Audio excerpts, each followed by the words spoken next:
signing the contract, that was the biggest thing for me, was being able to be here and, bring back, the years that Broncos fans have known. The organization has such a long historic tradition of being successful. And you all know that, I've been here through the thick and the thin. And, there's a lot of promise on the other side of the horizon here. And, to be able to be here and to have more years of being able to chase greatness, with this great team that we have and with this great organization, that was one thing that I was looking forward to. And, we have the best fans in football. If he didn't say a word, the young guys watch his preparation and his work ethic. But yet, obviously, his experience with all of those players. But it really starts with his preparation in here, onto the field. He's everything you want in a pro. The contract isn't the end-all, be-all. The contract was just allowing me to have that stability to say, hey, you're going to be here for the next 4 years, and the things that are possible are still attainable. And I look forward to chasing those. We're putting together a great camp over the first week and 2 days, and I think that the guys are hungry. That is the newly paid Courtland Sutton. Look, Courtland has earned every bit of the contract. He played last year on an incentive-laden deal, and I think that, much like we've been talking about with Nick Bonito and guys that are wanting to get a couple of deals done, there is the same sort of conversation that's happening surrounding Courtland Sutton, which is, hey, if you want this money, you want a chance to go extend, first of all, your tenure here in Denver, but second of all, get some cash in your pocket, go out and prove it. And that's one of the better things that it's for Courtland. I had the opportunity, or at least I had the goal set in front of me of, I want to go out and have a good year, not just for myself, not just for my team, but also for my future. And when you cash in on something like that, it's huge. I was one of the guys, I was never a Courtland hater. I was never a Courtland doubter. I was a Courtland skeptic on where is the peak of his game and where can it go. Remember, early in his career, he had that really good season where he put up about 1,200 yards. 1,100 yards and 72 catches, 6 touchdowns. Following year, plays one game, has the knee injuries, out for the rest of the season. And just didn't quite look the same the couple of years after that.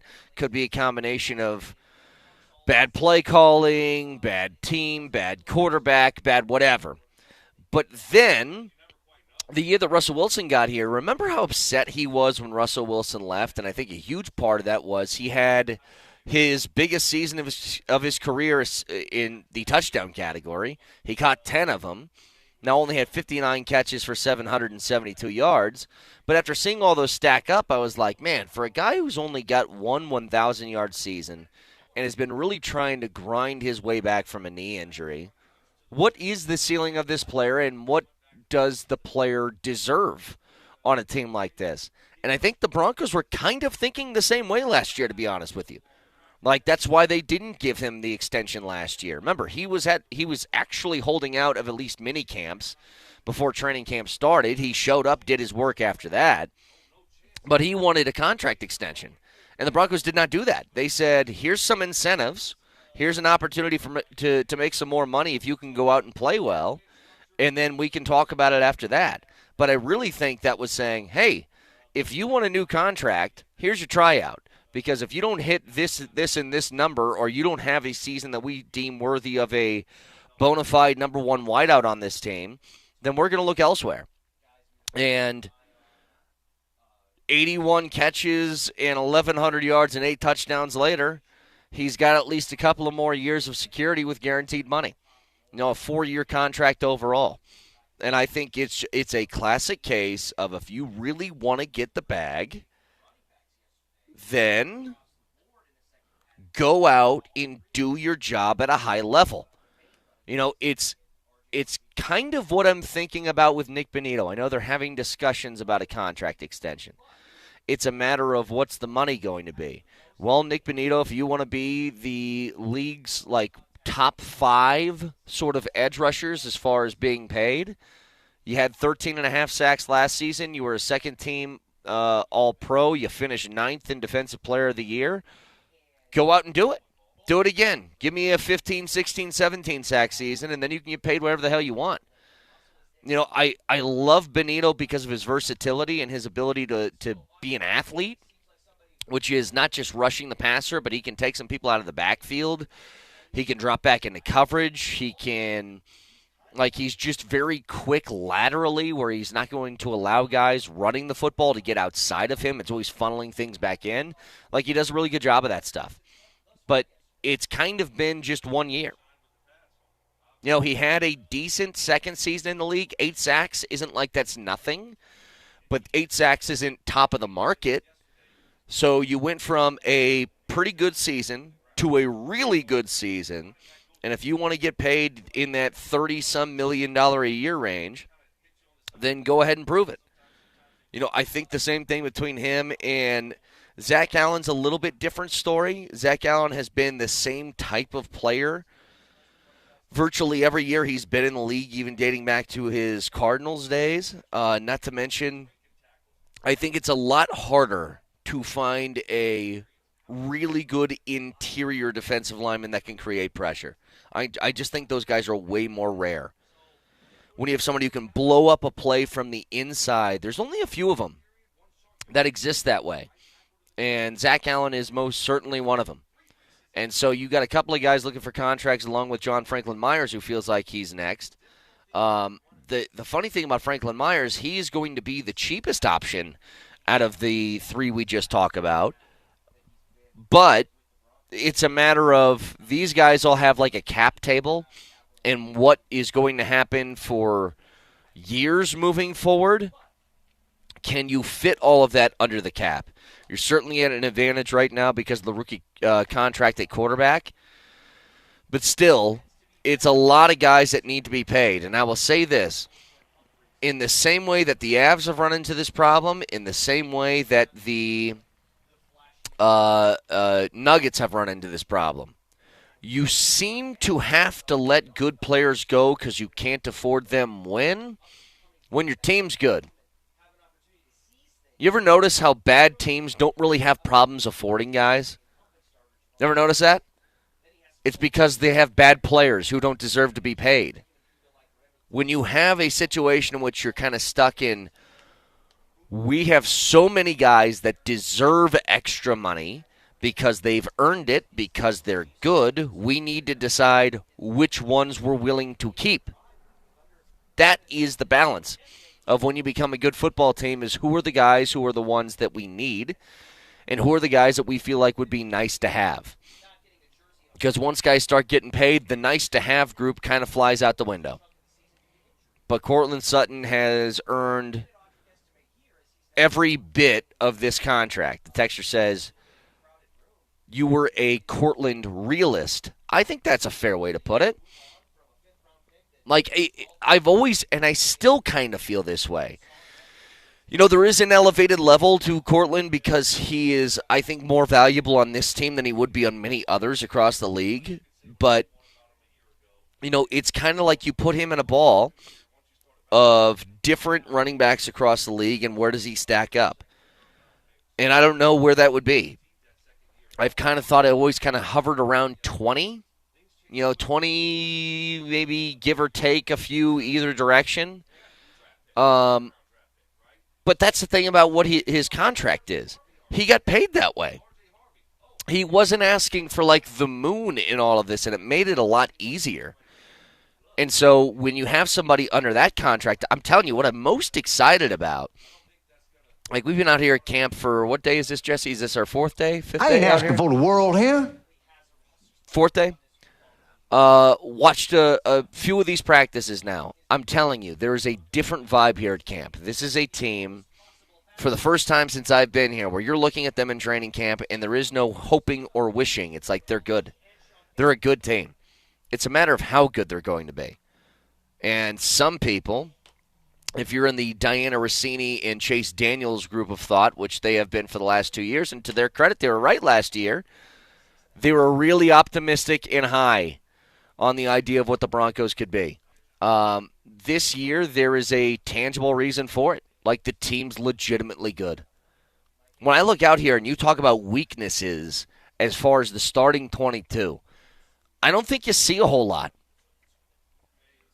Like, you really have just solid players across the board, and in some spots, really, really good players. Once you get to the depth portion of things, it's like, yeah, the depth probably could use a pretty big boost. But considering where they were at 2 years ago and the money they didn't have to deal with, that's still in better shape than I thought it would be. But you go around any NFL camp. You go to Kansas City, or I guess St. Joseph, Missouri. You go to Dallas. You go to Los Angeles. You go to Philly. You go to Detroit. You go to wherever. All of these teams are going to tell you, what are you concerned about? Injuries, depth. Like, it's a constant. So that's not a unique situation to the Broncos. But what I'm telling you is they, in their starting lineup, don't seem to have a spot where you're like, ooh, that can be exploited. Like, I'm even talking about the running backs. I told you yesterday, the thing I'm most excited about this year is it looks like you can actually have a viable running game if you want to. And I say if you want to just because there's still the group out there that thinks that Sean Payton's going to refuse to run the football. Well, I'm telling you, there is no excuse for it this year. I was the one that was being the Sean Payton apologist last season, to a certain extent, because even with the limited, let's say that he thought he had a limited deck to work with as far as his running backs, you still had to try, and at times he didn't even do that. That's not going to be an excuse this year. They have multiple people that I think can run the football and do it effectively. R.J. Harvey's got explosiveness in a way that you haven't had for years. The same thing with J.K. Dobbins. They're still trying to get the Audric Estimate thing going. I don't know if it's going to work or not, but Sean Payton is speaking about him in a way that's like, hey, I'm really rooting for this guy. But there is not going to be an excuse this year like, well, guess what? We had a 3rd and 2, but I'm just not comfortable putting the ball in the hands of X.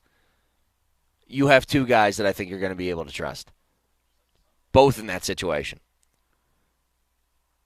So we can get our first kind of look here in about a week because we got, Wednesday? We get the Hall of Fame game tomorrow, the Broncos. When's their game now, Jesse? It's when? The 9th. Okay, is that Friday? Saturday. So their first game's on Saturday. You can get I doubt that any players of, quote, substance are probably going to play here, but you get a look at a couple of rookies at least out of the gates, I would assume. Want to let you guys know, 8 o'clock this morning, we'll have an announcement that I think you're going to like. It's a big deal. And I'll just tell you, Altitude Sports Radio loves football. That's what the theme revolves around. And we'll have a big announcement at 8 o'clock, so stay tuned for that. 303-504-0925, Shop Mazda text line, one price, one person, 1 hour. Roll through some more audio from Sean Payton and others from yesterday as we go along today. But keep in mind, 8 o'clock this morning, we will have an announcement, so stay tuned for that. Stick around.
Hold on, Steve.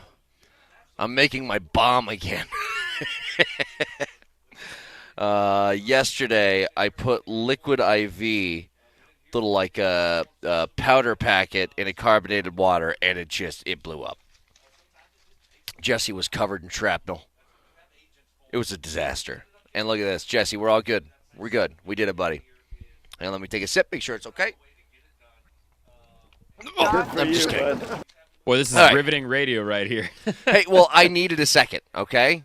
Jesse, sometimes when you're on the road like this, or I'm sorry, Nelly, sometimes when you're on the road like this, there's just, you need to figure things out on the go. Sometimes I don't have enough time. Do you know how it is? It's a 6 o'clock hour. There's no, like, when Moj goes to the bathroom and takes 18 minutes to come back from a segment, like, I'm here to take over for him. There's no help. Jesse could have started the segment. Look at him. He's just sitting there piddling on his phone now. I just need a teammate. That's what I need. Spins. Thank you, Jesse. Home run. I'm telling you, I think the home run, I like that better than spins. I'm being honest. Home run. That call that you had, it looks like, it's against the wall. Oh, no. Home run. Just very matter of fact. Hey, so we're just talking about Cortland and sort of like him earning his way through it. And the idea of earning it is very important to obviously younger players. When you're a rookie on this team, you're Jahdae Barron, you are R.J. Harvey, you're Pat Bryant, you're all these different guys, a lot of guys on defense, Robinson. You need to earn your way into playing time. We all know that. And then sometimes it's just obvious that this guy's going to play. And I think that we've seen that in the past. It wasn't like that if you remember last year with Bo Nix. There was a battle, but I have this long-standing sort of thought when it comes to rookie quarterbacks and rookies who, if you're battling a veteran who's not a proven commodity, and no disrespect to Jarrett Stidham, but he's not that. I'm talking about, like, if you're battling a Joe Flacco or you're battling a Russell Wilson or you're battling somebody like that that's been in the league for a long time, you kind of know what their ceiling and their floor is. If you're battling against someone like Stidham needs to be head and shoulders above where the rookie quarterback is. And he just wasn't. They were kind of the same. And so with that, Bo Nix ended up getting the nod for week one and then started every game throughout the course of the year. Now, R.J. Harvey is an example of a guy, we're only a few days into camp, but I think he's going to play. And Nelly, for whatever reason, I don't know if the email didn't come through here. I don't have the cut sheet in front of me, but I know that Payton talked about R.J. Harvey yesterday.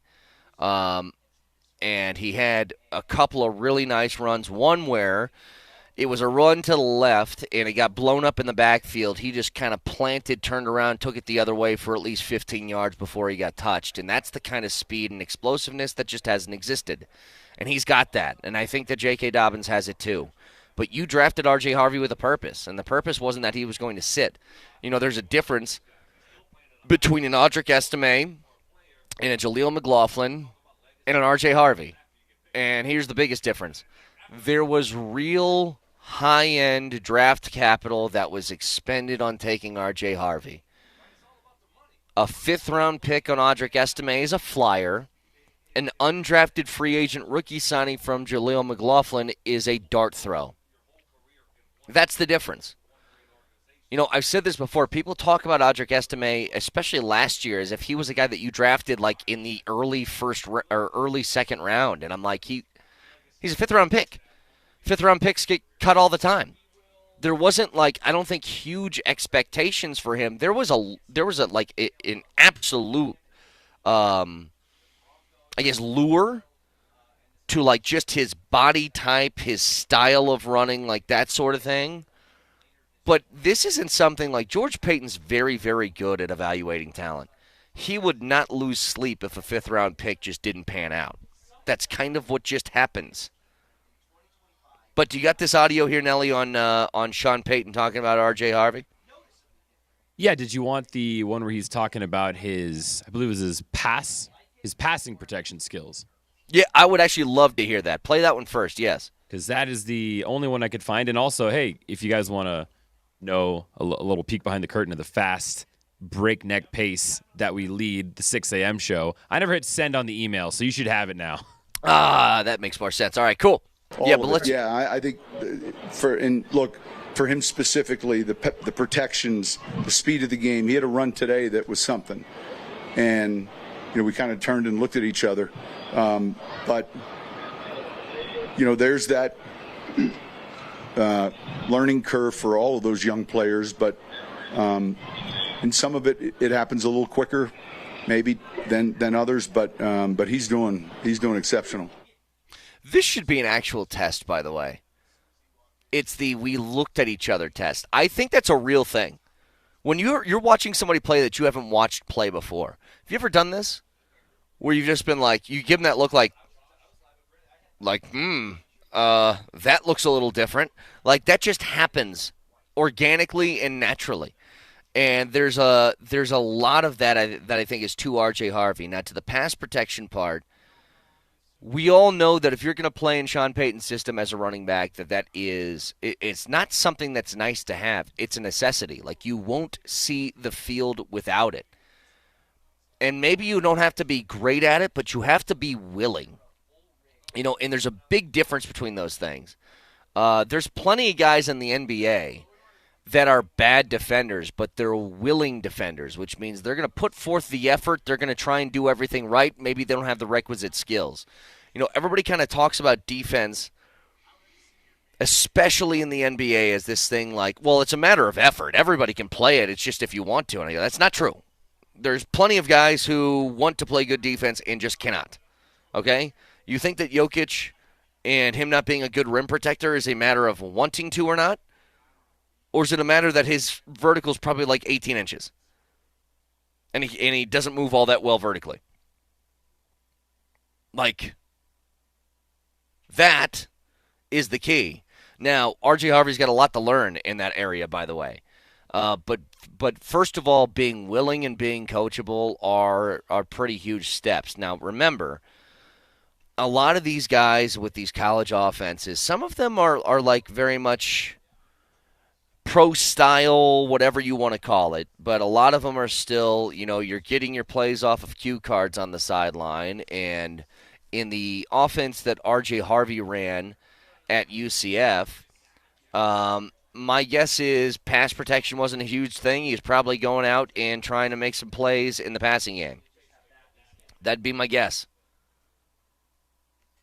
And when you have that, you're kind of swimming upstream a little bit and trying to get yourself acclimated to figuring that stuff out. Now, going back and looking at his numbers at UCF, so, here's the thing that you get excited about. He ran for 1,400 yards his senior year, and then he got an extra senior year. I don't know if that's redshirt senior. I don't know if that's the graduate thing where it's the extra COVID year, whatever it was. He ran for almost 1,600 yards. He averaged 6.5 yards a carry his career at UCF. And as far as catching the ball out of the backfield, he had about 20 catches each season out of the backfield. But when he did catch the ball, he averaged about 12 yards per play, which is huge. That's one of the things that was really, really bizarre looking back to the Broncos last year and what some of their numbers were. It's very much they use their running backs out of the backfield. Sean Payton's done that in all these different offenses, including back in New Orleans. But when you look at the raw numbers that the running backs put up from catching the ball out of the backfield, Javonte had 52 catches for 346 yards. It was less than 7 yards a catch. The big one that surprised me was Jaleel McLaughlin had 24 catches for 76 yards. So just to put that in context, when Jaleel caught the ball out of the backfield, it averaged a full yard, 1.2 yards less than if you gave him the football in the running game, which seems impossible. When you hit somebody for a pass, you figure you're getting at least 6-7 yards. But that wasn't the case. And you look at some other teams across the league and kind of like what their numbers looked like and how did it look when they caught the ball out of the backfield and blah, blah, blah. It wasn't a part of the offense. And usually it's a staple of what Sean Payton wants to do. So, Texture says the Broncos waste fifth-round picks all of the time. That's why the roster has been trash for years. Look at what the top teams who draft at the bottom of each round do with late picks. Wasting draft picks kills your cap situation. If you think that the Broncos haven't hit on later round picks, then you're nuts. It's all George Payton could do for years. He hasn't had first and second round picks because they've been traded to New Orleans and Seattle in the Russell Wilson and Sean Payton moves. The reason you have a viable football team is because he's at least done okay on that front. Like, if you think the Broncos haven't done that, it's just that they aren't going to hit on every single guy. So I'll go through it. Since George Payton took over, which was Nelly, can you look that up for me? What year was George Payton's first year? I believe it was it Surtain's year, right? Was that his first pick? I think it was, because the year before that was Jerry Jeudy, and that was an Elway pick, right? Yeah, he took over in January 2021, and I'm pretty sure that was the NFL draft where they took PS2. So they took Surtain in the first round, Javonte in the second, which didn't work. Quinn Miners in the third. I think that one worked out all right. Caden Stearns was a pretty good player in the fifth round, so sort of missed out on Baron Browning in the third round. He had some injury problems. Jamar Johnson was a safety they took in the fifth, didn't really work out. Seth Williams in the sixth round. And then you got Jonathan Cooper in the seventh, which I think you could say is a pretty good hit. So he hit on the first-round pick, which is first and foremost what you have to do. You can't miss on those. Did that. In the third round, got an all-pro level offensive lineman. That's pretty good. And in the seventh round, got a starting edge rusher. I would say that's pretty good. The next year, Nick Bonito was the last pick of the second round, essentially a third-rounder. I think that's worked out pretty well. As far as the other picks in that draft, that's one that you could say maybe some misses. But Wattenberg was drafted in the fifth round. He's your starting center. I'm telling you right now, they still have hopes for Awazarike. Remember, that was the fourth-round pick from that year. They got suspended for the gambling issue. And he's finally back to being here full-time now. Year after that, Marvin Mims in the second round worked out pretty well. Riley Moss in the third round worked out pretty well. Drew Sanders is a third-round pick. Remains to be seen. They like him if he can stay healthy. And then Jales Skinner was a sixth-round pick, and Alex Forsyth was a seventh. Both of them still on the roster. And then last year, Bo Nix, first pick, pretty good. Jonah Ellis was a third-round pick. I think that was pretty solid. 5 sacks in his rookie year with a stacked defensive line and very limited time to get on the field. Troy Franklin remains to be seen. I think Chris Abrams-Drain is the same thing. So Franklin was a fourth-round pick. Drain was a fifth. Estime, I think, still remains to be seen. He was a fifth-rounder. And then who did he take in the seventh? Oh, yeah, Devon Vele. How's that working out? Like, you cannot say that George Payton hasn't hit on late picks. It's been the reason why they are viable. What do you think? They built this team through free agency? They don't have money. So, like, all I'm telling you is, if you're looking for this team to be built off of 5th, 6th, and 7th round picks, you're nuts. Those are the guys that fill in the cracks. Those are your depth players, and every once in a while, you find a couple of them that become really good, and he's done that. I'm just telling you guys right now, I will get very defensive when it comes to George Payton because I think that he's one of the best GMs in the league. I do. Tell me the stuff that he's missed. And you can bring up the Russell Wilson stuff. I think 95% of GMs would have done everything the exact same way he did. They actually waited. Remember in that collusion case, Russell Wilson asked for, was it like $300 and some million guaranteed? And they're like, no, that's not going to happen. But they were the ones who were like, we kind of wanted to wait for this, but I think they felt like they had their hands tied. I've said forever, the worst thing that he's done, I think worse than the Russell Wilson stuff, is the Hackett signing. That's the worst.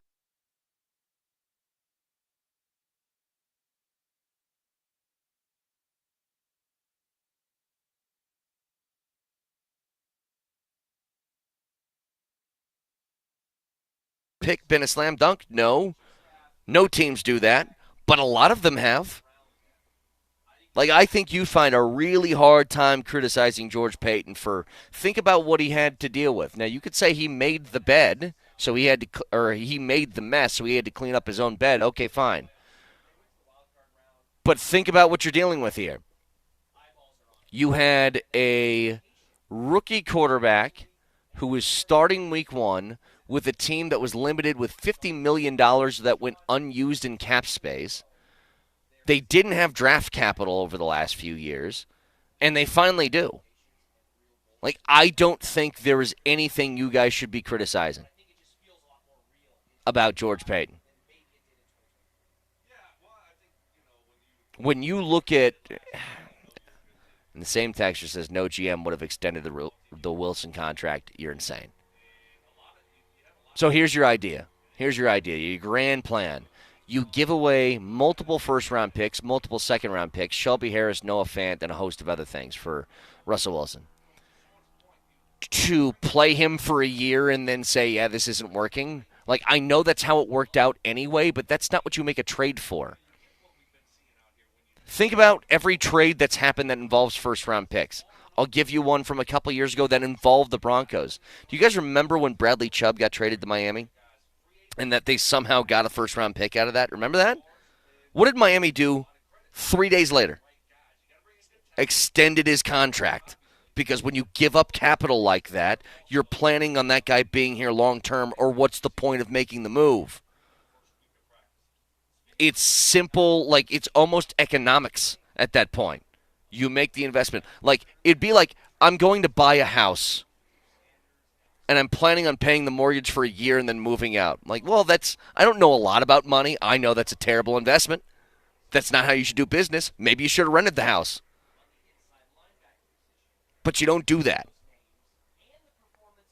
And you can play the hindsight game that, well, if you did it my way, I would have been right. Well, then good for you. That's not how business works. Oh, good for you. Yes. What is that? So that's Christian Bale. Is he yelling at somebody during, was that? No, Tom Cruise did the big yell during COVID thing, right? It was a freak out on set. I think it was during one of the Batman films. Like some lighting guy was getting in the way of the shot, or that may have been The Dark Knight or The Dark Knight Rises. Well, guess what? That guy was certainly wrong then, because those movies are amazing. If you're telling me you can't sit down for a couple hours and just enjoy one of those Batman films with Christian Bale, then I think you're insane. And I'm not even a comic book superhero guy. I don't watch those movies. But I love those. So maybe that lighting guy was, you know what? You should have been reprimanded. Oh, no. This guy knows what he's talking about. Okay, I got it. It was Terminator Salvation, and there was some camera operator or the director of photography or something who was caught walking through a shot. Well, in that case, I haven't seen that movie. Christian Bale, stop being so mean. I just love Stop it. I always forget that he's Welsh, and so you can kind of hear it coming out in that clip that he's got the accent. Nelly, you know as well as anybody, you can't forget he's Welsh anymore because he said to Moser, "Oh, don't shatter his dreams." Of course. I mean, that's the only way I can remember that guy is he has an accent. Is just from that clip. So anyway, 303-504-0925. Big announcement at 8 o'clock this morning. Stick around.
Nelly, it's that time.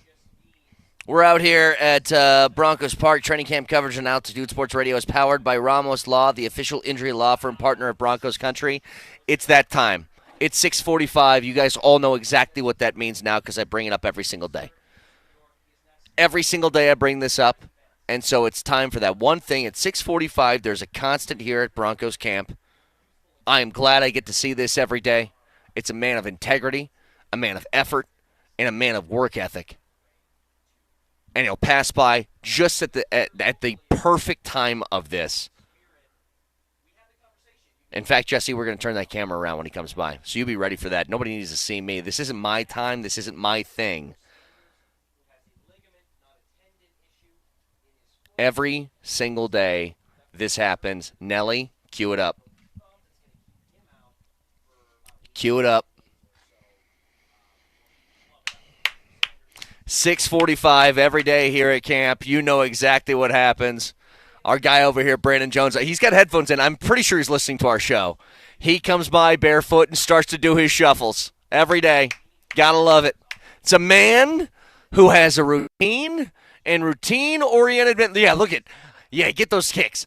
He's doing right kick, left kick. He's doing it. I'm telling you, I think he is listening to our show.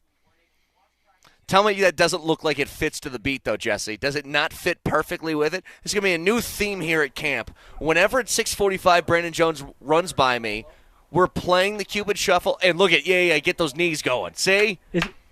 Just like last year, he still looks like Jamal Murray from the back. He does. Yeah, he really does. But the barefoot Cupid Shuffle from Brandon Jones, let's all give it up a round of applause for Brandon Jones for gracing us with their presence again. I think he's listening to the show. I'm pretty sure. Now get that camera back on me, Jesse. This isn't the Brandon Jones show. This is 6 in the morning with me. Oh, yeah.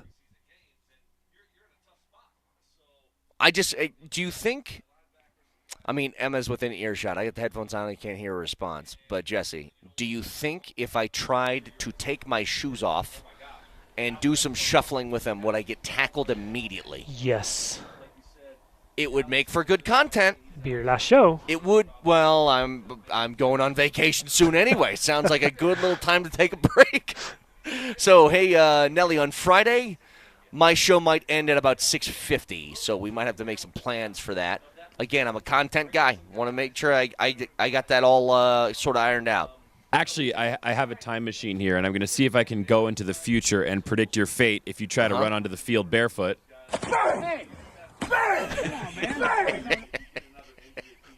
Again, tell me this, though, Nelly. Would that not be the most viral piece of video that's emerged from any training camp?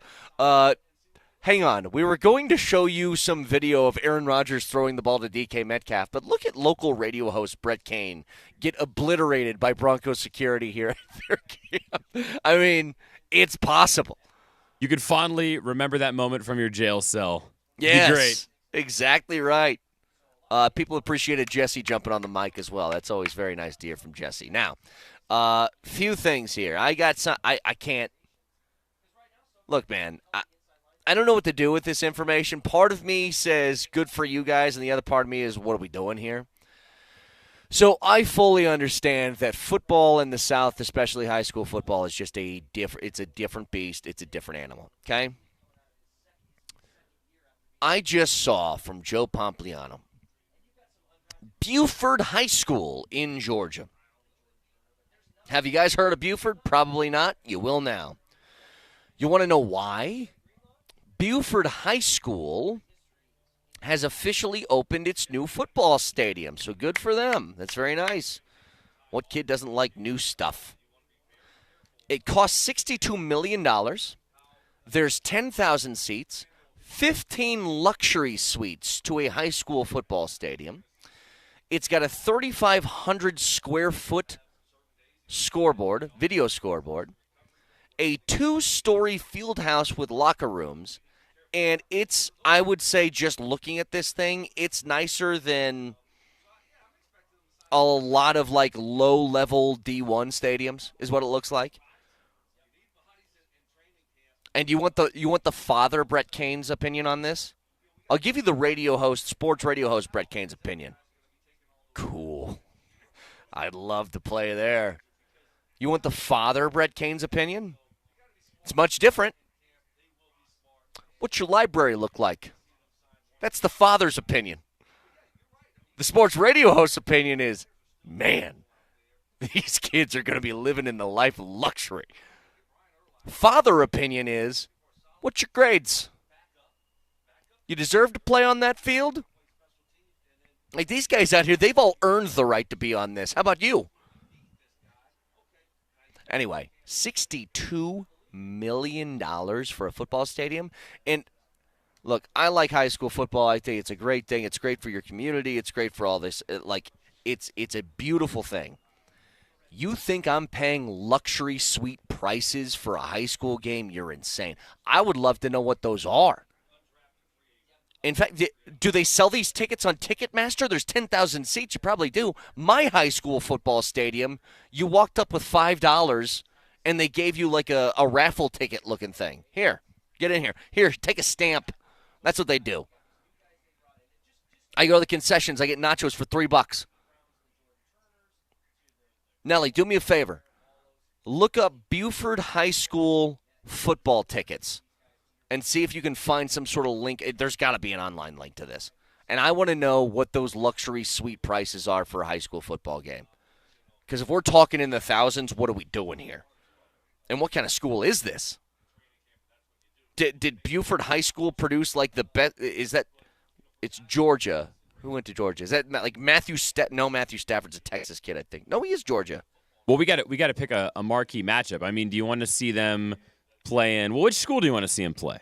Because we got. Let's see. We got the Newton Rams versus the Buford Wolves. No, not that one. The Clark Central Gladiators. Which one is like mid-season sort of homecoming weekend feel to it? That's like somewhere around that time.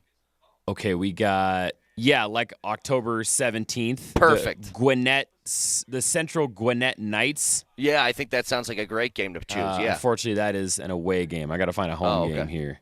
Yeah, give me a home game. Buford's kind of teasing the release. You know, they're not really dropping whole schedule here. Okay. Do they have a link to tickets? Just pick any game. Any game. I just want to see how much those tickets cost.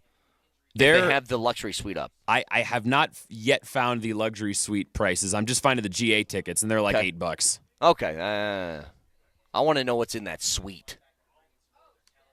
Like, you just got a whole bunch of dads boozing up there during the game? What are we doing here? So anyway, a lot more to get to from camp. 303-504-0925. Shop Mazda text line, one price, one person, 1 hour. We get Nelly back in the Backus and Shanker Studios. Their passion is justice. So, a lot more audio from Sean Payton to get to today.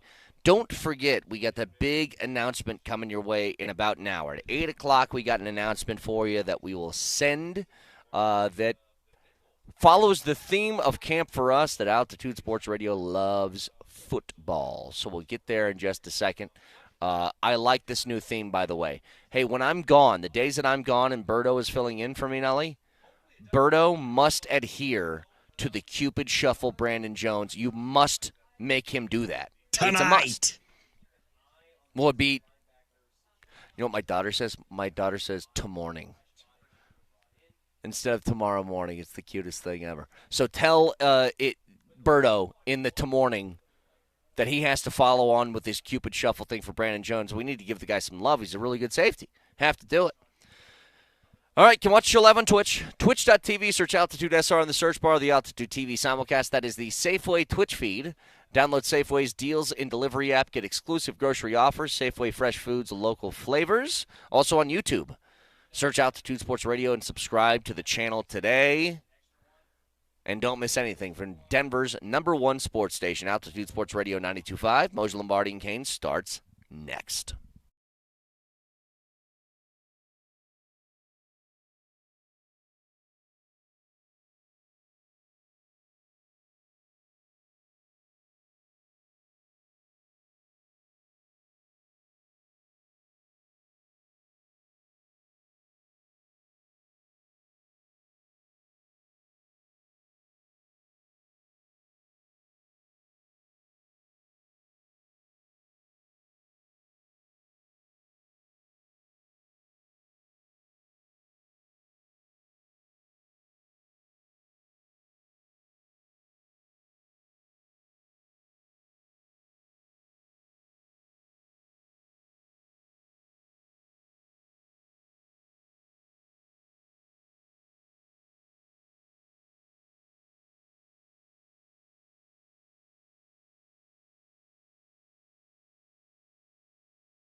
The organization has such a long historic tradition of being successful, and you all know that, I've been here through the thick and the thin, and, there's a lot of promise on the other side of the horizon here, and, to be able to be here and to have more years of being able to chase greatness, with this great team that we have and with this great organization, that was one thing that I was looking forward to, and, we have the best fans in football. If he didn't say a word, the young guys watch his preparation and his work ethic, but yet obviously his experience with all of those players. But it really starts with his preparation in here, onto the field. He's everything you want in a pro. The contract isn't the end-all, be-all. The contract was just allowing me to have that stability to say, hey, you're going to be here for the next 4 years, and the things that are possible are still attainable, and I look forward to chasing those. We're putting together a great camp over the first week and 2 days, and I think that the guys are hungry.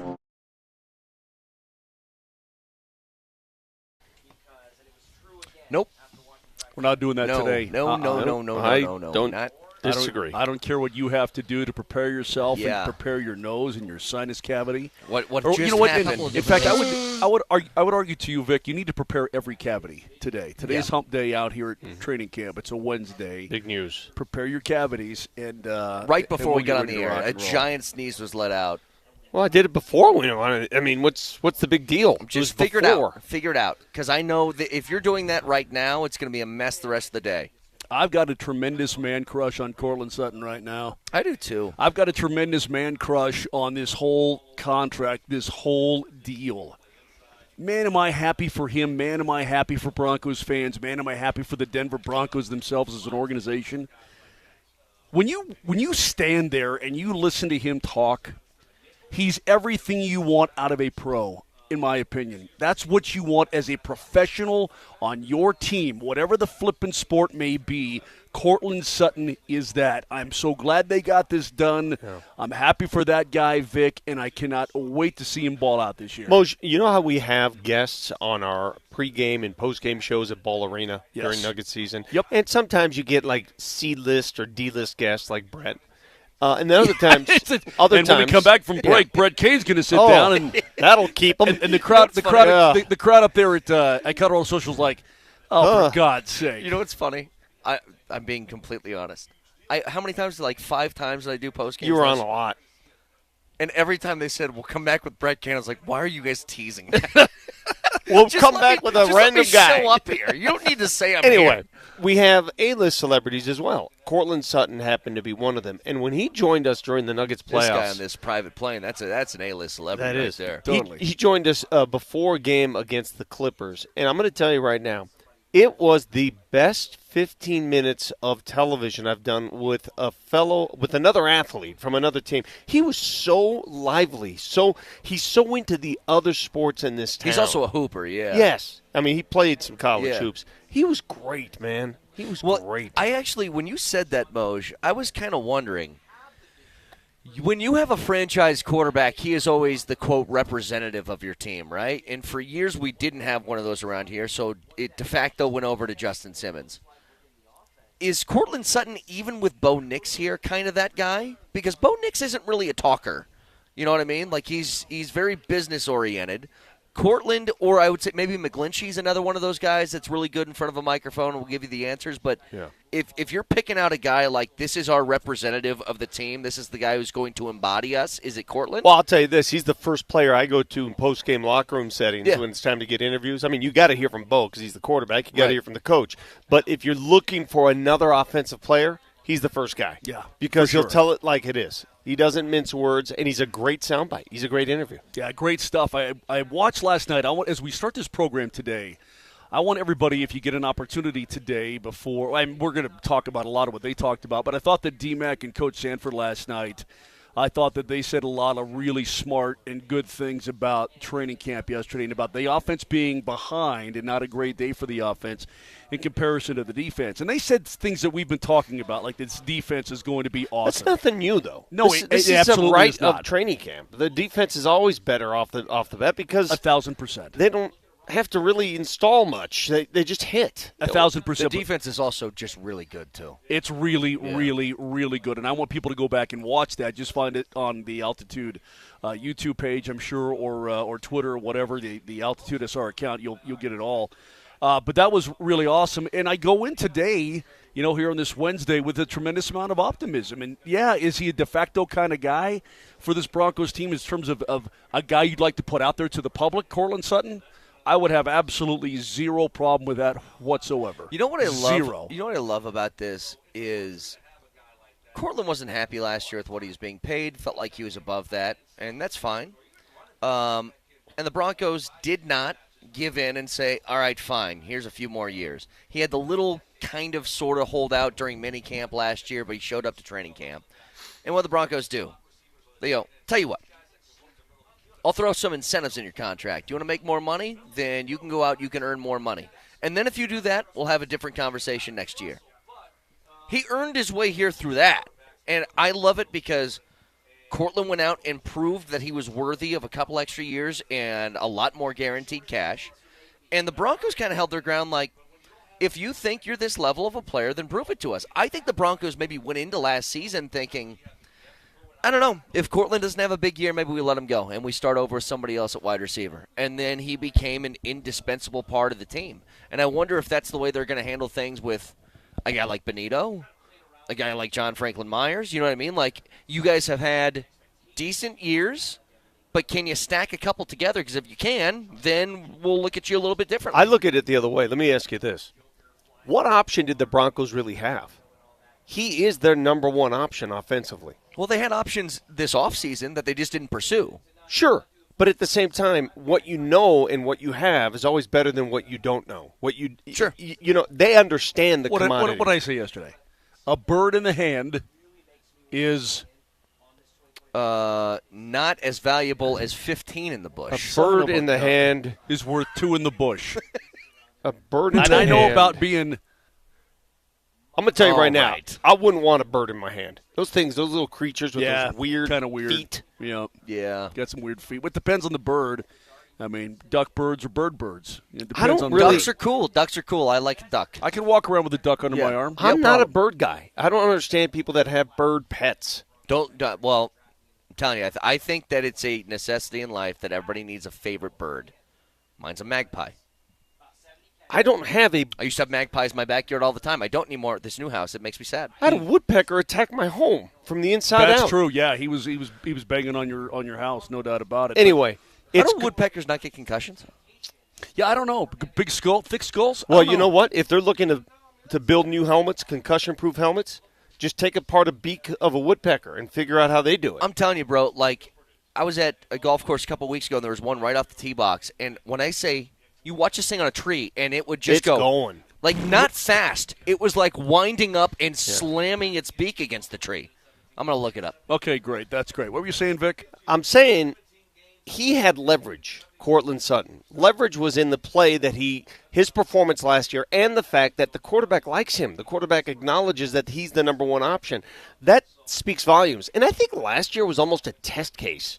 Like, can you play despite the fact you may not be totally happy with your contract? Can you play, perform, and not be a problem?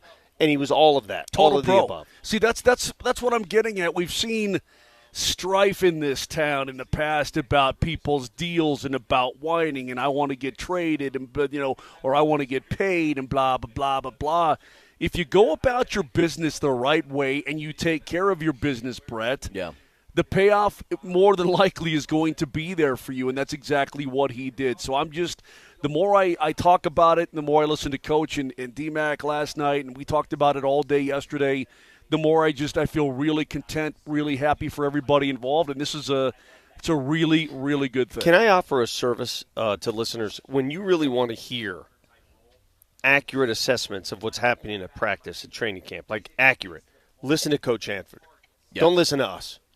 Because we have no idea what we're talking about. Oh, we have some idea what we're talking about. You have no Like, idea what you're talking about. I have absolutely a lot of idea what I'm talking You about. have zero idea what you're saying. But Coach Sanford I gets know in. exactly what I'm talking I know about. exactly what I'm. Speak for yourself. You have no. I'm going to tell you right now.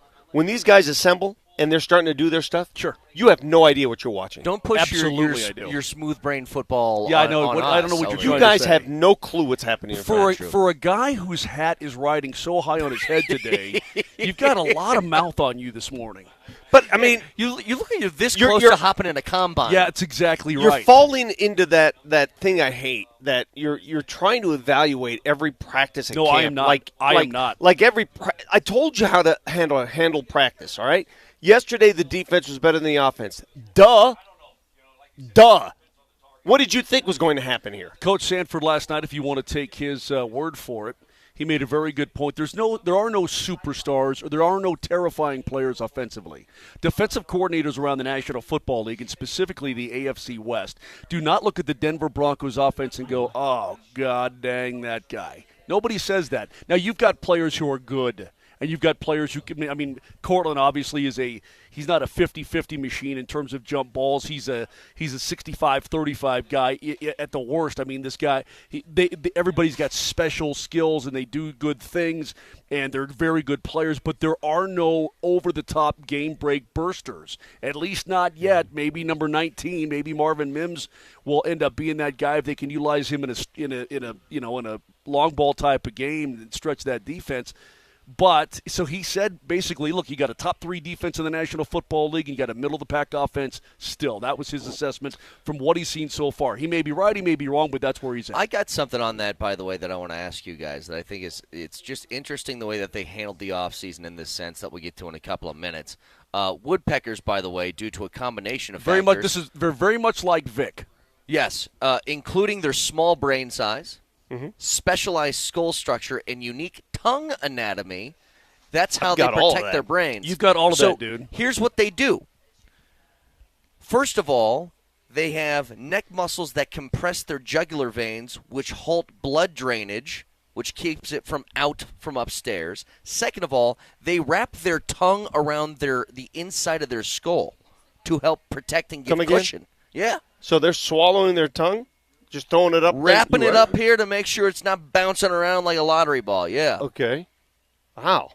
I didn't know it was that intricate. I mean, the bottom line is they have a small brain and they're stupid. Yeah. That's what I've gathered from this. That's why they hit their head They are against the stuff. Vic Lombardi, the bird world. But what are they after? What's the point? The bugs and whatnot crawling inside the bark, man. They're after the goodies inside. Look, I don't ask people why they dumpster dive. They have their own reasons. I think of the same thing with woodpeckers. If that feels like something that feels right to you, live your life. Dude, that's where the breakfast is. You got to go get it if you're a woodpecker. Not when they're on the outside of my house. Well, maybe you got some bugs crawling around your house. You never know. They can't even penetrate the home, right? They try, and there's really no marks, but they sit there and they try all They day. give it a shot, yeah. So it's to find food, create nesting or roosting cavities, communicate with other woodpeckers, or establish your own territory. I think that's You what they're back trying off. to do. Maybe. You back off. So, Vic, if I start taking an axe to the side of your house, just know it's my territory now. We have a big announcement at 8 o'clock this morning that we want you guys to tune in for. So 45 minutes away from that. Nelly is back at the Backus and Shanker Studios. Their passion is justice. I got a question, because most you were just talking about or relaying what Sanford was saying last night, which is they don't have any real offensive talent that is going to make a defensive coordinator go, oh, boy, we're in for one this weekend, right? Question is why? They had a chance to do it this offseason. They had a first-round pick that featured Marcus Golden was available to them, that wide receiver out of Texas. Matthew Golden. Yes, Matthew. Matthew. Yeah. They had a chance to take Omarion Hampton in the first round. They passed on that. They took Jahdae Barron. They had a chance to pick up a few free agent wide receivers. They didn't do it. The question is why, and we'll get to it next.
I was so tired. I'm sure you were. Would you promise me something, boys? Yeah. If I go before you three, Jesse. And you will. Nelly, for you four, all of you, okay? If I do, knock on wood. We might not get. Okay. Yeah, the odds are good that I will, but if I do, would you please help Bear plan a funeral procession like Ozzy got today in Birmingham, England? That's so flippin' awesome. That was so damn cool. Nelly, that brass marching band playing Iron Man down the street in front of the hearse. How cool was that? That's a pretty cool way to go, man. That was an awesome procession. It's impressive, dude, and fitting for a rock star. He didn't want anybody to cry. It seemed like a really happy time. Obviously, Sharon was disheveled, but it was really cool. Did you wake up and watch a funeral? No, but I watched it. Well, kind of, yeah. But it was really, really awesome. Do you want to know the difference between you and my father? What's that? You want like an entire marching band, and you want to be paraded through downtown on Larimer Street. You want all that love. My dad said, "Throw me in the trash." Yeah, well, you know what? That's my other option. If you can't afford a brass band, Nelly, if your band is too expensive, then do me a favor and just throw me in the South Platte. I don't care, and just let me float and let somebody fish me out. No big deal. I've never understood, to be totally blunt with you guys, the big to-do about post-life funeral arrangements. I mean, it's for the living, not for the dead. Yeah, I mean, what's going on here? You're gone.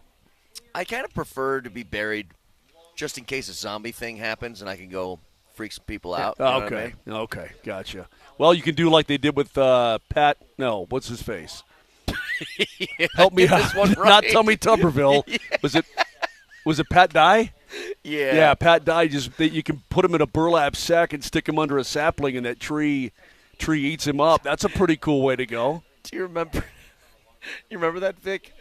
I do. When Moser killed Tommy Tuberville by saying he was in a burlap sack under a tree, we were like, "Wait, who? Isn't that guy a senator?" My bad. It's one of those Auburn coaches. You know, one of those. Anyway. So here's what we've learned today. Moser assumes that when he dies, there will be thousands, if not millions, on the streets of Denver. There will not be. I can promise you It's that. going to look like the Nuggets championship parade. Yeah, right. Joker's getting up there. He's going to have the eulogy. I like funeral parade. I want to stay on parade. Here's When my I'm question. dead, just throw me in the trash. Throw me in the trash. Throw me in the trash. Frank Reynolds, what a guy. Here's the question. You mentioned it, or you relayed what Sanford said yesterday, and I think we all agree with this. The Broncos don't have like an, oh my God, this guy is going to burn up a defense sort of talent. Like, Cortland's really good. Well, who's the last guy they had that fit that bill, in your estimation? Because there aren't many that come around. You're thinking DT? I'm thinking DT was pretty damn awesome. It's a decade ago, ladies and gentlemen. Yeah. So those kind of players that you're trying to describe, it doesn't necessarily make a great team. Vic, it just makes a great player. I went back to the 24-0 halftime deficit against the Chargers yesterday. Did you see that? And I watched the comeback. I remember again. the game. And that first touchdown pass to DT to start the second half, to start that third quarter, and I'm like, man. And he just cut through and he sliced right through the safeties, and I'm like, oh man, I need that guy. You know, it gets my blood pumping. Of course, that was the big comeback, and that was the Manning. Yes, he can really do it, and then the rest is history. Change the season. Yeah, it absolutely did. But this is what's odd. When you have a team that is their head coach is an offensive-minded guy, just typically what happens is they have a bias towards their side of the football when it comes to acquiring talent, right? When Vic Fangio was here, it's like, let's try and get some defensive guys in here and make sure that my side of the ball is going to be set. Because I think the last thing those coaches want is the reason for your failure to be your responsibility. You know, that's what was really weird about Brandon Staley in Los Angeles. Remember, Brandon Staley was a defensive-minded coach, and their offense was amazing, and their defense stunk, and they're like, what's going on here?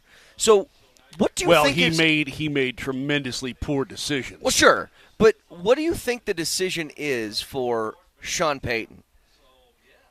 Decision for what? He has an offense that is lacking game breakers, let's say. Okay. And their top three assets that they had this offseason were a first-round corner, and 2 high-priced linebackers and safeties. I have the answer for you. Okay. And I had a deep discussion with somebody very close to Sean Payton about this yesterday.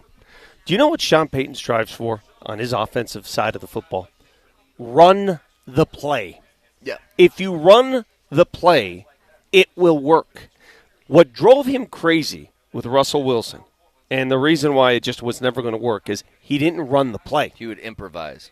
He didn't run the play. He turned his back to the play and did his own street ball thing, which is what Payton referred to it as. He wants you to run the play because he has so much confidence in his playbook, in his offense, in his system, that it doesn't matter. I mean, you have to have professional players, but the guys he's assembled right now, in his eyes, run the play and we're fine. Well, can I say this, that I don't necessarily have a problem with that, because I believe that Sean Payton in his career, I think he's earned the right to trust his playbook and his play 100%. calling.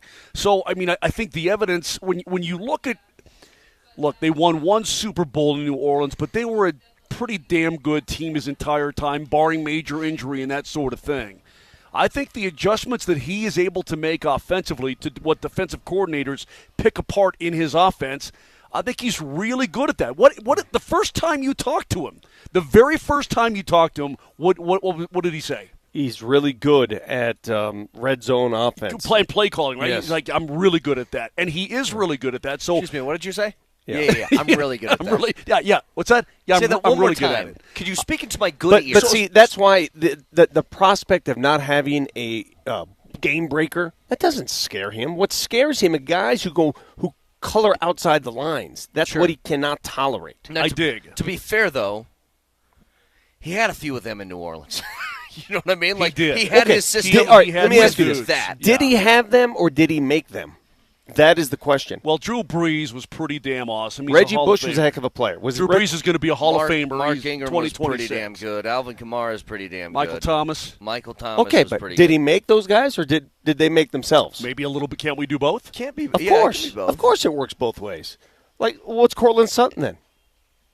He was already good before, and I love to listen to Payton talk about going back over Cortland Sutton's film and watching that 2019 film when he was just a puppy, and say, hey, I need whatever weight you were, whatever you did, that's the guy that I'm looking for. The guy I need. That's pre-injury, obviously, but I dig that. But Cortland was effective before. Yeah, Sean Payton is not making Cortland Sutton. I can promise you that. Cortland was already pretty damn good. I have a feeling that Evan Ingram is going to turn into a heck of a weapon for this team if he can stay healthy. I really do. I just think he has thoughts. Sean Payton has thoughts. That's why they identified and targeted him early in the process. He sort of sees something in him that he's going to utilize. You can tell he's got a couple of his favorites. I think he really likes Troy Franklin. Like, really likes him. There's just like... He had a comment yesterday, and Nelly, can you run this? It's him talking about R.J. Harvey, and the basis of the chat was about, or the question was about pass protection. Because if there's one thing that has been established in 2 years under Sean Payton, if you want to play running back and you can't pass protect, you don't play, right? Like, you are not going to be trusted. For what Vic just said, it's like, run the play. And if the play calls for pass protection from a running back, then you need to be able to do that. Here's what he said about R.J. Harvey. All of it, yeah. I think for him specifically, the protections, the speed of the game. He had a run today that was something, and we kind of turned and looked at each other. But there's that learning curve for all of those young players. But and some of it happens a little quicker, maybe than others. But he's doing exceptional. He's somebody that if he can get that part of it figured out, I mean, you guys have seen at least a couple of these, and I think the easiest thing that you can evaluate now in this portion of camp is, does a running back have some vision? You can't tell if he breaks tackles or not yet or none of that stuff, but do you have explosiveness and do you have vision? He had a play yesterday. He was taking a handoff to the left side. It got blown up in the backfield, and he just planted his foot, took it around the other way, and ran for 15 yards on the opposite side of the field. Brett, you're not allowed to tackle. I just said that. I know. But, I mean, every time I've heard this story 3 times already about what he did, and everybody's impressed by it, but it's I just. But that's a speed and explosiveness thing. I mean, that's Yeah, that's I what get that it. is. I get it. But how do you know he's not brought down in the backfield if they're allowed to tackle? Because he stopped before any tacklers were How do you know the close to- tackler didn't stop him? That's what I'm saying. You Okay, can't assess fine. this stuff. But You can't do it. I'm assessing speed and explosiveness, Yes, which he has. He does have that. He does have that. But until we watch him in the moment, in the actual game, I don't care what they do here, especially those guys who play physical positions. Let me get back to. And I'm not trying to be a party pooper, but it's just the truth. Yeah. I actually like what Sean Payton said. I think this should be some sort of evaluation tool. When he goes, he had a run that we all kind of looked at each other. Because I've done that before with whether it's football, basketball, Yeah. whatever. Somebody makes a play and you kind of go, Oh, absolutely. like that. That's great. That Now- thing means Now, if the coaches have that reaction, it's a little different because they know exactly what they're trying to get out of Yeah. every play, every practice Right. play. Late great Peter McNabb and I, we do that over some players, and go, whoa, did you see that? Whoa, and that was like, okay, this guy can make in the NHL. So yeah, but let me go back again. I don't want to raid on anybody's parade. I don't want to be a party pooper, wet blanket, however you want to categorize it. But dig this: is R.J. Harvey going to be better than Isaiah Pacheco in Kansas City? I don't know. Okay, Brett. it's hard. Well, yeah, I don't know about I don't that know yet. either. Okay. But I'm not even sure what Pacheco is. Pacheco's an explosive game breaker. That's what he is. No, he's a bowling ball. Like he can rip people Yeah, apart. he certainly is. You're talking about Omari and Hampton. He's down in Los Angeles playing for those damn Chargers. You Plus, don't know what he is. Well, you don't know what he is, but I know he's a first-round draft pick. Great. Okay, and they also have Najee Harris down there. Take a look at what the Raiders got. Ashton Genty, have you watched any in its training camp? But have you watched any analysis of what he looks like so far? Well, I watched it last year. Well, yeah, and right now in Raiders training camp, tongues are hanging out and tongues are wagging at this guy. So I will say this, in terms of the offense, and Sean Payton has earned that right to trust his playbook and trust his play calling abilities. I believe in him until he doesn't execute and can't do it. That being said, when I look at this Jahdae Barron pick, and I look at the plethora of defensive backs on this team and adding on to that defense that was already really damn good, Yeah. you passed on some pretty damn good offensive players and maybe even some game-breaker type Sure. of guys in order to take him, right? I mean, you used a first-round pick on a defensive player. So that being said, I don't want to be in a position of going back in 3 years from now second-guessing what could have been in the first round. That's all I'm saying. Speaking of the Raiders you referenced, can someone please, in an abbreviated form, because I've read a lot about it and it's all sort of secretive, what is going on with Christian Wilkins? Yeah. I mean, And why are here's- players in Vegas talking about getting psychological help? I mean, Schefter reported this. He said this on McAfee's show, that he kissed a teammate on the head, and the teammate took offense to it, and that became a whole thing. But there's way more than that. Yeah, I mean, that- a guy it's- doesn't get released, and all of a sudden players talking about getting psychological help. Okay, have you guys seen, like, you got this, Nelly? Is this Adam Butler, Raiders DT Adam Butler? I guess it Yes. is Adam Butler. Yeah? Okay, if you got it, Nelly, let's hear it. A lot of controversy around the defensive line group after the release of Christian Wilkins. How have you seen your unit be able to leave that as just outside noise and hone in on your craft? Yeah, we pretty much just kind of moved on from the situation. I really don't want to comment further on it. But I will say that, whatever you're going through as a person, athlete, non-athlete, whoever, whatever your struggle is, if you got something going on in life, just, talk to somebody. Get some therapy. Whatever your deal is your deal. Somebody out there in this world full of billions of people is willing to listen. They're willing to listen, hear you out, and help you work through whatever you need to work through. But don't make any hasty decisions. Get help. What does that mean? That's some heavy stuff. Yeah, that sounds like something that the player, the teammate, former teammate, thinks is far more serious than what's been described. So I don't want to put this all on him because we've heard stories about like this before. But have you guys seen the supercut surrounding him, Christian Wilkins, when there's a pile and where he's pinching and grabbing and what he's doing? It's very clear and obvious. I think that Josh Allen was about to kill him on one of those that he did that. Is that part of football? I've heard people do that before. I've been told that. No. We've all talked to a former football player. They've said something like, "You don't know what happens at the bottom of those piles, man." They all say something like that. So it's is that out of character? I don't know. I don't know either. Here's what I do know. Brett, Christian Wilkins. He's going 3 knuckles deep. That's not normal. I understand. That's not normal.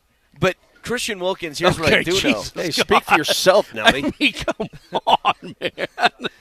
He's a very good player. Goodness. He's a very good player. And he was making a ton of money. Yeah. And they, on the spot, were like, no more. He was also injured, and they didn't like the way he handled that situation. So I think it was probably all-encompassing. But when this kind of thing comes out, what other team is going to take a chance on him? Plus, they're voiding the $32 million that they have left on his deal. I know. They're like, we're not going to pay you a single dime. It's just it's really bizarre. But if you want to give the Raiders credit, they handled it the way it should be handled. You cut bait right now, and you get done, and you move on. That's it. Yeah. Doesn't drag out. Again, in 20 minutes, we'll have a huge announcement that I want to get to. Hey, you guys remember the other day? I said sometimes when you got an older owner, you just need to be like, I know, buddy, you really want to talk to everyone. Martha Ford? Maybe we shouldn't. Here you go. Oh, really? Hey, are you going to offer that advice? What do you mean? To a person who owns a team? What are you talking about? Like you said, maybe you shouldn't talk. Who's going to tell the owner that he shouldn't talk? Well, I'm just saying maybe it's a... Yeah, that's great, Grandma. Let's get you to bed. Let's get you to bed. But I want to talk about the linebackers. Yeah, I know, Grandma. I know you do. It's okay, though. We got our GM to do that for you. We got another example. Shining example. Alex Karras was wonderful. That would be funny if he put us to bed in the morning. That's great. You know what? That's great. I should start doing that for you Let's guys. go ahead and get you. Here you go, buddy. Moser goes off on a tangent that takes 2 minutes, and I just start. All right, buddy, come on. Let's come on. Let's go to the couch just for a little bit, okay? Give me a little sleep. Man. But another owner said something that, you probably just shouldn't say in front of a mic. We'll get to it next.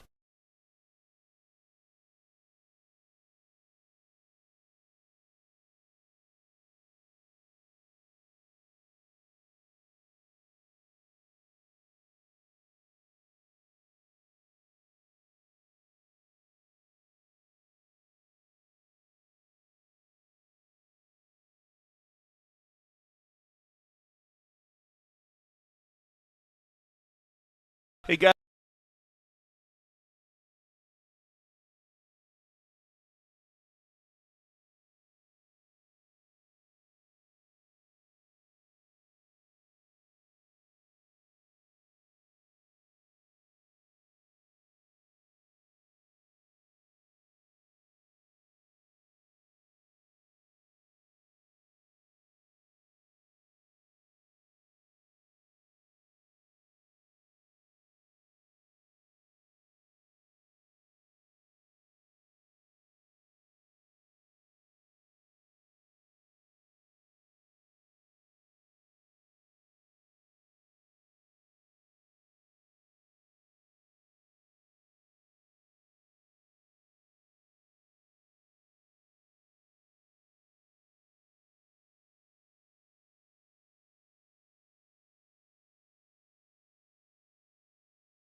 Yeah, you were just referencing this tsunami and all of the alerts for the West Coast, for Hawaii. Is there a more mysterious natural disaster than a tsunami? I mean, we've seen others clearly, but a tsunami is just wait, what's happening now? The water's moving? When? What time? Look, tornadoes and hurricanes, all that stuff. It's like scary, and there's nothing you can do. I think the idea of a giant wave coming at you has to be like one of the most terrifying things. Like all these, I saw like the streets were just jam packed, nobody moving. They're at deadlock. See the streets in Japan, but it's like, where do you're on an island? Where are you going? Up. Yeah, well, yeah, you gotta obviously. go up, bro. But up. Man, earthquakes. Freaky. Earthquakes are ones that happen without warning, though. I mean, at least you knew the tsunami's coming. Yeah. At least you know a hurricane is coming. At least you know a tornado. There's a storm. Something's there. Yeah, but an earthquake is you just can sort of prepare, get in a shelter. Tornadoes can. The one that happened in Bennett a couple of months ago. Yeah. There was no warning. There was just like, it's there. Bam. Yeah. It's funny. There's a comedian I saw. His name's Augie Smith. He goes, I live in Florida. Florida's fine. You get like 2 weeks' notice that a hurricane's coming. Because when I tour around the Midwest, the whole warning system for tornadoes like, duck! All right, so what befuddles me about the tsunami, the earthquake occurred off the coast of Russia. Correct. Where do you know that tsunami's headed? How do you know which way the waves are going to crash? Well, it also hit Russia. I mean, yes. So basically, why am I telling you this? Because How you're just going to make fun of me. You're just going to make fun of me when I explain to you how it works. Listen. What? I promise I won't. I promise. So this type of earthquake is not a plate sliding or a subduction. Oh, shut up, nerd. Shut up. Go to bed. This is where one literally yeah, that's lifts great, up. Grandpa. That's great, Grandpa. And it was like that's what get you some coffee. It's like 46 feet, and so then Go outside, nerd. To predict what the size of the waves are going to be, but it will dissipate as it makes its way across the Pacific Ocean. Training camp coverage, like tsunami coverage, is brought to you by Ramos Law, the official injury law firm partner of Broncos Country. And 15 minutes away from a big announcement. 15 minutes. Yes. In the meantime, speaking of, let's get you to bed, Grandpa. There is another owner around the league. So our last example of this was Mike Brown of Cincinnati, where he said, well, I don't want to sign Shamar Stewart because what if he hits a woman or something like that? Like, it was really weird. The next example is Jimmy Haslam. And you guys, I actually, I feel bad for this because their big story in camp is that they have 15 quarterbacks and they don't know what they're doing, and one of them is Shedeur Sanders, who commands a lot of attention. Here's what Jimmy Haslam said about Shedeur. If you'd have told me, so you picked him on Saturday, right? Friday night driving home, y'all are going to pick Shedeur, I would say that's not happening. But we had a conversation early that morning, and then we had a conversation later that day. I think we had the right people involved in the conversation. At the end of the day, that's Andrew Berry's call. Andrew made the call to pick Shedeur. Just like who's going to start or what play we're going to call is Kevin's call. But that's Andrew's call. He made the call. Why is the owner coming out and saying, yeah, I didn't like that pick. I didn't want it. That's what he just said. I don't like his discussion. I don't like the way he said that. He shouldn't be making those kind of comments. Now, Jimmy Haslam's only 71 years old, right? He's not like Martha Ford when she was out there at 90. What was she, like 96? Yeah, out there, and she could. Yeah, I mean, he's not. Or what is it? The McCaskey owner? What's her name? Virginia. Isn't she in her 90s? Yeah, she doesn't do jack anymore though. She just sits there and watches football. And she thinks that George Halas is still running the show. Yeah. All right. So no offense.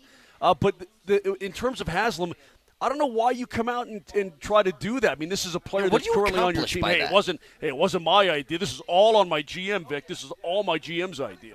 I don't understand it either. That whole situation continues to make zero sense in Cleveland with their quarterbacks. I don't know what their game plan is here. Why would you shuffle four different dudes to first-team reps? And especially young dudes who Shedeur's need reps. Those. Yeah. They need reps. Shedeur is not getting first-team reps, dude. Well, no kidding, because how many snaps are they going to have per practice? They are burying him there, and I don't like that either. And I don't know what's going to come of it. I don't know how it's going to work out. I know what I saw in college, and I know that Shedeur Sanders has a tremendous amount of talent. I know that. Why is he buried behind Dylan Gabriel and Kenny Pickett and Joe Flacco? I can't, for the life of me, figure it out. There has to be more to it, but I don't like an owner coming out and making those kind of statements. Joe Flacco, noted mentor to the youth, who has said on multiple occasions, it's not my job to teach these guys how to play. You know, I said this in the appetizer, and I mean it. I don't know what Rob Walton's voice sounds like, and I love that. I don't know. He could sound like a 50-year smoker. Mm-hmm. He could sound like a guy who sucked on a helium balloon. I have no idea. He spoke in the opening press conference when they bought the Don't remember That's a couple years ago, bro. Don't remember it. That's how I like my owners. By the way, I don't know what your voice sounds like. I don't need to hear from you. Okay? Virginia McCaskey kicked it at 101 in February. Oh, really? Yeah. Well, I mean, she took over the team when she was like in her mid-90s. I like Ditka. Brian Piccolo was wonderful. Okay, I mean, what are you doing? I'm being Virginia McCaskey. I'm being the ghost of Virginia McCaskey. What do you want? Gail Sayers was a star. Omaha's finest, Gail Sayers. Yeah, absolutely. And Brett, actually, just for your own personal edification, this is what Rob Walton sounds like. Oh, it was amazing. I mean, it was such a strong race. We were all running so fast, multiple running in the 50s, so I knew I had to go out fast. Dude, by the way, that is a real person. That cannot be a real human. That is no way. Hang on. No. That is a real person. No. She's awesome. Who accomplished an amazing athletic feat. I refuse to who believe won a gold medal in the Olympics because of her last leg of this run, in this relay. That's not a human. What's her name, Nellie? Her name is Femke Bol. Femke Bol. What'd she win? She was the last leg of a relay. It was the men's and women's relay, right? Don't you remember the mixed 400 relay? And she was like a sprinter or a walker? Yeah, a sprinter. And she was like way behind the last leg, and she just. And she won the gold medal. And maybe it's because of the helium. Multiple running in the 50s, so I knew I had to go out fast. But can you imagine Greg Penner coming out going, "Hey, listen, Jade Barron." Seriously, that's friggin' on George, man. Yeah, I had nothing to do with that. And by the way, why would Jimmy Haslam be? Look, I know that Greg Penner, and I'm sure he's signing off on picks and this sort of thing. I mean, they're keeping him in the loop, right? But is Jimmy Haslam more of a Jerry Jones than I realized? Is he making the picks for it? Why would he have to come out and distance himself? Look, you're hiring the people to make these decisions for your franchise. It's just an odd statement to make. I don't get it. I don't understand. Look, that part I don't. But if you're a GM, Moj, they are consulting with their owner on everything they're doing. That's just how it goes. They own the team. Well, why wouldn't you? So I think they understand it's their decision, but they're probably like, hey, we're going to take Jade Barron, and here's the reasons why. Right. And then even if the owner disagrees, you'll be like, but this is our reasoning. Get behind this part of it. Jimmy Haslam's just coming out and being like, didn't want it. Don't know why we did it. It's on him.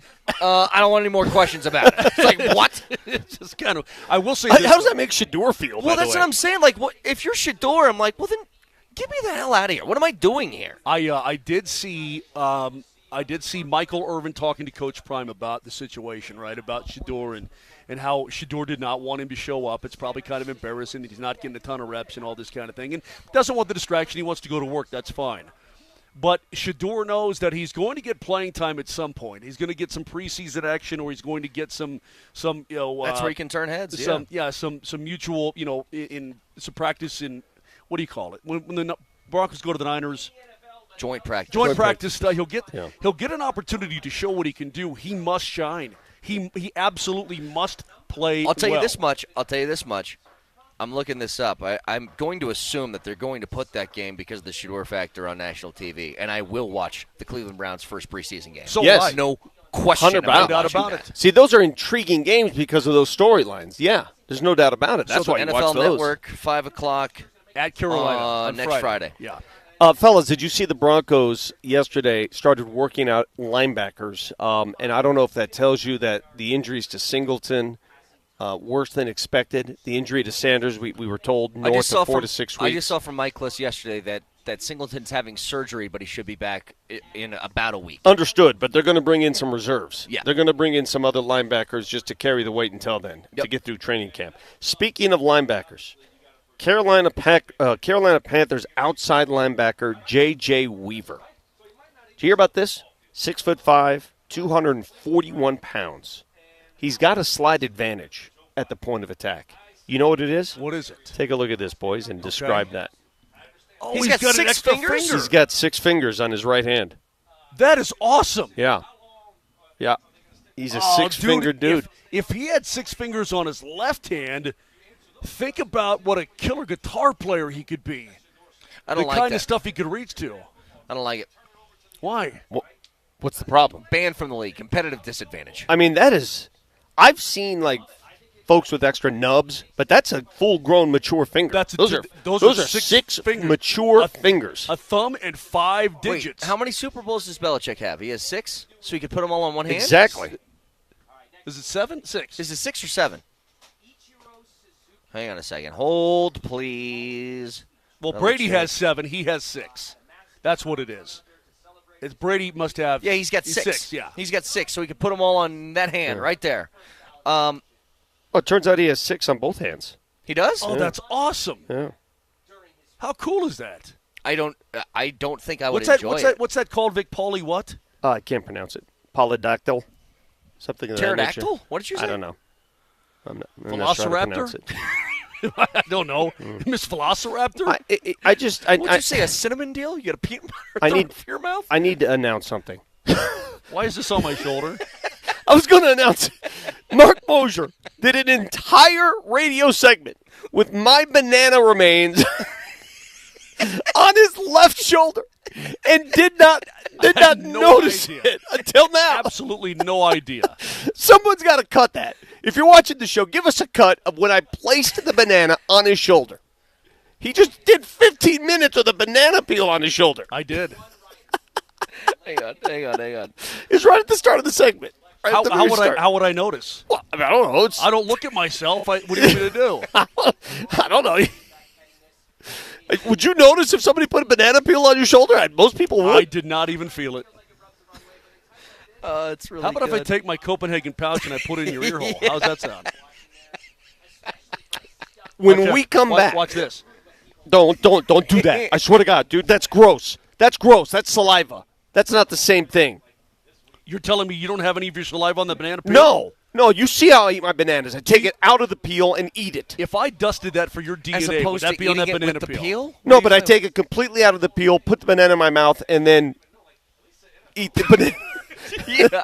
That's how I eat it. Go to break. When we come back, stop it. I swear to God. When we come back, an announcement all football fans will love. We love football, and so will you.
Ooh, chills. Seriously, is there any composed music that elicits emotion like this music? Yeah. Well, I'm not asking you. Who are you asking? Sports fans. Oh. Yeah. Say it with me. Ready? Dun, dun, dun, dun. Dun, dun, dun, dun, dun. This is really good, though. And the reason we're doing this is because we have a big announcement. Ladies and gentlemen. It's huge. And why? Because, Vic, Altitude Sports Radio loves football. We love football more than you love football. That's the bottom line. Altitude Sports Radio is pleased to announce that beginning week 1 of the upcoming regular season here in the NFL, we now have the extensive package of nationally broadcast games, including Sunday Night Football, Monday Night Football, Thursday Night Football, all the International Series games, the Thanksgiving Day tripleheader, the Christmas Day game, and every single playoff game culminating with Super Bowl 60, all heard here via Westwood One on Altitude Sports Radio 92.5. Sup? Between the NFL on Westwood One, which we now have, the Denver Nuggets, the Colorado Avalanche, college football, college basketball, and many more live broadcasts, Altitude Sports Radio will air nearly 300 live games in the next 12 months. So in addition to this sports talk, this little thing we do, this little thing, wearing bananas on your shoulder, you will hear live sports like no other, including the National Football League, which will kick off on Altitude Sports Radio September 4th with the defending champs, the Eagles, playing in that traditional Thursday night season opener against the Cowboys. Week 1, we've got Kansas City and the Chargers from Brazil on September 5th. And then the Baltimore Ravens and Buffalo Bills on the Sunday nighter, September 7th. Vikings, Bears on September 8th. So all National League football games via Westwood One here on Altitude Sports Radio. And I'm not done yet. In addition to football, beginning August 4th, Altitude 950 AM, our little sister station, they're going to start airing the Jim Rome Show every day, weekdays, 3 to 6 Mountain Time. So on 950, it starts in the morning with Dan Patrick, then The Herd with Colin Coward, and then Jim Rome in the afternoon. So that is the announcement. Football and Rome all in a day. How about that? We just got back from Rome. Hey, I'm not kidding. It's seriously a joy when I have to leave the house on a Sunday for something. Maybe I got to go to the grocery store or whatever, middle of the day. And just to hear games. It's awesome. Just to listen to games on the radio on a Sunday. Is there anything 100%. better? Plus, they have some of my favorite people on these broadcasts, like Ian Eagle, Kevin Harlan, Kevin Harlan. These are our faves, boys. Westwood One does these are guys, such a good job. And that dude goes Westwood One. You know who else? That guy. That guy's awesome. You know who else is featured on Westwood One a lot? Our boy Ryan Harris. Yeah, he does a bunch of games. He certainly is. Yes, he does. He certainly is. So this is really huge, people. It's just basically you can keep it on Altitude 92.5. Man, when you flip it on, all you're going to get is the greatest sportsness of the Sportsation. Football all over your face coming this fall and winter and into the Super Bowl 60 in February. This is it's killer. It's just really killer. The more I think about it, you would be hard-pressed, and I'm talking about nationwide, to find a more diverse package of games than what we carry on our radio station. Seriously. Think about this for a second.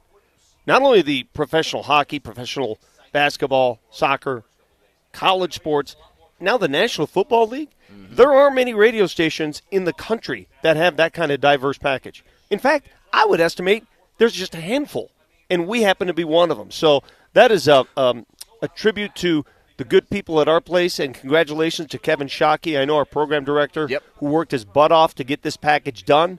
Thank you. It means a lot. By the way, if you guys are wondering, you're saying, what about college games? We're still having those too. And we're On talking Saturday massive mornings. Games. We Yes. still have Michigan, Ohio State, the SEC championship game, Army, Navy, Texas, Ohio State, all the big games. We got that on Saturdays as well. Because this is what we do. At the end of the day, I know we have fun. We talk about the games and what happens in the games and what emerges from the games. It's all about games. Yep. Your life is a game. It is. I play stupid games, and I win stupid prizes. I don't know how to answer that. Your life is a game, and when you're done, we're going to bury you in a burlap sack. But Vic is dead on this. I challenge anyone across the country to have a more diverse set of live sports games than our station. I defy you to find it. Think about that. One minute you're listening to a live hockey game. Professional hockey game. The next minute you got an NBA game. Then you got an NFL game. And then you wake up in the morning and you got a dude wearing a banana peel on his shoulder. I mean, that doesn't happen. It's pretty special, dude. So a text says, now I don't need to change the station ever. Nice. Exactly right. It's exactly right. Keep it right here, Altitude Sports Radio. It's gonna be awesome, and we're pleased, we're happy. We've been kind of keeping it under wraps, but it's going to be killer. So the question is, somebody asked, are we allowed to run Broncos games in prime time? My understanding is we can only run those if they're in the AFC Championship or the Super Bowl. We can air those games with Denver. Yeah. Otherwise, there's another station in town that has the rights to those games. Yes. Clearly. Yes. But this is huge. I love it, and I cannot wait. Again, guys, tomorrow, a kind of real football game will be played for the first time this year. Hall of Fame game. I wonder, because in years past, these Hall of Fame games, teams have not played any starters at all. Last year, they didn't play any. Do you remember? Yeah. You remember the game? Yeah. I mean, nothing.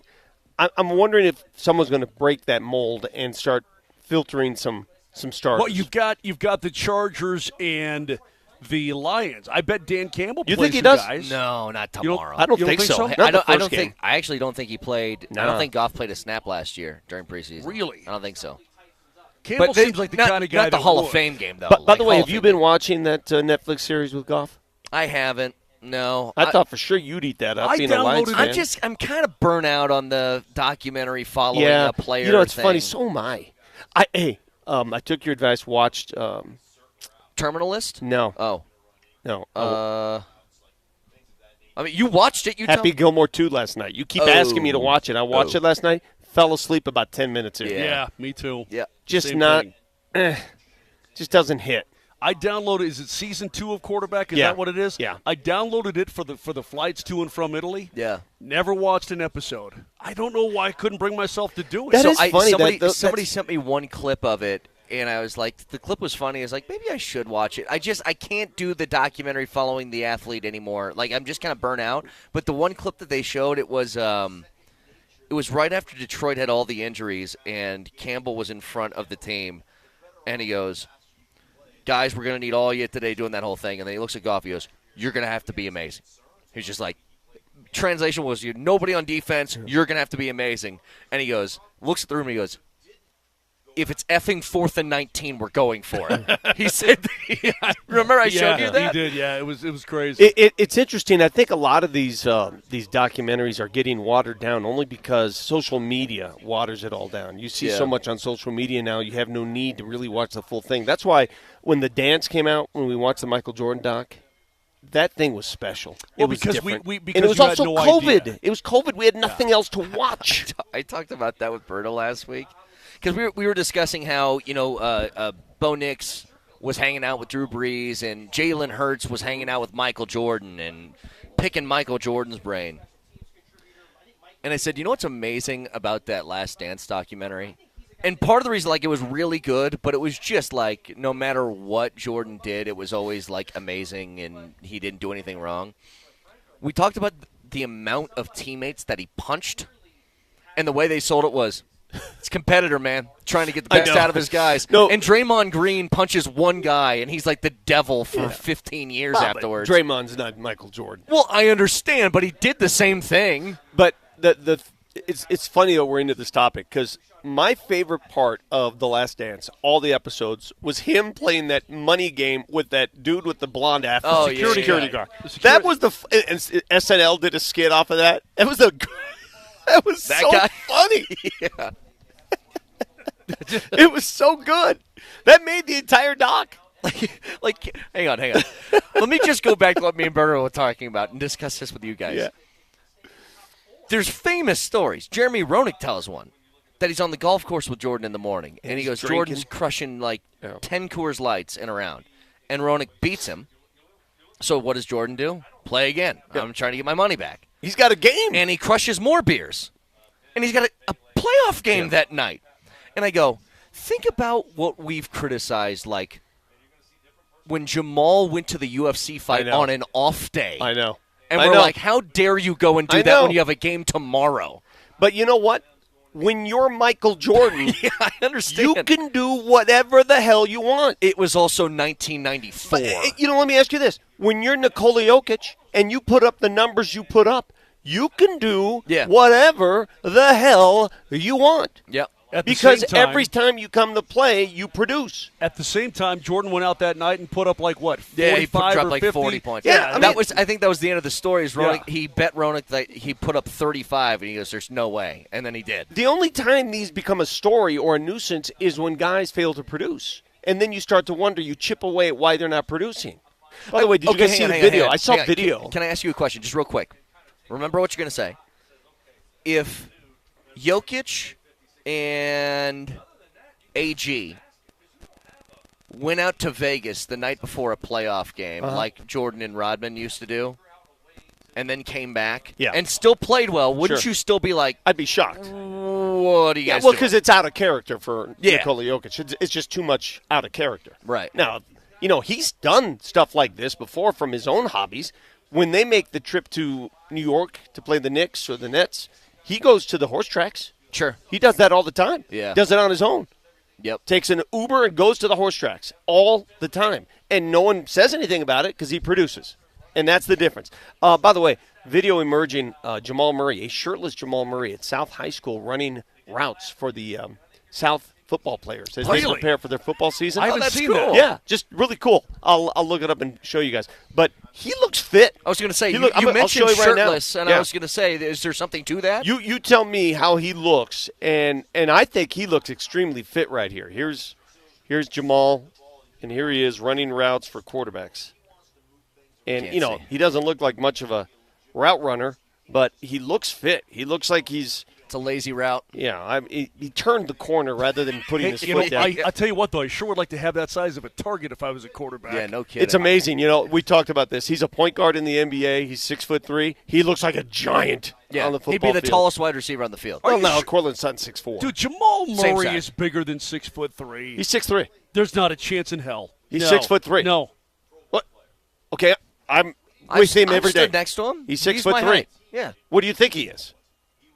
They have him officially when he has listed. it like when his hair is like sort of picked out, he looks a little bit taller, I guess. But he's listed at 6'4". He's 6'3". Trust me on this one. 6'4". Well, you're shrinking. Okay, you know what? You don't need to bring that up. I got a banana peel and I'm shrinking. I mean, that's not the kind of Wednesday morning I was expecting to have, brother. Hey, speaking of high school football, I read a story the other day, and we all know that the South does high school football a little bit different than most of the country. Texas does high school football, dude. I lived it for 3 years. Turns out Georgia kind of does it differently, too. And I'll explain exactly what that means next.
How does one go from going 1 over one day to 9 holes 49 the next?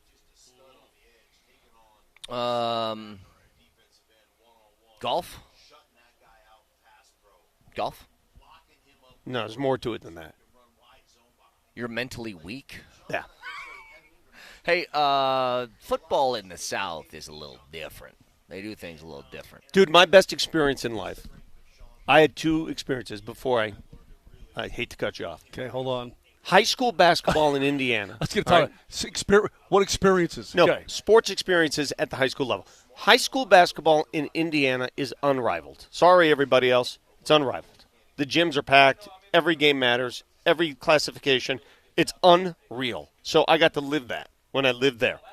And then high school football in Texas is just on another level. It's its own industry. It means more, in my opinion, than pro football in Texas.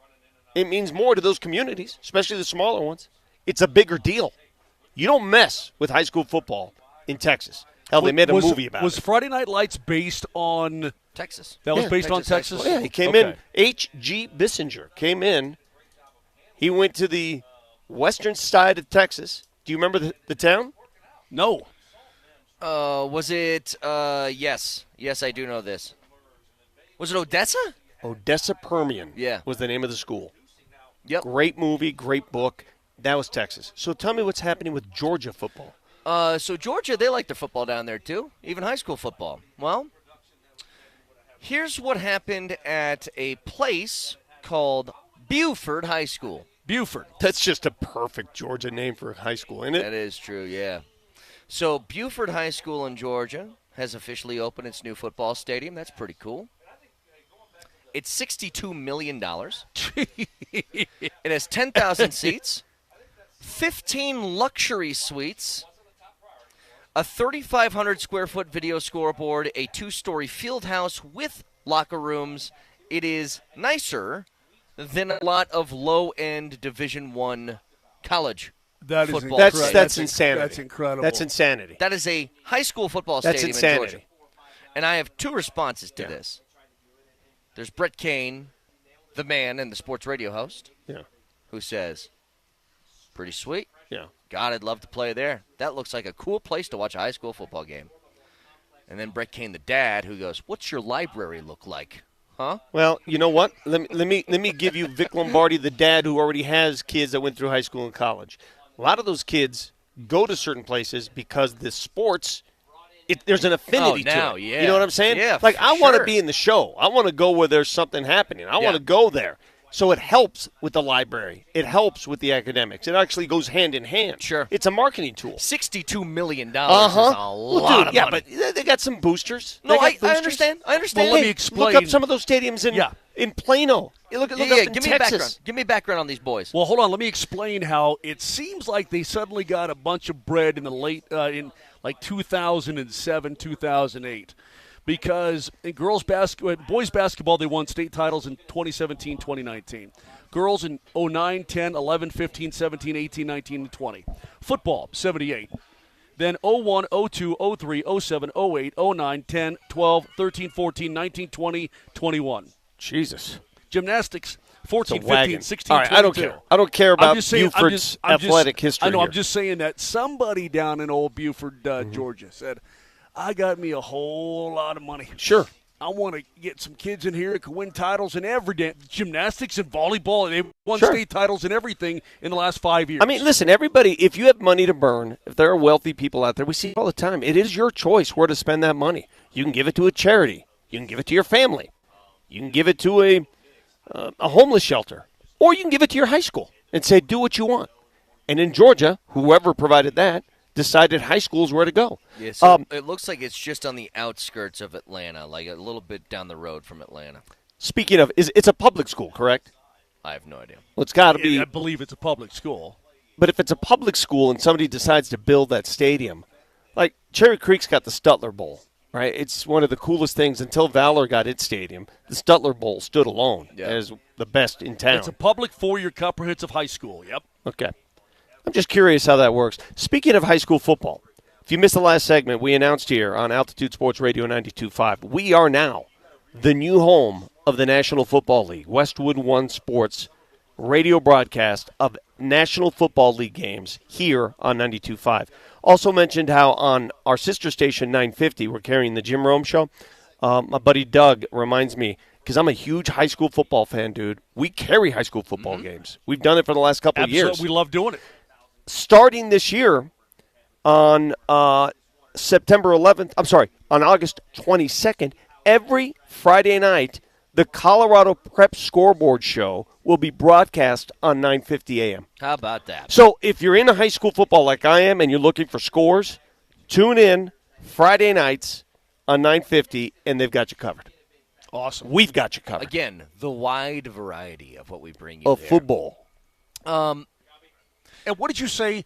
You said this past weekend was the first weekend, or the last weekend, I'm sorry. It's the last time we won't have football between now and the Super Bowl, correct? Yes. Now in February. Because the Hall of Fame game is tomorrow night, and then it's on like Donkey Kong. Then it's we're- preseason then football. we're going. I Yeah. mean, we're less than a month away from the college football season starting up. Like, yeah, we're here. What do you look forward to? Let me. I want to ask you guys just in football terms. Like, what about football? And it doesn't have to be the National Football League. We're live here at training camp, so we're talking Broncos. What is it about football that draws your interest, that gets you more hyped up? What is it? I've got mine. What is yours? I guess how do Football you mean? season's approaching. Like, what are you anticipating most? I want to see people hit. No, but what part of the sport? Which level of the sport? What team? Where? Well, I'm always- you've got to be specific here, but I love college football. You're a college guy. I mean, put it this way. I like going to. I love the NFL. I like going to NFL But games. going to college games is more enjoyable. I agree. Love I going agree. to college football. Going to a college game Love is see. Love it. I love, and I guess I'm generalizing here. I just love the purity of the sport to begin with. I love youth football. I remember when my kid played, and my kid played since he was 7. He played football all the way through. There was nothing that would hype me up more than football season approaching and going to watch those games with those kids. Nothing. More than anything. Can't wait to see 9-year-olds get it all. Well, see, because you guys didn't experience it, but anybody listening out there, if your kid plays football, you will agree with me. Look at me. I'm looking at you right now, people. You will agree with me. It trumps any of this stuff. This stuff doesn't matter compared to that. Look, there's something about there's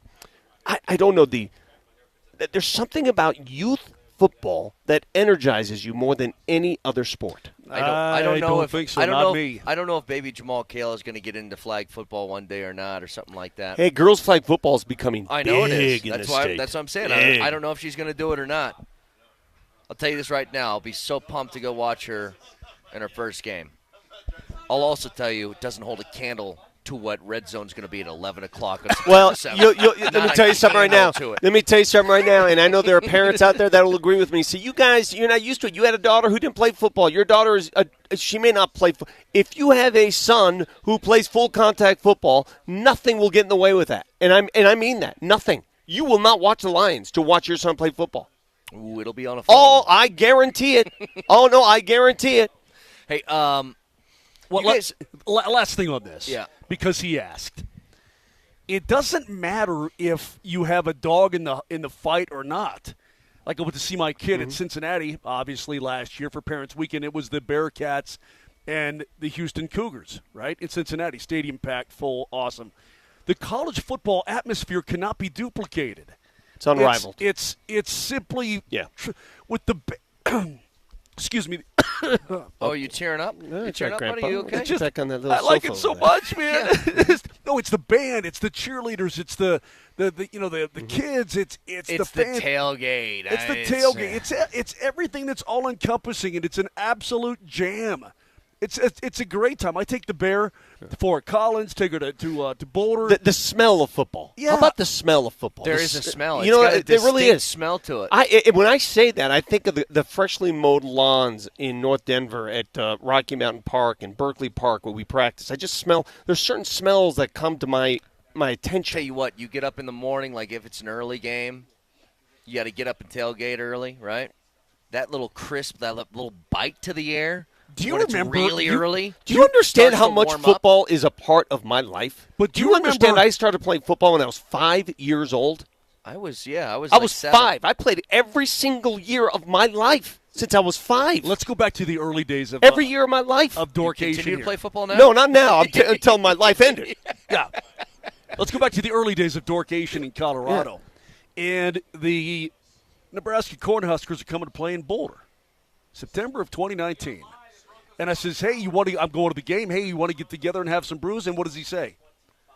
I can't. Well, why not? Why can't you? Because he'll be with Nebraska people. And I drove by that stupid Nebraska tailgate. I didn't say I couldn't. Yeah, you did. I didn't say I couldn't do it. I got to go with the Nebraska people. I remember like What'd it was you come hang yesterday. out? He's committed to his family. I'm not going to friggin' Nebraska tailgate. Are you out of your mind? Are you out of your gourd? Seriously. At a Nebraska tailgate. They drink a lot of beer. So what? I drink a lot of beer. We went to a Sac State tailgate. Did I get you free beer? Oh, yeah, that was okay, by the way. When the opposing team is your school, that's okay for you to, like, hang out in their tent. You're such a hypocrite. In their tent. I had to represent. Yeah. Well, the different here's the What a difference. You didn't go there. Here's the difference. Nebraska, there's a known adversarial relationship in the state of Colorado. Sac State is a loser. I can't stand nobody Sac cares. State. Nobody cares. It might as well be a JUCO. Mike Bibby can get bent. Couldn't Tell care that less. to Shaq and his kid, man, playing some hoops there. Can I share something with you guys? Sure. Because every once in a while I fall across one of these stories, and it must be discussed. We'll get back to the Broncos in just a few minutes.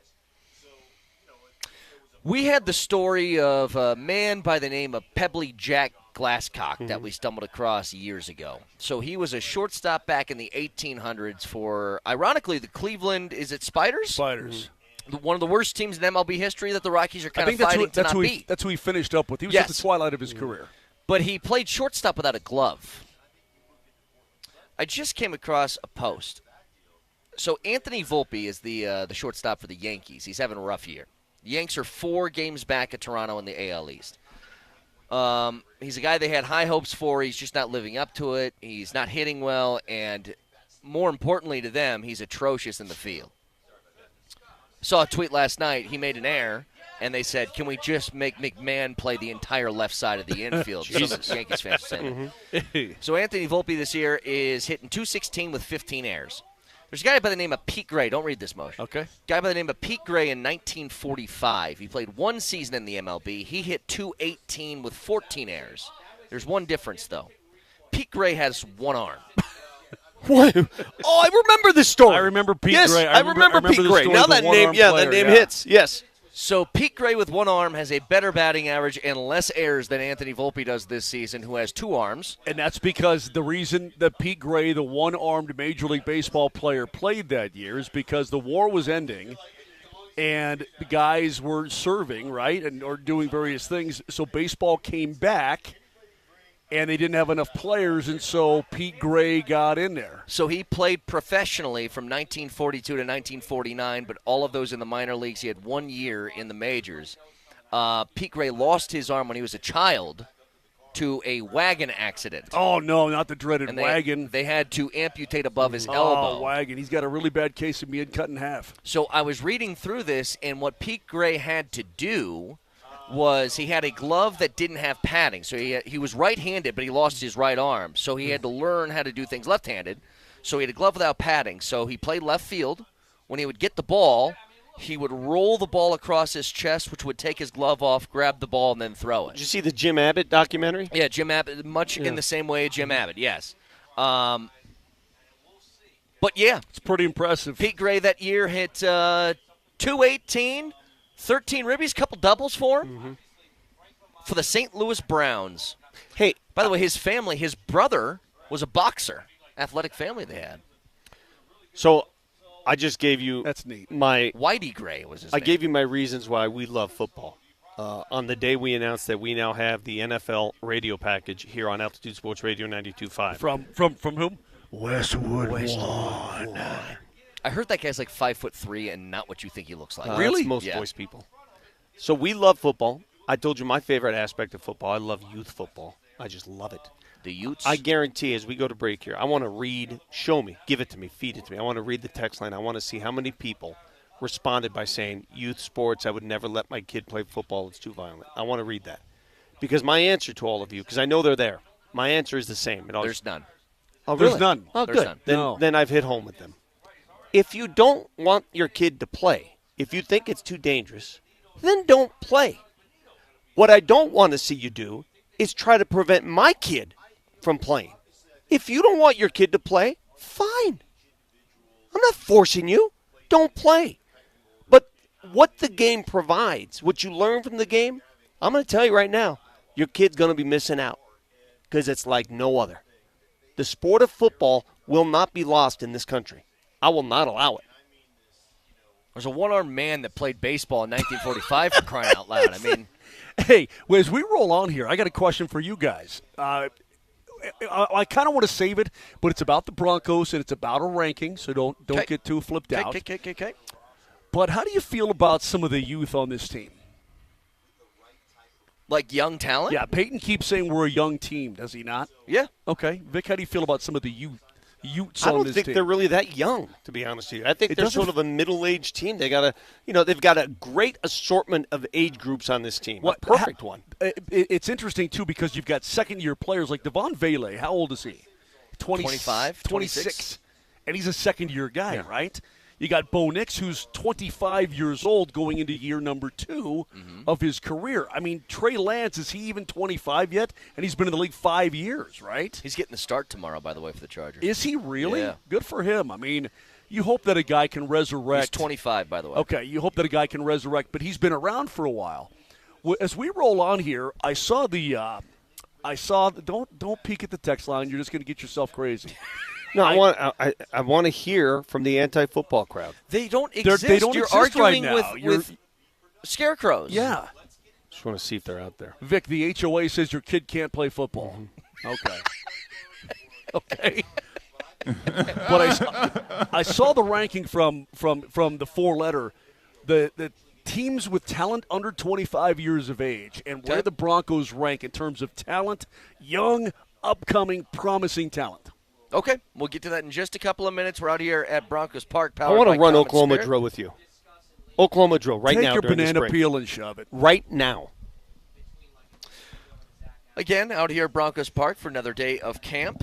And all of Broncos camp coverage on Altitude Sports Radio is powered by Ramos Law, the official injury law firm partner of Broncos Country.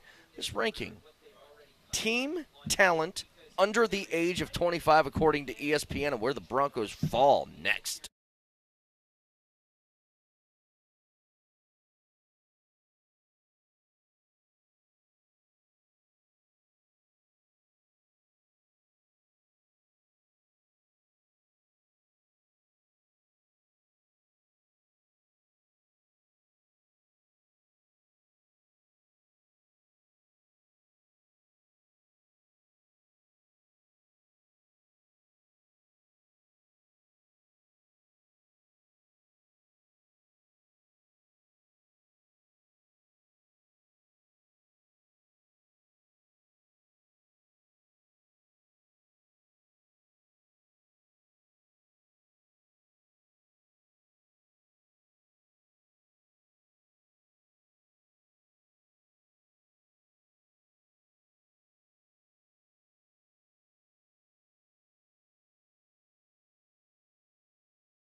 All right, back here at Broncos Park, powered by Common Spirit. So, Mose, you got this list in front of you. Sure do. I was reading over the top 25, or top team, with NFL talent under the age of 25. Okay. The number one team in the National Football League, this is according to ESPN and Aaron Schatz, and goes through the whole 9 yards, right? Number one team is Houston Texans. They got what? On the best players under the age of 25 in the National Football League. Houston Texans are the number one team. It's a pretty good list. I mean, last year they were first. This year they're first again because those scroll guys back up. It's a good list, though. Scroll back up. I mean, it's C.J. Stroud, Will Anderson, Jr., Derek Stingley. Kamari Lassiter, yeah. Instant impact players. Yeah. And then they have players who graduated who got a year older. Now they're 26. Tank Dell and Juice Scruggs. Pretty good, right? Sure. So Seattle's number 2. And I keep going down the list. I'm going, dang.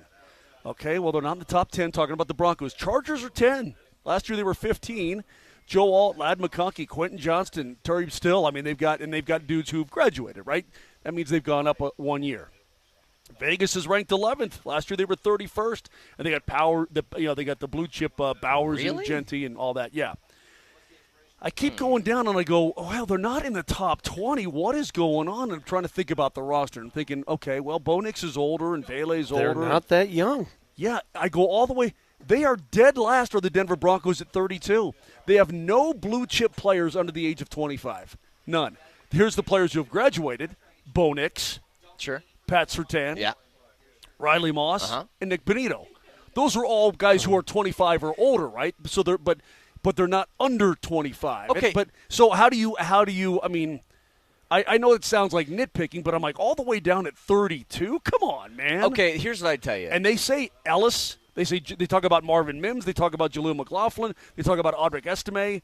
But they're like those guys are those guys are just good. They're okay or whatever. Let me say this. They might be right. You're talking about blue chippers. They might be right if we're drawing the cutoff at 25. If you're over 25, you aren't old. Like the Broncos are still 26, 27, 28 is a young player. That's just crazy to hear. My son is 26, and he's considered old by these standards. Yeah. And I still want to, I'm a beautiful baby boy. I want to suckle. You? I mean, you know what I'm saying? It's just weird. But the Broncos beautiful baby boy. I got nipples, Greg. Can you milk me? Oh, my God. How old is R.J. Harvey? 23? He's 24. R.J. Harvey's a 24-year-old They're rookie. drafting older dudes, man. Jahdae Barron is 23 years old. Pat Bryant is 22. Savion Jones is 22. So they have an opportunity to work their way into that class for next year, or even the next year after that, depending on what they do. But make no mistake here. The Broncos are not an old team. They're not. They're right in the wheelhouse. They're at that 23 to 30 stage. They got so many players at that level. 25 to 30 and that is leaves even you better. an extended run if your team is good. Like Zach Allen is 27. I don't think he's an old player. No. He's in the prime of his career. What's JFM? He's right around there too. Sorry, it takes a long time to type that. Well, you have your roster right here. Yeah, it's easier to do this. 28. Okay, he's 28 years old. So they've got a bunch of guys who are in that honey spot, right? I mean, right there where you want them. But what I'm saying is time, there are teams that exist that are like all of our players are like in their 30s and we're making one last run sort of thing. The Broncos are near that. Well, agreed. Now that you say that, I'm looking at the list, the ages. Do you know how many 30-year-olds, 30-plus, the Nuggets have on this roster? Let me see. The Nuggets? I'm sorry, the Broncos. 1, 2, 3, 4. They have 6 players on the roster that are 30 or above. Yeah, that's not an old team at all. That is a young team, boys. Yeah. That is a young team. I'll give you the 6. Evan Engram is 30 years old. Okay. Will Lutz is 30 years of age. Kickers don't count. You're right. Kickers can go forever. Among the oldest players on the team, if not the oldest, 33-year-old Michael Burton, fullback. A little fullback. Who knows if he's going to be on this roster anyway. Think about that. 33, that's the oldest I've seen so far. I mean, Garrett Bowles is 32. I've not seen outside of 33. That's the oldest player on the 30. And Mike McGlinchey's 30. You mentioned Bowles already. And DJ Jones is 30. That's it.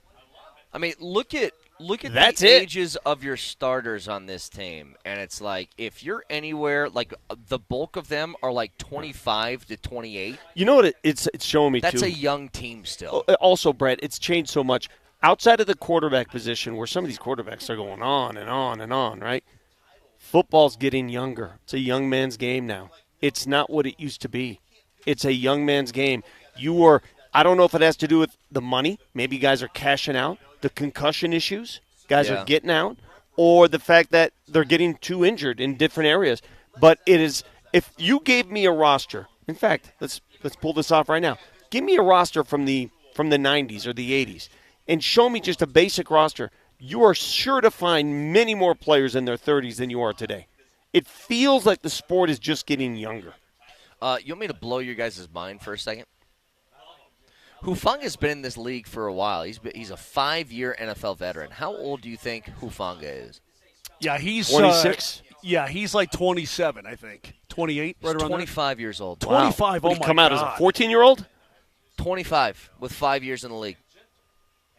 I'm surprised he wasn't on the recently graduated list. Maybe they're just like he's been around for so long. Yeah, Vic, I don't know how to go through it and find out the ages. Here's your starters of the 98 team that won the Super Bowl. Okay. Elway was 38. Howard Griffiths with 31. McCaffrey 30. Rod Smith 28. Shannon Sharp 30. Offensive line, Tony Jones 32. Schleyer 32. Nalen was 27. Dan Neal 25. Harry Swain was 33. Harry Swain. Already more 30-somethings just on one unit. Defensive starters. Neil Smith was 32. Romanowski 32. Ray Crockett 31. You get Steve my drift. Atwater 32. You get my drift. I mean, it's a Now, younger game that's today. I guess It's a more seasoned team. Hard to do with the Super Bowl champion because those guys are probably more veteran laden, but still. But truth be told, the conclusion is this: the Broncos are not an old team, nor are they a young team. They are in the perfect wheelhouse, it's a great spot. right in the age group where they can grow for 5 more years with this glut But I think of talent. I think the point that I'm trying to make is that you're looking for blue chippers under the age of 25. You're looking for future studs, right? Guys who are impact guys under the age of 25, and they ain't got none right now. Well, they could. R.J. Harvey could be Harvey, one. Jahdae Barron, Pat Bryant could be one. Yeah, they could be, but Troy Franklin could be one. You don't know. You're right. Vic, you're absolutely right. I don't know. I said right this second. You don't know, right? Mm-hmm. So I've got as much claim to they're not as you do to they are. I've got the same amount of claim. But Thanks, high school debater. But it's not, to me, this would be a concern if it's what Vic is talking about, that these guys weren't not just 25 or younger, that they were like 31, because then you're starting to push towards hey, we got like a 2-year window with this group of guys that we trust, and then we have to start over. They don't got to start over with anything. Most of their guys are going to be here, if you like them, for 3 or 4 more years before you start to worry about that kind of stuff. Well, sure, anyway. Absolutely. And I'm sure if you sign Zach Allen to a 4-year extension, that contract ends if he sees the final year when he's 31. Right. What I'm hoping is that we get to a situation where we go, Benito's 31, Zach Allen's 31, right? This kind of thing, right? Where we're going, okay, these guys, these guys are still players, and they deserve even another deal already in their early 30s, and that it leads to success. That's what I'm hoping. I'm just going to try and see Kansas City Chiefs and how many guys do they have that are over 30? I bet you that's an old team. Feels that way, doesn't it? It feels old. But then again, it feels old because they've been around and they've dominated for so long. Oh, a couple of guys haven't even been born yet on this. Oh, look at that. I can't believe that. They only have 2. Over the age of 30? It's Travis Kelce and then their backup tight end, Robert Tonyan. You're kidding me. Who I don't even know if he's going to make the team. Dude, this sport's gotten young, man. I'm telling you. Yeah, they're in good shape. This sport has gotten young. It's not what it used to be anymore, man. Check the rest of it. I think money has a lot to do with it. And so if you make $40 million in a 8-year career and you're a little worried about your health issues, you're out. It's too violent of a sport. I mean, how much do you have to love the sport to stick it out for 15, 16 years? The Raiders have 4. Raiders have 4. And Geno Smith is the oldest at 34. Mostert's 33. Dorsett's 32. Alex Kappa is 30. All right, hang The on. line- One the more. Let's guard. look at the Chargers. What are the Chargers At this have? rate, the LA Clippers are older than any NFL roster. Pretty much. Yeah, the Chargers have 3. The Chargers have 3. Yeah. That's crazy. Wow. We're talking about a young. You would never dream that, would This you? right now feels like a young division, but maybe that's just Vic, you're right. If you are that's 30 years that's old, the trend yes. across the National Football League. Unless you're a franchise quarterback. Franchise quarterback, they don't count because you can be Joe Flacco. You can play until forever. But if you Well, are he's 30 40. years of age and you're a position player, a non-quarterback in the National Football League, you're considered old today. You're considered old. Why do you think I was At talking 30. about this with Cortland Sutton so much Yeah. before this contract Yeah. extension? Yeah, The you're Eagles, considered old. Eagles only have 4. I mean, good Lord. Name another good team in the league. Well, Random. go to Dallas. Dallas feels old. I could be wrong, but Dallas feels like an old team. Am I wrong about So that? far, every team you've mentioned has fewer 30-year-olds plus than the Broncos. The Broncos have 6. as That's I mentioned. correct. Yeah. Dallas has 3. Golly, man. Yeah, this is crazy. Baltimore? Does Baltimore feel old to you? Yeah, but who else has a Calvin Throckmorton? I love that name. I love That's a Throckmorton. great name. Yep. Yeah, I just want to look up like 2 more here because this is kind of blowing my mind. Okay, so Baltimore's pretty old. They have. Don't you love how we accidentally come 6, upon 8. subject material on this show? It's crazy. How Baltimore many? has 8. 8 guys 30 or Oldies, older. elderly. Oh, there what they an are. elderly team. Put them in a home. AARP, here My they God. come. That's great, Grandpa. Let's get you to bed. Let's go. All right, one more. Buffalo. Buffalo's got 3. Gosh, that's crazy. That Burt Oh, Jones. and Buffalo, 2 of them that are over 30 are Mike White and Mitchell Trubisky, backup quarterbacks who won't see the field. Dude, unbelievable. All right. That Burt Jones was Young a man's good game. Colt. Out here at Broncos Park again. All training camp coverage that you hear right here, Altitude Sports Radio 92.5. Nobody got that, man. You don't remember Burt Jones? You have no idea who Burt Jones even is. Colts Burt Jones? Yeah, well, he's 73 years old now. So All camp coverage on Altitude Sports Radio is powered by Ramos Law, the official injury law firm partner of Broncos Country. Back after this. Len Dawson. Go to a history book.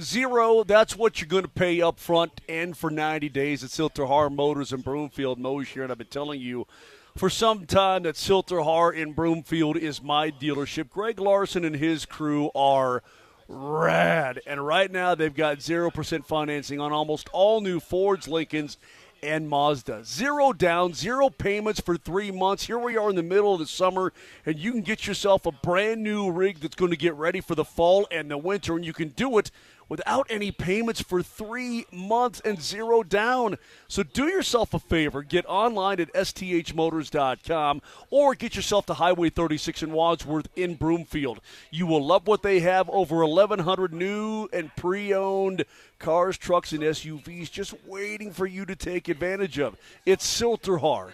Everything you want out of a dealership.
This is something I think only the MLB can do. There was a doubleheader the other day between the Blue Jays and the Orioles. There's a player named Sir Anthony Dominguez. He's a pitcher who played for the Orioles in Game 1 and then played for the Blue Jays in Game 2. That's happened before. Mid-doubleheader. Seen that. And just took the walk right over to the other side, which has to be one of the most bizarre experiences of your life. Yeah, it certainly does. That's happened before, guys being traded in the middle of a doubleheader and then heading over to the other dugout. I've heard of that happening. Yeah. I can't give you a specific example right now in my head, but it's happened. I do know that. I think it happened to a Rockies player. Did it really? I'm trying to remember something. Maybe people can help us out with that. I'm trying to recollect that, but only in baseball, really, does that occur. Like, we've had it where you guys are on a road trip or something like that, and remember I've got one for you. Hell, Matt Duchene. Matt Duchene, we're on Long Island. Yeah. Matt Duchene traded during the Avs and the Islanders game to the Ottawa Senators. After the game, we get on an airplane and we head to Stockholm, Sweden. The next game was against the Ottawa Senators. He didn't play, did he? Of course he did. He did? Absolutely. Samuel Girard went with the Senators. Or no, he did not. I'm sorry. He came in the 3 from Nashville. He met the team in Sweden. But yes, Matt Duchene played against the Avs. And the crazy part is the Avs lost both of those games to the Sens, and they were in great shape. Jesse, you were there. It was awesome. Jesse was there, roaming Stockholm. Jesse's always there. I know he is. This guy's been all over the damn globe doing Jesse and I sports. are reminiscing. It is Hall of Fame week with the Hall of Fame game this week, and Jesse and I went to a couple Hall of Fames together. We went to the John Lynch party where Lionel Richie just showed up. Impromptu concert. Yeah, we're sitting 4 feet away from Lionel Richie. Get out. They said we have a surprise entertainer. And Jesse and I are sitting here just eating free food, and Lionel Richie shows up out of nowhere. We're like, what the hell's going on? Is this where you had that great talk with DT? Was that yes, game? Yes, Yeah. that was where Payton got. It was also that party, the John Lynch party, which is the single greatest Hall of Fame party I've ever attended. That was the party where Herm Edwards confused me for someone I wasn't and slapped me on the ass. Do you remember that? He just slapped me and started talking to me as he thought I was some other coach. Who could he? Vic, who would he have thought you were? You're a small man without a I prostate. have no idea, but I just sort of took it. I was like, yeah, hey, coach. So then he slapped you on the butt, started talking to you, and then he just kept talking. After kept staring saying, how's at the your family? face. He grabbed my shoulder. How's the family? How's everything going? I'm like, I'm an looking old good. man without a prostate. I mean, that's Jesse. He talked to me for like a minute. Who in the world could he have mistaken you for? I have no idea. Do you think you're Iron Eagle? I have no idea. Oh, my God. No, he called me coach. Oh, he did? He called me coach. That is absolutely bizarre. It was hilarious. You've had some great... You know what? Hang on. Vic, you fooled people before. Maybe this is just a game that Herm plays. Like, he just does that to random people to see how they respond. I just kept talking to him. Would you please, real quickly, for our listening audience that maybe has just joined the program from other places, could you relay how you wore a gold jacket and you got into the Hall of Fame gathering with all of the gold jacket guys? In fact, I will submit that piece of video because Jesse and I were there. I'll submit that piece of video on Twitter. And Jesse, he just walked in, didn't he? So what happened, Jesse? Are you Both on? of you. Are you on, Jesse? Yeah, we both walked in. Yeah. So what happened was at the Hall of Fame, guys. And Jesse's totally unafraid. He will go anywhere. I'm and just do anything. Vic's camera guy. Yeah. So I said before we went there, I said, Jesse, I'm going to bring this jacket that looks like a gold jacket, but it's not. It was a yellow. Yeah. It was just a nasty yellow jacket. And so there's a room off to the side of the Hall of Fame in Canton where all the current Hall of Famers are only allowed. You have to have a jacket. You can't go in. And it's they sit there. surrounded by glass. Exactly. And all the fans can look inside like an aquarium and peer inside. So Jesse and I are walking by, and I got my gold jacket, and I go, let's go. So we walk in, and we're introduced. Hey, how you doing? And start shaking hands.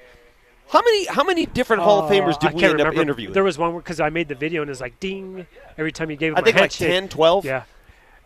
Yeah, it was like Elway. I went into Elway, and Elway goes, what are you doing in here? Peyton Manning. I go, what are you doing in here? I go, I'm a Hall of Famer. What do you mean, what am I doing in here? You're certainly a kicker. I mean, I mean, maybe that's where Herm Edwards saw me. That's it. That is hysterical. He just walks in and Jesse's filming him. So clearly this is like, Hall of Famers, doing his video diary or something like that. And they get into the exclusive Hall of Famer only room, shaking hands and kissing I babies. got to find that video. Yeah. I don't even know what year that was. Look that sucker up. Okay, as you look that up, Moj, can you help me with this name right here? Philippe Gariby. So he played in a PGA of Canada event. He played well. He shot 1 under. He had a hole-in-one. But he went viral because he used legal means on the putting green to do this. It is. I saw that. Had you seen this, Moj? I saw it. He uses an 18-inch putter. Which is legal. You can go as low as 18 inches. Yep. Which would be a normal putter for me. What would be the idea behind what would be the also idea? known as a normal-sized putter. Dude, he's crouched over like he's ready to snap a football. It gets you closer to the ground. It's supposed to eliminate any type of body swerve or whatever. I don't know. It seems ridiculous. He played well. Hurt your back. Seems like it would hurt after a while. So he was at one point 3 under in that event. But I wonder, with all these freaks, whenever I see somebody with the long putter, and it's really just tour guys. It's really right? the opposite of the long putter. Well, yeah. But I see one of those. I don't think I've ever played with somebody who's had one. I did, and I've tried it before, and it actually feels good. I'm too proud to try it on a full-time basis. It feels like it's the Rick Barry, granny shot it thing. really does work because it takes all of that shaking out of your game. Yeah, all you're doing is you're basically moving your body. That's it. And it's a straight putt every time. I just refuse to go down that road. I judge those people, though. So do I. I always think who's the one on tour? Is it Adam Scott that has it? He has it, yeah. Lucas Glover has it. They're still anchoring. Yeah. They got to be anchoring. There's no way that top hand is not touching Adam their Scott? body. Yeah. There's just no way. Yeah. Hey, I want to reiterate, for those who are joining us here in the 9 o'clock hour, glad to have you aboard. We appreciate it here in Moser, Lombardi, and Kane. We made a big, big announcement at 8 o'clock. Do you remember that announcement? I do remember that announcement. Nelly, if you are ready, Nelly, I am ready. What, you going to do the announcement after I already did the announcement?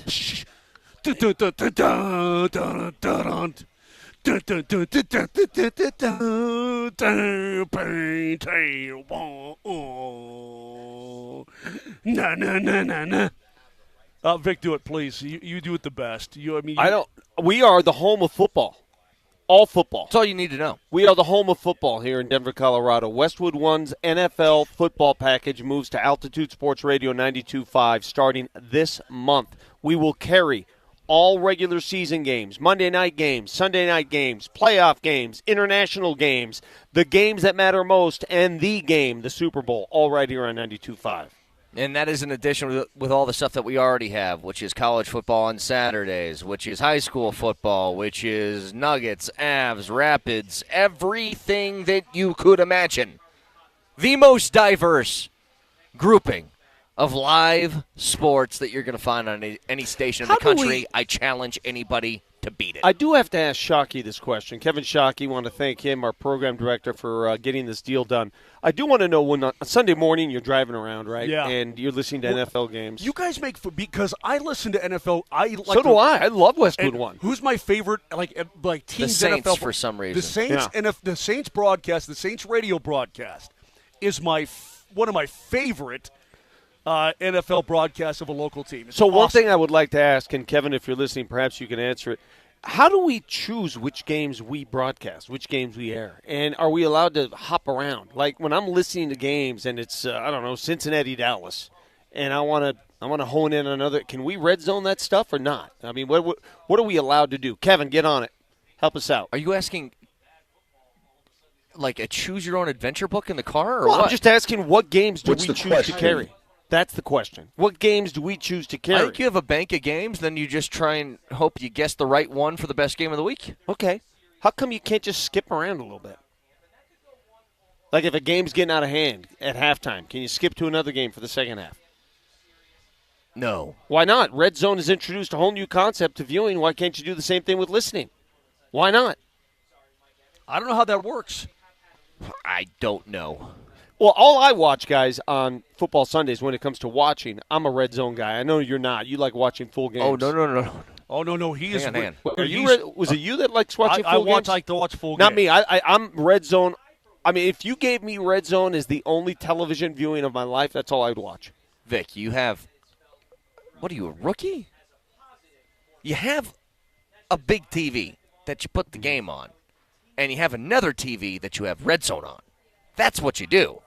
That's fine. Figure it out. Oh, I got a new setup in my office, by the way. Wait till you guys see it. Oh, jeez. For a already had a multiple pretty good screen set. for my anniversary. By the way, happy anniversary to the Queen. Our 30th wedding anniversary today. 30 years ago today. Wow. When I finally broke down and said, fine, I'll marry you. Anyway. Oh, yeah. Yeah, that's how it went down, I'm sure. For our anniversary, she hooked me up. I've got this package of television, this bank of television screens in my office now. Really? That is, boys, it's over now. I will never leave that room. Do you know why she did that? Why is that? Because she's hoping that he'll just go sequester himself in there all the time. I already do. And she doesn't have to deal with it I anymore. already do. Yeah. I have no reason to live in our home outside of my office. Honest to God, I've told her that. I said, why are we still living here? We're going to have all those games, though, right here on Altitude Sports Radio 92.5. Along with Jim Rome is going to be on AM 950, along with Colin Cowherd and Dan Patrick as well. And wait till you hear. I can't talk about it yet. We have some plans for Broncos season that are coming your way soon. Vic is now calling the games. No, I'm not doing that. No, he's not doing that. In fact, the guy who does, Dave Logan's been here every day, and it's I love listening to Logs, visiting with Logs, hearing some inside stories from Logs. He and Rick do good. What I meant to say is Jesse's calling. Yes, Jesse is calling the games.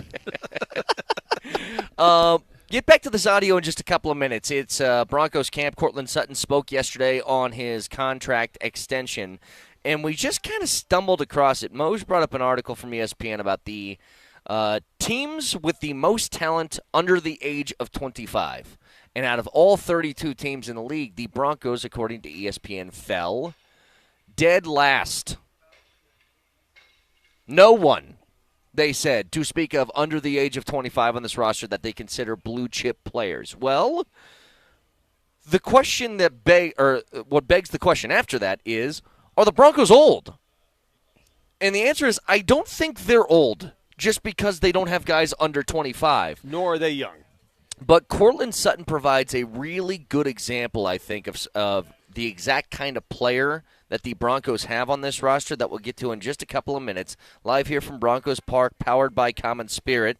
And all training camp coverage on Altitude Sports Radio is powered by Ramos Law, the official injury law firm partner of Broncos country. So, again, you'll hear from Cortland Sutton and how he kind of typifies what this roster is. And it's not just what he says, it's how he comports himself. It's just not the words that come out of his mouth, which I think are awesome, okay? It's how he handles himself. It's how thoughtful he is with the answers to the questions. It's everything that he encompasses in that regard. I got a man crush on the guy again. You know, he's my re-crush, if you will. I'm hoping for the best, and I'm hoping he has such a kick-butt season. And this is a guy that if you pay him more money, he doesn't drop off even one iota. We'll get at some comments from Cortland Sutton next.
All right, out here at Broncos Park for another day of camp. We'll get to the Cortland Sutton this in a second, but this is what this show is.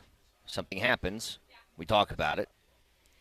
So Raj is kind enough because he does the show after us. He brought us a little snack pack. Raj here. is a thoughtful person. Very. He's thoughtful. So it's a Dunkin' Donuts. Little Dunkin' Donuts donut holes. There's 25 of them in here. And he asked, out of courtesy, help yourself, fellas. Yeah. And I had one. And so I had one little powdered donut hole. I have none because I don't do that. And I had one. I was like, that's very good. Yeah. Could I eat more? I probably could. But you know what? It's his stuff, and he was kind enough to let me have a bite. Guess who nearly took every donut hole in the box? How many did you start with? 25. Started with 25 and what, 7 left? Yeah, about 7 left. There's 7 left? So guess who housed nearly 20 of these donut holes, 18 of these donut holes? Wrong. Is he 7, 10, 11, 12? He had 15 because Jesse had 3. That's true. You had 1. He had 1. I think I probably had 11. There's so many things that are wrong. I had 11. All right, there's so many things that are wrong. Number 1, eating that quickly is just, it's unreal. It's just, eating that quickly. Number 2. Like a hungry hippo. Number 2. It's a community box. It's for all of us here. It's a community box. Hang on a second. Do I need to go on Twitch and cut it and see how many he actually ate? Yes. Let me see if I can cut it. This is not, Vic, you're wrong. It's not a community box. It's Raj's that he's allowed people to have a couple of. And then the gall of him, just the audacity to dig in, hold the box in his lap, and just go to town. I put on Brett's chair. So hang on. How many do you think you ate, Moj, now that we're doing the math over here? I want to say 11. I think you had 13. I want to say 11. But I think you had 13. You did it here's in about the point. a minute. Here's the point, though. It's Raj's that he shared with the community. No, he goes like this. He goes, eat him, like that. No, he was saying, help yourself. You guys, courteous, community and food. you had a half. Should have made it more clear. I mean, there should have been written instructions handed out. Moj, let's say I have this water. He's like, can I have a drink of that? And this is almost full, and you hand it back to me with this. That's not a drink. You just had my drink. You just took it. We're all friends here. All right, to make matters worse. Remember the nacho conversation we were having a couple weeks ago? That's him. This that's is him. perfect. Yeah. It's a perfect example he of eats this. nachos from the bottom. All right, to make it even worse. In mixed company, I wouldn't, but to make it worse, you guys, he no had problem whatsoever. He had the nerve to say, I'll bring something tomorrow. When we all know the one guy who would never bring anything to eat for all of us is him. Because everybody's got eclectic taste. You're a banana and oatmeal guy. Brett doesn't eat in the morning, period, whatsoever. He has nothing ever. When Kevin brings in Egg McMuffins, I eat those. What happened to Village Inn, by the way? Is Village Inn kaput, totally dead? I haven't seen a good Village Inn I in a know, long because time. the one by my house closed down Village a long Inn. time ago. Jesse, I could bring him a total They've skillet. They've gotten taken over by our friends at La Peep. That's what happened. Yeah, Seriously? Took them. Yeah, probably. No, I'm just saying, like, But competitively. Denny's still alive. Denny's always going to be around, yeah. That's I think it's maybe the most bold-faced lie that you've ever said on this show is, I'll bring them tomorrow. Not going to happen. Sure. What do you want? I want a banana and some fruit. Okay, I'm not doing that. That's not going to happen. Okay. Why not? A good peach? A banana? Plum? I'll give you a good plum. I can feel it down in my plums. So, you know what? Texters take bets. Oh, I forgot to tell you.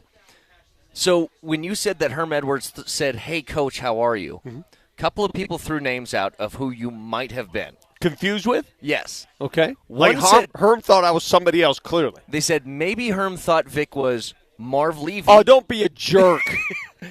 And the other was Pete Carroll. Jesus. Pete Carroll's like 6'3", man. And these guys are all old. Didn't Marv Levy just die? Or is he still around? I think Marv killing Levy's- somebody I who's don't not wanna dead kill off again. Marv What are Levy. we Marv doing? Levy. Well, we killed. Marv's alive still. Is he? Yeah. All right. Is he Thanks. really? He's not He's young. 99. 99 Yeah. years I know young. someone that still talks to him like weekly. Who does? Really? Pete Weber. Oh, yeah, Pete, yeah. He talks to him all the time. Pete, because Pete's a Buffalo guy. That's right. Well, Hey, Bear's asking. stop killing people. I'm not, but I don't look like Marv Levy. Bear is asking, would you guys like some quiche tomorrow morning? See, but hang on. Bear, as much as I appreciate this and you are an angel, you don't get to bail Moser out on this stuff. No, you're right. Don't bail him out. Make him physically go to a shop, just like Raj did. Raj stopped by Dunkin' Donuts. God, she must be embarrassed listening to these stories. I don't think so. There's no reason to be. I guarantee she's sitting at home going, oh, God. Why would she be? She's an unbelievable chef, and I like to eat her food. Just digging in with your claws into all those freaking donuts. Somebody's got to do it. Herm thought Vic was Peter Dinklage. Come on. Oh, yeah, he never coached in the NFL, so. That's true. Hey, Nelly, can we hear Cortland Sutton from yesterday again, please? Just re-cue that sucker up. Signing the contract, that was the biggest thing for me, was being able to be here and, bring back, the years that Broncos fans have known. The organization has such a long historic tradition of being successful, and you all know that I've been here through the thick and the thin, and there's a lot of promise on the other side of the horizon here, and to be able to be here and to have more years of being able to chase greatness, with this great team that we have and with this great organization, that was one thing that I was looking forward to, and we have the best fans in football. Let me tell you guys something about Cortland Sutton. It's been a very interesting career for him. He's always been a guy that feels like a borderline sort of number one, you know what I mean? Here's his years. Number one here, number two someplace else. So here's what happened. Cortland Sutton came here, rookie season was okay, and then remember, he had that really good year in year two, where he had 1,100 yards on 72 catches and 6 touchdowns. That was back in 2019. And correct me if I'm wrong, didn't Larry Brown coach him, Vic, in college in basketball? I believe so, yeah. Yes, Larry Brown was coach at SMU. Okay, there you go. Sure was. But after that year, I believe he was a Pro Bowler. He ripped the knee up after a game the following season. Came back from that. I remember watching him in camp that following year and being like, it just doesn't look like he's got the burst when he goes up for a ball. He's a year removed from a torn ACL. And I just was thinking, like, God, and it happened because the fields were going the other way. It happened right there. Right there? It happened right there. And Tim Patrick happened 2 years in a row, like in the same spot. Yep. But I remember, God, it just doesn't look like he's got the same sort of explosiveness. And I go, I just hope this isn't something like for the rest of his career he can't find, like maybe work your way back. Started to get a little bit better. The year after that, 64 catches, 820 yards, couple touchdowns. You're like, okay, not bad. The next year with Russell Wilson, 59 catches, 772 yards, but had 10 touchdowns. Remember, he's like a huge red zone guy for Russell Wilson. Right. So I was still trying to figure out, like, what kind of wide receiver is Cortland Sutton? And then last year, it felt like he's back. It went all the way back to that second year in the league, 81 catches, 1,100 yards, 8 touchdowns. And I think that last year was almost the Broncos front office and coaching staff being like, you want to get paid, you want an extension, you got to prove it.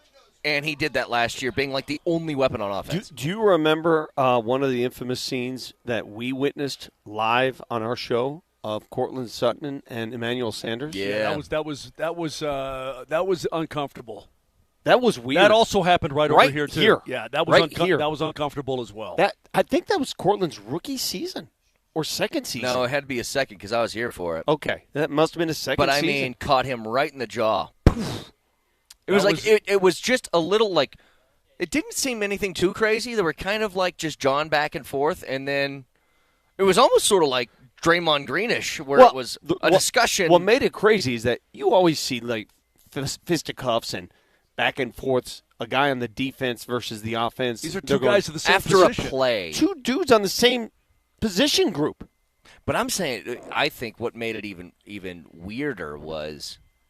Yeah, we see the fight every once in a while. Somebody tackles somebody or does something that they didn't like, so they get up, they start pushing, shoving. They didn't have helmets on.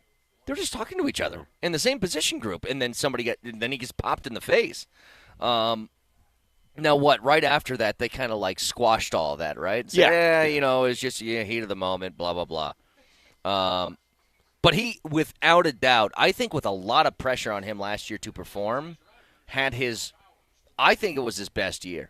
was last year. And think about how happy he has to be right now that he talked about. I've been through the ups and downs on this team, and they were just downs. Let's be honest. They were all downs for him, right, as far as a team success standpoint. And to see them do what they did last year, make the postseason, and him being the focal point of the offense, I can't imagine anybody's more jacked than him this year. Can't be. I completely agree. I think he's primed to have a phenomenal season. There's nothing I dislike about this move whatsoever. And he talked about being here 4 years. Well, really, it's a 2-year contract because of the guaranteed money. But I certainly hope he's a Denver Bronco for life. Yeah. I mean, my ultimate – and by the way, this is his third contract in the National Football League. You know that, right? I mean, for him to get the third contract out of a team is fantastic. It's I hope that he's here for his entire career. Just came across something on Twitter that really doesn't play anymore. I think they exist, but nobody does it like they did back in the 70s and 80s. Moj, remember the mini helmets? That's one thing. But other than that, the NFL pencil collection. The team pencils. Did you? Yeah. I mean, how cool would that? You were in grade school, and everyone has their number 2 pencils, and you have your vast array of NFL pencils, and you're like, all right. Tell you what you got? You find out what teams you like and don't like in a hurry because you run some of those pencils down to a nub and then don't even sharpen some other ones. Exactly. I didn't touch that Packers pencil. I was going to say that. No chance. That Packers pencil probably still exists somewhere at your folks' home in a drawer someplace. You're right. And Bears got maybe a little bit of use. Wait a minute. Maybe I was – it's funny now that I look back that I was like maybe the last group of people that had pencil X pushers. thing. The sharpener that's on the wall, that one of those, those don't exist anymore. They can't. How could they possibly? People don't even use pencils anymore. Right. Or they have electric, or the electronic, or the mechanical. What pencils. do they do in school now to take tests and all that? They don't. Do they fill in with a number 2 pencil? Yeah, do they do Scantrons still? Is that a thing? Or is everything just online? I would assume it's all online now. I would imagine it Not probably in is. grade school. You can't do it in grade school. In grade school, you have to still give them something to answer.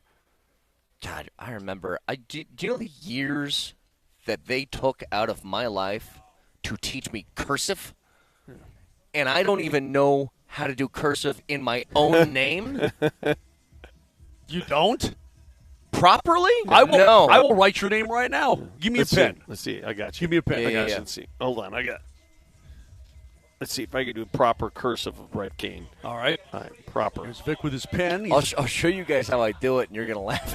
But I probably. Do you know how to write, my first of all, son? I don't have the patience. What's the K again? To do that? I don't have the patience for it. When I'm just signing my name, at least. Okay. But I can't. Yeah, there's no. That looks like a second grader did it, bro. Yeah, but that's proper cursive, Yeah, I think isn't that's it? probably right. It looks right to me. All right, give me a shot at this. All right, while you get a shot, I have another question that I'm going to ask in the middle of Moser writing in cursive. If you had your choice, I think I could make this argument. That looks terrible. It's not even legible. Yeah, that's awful. Don't even show it to people. Well, I can do. That's It's a waste of time. Could I make the argument that I think signing Zach Allen is more important than Nick Bonito right now? Could I make that argument? Is that better?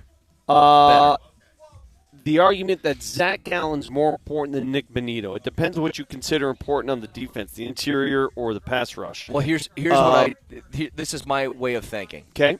I think it's easier, not that it's easy, but easier to find an edge rusher who's productive than a game-wrecking interior guy that can push. I will agree with you on this. It is much easier to rush the quarterback from the exterior when the interior is effective. Yes. Because they have to focus on the interior. Yep. I agree with you there. Like think about the amount of not just pass plays, but run plays that were blown up by Zach Allen because he would burst through the middle of a line. Okay. So you know what, they'll answer that question for you based on who they deal with next. Yeah. I wonder. Okay. That being said, is the separation between Nick Bonito and Jonathan Cooper, or anybody else who would take that spot? I mean, if you want to go to Jonah Ellis or. Hey, I'm excited about him. So am I. And by the way, I thought he looked good. I saw him yesterday. I liked him yesterday. Yeah, he's an athlete. Except that one, they put him in coverage on a wideout. Yeah. Who was he covering? Yeah, that was difficult for him. I think it was Ingram.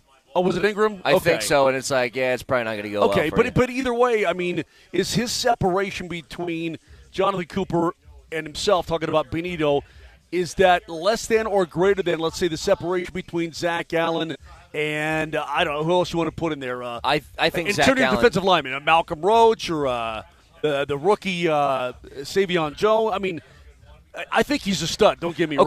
Okay. How about this? I'm curious. Let me do it another way. I'm curious the way that they would proceed. Let me do it another way. Okay. I think that Zach Allen has more of an argument to say I need to be paid top of the line interior defensive lineman money than Benito right now does for I need to be paid top of the line edge rusher money. I think the separation between him and the TJ Watts and Myles Garrett's of the world is more vast than it is Chris Jones to Zach Allen. And I think, makes sense? Yes, and I think the history of production, too, with Zach Allen. Yeah, consistent every year. Exactly right. I think that also helps separate. Did you say I that because the I wouldn't music's mind loud? that. I wouldn't mind that. That bass is like getting to my innards. Do you feel like you're in Vegas again after a night's goal? In Vegas, when the Golden Knight, the music there is so loud, it makes you have to pee. It does. It goes the sound waves go right through your body like a weapon, like some sort of battlefield weapon.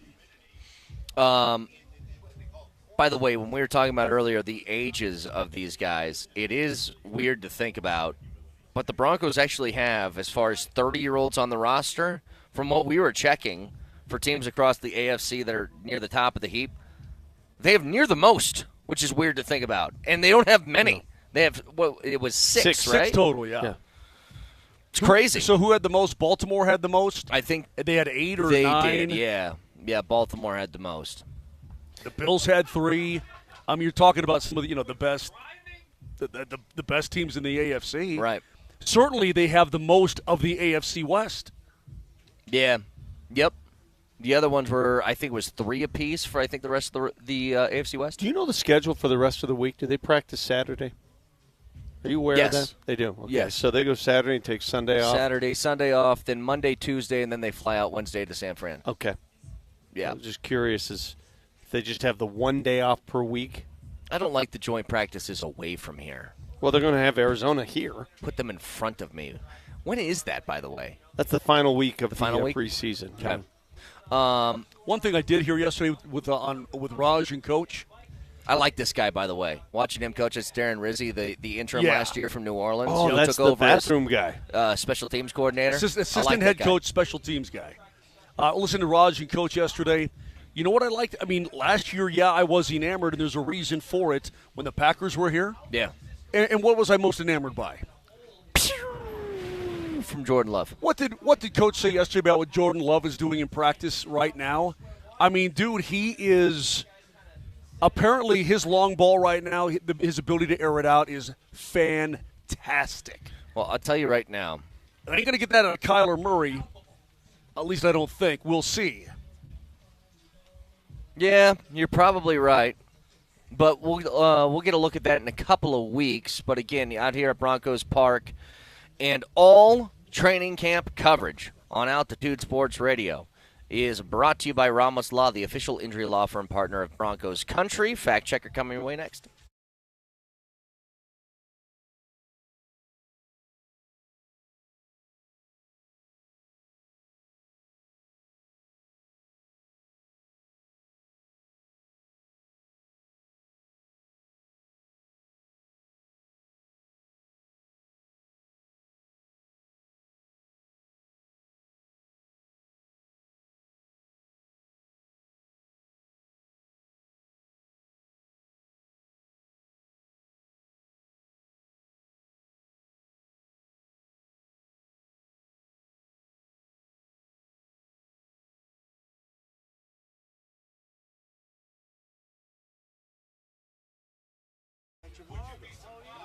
Hey, guys, it's Mose. Do you know what low testosterone can cause?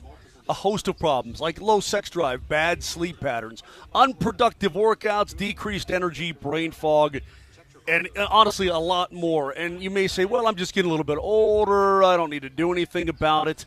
Listen, do yourself a favor. Get back to your vigor and vibrancy.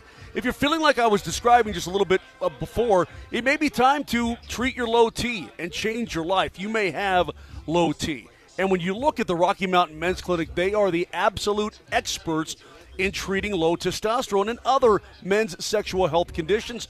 They've successfully treated tens of thousands of men here on the Front Range, and these differences are going to make a huge difference in your life. The treatments are absolutely outstanding. It's very simple, and the appointment's only $99. They're going to draw your blood, results within 30 minutes, and they're going to give you the lowdown on exactly what your problem is and what you're going through. It worked for me, which is why I endorse the Rocky Mountain Men's Clinic. So give them a call today, 720-440-7900. That's 720-440-7900, or go online at RockyMountainMen'sClinic.com.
Hey, whether you're here at Broncos camp or whether you're listening in, I don't know, Aruba, you can listen to us anywhere on the Altitude Sports Radio app. It is powered by the Will Hite Law Firm. Injury alerts, go to willhitewins.com. That's willhitewins.com. Players on the field now.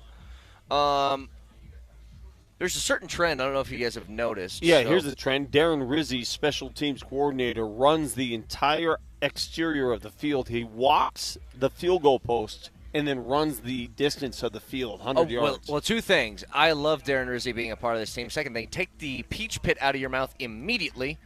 Because you sound like you have a lisp. Thirdly,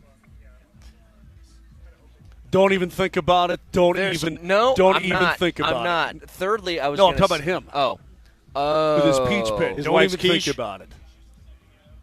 Thirdly, I think that Brandon Jones, we've started something in the appetizer hour now because every day at 6:45, Brandon Jones shuffles across the field in his bare feet. Right, does his thing. Yeah, he's got his own routine. And so every time he does it now, we turn the camera around and we play the Cupid Shuffle and we just watch him take a couple of laps around the field. But he has started to trend, and maybe this is a thing that a lot of teams are doing now.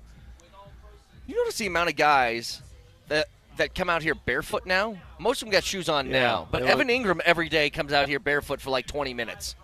And I'm reminded of Moser walking around barefoot on a golf course multiple times. Do you know how good it feels? I'm sure it feels amazing out here. I know it didn't work. It may feel good, but it didn't work. Oh, that's right. I did. That's the last time. That is the last time. 2 of the last 3. My butt. 2 of the last 3 times, My Moj. tailpipe. And the other time you won was by a stroke. Uh-huh. Yeah. So what you think about that? I don't want to talk about it. But another day here at camp, and third straight day of Pats, by the way.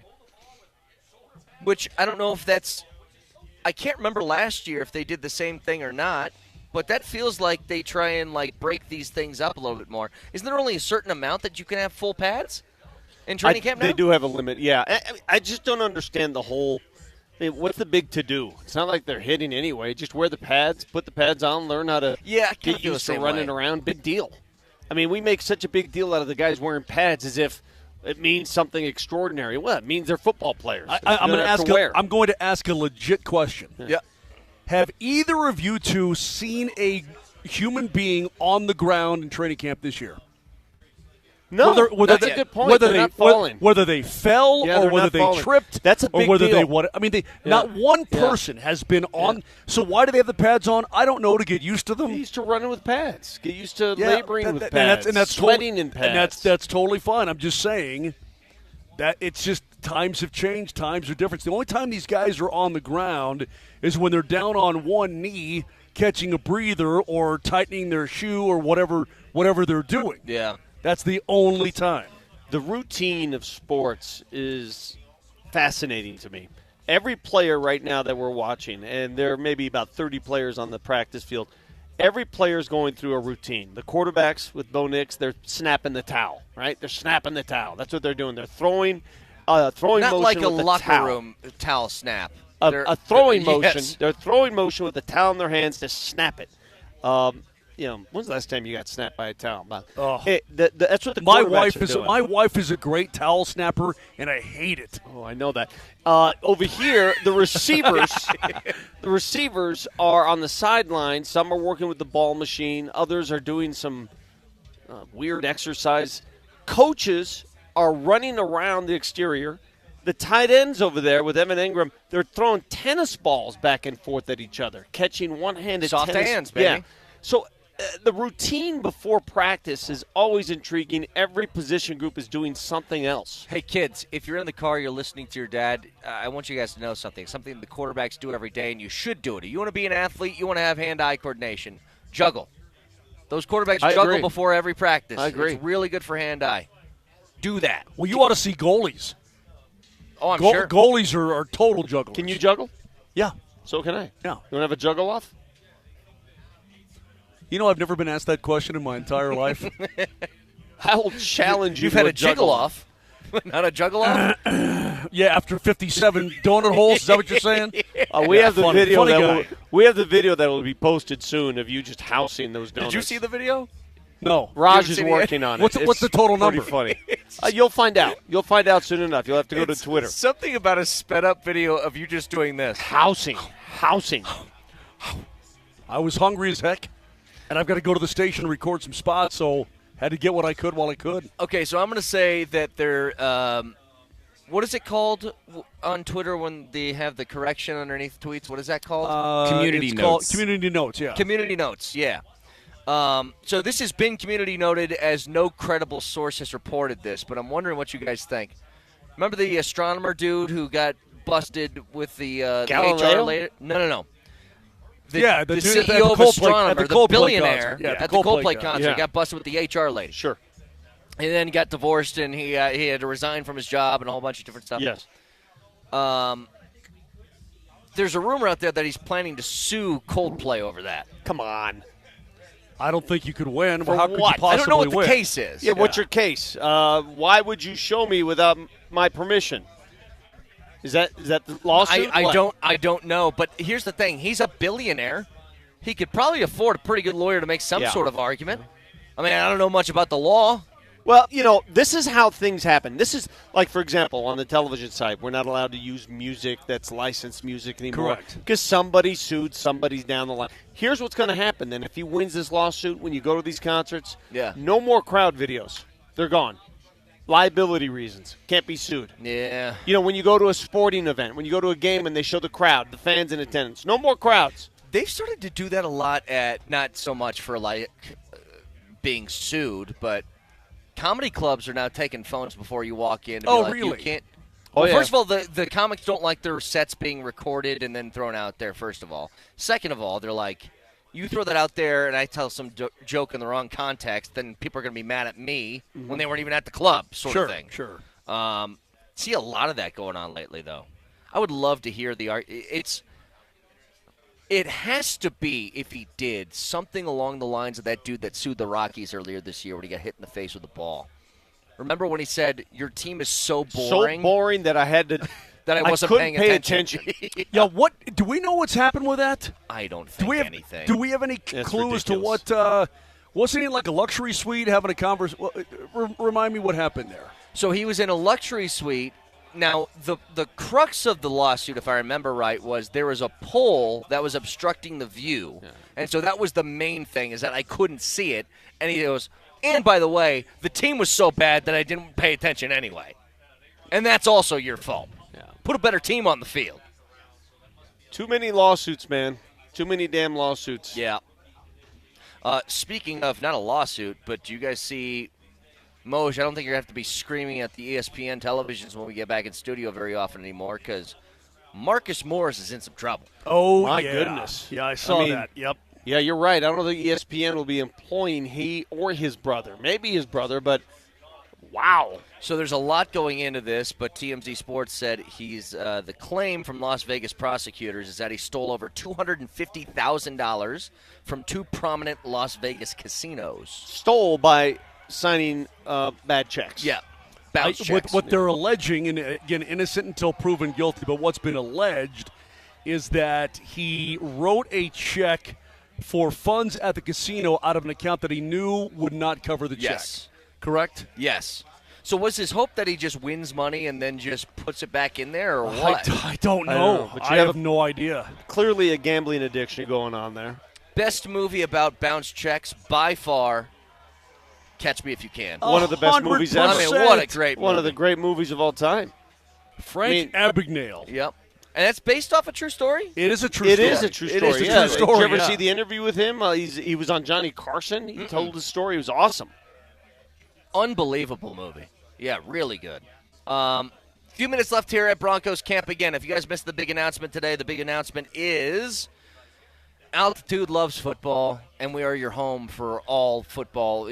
Think of football. We got it. Trust me. And the announcement today is we have now taken the Westwood One NFL coverage for this upcoming football season, which includes Thursday night football, Sunday night football, Monday night football, playoff games, Super Bowl, all of it. Dun, dun, dun, dun. We have football at every level. Every level. Saturdays, we still got our college football rolling. We'll have the SEC championship game later in the year, Texas, Ohio State, Michigan, all of those games. The big games, yes. And high school. And high school football. Also on 950, the high school show on Friday nights, if you need your scores, as Cortland Sutton addresses the fans, gets them riled up a little bit. Cortland is doing that jugs machine as we speak. How good does he look, though? I mean, it looks like a professional athlete. That is a professional That's what he looks like. Wide receiver in the National Football League. You know what he looks like that to me? is. Huh. He looks like a man who's about $40 million richer today. Yeah, that's what he does look like. There's You're right a glow. about that. There's a $40 million glow to him. Yeah. Keep Feed feeding. 'em. Oh, yeah, that's 11. That's buddy. 11. Thanks, buddy. We're up to. Hey, you should have seen him house these, Coach. I mean, it was unreal, man. Nelly, got a fact checker for us? Hyena. Nelly monitors the mistakes in today's Fact Checker. Presented by Rock Plumbing, Heating, and Air Conditioning. Your local home comfort specialists. RockHeating.com. Rock, bringing comfort home and simplifying your life. First things first, Antonio Brown and I have a little message for Vic. And I hear this your 30th anniversary wedding. I hear you've been working really hard as your own little internet shows. Gosh. So That's good, Nelly. Happy anniversary, Vic. Thank you, Nelly. I appreciate that, man. And also, 30 years. I got the total number of donut holes that Moser consumed. According to Jesse Trujillo, he pulled the video, he counted. Am I allowed to reveal that number, or do people have to wait till we tweet it out and they can count for themselves? Go ahead. Reveal it. Yeah, I was told it was 10. 10 well, now donut 11. holes. Now 11. And He now gets- 11 after got Coach stuffed Sanford. another one. Coach just stuffed one in my face. He just baby-birded another donut hole into your mouth. Yep. You have borderline taken around 50% of the donut holes that were brought for the community, by the way. And Raj. And the Somebody one, had to do it. I ate Vicks because I knew he wouldn't. And the one Coach stuffed in your face. iTunes, Spotify, wherever you find your podcast, it's Moser, Lombardi, and Kane. More camp coverage coming your way right here out the Toot Sports Radio with Coach and Raj. Stay tuned for that. We'll talk to you tomorrow. Love you all very much. Goodbye.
Would you call the Broncos a Super Bowl contender coming into this year, Mike?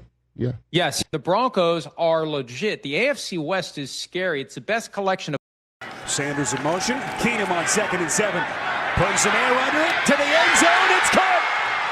What a catch by Sutton for the Denver touchdown. 30 yards from Keenum. Nix delivers, end zone. Cortland Sutton, touchdown, Broncos. Quiet all day through the air. And the first of Bo Nix's NFL career. I mean, he epitomizes like what we're looking for, and then you match that with his play, and I mean, just each box you're checking: leadership, work ethic. I'm excited for him and for the club.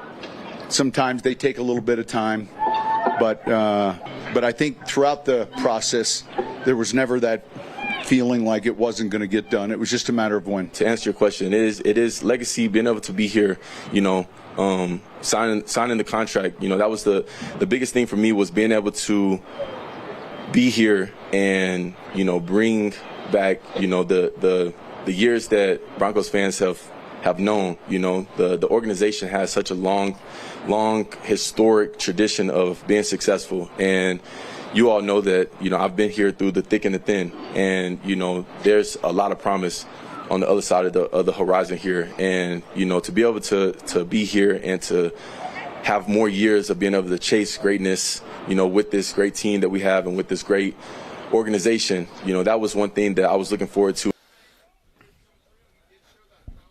What up, and a happy Wednesday. Beautiful skies out here at Broncos Park. The morning sprint. Altitude Sports Radio 92.5. Alex Ryan alongside the coach, Mike Sanford. Third straight day to start the week that we have the Broncos out here in full pads, going through pre-practice warm-ups right now. You heard it. We'll get into the Florio and Eisen stuff. Are the Broncos true Super Bowl contenders this year? But you heard it from Sean Payton. You heard it from Cortland Sutton. Yesterday felt like a post-practice day of celebration. Number 14 is here to stay for the long term. He's also carrying himself in a little bit of a different manner today. I heard Brett Kane saying at the end of the morning hour, well, that's a $90 million glow. Yeah, it is. Wouldn't you love to have just the radiant shine of $92 million just oozing off of your pores? Wouldn't that be great, Raj? Instead, I have coffee and Munchkin donut holes. Of which you brought 25. Dude. Moser had 11. Well, he had 14 in total. He had 10 in the course of 30 seconds. And then I actually fed him one with my hand straight to mouth. 14 was the total. Was you grape feeding him my munchkin? Yeah, and then of course I did what a normal ball coach does, which is when you're not eating because you're so dang busy doing things, you see munchkin donuts or donuts hanging around, and that ends up being your lunch, your breakfast, all 3 meals. You were supposed to have more of them today. Like, this was for everyone. It's not like I brought 100 munchkins. I brought 25. I knew that Brett was here. Vic doesn't really have all that much sugar. I had already had my breakfast and a donut myself on the way in. I wasn't going to eat all that many of those things. But between you and Jesse and Brett and Moj, I thought there was going to be plenty to go around. You got slim pickings. Not so fast, my friend, with Mark Moser here. Yesterday we going to Cortland Sutton. You hear that introductory conversation right there, the press conference from Cortland Sutton post $92 million extension. I'll say this, hearing Aloe Black in his song, I'm the Man, I looked at Cortland Sutton yesterday and said, yes, you are the man. You are the man because you embody every aspect of what you want in a professional, in a leader of your team. And you know who should be considered the man if you are Cortland Sutton? And you just got $92 million extended over 4 years? The guy that Cortland Sutton, I think, needs to continually thank, and he did yesterday, is Sean Payton. Because in Cortland Sutton's 8 seasons as a professional wide receiver, this is going on year 8, so 7 seasons as a professional receiver, he's had 32 touchdowns. You know how many of those came under Sean Payton as the play caller? 18. 18 of them. He had 10 with Russ, 8 last year with Bo. 18 of 32 over a 7-year sample size. And you can also attribute I'd say not just a renaissance of his career, but his career year, the way I see it, is 2024, 81 catches, 1,081 yards, and 8 touchdowns, which were highs in all but one category, which is total yards, which he had in his second year in 2019, pre-injury. Now, the big question is for Courtland Sutton, when you're paid this money, right, 4 years, $92 million, 41 of those 92 are guaranteed for the age 29 receiver. The question is with him, as it pertains to yesterday's practice when the offense, it struggled against the number one defense, or projected to be the number one defense in the world this year. What you have to have out of this contract is not just more of the same. Not just more of what you had when Courtland was a rookie, or 2 years ago when he had 10 touchdown passes, or even last year when he felt a little bit more dynamic last year than he did with Russ, even though the touchdown numbers were higher with Russ. With Russ, did it not feel like he was a red zone 50-50 It was merchant? a holy crap, throw the ball, hopefully Courtland comes down with it. And his basketball chops from SMU came out and played out in real time on a football field. So what you need out of this contract, he needs to take a step forward. And I suppose as the NFL gets younger and younger and your impact players get closer and closer to that 25, 26, 27 range, can he become the scariest player on the offense? Because as you told me before we got on the show, it felt like that's what was missing yesterday. It does. When you have such an incredibly gifted defense, and then you're facing that same defense as an offense every single day over the course of a month-long plus training camp, there becomes times where you do realize, hey, the deficiency of your offensive unit is the lack of one player that can make one play that gets you out of the doldrums of being an arrhythmic offense, which yesterday, that's how I would describe it. Was it terrible? No. Did they turn the ball over 3 times like Cam Ward did yesterday, by the way? Cam Ward in his first padded practice as the Tennessee Titans starting quarterback. Are we putting the interceptions at 2.5 now? Oh, yeah. 3 interceptions. First padded practice. You imagine first game against this terrifying defense in blue and orange? That's gonna be wild. So I had some thoughts about the lack of the one player, the one guy on the Denver Broncos offense that keeps defensive coordinators league-wide awake at night. Now, to be fair, how many of those players are there really across the NFL? I mean, the Bengals have 2. The Bengals have 2. Tyreek, when he was in Kansas City, I'd still was say he one, keeps you awake at night. just because of the pure speed aspect. Christian yes. McCaffrey, as of 3 years ago, without question, was one of those. Saquon Barkley, Lamar Jackson, Derrick Henry. You can't say it about a quarterback. Quarterbacks you have to throw away. I think that the quarterback, when they are that dynamic of a threat to pull the ball down and run, and can be an offense in and of themselves if the pass game's a little bit down, I think that those guys can be very okay. For purposes of the skill position conversation, let's leave quarterbacks out of it. Okay, this is going to be a weird conversation. If you look at the AFC West, Travis Kelce was that guy. He no longer feels like that guy. I don't think he feels like that guy anymore. He feels more like a security blanket for Patrick Mahomes. Do the Chiefs have that guy?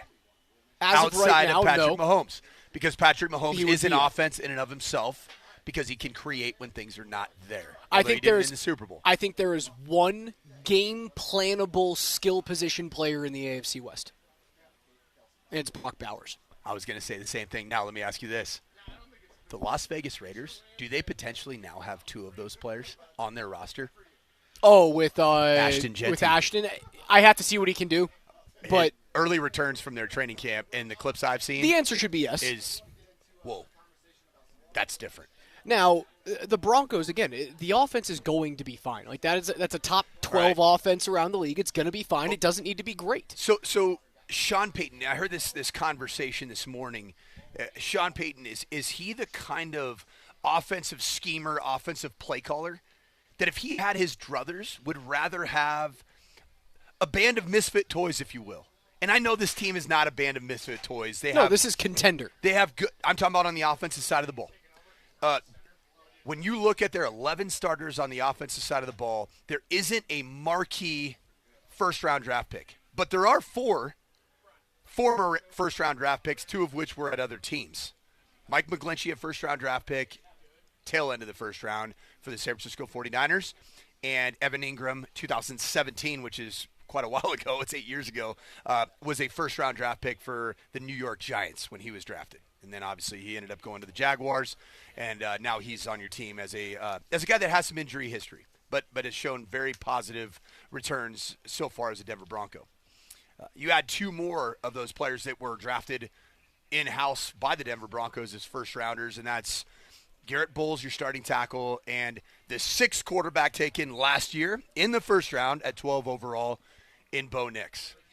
Are any of those players right now the type of player that would keep a defense up at night? I mean, if Bo takes the next step and is able to take the next step as both a passer and a runner of the football, you'll never get into Lamar Jackson territory. That's a unicorn. Josh Allen light. Can you be Josh Allen light, where you have to seriously worry about him not only just gaining first downs on short yardage situations, but flipping the field with his feet, right? Josh can do that at any point. They certainly leaned on him in his first 2 years in Buffalo to do that simply because he was so raw as a passer. If he can take that next step forward, I think Bo is the closest to it. The other first-round picks are who they are, right? They are. They're 2 starting offensive linemen, your tackles. So that's good construction of your offensive line. When was line. J.K. Dobbins? Was he a third or a second rounder? Second or third. He was not a first. I think he was like a mid to late second rounder. That sounds right.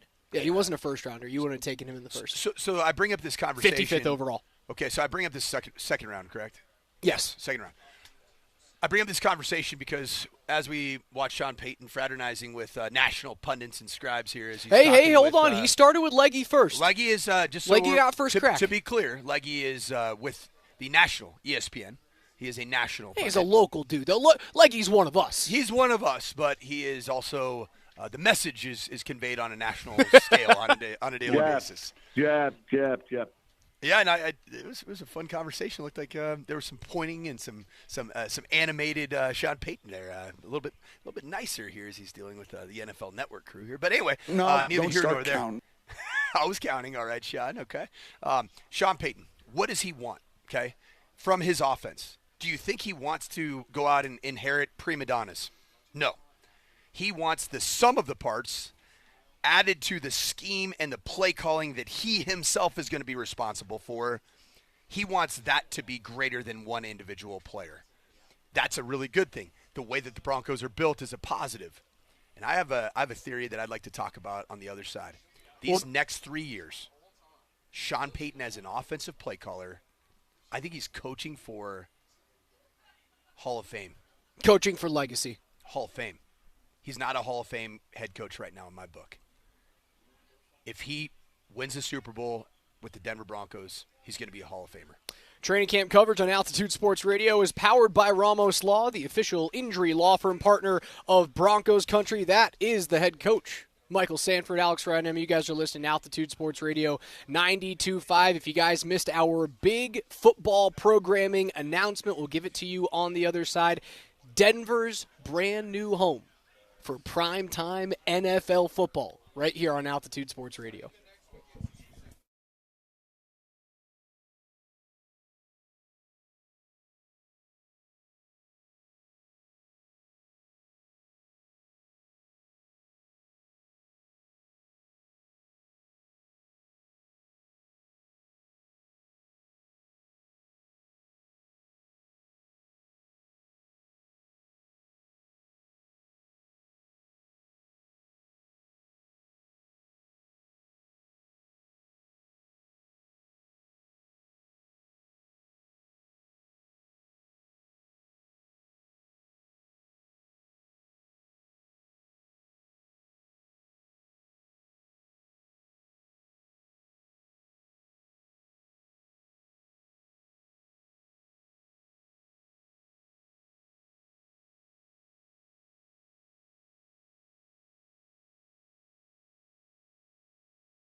If you missed it this morning at 8 a.m. with Moser, Lombardi, and Kane, a huge NFL programming announcement was made just a couple of hours ago here on Altitude Sports Radio 92.5. Not only the home of your Denver Nuggets, the home of the Colorado Avalanche, the home of the Colorado Rapids, starting this September.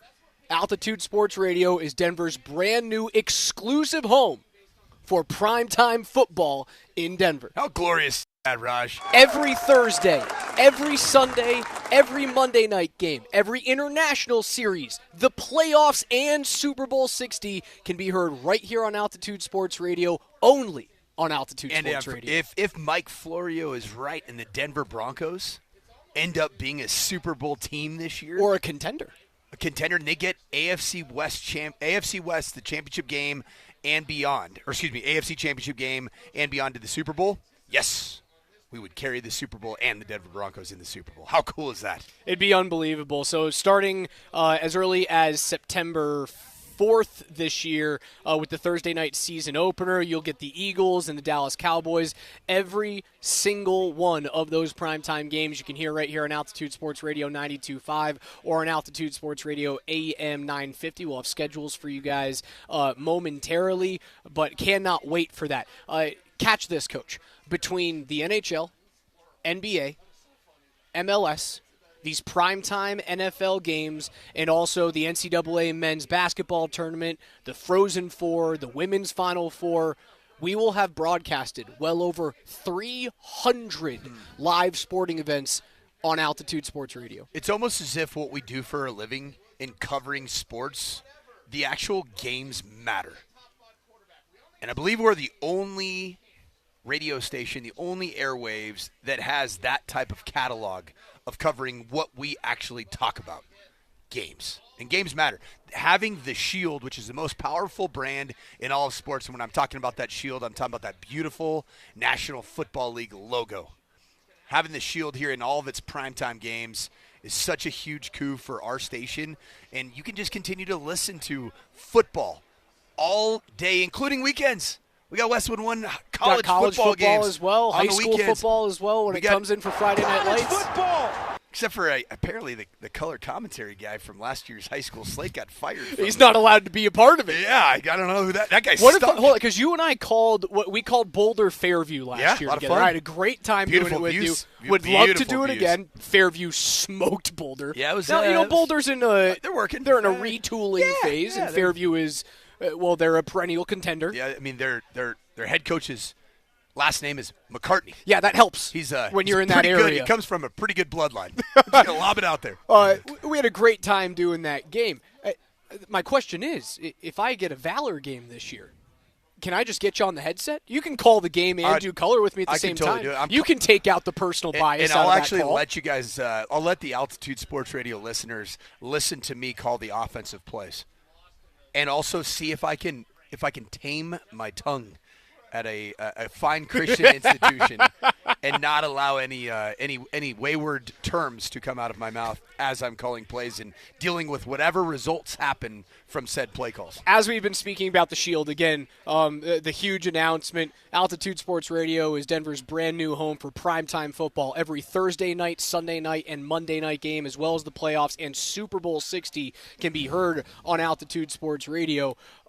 Coach, if the Broncos get to an AFC championship game or a Super Bowl, you can listen to it right here. You mentioned Sean Payton is coaching, obviously, to get back to that game, but he has to get there, and not only get there, but has to win another Super Bowl in order for him to be a Hall of Famer in your book. That's how I look at this, and I thought about it. Why is Sean Payton really who I believe is the chief decision maker for all personnel decisions here at Dove Valley in this facility? It's been great relationship with Sean Payton, George Payton, Greg Penner, Kerry Walton Penner. Everything is working incredibly well, but there's no questioning who's in charge here. And the question is, why would Sean Payton, particularly in this offseason, coming off finding out that your first-round draft pick at quarterback in the 24 draft, Bo Nix, is somebody that you hit on and that you have proven to be the smartest guy in the room by taking him as the sixth quarterback taken in that draft. But why in this offseason, Raj? would your biggest acquisitions be on the defensive side of the football? I believe Sean Payton wants to continue to prove to everybody that he is the play caller. He is the designer of schemes, and he is the guy that can take good players and make them great players. We already saw it a little bit with Courtland Sutton, and he had a renaissance in his career that I believe Courtland Sutton can thank Sean Payton for that $92+ million extension.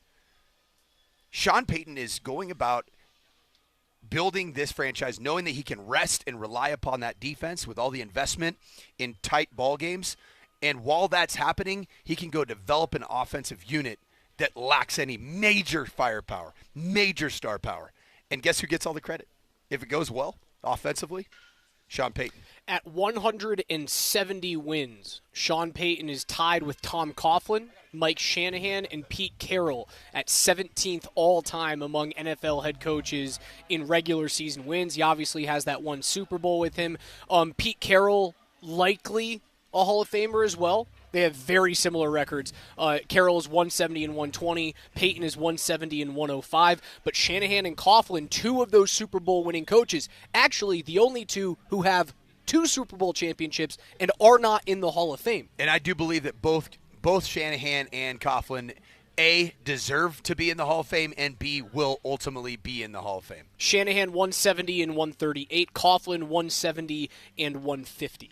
The other one who's actually in there pretty close to it, 161 wins and a Super Bowl champion, in Mike Holmgren. So, Bountygate.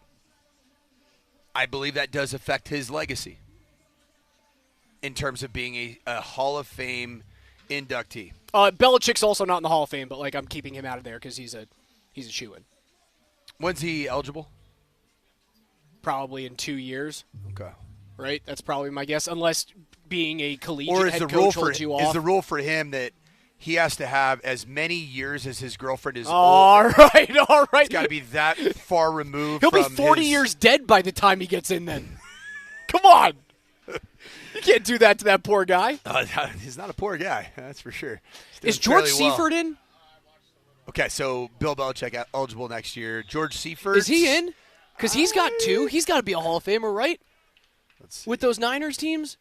He's got 2 Super Bowls. There's no way he's not in.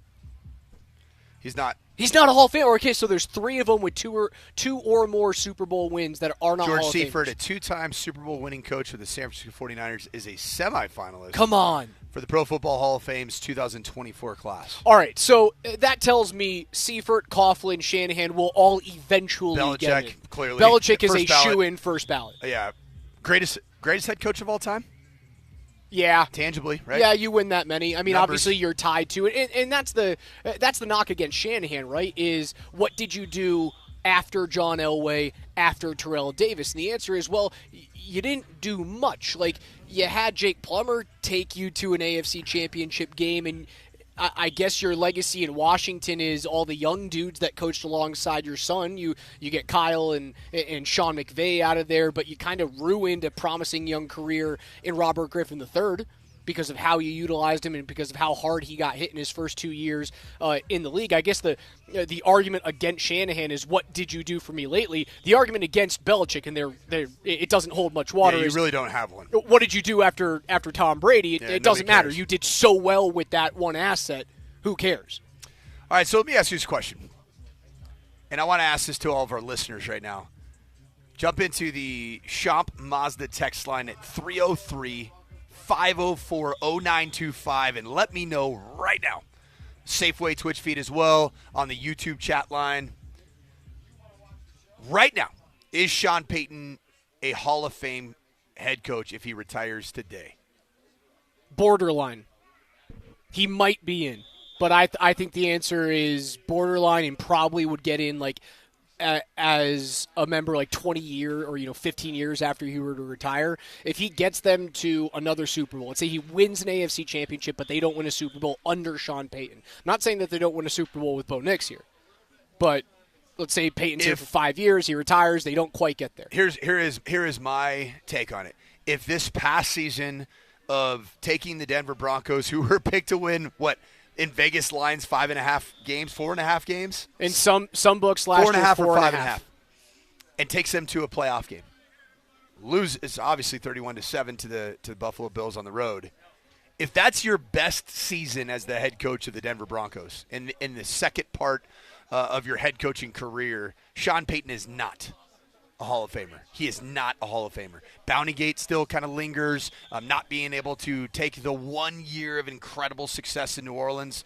I think his legacy is completely being finalized in real time. We're watching a potential NFL Hall of Fame head football coach out here on this very field as we're watching from Broncos Park, powered by Common Spirit. We are watching Sean Payton define his legacy as a Hall of Fame head coach or not.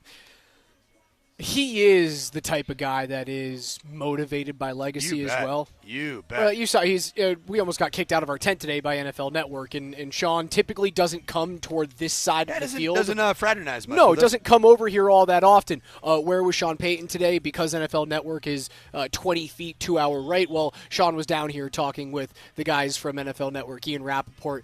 He's chatting, obviously, with Leggy, and Leggy is a star in his own right, but typically he would wait to talk to Leggy until he's on the north side of Broncos Park. He came down here. That is I don't want to say it in a negative fashion. It is an ego-led It was Ian Rappaport, move. and just for all of you NFL Network viewers, which I actually think their product is fantastic. I love Cynthia Freeland, her analytics. Sarah Walsh does a tremendous job. But the other, it was Ian Rappaport here today and Colleen Wolfe. Were the two reporters that were here that Sean was spending a lot of time, an abnormal amount of time. And to think that this is, as we're having this conversation, okay, you could accuse Raj and I right now of throwing a little bit of shade at Sean Payton, that he cares so much about the optics, so much about the way people view him.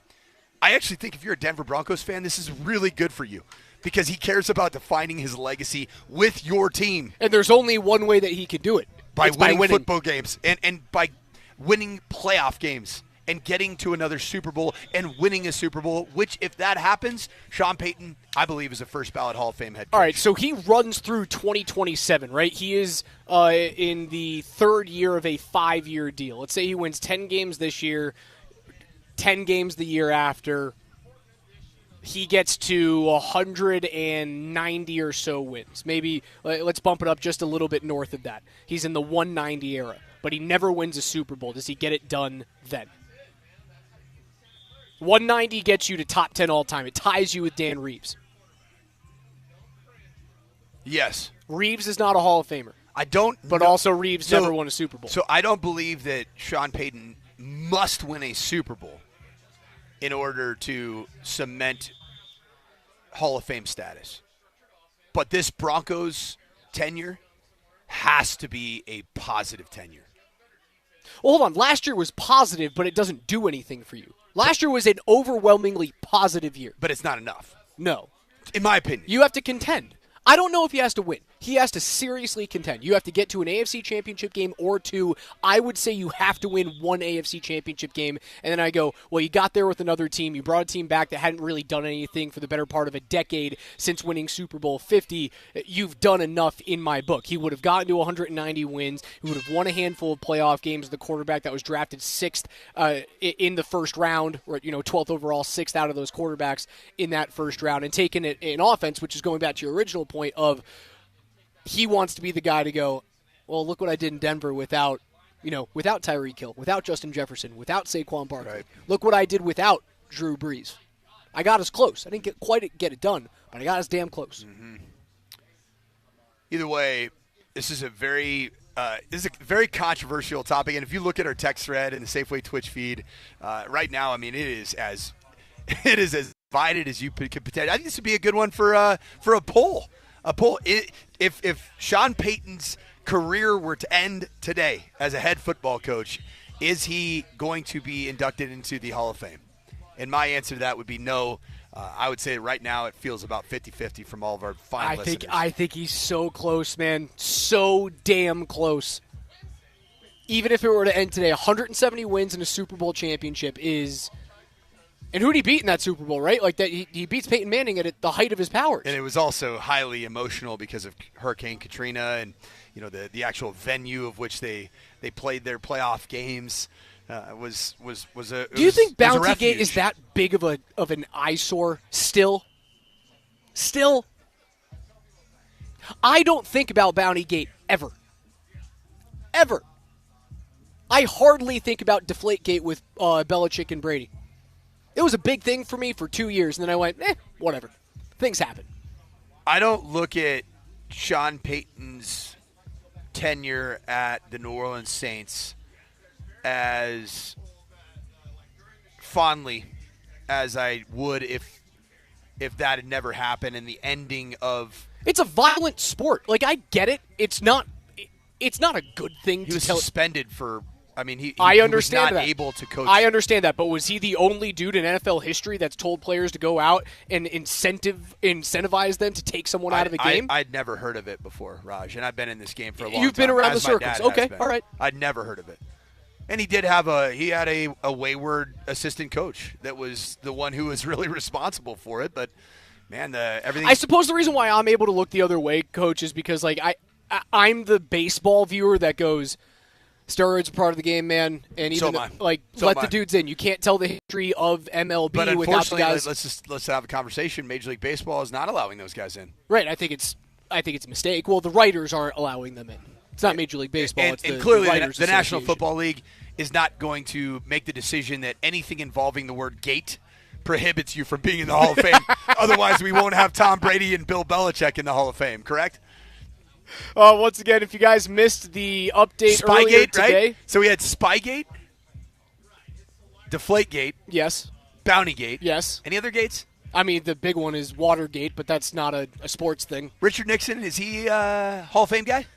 I don't know. He was the president of the United States at one point. I don't think he's a first ballot guy. No, he's not a first ballot guy. No, he's on the bottom of that list. I am not a crook. I'm not a crook. If you guys missed the announcement this morning at 8 a.m., Altitude Sports Radio 92.5 is Denver's new and exclusive home for primetime NFL football. Every Thursday night, Sunday night, Monday night game, the playoffs, and Super Bowl 60. You can only hear right here on Altitude Sports Radio 92.5 and AM 950. Don't go anywhere. We'll be back in a couple minutes.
Out here live at Broncos Park, it's Training Camp 2025. All of our coverage is brought to you by the Ramos Law Firm. The Morning Sprint, Alex Ryan-Emy, alongside the coach, Mike Sanford, talking about the legacy of Sean Payton. He did put the poll up on his Twitter account. With a slight typo? No, it wasn't a typo. You said today twice, but it was more of an emphasis on the today. So if Sean Payton's career were to end today. Not as in, like, hypothetically today. Today. Like, really right now today. Like rain. Like rain. If it were to end today, is he a Hall of Famer? I think he is borderline. Exactly. I think he eventually gets in if it were to be over right now. It would be a while until he gets in. I think his impact off the field as a broadcaster would probably help him, right? Because if he leaves the NFL as a head coach today, he is likely back on a booth within Was he any a good, year. in your opinion? Honestly. Honest to God. I thought he was fine. I think he was average. I thought he was fine. I think I'll most guys. I'm going to tell him today at the presser. Hey, I excuse think me, most guys are average. Hey, Sean, Coach, real quick. So your broadcasting career, which I thought was average as grits, do you find any experience in that field that's helped you as a head coach? How do you think that would go? It was pretty good. I think he has a greater respect for the media scrum as a result, even though he's been good with us this he'll year. choose Really good. choose his spots to be, ornery and a little bit standoffish, but it doesn't go day in, day out anymore. What I found with Sean Payton, that's it means. He's saltier with the media coming off good offensive practices. Yesterday was an awful offensive practice. It's way and he was easier. very, very gracious to the media. Very gracious. I think it's because it's easier to talk about a negative result than it is a positive. At least I didn't coach at the Division I collegiate level like you did. I always had an easier time talking to my team and opening up film sessions after a negative result rather than a win. Yeah. Were you the same way? Yeah, a little bit of both. I mean, it's so like just on brand, predictable when you have a tough day to be a jerk. Like, I'd rather have a lot to say. Yeah, and I think Sean Payton thinks about those types of things too. Like, everybody who was here watching it knows that I'm ultimately responsible for the offense. And Vance Joseph whooped my ever-living tail today. Oh, they got owned yesterday. It was ownage. Especially with the first team defensive unit was serious ownage.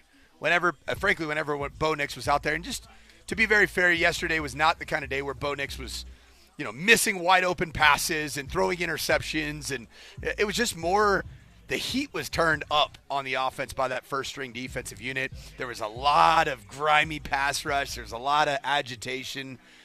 You remember last year, the first sign that I thought at training camp that this might be a dang good defense and this might be a pretty dang good football team was when the Green Bay Packers, who had just gone to, I believe, an NFC championship, or at least the game before the year before, they beat Dallas, and then I can't remember who they lost to in the 2024 playoffs from the 23 season. The Packers came here to practice. My old protege, my young quarterback from Utah State, Jordan Love, when it went 11-on-11, he was under duress. And when he tried to pick on Pat Surtain II, he tried to pick on Riley Moss, you saw a defense that was all over every single thing that the Packers were doing. And I thought, this is going to be a real defense. That's what yesterday looked like. The Broncos offense just having a hard time of just creating any easy throws, easy opportunities to get on the perimeter in the run game or just move the sticks. That's what I saw yesterday. Tyler Polumbus sits down. He got the final munchkin. There should have been many more in there for you, but Moj had 14 of them in the course of about a minute and a half today. Okay. Yeah. Well, I'm glad there's only one because I would have eaten 14 also. It's one of those type of days. It's all right. You can handle a cheat day, Tyler. It'll be okay. Tyler, you bring up a great point. Wednesday's kind of one of those days of the week where you can very easily just smash 14 donuts because it's just Wednesday. It's a day where, you know what? On a Monday, Not smashing 14 donuts. Since when does the day of the week matter on smashing donuts? For me, like, I mean, good Lord. I mean, donuts are literally my kryptonite, though. I'm saying, like new week, new fitness goals. Yeah. Like by Wednesday, you're like, I already got a good couple days in, you know. After it. Yeah, we're good, man. Yeah. Sorry, I wasn't trying to interrupt your guys' show, but I was coming to sit down. I'm happy to jump on with you, but Wednesday, third straight day in pads. I wasn't expecting a fully padded practice today. Is this out of the ordinary for the new NFL? I was curious how they would go about this week because this is really their only week that it's themselves and me, right? And 2 joint practices. That's a lot of joint time where it's not me time, right? How many times did you do 2 joint practices? I never did it. Yeah, frankly, I hadn't heard of it. Yeah, I've never done it. So I think the joint practices are great. I think they're a bit of a catch-22 though as a coach. Sometimes you just like to control the timing, the tempo, and everything. So, anyways, to answer your question though, I think typically speaking, from my memory with the new CBA and everything, you would usually go about 3 days of pads, take a day off. 3 days of pads, take a day off. Maybe not a day off, but I mean go down to spiders, right, and not bang. But this week, I'll be curious if they go, I don't know, they might go another day with pads on. They're practicing through Saturday. It's 6 straight days. They'll have Sunday off. They go Monday, Tuesday, Wednesday here in Denver, and then they fly out for 2 days, or rather 3 days of joint practices. It's either 2 or 3 of joint practices for the first of 2 sessions. Do you have any favorite memories from a joint practice session? Oh, man, I've got some good ones, actually. I mean, you want story time here? Because I got some good ones. We got 4 minutes. I think it was my rookie year. Yeah, it was my rookie year. My rookie year, we had the Dallas Cowboys come out here, right here on these fields, and they're on Hard Knocks. So this was the Terrell Owens wearing the spandex year, playing for the Cowboys, being crazy, being a psycho. Was this like 2006? This was 2008. Was this T.O. crying doing sit-ups in the front driveway? I think wasn't that Philly T.O.? I don't know. I don't remember that, but I mean I do remember it. I just don't remember the timeline. But anyways, do you guys remember Flozell Adams? I do. Big old Flozell Adams. I mean, this dude. The hotel. This dude must have been about 350 pounds, playing left tackle for the Dallas Cowboys. Big old boy now. Can he move? Yeah. Yeah. I've seen his prime. Sure. He could definitely move. So they've got us on split fields here, right? And everybody knows that we're on Hard Knocks. So some people are looking for camera time if you're into that sort of thing, and they've got our offense versus their defense on one field, their defense is versus our offense on another field. I don't know if I said the same thing right there, but you get the point.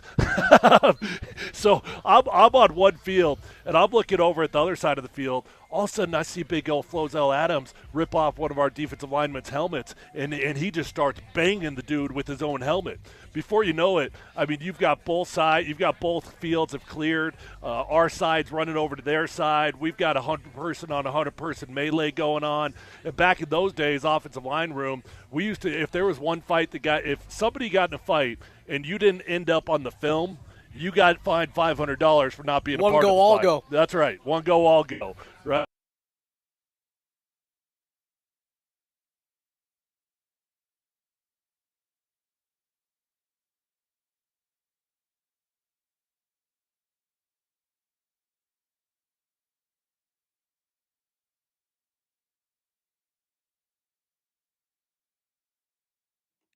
It appears that we've lost the guys down there at training camp for the time being. We do apologize again for the technical difficulties. Earlier, the guys were kind of discussing, Super Bowl contention. Are the Broncos close? Are they not close? Here's Rich Eisen and Mike Florio on that. Would you call the Broncos a Super Bowl contender coming into this year, Mike?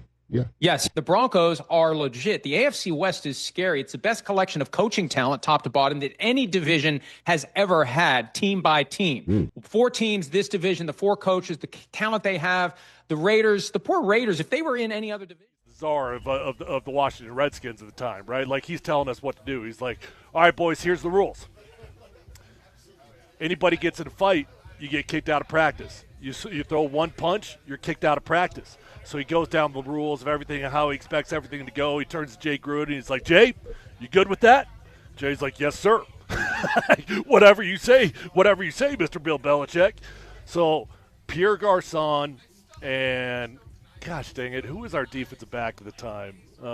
Anyways, it doesn't matter.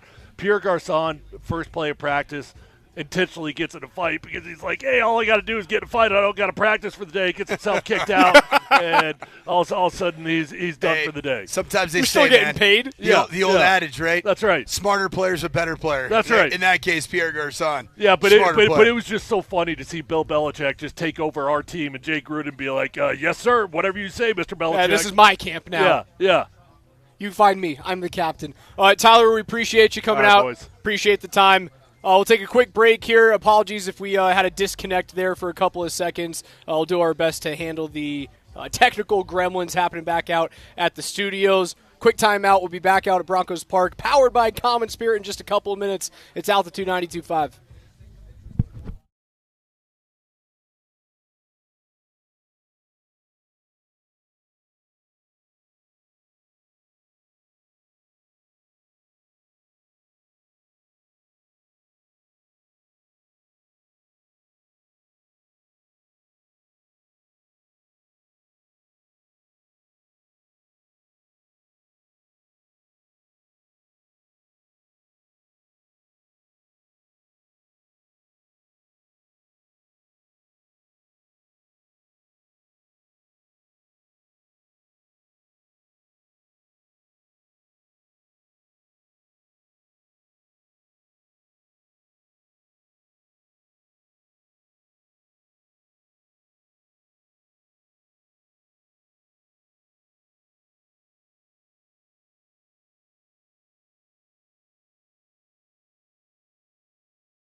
Rolling into hour 2, third straight day of padded practice out here at Broncos training camp. All of our coverage on Altitude Sports Radio is powered by Ramos Law, the official injury law firm partner of Broncos Country. Alex Ryanemi, alongside the coach Mike Sanford. We've got Tyler Polumbus. All the guys are still hanging out. Andy Lindahl's over there. Brett Kane's over there. Moj and Vic still hanging out for a little bit. Hey, I appreciate the attendance check for all of our Altitude Sports Radio, letting everybody know who is here. And we're going to let everybody – we love football. You can't love football more than we do here at Altitude Sports Radio. Am I right in saying that? You can't love football without being present at football. The only way to get good at football is by doing football. And we have a lot of guys here doing football. All right, speaking of this third straight day of padded practice, and a guy who is running right in front of us to go to the bathroom, number 12, and that is your first-round pick out of Texas, Jahdae Barron. You mentioned something to me in the break about Jahdae. He doesn't have all of the pressure of having to be a number 1 corner, even having to be a number 2 corner here in Denver. But is he a player that has no pressure on him to perform as a first-round pick? There is pressure to perform for, I'd say, 2 players in this rookie class, and it's your first 2 drafted players in the 2025 NFL Draft for the Denver Broncos, and that's your first pick in the first round, obviously, that you got was Jahdae Barron. By taking Jahdae Barron and not necessarily utilizing the first round to address what appears to be a deficiency, which is you don't have any big-time playmaker at receiver, tight end, or running back on this roster that stands out as we'll say a fantasy football superstar. There's nobody really on this roster that appears to be a guy that's going to produce for people's fantasy football draft.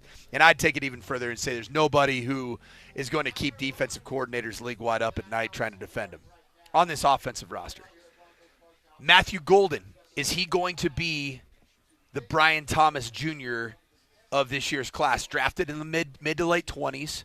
He goes to the Green Bay Packers franchise, and early returns of him at training camp in Green Bay, and Jordan Love being able to just pull the pin off the grenade and launch it over the wall to a guy that runs 4.2 plus, 4.2 40. If Matthew Golden ends up being that guy and you bypassed on him, yeah, there's a little pressure on Jahdae Barron. You passed up on Amarian Hampton. You passed up on Travion Henderson and the running back that went to Cleveland, even though he's had some off-the-field issues, in Quinshon Judkins. I do think there's a little bit of pressure on those 2 players that you drafted in both Jahdae Barron to be a rotational piece at the nickel and dime package spot, and also for R.J. Harvey to be the running back that you've been searching for that can create explosive plays. I mean, do you think that Philly and Detroit and Detroit didn't have the opportunity to select Brian Thomas? They were the 24th pick in that draft, but there were 2 cornerbacks sandwiching Brian Thomas there. It was Quinyon Mitchell to the Eagles at 22. Quinyon Mitchell might end up being in the Pat Surtain conversation. Right, I was going to say, like, Philly doesn't care that Brian Thomas went 1 pick after. No, because and especially how they're built to play incredible defense, which you could say the same thing about these Denver Broncos. Like, L.A. doesn't care that Brian Thomas went late. They've got Puka Nacua, and Jared Verse is also that pick at number 19. They don't care. Troy Fautanu with Pittsburgh seems to be a stalwart on the offensive line early on in his career as well. Like, I don't think any of those teams are upset about Thomas being selected at 24. Now, Barron does have to perform. He doesn't have the same type of role that Quinyon Mitchell had at the end of the season last year in Philadelphia, right? Like, you have just as much, if not more, depth in the secondary here in Denver as they did in Philly last year. I would agree with that. I'd say that they're 2 of the best secondary, without question, in the National Football League. My gosh, this defensive front 7 is absolutely ridiculous. Describe what you're seeing right in front of us today in our first actual, full football, pads on pads, helmets on helmets. Yeah, this is one of my favorite drills in football, and it's the run game equivalent to 7-on-7, right? 7-on-7 is pass game. You don't have your offensive line, defensive line in it. This is called 9-on-7. Inside run, even to make it a better name for teams that I've coached. I don't call it inside run, I call it inside fun, because running the ball and stopping the run is fun and physical. So right now you're watching the 9-on-7 is the offensive line, tight ends, running backs, a quarterback that are basically blocking the front 7 of the defense. So you're seeing a lot more base personnel groups. You see both Michael Burton and Nate Atkins functioning as fullbacks and H-backs in addition to the tight end group. And once again, 2 days in a row, Evan Ingram is not participating in the 9-on-7 drill as a tight end. He is over at the split field down, and you can see him. He's doing one-on-ones against the DBs. Interesting note right here, those first reps. We just saw 3 straight inside zone or inside run 9-on-7 reps there. Your first running back was your second-round pick in R.J. Harvey. J.K. Dobbins just gets his first. We've got 4 different bodies down on the ground on the first touch from J.K. Dobbins as well. Was that DJ Jones going nuts with his helmet off right now in front of us, too? Yeah, that's actually looks like Malcolm I can't see the number. Looks like a 97. I think that might be a Malcolm Roach talking a little bit of mess. It's good to see. He's telling everybody I'm the guy that needs to get Malcolm paid. Roach. Malcolm Roach right there made a little play that once again here, kind of a continued theme. There's Jaleel McLaughlin. Getting to Great the outside, run. breaks contain. Fantastic run. Finds a way to get around the outside. Who does he beat there? The safety. Was that 43. Keydron Smith beats him to the outside. Probably would have been able to break off another 10 to 15 before either meeting Smith before the sideline right there. So Jaleel McLaughlin showing a little bounce back from yesterday when we felt like he was a little he was on the outside looking in. He's been on the outside looking in, and I think he's been a little frustrated. Even watching him there on that run, he rips off a big-time run, goes down the sideline, drops the ball, and just daps everybody up on the sideline like, hey, listen, guys, I'm here. Still got Don't forget about me, okay? And you spoke about how Sean Payton, we were both in the scrum yesterday listening to him talk about his offensive weapons. He went out of his way to speak about Jaleel McLaughlin and how well he did in his first couple of years in the NFL, making the team as an undrafted free agent. So him being singled out, I think, makes a huge difference in this battle for what is the final meaningful running back spot on the team. Right, and I wonder if Sean Payton is not giving Jaleel McLaughlin nearly as many carries and rep and opportunities to find out what he has in both J.K. Dobbins and R.J. Harvey and allow R.J. Harvey to develop. He knows what Jaleel McLaughlin has. Now, I think a player like Jaleel McLaughlin, who always is going to have a chip on his shoulder to prove that he belongs, he's going to look at the rep distribution as a slight to him. And frankly, I think Sean Payton would love that because the chip on his shoulder continues to grow. And when he gets those opportunities, he's probably going to take them and run with it. A guy who's about 20 yards to our north right now, former Bronco Emmanuel Sanders, is here with his son wearing a Lower Merion Kobe Bryant jersey on the sideline. Yeah. Kid's got some swag. I wonder if his son would like to play wide receiver for the Valor Christian Eagles. You know what, Coach? I might just say something. I was going to say, if there's a 7 minutes from right now, there's a break. Be my guest. Walk on up. I don't know if there's tampering rules in Chassa, I have no idea. I won't do it. I won't do it. Don't report me to the authorities. Is there a wide receiver that emulates what he was able to do here in Denver, Emmanuel Sanders? I think Marvin Mims is the guy because I think he's got the route running ability, the explosiveness in and out of cuts, and the ability to blow the top off. You were looking at Emmanuel Sanders. He's not a huge human being. Marvin Mims isn't a huge human being, but can be the guy that can create the explosive plays. That's one thing I want to see from this training camp as it continues this week, Wednesday, Thursday, Friday, and yes, I'll be here on Saturday. I'm going to make sure that I show up on attendance reports as president and accounted for on Saturday. Family's leaving town. So I get a chance to little me time ahead of football season starting up. I think that Marvin Mims is a player that needs to be incorporated more regularly in the plans of what this offense. You need to script for success for Marvin Mims, and I think you do it now. You don't wait until week 10 of the season to start incorporating him in the regular downfield touches that Emmanuel Sanders, standing right in front of us, was so famous for. Right. It didn't feel as though you had to script Emmanuel Sanders, and granted, he was working with a different quarterback. Yeah, right? Peyton Manning he was working with the greatest. And Peyton himself would make those things happen. Right. He would change the plays at the line of scrimmage, see leverage, see matchups, see coverage shells that let him know there's a deficiency where Emmanuel might be lined up. Boom, I'm going to signal this or I'm going to audible this. and now all of a sudden you got him and getting open down the field. Even though Sanders was a guy that could pop the top off of a defense if he got on one-on-one coverage on the outside, he always felt, and again, this might just be a feeling from the outside looking in, he always felt like he was even more of a threat inside the hash marks. Yeah, and that was also Payton's game at that point in his career as well, right? He was so good at just dotting accurate passes in between the hashes. So, yeah, that played more into the style of quarterback that you had at the phase of his career that he was a Bronco. All right, Coach, I have the newest 99 club in Madden NFL football this year. You want to hear it? Yeah, and I think I'm going to be upset about it. You're probably going to be upset about it. Josh Allen with Buffalo, league MVP.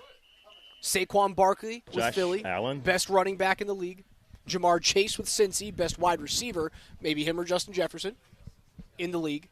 Jefferson as well with Minnesota. Lamar Jackson at Baltimore. Myles Garrett with Cleveland. And finally, Lane Johnson on the offensive line with Philadelphia. There's a 99 overall. A notable omission from that 99 club is the Defensive Player of the Year, the very best defensive back in the world, and that is number 2, Pat Surtain. All right. Well, it's going to be pretty easy for me what I'm going to do.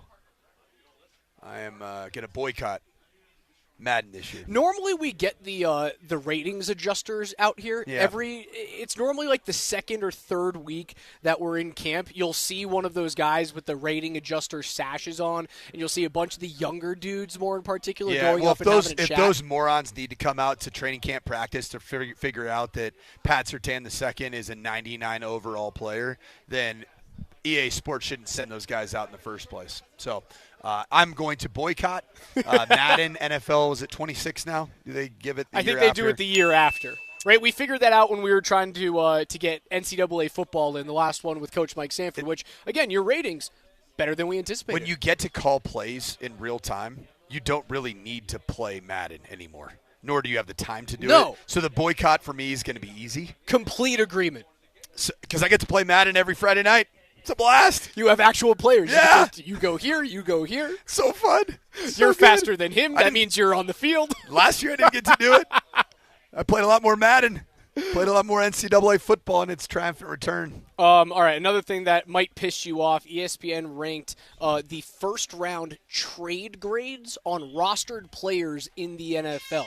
Can you guess which players would fetch at least one first-round pick, according to ESPN, on the field in front of us right now? No.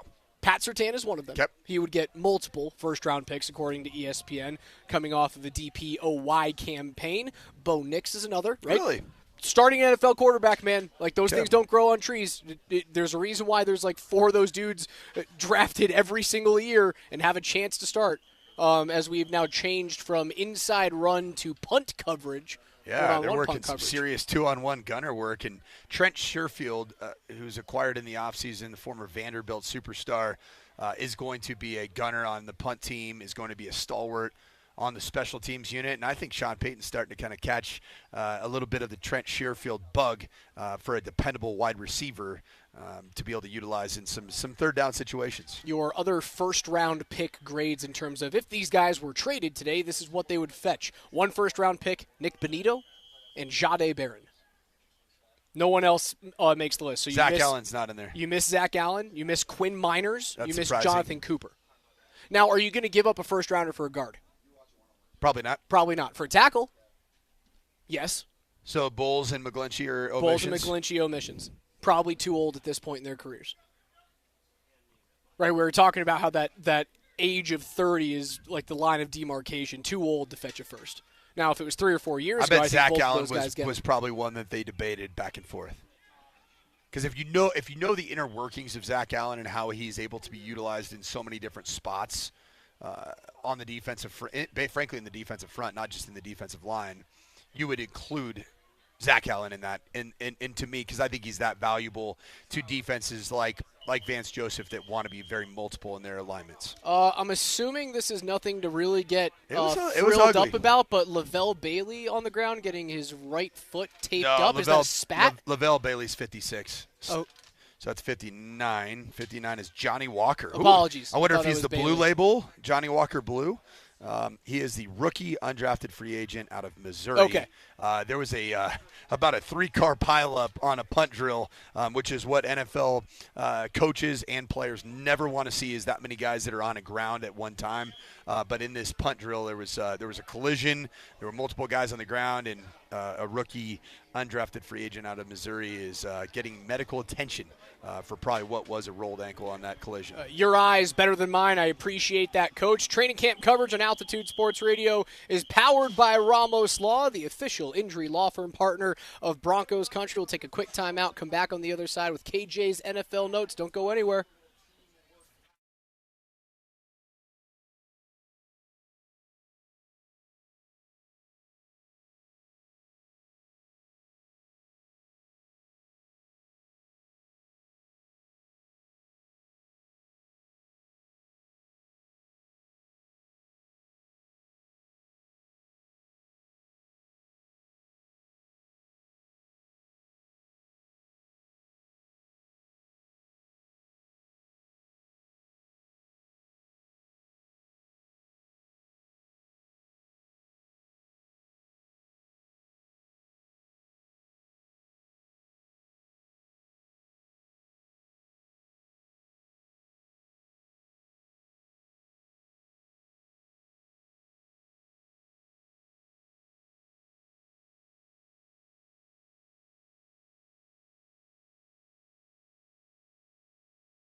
Back out here live at Broncos Park. It's the morning sprint. Alex Ryan alongside the coach, Mike Sanford. Third straight day of padded practice, and the Broncos are back into scripted 11-on-11, ones-on-ones. Third day, baby, and I'll tell you who set the tone for this period.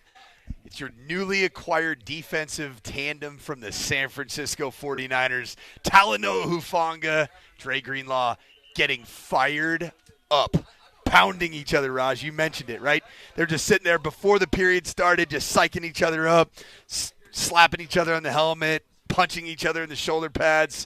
You love to see it, man. First play was a little end around to Marvin Mims. He got a couple of yards. Second one was a play action that flushed Nix out to the right-hand side. He ends up missing Cortland Sutton in the middle of the field. That looked like he had a little bit of separation underneath the single high safety. That was Talanoa Hufanga. Tried to fit one on the right sideline, ended up being too far away.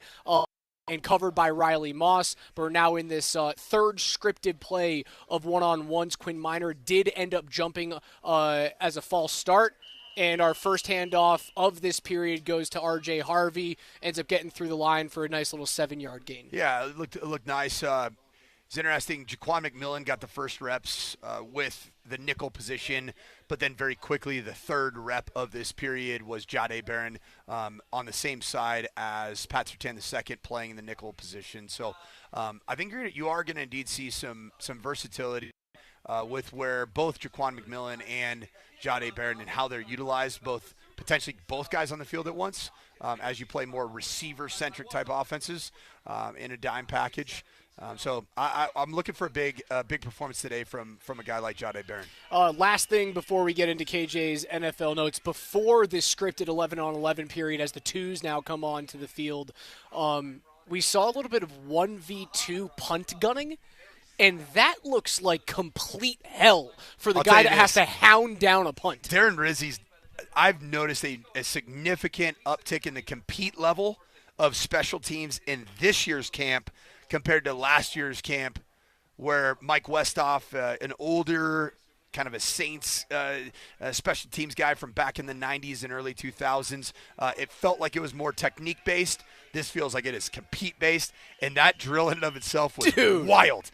You're getting manhandled. Trent Sherfield, who, once again, a special teams demon that was brought in by Darren Rizzi, loves him as his gunner. He's getting obliterated at the line of scrimmage, but what you're looking for, if you can beat the first guy and then leverage the ball against the second guy, you've got your gunner. I'll tell you who's not going to be a gunner. Pat Bryant, the receiver. He got destroyed by Jahdae Barron and Keydron Smith at the line of scrimmage. Never even got any movement. It was really good to see, again, a player of smaller stature. Now, that is what Jahdae Barron is, right? Like, he's listed at 5'11". I don't know if 5'11's actually on the card. It's probably closer to 5'10". But what comes with that, because of his body type and how stockily he's built from the waist down, is a lower center of gravity. And when he is defending on that 1v2 punt unit, like, it was very, very clear how he can control a much larger human being just because he's lower to the ground. Yeah, he's built like a guy that's got some pop to him, some punch, strong. You know, we watched him walk right by our tent. He is not tall, but he is rocked up. He is a thick, rugged-looking football player. Would you agree with that? I sure would. KJ, it's time for your NFL What are you laughing at, man? What? Rocked up was an interesting choice of words. I wasn't looking there, Raj. KJ, what's up? Get us on track. Oh, my God. Here we go. Sean Payton was asked about newly paid Cortland Sutton a lot yesterday, and we'll get to him momentarily. But the other player he was asked a lot about was star quarterback Bo Nix. Sean talked about Bo Nix becoming a type of quarterback who he only has to tell things to once, and how it's translating on the field heading into year two. Yeah, but I think the reps help. Okay. Yeah, but yeah, I mean he gets it, and then it's just let me see it on the field and let's get it again, and so here we are. I mentioned something to Joe or Pete, like, man, it's interesting to see him in the huddle to the line of scrimmage.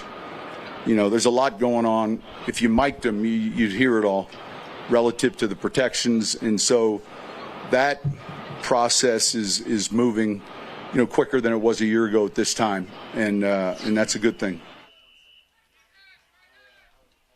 Processing is something that takes reps, and it takes study. It takes off-season just to get through it and know what you're looking for. And especially you mentioned talking to both Pete Carmichael and Joe Lombardi, his kind of two-headed brain trust of guys he brought with him from the New Orleans Saints, mentioning to them just how much more efficiently Bo Nix is getting the protection adjustments out of his mouth at the line of scrimmage. That's a big thing in this offense. In Sean Payton's offense, you are going to package 2, maybe 3, even sometimes 4 various play calls together to get the optimal play call run selected by the quarterback at the line of scrimmage.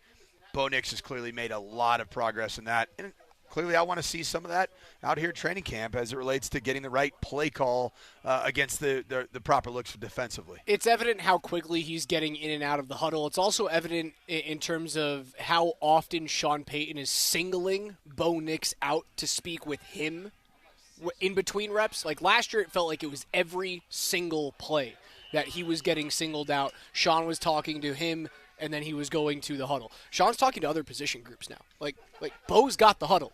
That's a huge step forward for him. You got to love to see it this early on in camp. KJ, what's next? I'll get with you when we do. Earlier in the show, we played the Cortland Sutton sound in regards to him talking about wanting to stay in Denver and how much went into that decision to want to get a renewed contract here in Denver. Legacy was a driving force, and he explains what that means for him personally.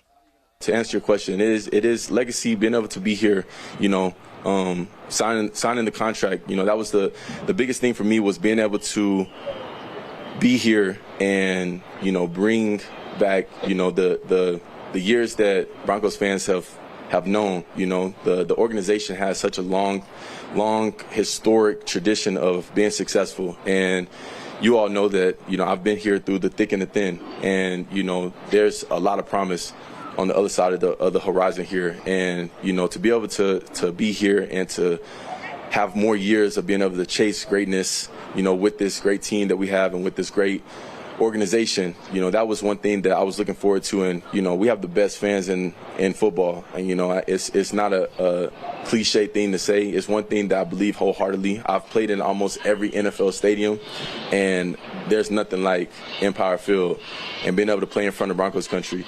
And so I'm just grateful to be able to be here and to continue my legacy here. Cortland Sutton speaking to the media yesterday after his big 4-year, $92 million extension. Legacy is a big thing. If you look at these Ring of Famers at the wide receiver position for the Broncos, Rick Upchurch, Rod Smith, Haven Moses, Lionel Taylor, Demaryius Thomas, is he in, or is he going to be in this year? He may have gotten in last year. But DT's one of those guys as well. If he plays out... I don't think McCaffrey's in the Ring of Fame. What? I don't see him on here. I'm looking at the list of the Denver Broncos Ring of Famers according to DenverBroncosAlumni.org. That's what I'm looking at right now. That's surprising to me. Is that surprising to you at all? I don't know. No, not really. Because he was so successful elsewhere. Yeah, I wasn't here for the entirety of obviously his career, but just from a national prestige perspective, even prior to his sons, and namely Christian, becoming such a huge success story on the football scene, it seems like Ed McCaffrey is highly integral in a lot of the success that Broncos had in winning Super Bowls. If he plays the rest of this contract through age 33 and he has another 2 or 3 1,000-yard seasons, another 2 years where his touchdown count is north of 8, and the Broncos end up being more and more competitive every year from here on out, he likely gets in. But he has to be completely healthy. He has to be the type of Cortland that we've seen since 2022 and 2021. There's the one lost year with the ACL injury that you didn't have him here. If he stays healthy, he'll eventually get there.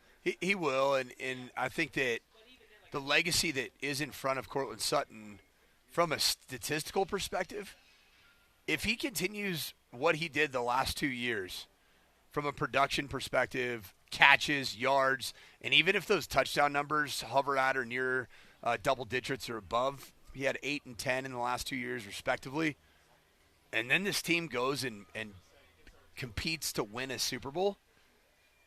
if he's healthy for four more years, Raj, does he go down as the greatest receiver of all time? You have to win a Super Bowl. Like, you can't have Rod Smith and DT here, and I know Shannon's for the a Denver tight Broncos, end, but just to be clear, right, you can't have those guys here and not have a ring alongside them and be in that conversation. Now, the numbers could be very close, right? Like, Cortland through his career thus far, and this is having one full year removed from his career with the injury. He's got 32 touchdowns. That currently ranks tied for 11th.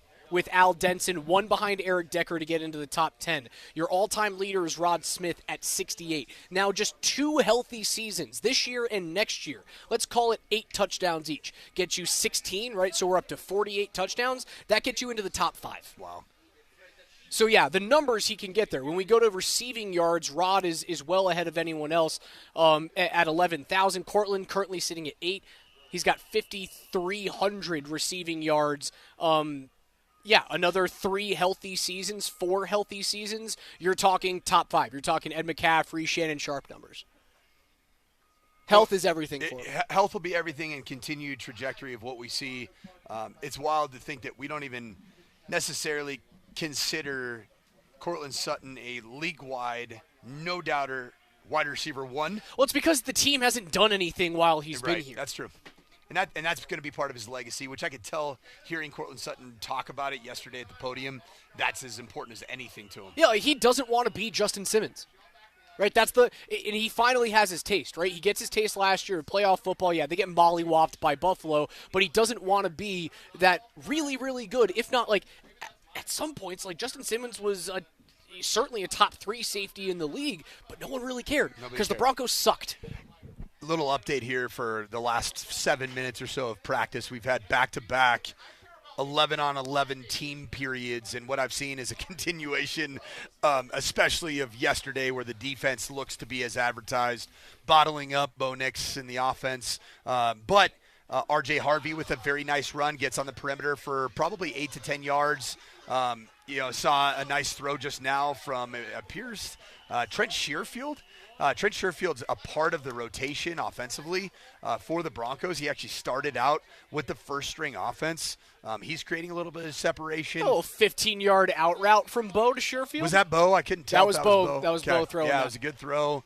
That was probably one of the more explosive plays that the offense has created, frankly, in 2 days, which is good. And then I saw a check down to Evan Ingram that was kind of one of those flat routes. He created a bunch of space on the sideline. So I'd say the early standouts on the offensive side of the ball has Sherfield's had a very nice day, Evan Ingram and R.J. Harvey.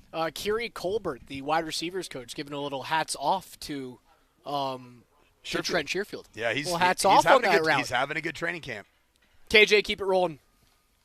I'll get with you when we do.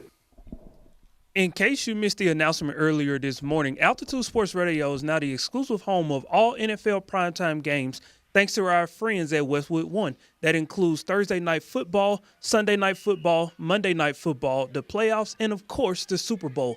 Let's take a look at some teams that will be on our airwaves this season. Let's head to Green Bay first as we highlight a team that needs to take another step this season. Quarterback Jordan Love spoke about making mistakes now in training camp so that when it matters most, he can avoid those same mistakes. There's always that fine line as a QB of take care of the football. That's the number one goal at all times is take care of the ball, making sure the offense, finishes every drive with either, a field goal, a punt, or a touchdown. So ball security is number one. But like you said, as we go through these installs and you're trying new things with plays and you're seeing a lot of different coverages, there's instances where, defense has good coverage and you might not see somebody or the ball placement might be a little off. And those are the things you got to go back in the film room and learn from, grow from those moments, those instances. But I think the number one job for the quarterback is always ball security.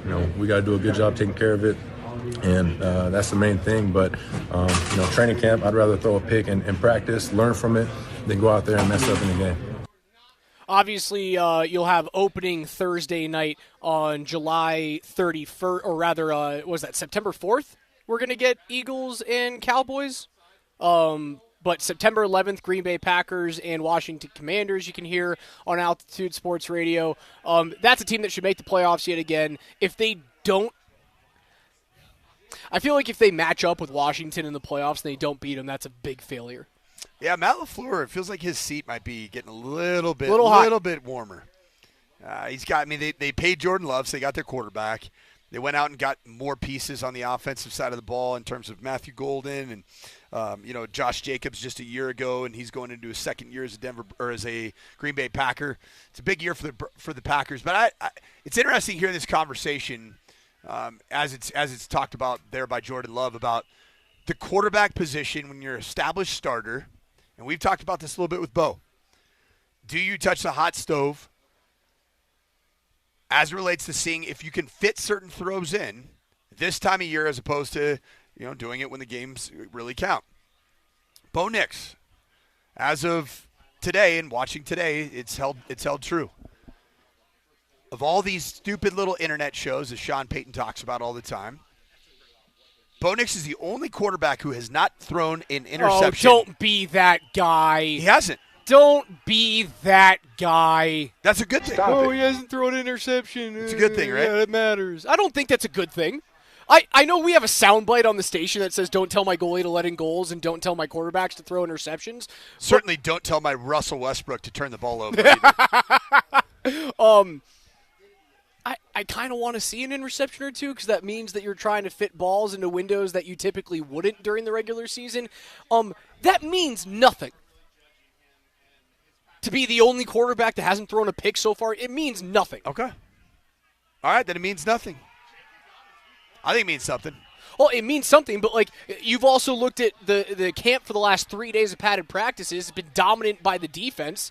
So Bo hasn't thrown a pick. Therefore, the offense has been really good. Well, no, 1 and 1 doesn't equal 2 there. Does it mean that you've been a little bit conservative with the football? Sure. Because you're getting the brakes beaten off of you by the defense, and yet you haven't created many explosive opportunities. Do you need to push the envelope a little bit more and take a few more risks to see what you can do when you're defended in this You're manner? being poisoned by the rep counters that surround you right now. I want to see Bo Nix throw an interception I can today. see your mind being poisoned, Bo, and I'm trying to save you. Another missed throw there from Sam Ellinger. Gosh, tough days. 2 days in a row. Not just offensive production, not there. Resist the Kool-Aid, coach. NFL Notes are brought to you by Mountain High Appliance. It's Colorado's most complete local appliance store with locations in Denver, Louisville, Littleton, Colorado Springs, and Glenwood Springs. They offer every major appliance line and brand, and you can find them at mountainhighappliance.com. Don't go anywhere. On the other side, we'll get first-hand reaction from Andy Lindahl, who just watched the entirety of the 11-11 period. Don't go anywhere. Lindahl's next. What'd you see, Andy?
Back out here live at Broncos Camp 2025. Alex Ryan-Emmy alongside the coach Mike Sanford. It's the morning sprint, wrapping things up. And we bring in the man, the myth, the legend, 3 to 6. You can hear him every single day here on Altitude 92.5 alongside Nate Kreckman. That is Andy Lindahl. And listen, you're here every single day for the entirety of practice. You're charting things. You're taking your notes for the show in the afternoon. Not often do you walk over here with a purpose. You've done so today. Why? Because this is as spicy as I've seen in a while. We've got actual trash talk going on between the two teams. So they went and they lined up for what I can remember being really the first kind of run drill where it felt like they were allowed to go live. Yeah. J.K. Dobbins felt like some rules were broken. And so he got up talking because Dre Greenlaw came through and gave him a little headbutt as he got through the hole. And he goes, we're not supposed to tackle. We're not supposed to tackle. And then he went over and the word, got a little more straight out of Compton like that song as he got to the bench. And they started going at each other. And then, Malcolm Roach on the next play ended up getting low and took them down. He got up. He chucked the helmet. They were all talking. Dobbins was talking back. It felt like it was going to calm down. And then it got going again. And Dobbins this time, you might have saw he had the run where the little nice cutback through the middle, got back out there, ran back over. Was that Dobbins or was that Harvey? Dobbins. Harvey got to the edge and got around the corner. That was a real nice run because I'll tell you, he put his shoulder down. He would have just had Surtain to deal with. But we haven't seen a Bronco back get to the edge. Like that was a legit get to the edge. Now 2 days in a row. There might have been a little bit of holding on Jonathan Cooper, but we're not calling that right now. There was no ref. There was no flag. So he got out there. But yeah, it got feisty. And then Dobbins, after his cutback run, Bo threw the nice pass to our guy Sherfield, who I know you talked about. He's having another nice day. Matter of fact, it got to the point where another former player asked me about him. Hey, who's that number 5? I feel like once a day I'm getting asked about who's number 5. Might have to know who the new competitive punter is, but more on that later. But anyway, Dobbins was over there for at least. Your drafted punter, number 16, drafted him Jeremy in the 6th round, has been a rough showing. It has not been good. The drafted punter is drifting his punts, and that's not what you're looking for. But look, man, Dobbins, he's getting after it. Like, one of the offensive coaches finally had to go grab him around the waist and, pull him back over, and the D-line was all taking notes. I think we're going to get another team period. I feel like this might be our day where we finally get first fight at camp. Yeah, and normally we've needed another team in here the last few years for that to happen, which is why I came over. This is probably as emotionally charged as I've seen in a bit, which is nice. Yeah, which last year we didn't see much of it at all, and finally we see our guy with an incredible punt. On his 5th attempt. It's not the first one that we've seen. That's the first elite punt we've seen. The other ones were down crap. Inside the 10-yard line. But Andy, when you watch that inside run drill, I like to call it inside fun because it's real football. It's inside the tackles. It's close to what we get to now. 9-on-7, right? Yesterday, I noticed that there were some bodies on the ground in that drill. That's not supposed to be one of those drills where there's bodies on the ground. A guy like J.K. Dobbins, who has battled some injuries. You got to think that him going into, his 6th year as an NFL running back, he's sitting there like, guys, can you keep me up so I can play 17 games this fall? All right, let me ask you this, because let me explain the emotion you just described. Because, yes, look, under Camp Payton and, frankly, Hackett, they never hit each other. I can still remember Matt McChesney out here just losing his mind over what he was witnessing. I think you had to host a couple of those shows. With him. It was so hard to keep Matt on. He was so pissed off. He wanted to come out of the tent and just start a different drill of some kind. But so it's been mild. Like, you know what? I was telling somebody yesterday. Oh, it was so good. We used to know that the second Saturday at camp, pads would go on and they would do goal line. We all knew that was going to be the first goal line drill, so that's what you showed up for. Little of that physicality out there right now is what you're describing. And I think, because you guys have talked about it, Mike, I'll ask you this as an offensive coach. At what point do you need to just let your offense go against the twos? Build a little confidence. Well, confidence just to get something accomplished. Honestly, I don't know if it's a confidence thing. You're not going to be going against the number 1 defense in the world every single week. Sure, you've got a couple of really tough ones to go against. You obviously have to go on the road and see Philadelphia within the first month and a half of the season. That's going to suck a whole bunch. But you're also going to see a bunch of really bad defenses throughout the league. I think that's the reason why you should go up against the twos every now and again, not just a confidence thing. Well, go ahead. You got to get something done at some point, don't you? Because, look, when Bo, you want to know, probably people haven't heard this, Bo gets flushed a lot on these plays. You know why we're not complaining? He's got no choice. He cannot stand in the pocket with the way this pass rush is functioning right now. It is ridiculous. Someone is getting off the edge every time, whether it's Cooper or Benito. Someone is getting home. I mean, at some point, don't you just got to say, all right. That's the first clean pocket he's had in 2 days. Yeah, and he's trying to get it to Sutton, and Sutton's got PS2 all over him. I mean, at some point, Coach, I am curious. When do you just say, look, man, we got to get work done?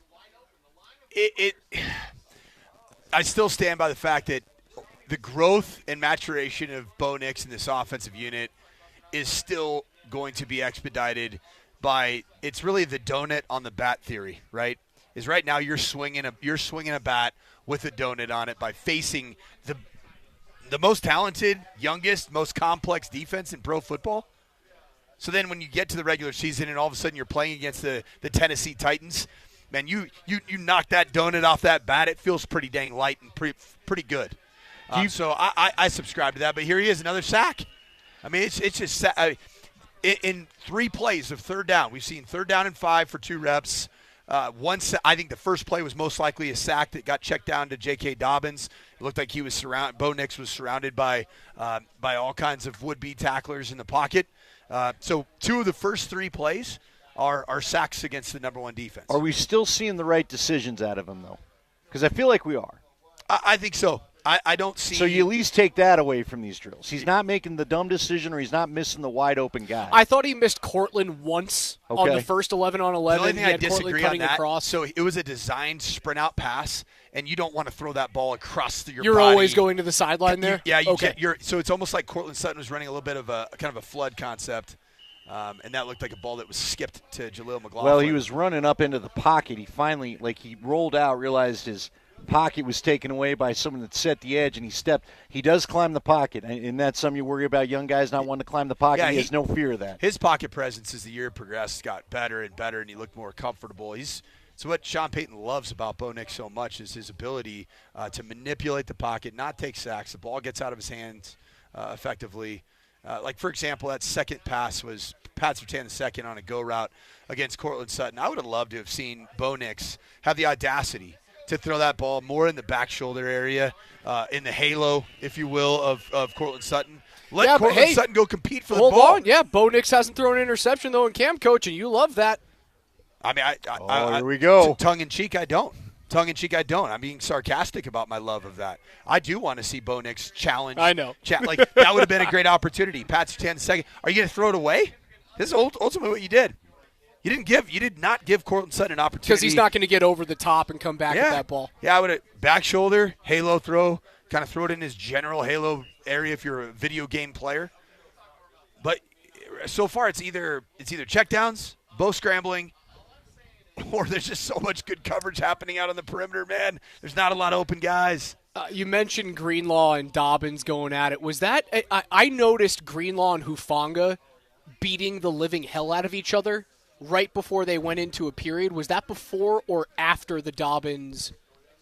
Oh, that was before, because things have been relatively calm, and then I think they thought, all right, now it's our turn, right? Are those your two energy leaders? Yeah, well, I also just think they bring a different level of physicality. No disrespect to anybody that's been here in the past, but I mean, Dre Greenlaw, we all said it, man. That'd be a scary man to find in the middle of the field. That's all I got to say. If I were to get through that first level of blockers and he's waiting on me, he's built different. I'm not thinking his I'm approach to the that. game. And what did Sean said it about it on Monday? He's the see-ball, hit-ball guy. You can hear the difference is what he said on Monday, and I love that. I love the term he used, that he doesn't give up leaky yardage. Like he doesn't get hit and there's an extra yard or two. Look, they've had very good linebackers here with Josie Jewell and Singleton, and the I would call those guys really solid linebackers. They were solid, but you know what else I had a problem with? Like, you tackle a guy, but too often you were tackling him at the line to gain. Yep, and then it was a first down. Greenlaw is the guy that thinks we're going to stop you from moving the sticks. It's good that you tackled him, but when you've tackled him for a first down and they're still going, it's a little less special a tackle. I'm going to use a term that's going to require a pause, but I always call that what you're talking about, where it is short, tight quarters, almost phone booth tackles. I call it 6-inch explosion. Yeah. Because in that short quarter, can you create enough explosiveness through your hips to prohibit the ball carrier? Or on the other side of the ball, if you're a running back, can you create that same with it's that hip explosion that either moves the sticks or if you're defensively looking at it, prevents the offense from moving it. Look, if you're a civilian and you're having trouble with this, Rocky Mountain Men's Clinic. It's a great place to go for 6-inch explosion. That's going to do it for us today. PhD is coming up next. You can hear that man, Andy Lindahl, 3 to 6 p.m. today with Nate Kreckman. All of our training camp coverage on Altitude Sports Radio, as well as our YouTube page, is powered by Ramos Law, the official injury law firm partner of Broncos Country. For Andy, for Jesse, for Tyler, for Coach Sanford, and KJ back at the studios, I'm Raj. Can't wait to talk to you guys tomorrow morning at 10 a.m. Coach, it was a good day today. It's a hard good hitting. day. Good day. Physical day. And now I'm starting to see some of these starting offensive receivers. They're going against the threes to try to get some balls completed. I just saw Cortland Sutton with Sam Ellinger throwing him an outcut on 3rd down. Balls in hands is what we're looking for. We like balls. We like balls and we like hands. PhD is coming up next. Don't miss a second of it. It's Altitude Sports Radio 92.5, Denver's new primetime home of the NFL. I love those balls. I love those balls, too.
All right, out to training camp we go. We'll have Sean Payton in the post-practice presser. Scotty had a little business, so he's here in studio, but we're lucky enough to have Tyler and Andy on the scene.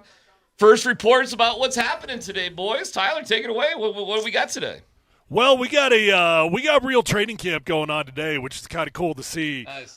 This is an extended practice. They're still going. I was told they're going to go until 12:20. Okay. Which would be, I mean, that's like a solid 30 plus minutes longer than any practice that we've had so far. Andy, I'll be curious your thoughts, but I've really liked what I've seen just in terms of the spirit and the tempo that's going on out here today. There's a lot of trash talk going on. I mean, a lot of trash talk. It almost feels like a joint practice. Malcolm Roach will not shut up. J.K. Dobbins will not shut up. And it's been fun to watch. Another defensive-dominated day. But I've really liked just what I've seen in terms of the tempo and the energy and everything. So let's explain what got it going, because you and I were over there, and you're right. I thought the same thing. Man, this is because we're not used to this. The Sean Payton camps, as all of us in this broadcast space have witnessed, have been not quite what I expected for a pupil of Bill Parcells. I thought they'd be more fiery, more physical, like a little bit of what we're seeing today. And so it started in a run drill. It was just a run drill. 9-on-7. And J.K. Dobbins got through the line, and he gets headbutted by Dre Greenlaw, which is – I would not want to deal with Dre Greenlaw. And then he starts talking about, I didn't think we were doing any hitting. Nobody said we'd be doing any hitting. I wasn't supposed to get hit. That's BS. And the talking goes – he goes over to the whole defensive line set up on that side of the huddle and starts yelling about the hitting, if that's how it's going to be, this, that, the other. And, I mean, he's going off. And then another play happens. R.J. Harvey gets around the corner. Dobbins gets back in there. And it stayed kind of calm. Then they got back into a team period, and Dobbins has a cutback run and came back over and basically told the defense, see, when I'm ready for the hit, and that's what's going to happen. So, the defense went off on the line again. Okay. Yeah, the defense was talking trash about it, like, hey, we got you again, and Dobbins just is like, hey, that's a 6-yard gain. That's a 6-yard gain. That's a good run in the NFL. I love it. But he talked for like 3 other plays. Yeah. It did feel to me Great. like other days it seemed that Audric Estime has been getting the most carries with the ones. Today it felt like J.K. Dobbins was getting far more carries than Estime. Estime was getting carries, don't get me wrong, but it just felt like it was J.K. Dobbins' day. Harvey had a nice day, too. He had a nice run where he got the edge. Now, I thought there was a little bit of a holding on Jonathan Cooper, but no flag, no foul. Yeah. And he did legitimately get outside. He can legitimately get that corner when he wants to, it looks like. Yeah. Now, when we got to the team stuff, first off, the defense dominated 9-on-7 also. But by the time we got to team stuff, I mean, my goodness, but it's bad. I mean, Nick Benito beat Garrett Bowles around the edge in 0.2 seconds on, like, the first play team. Then Bo Nix is just scrambling for his life the rest of the day. Zach Allen beats Quinn Miners pretty bad. And Bo was – not great. He wasn't terrible, but definitely has not had a good day. They've called up the team right now.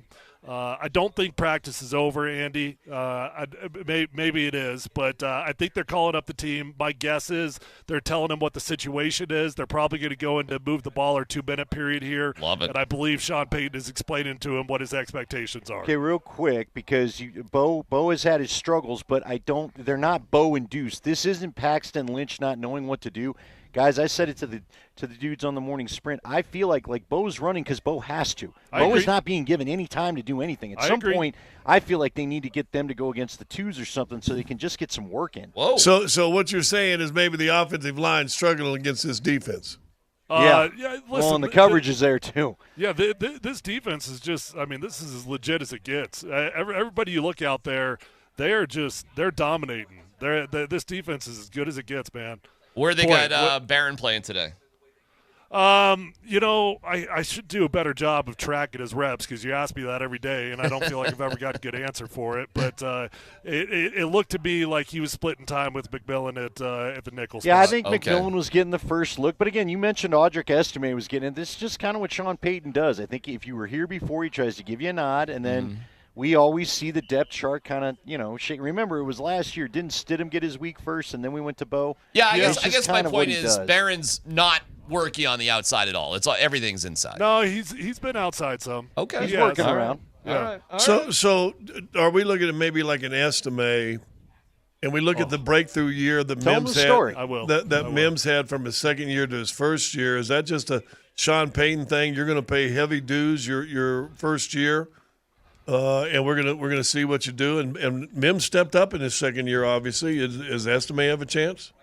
Well, I got a funny story for you. I mean, I've been hearing some interesting things behind the scenes over the last day or two here, but there was a funny moment today. Audric Estime had a great moment.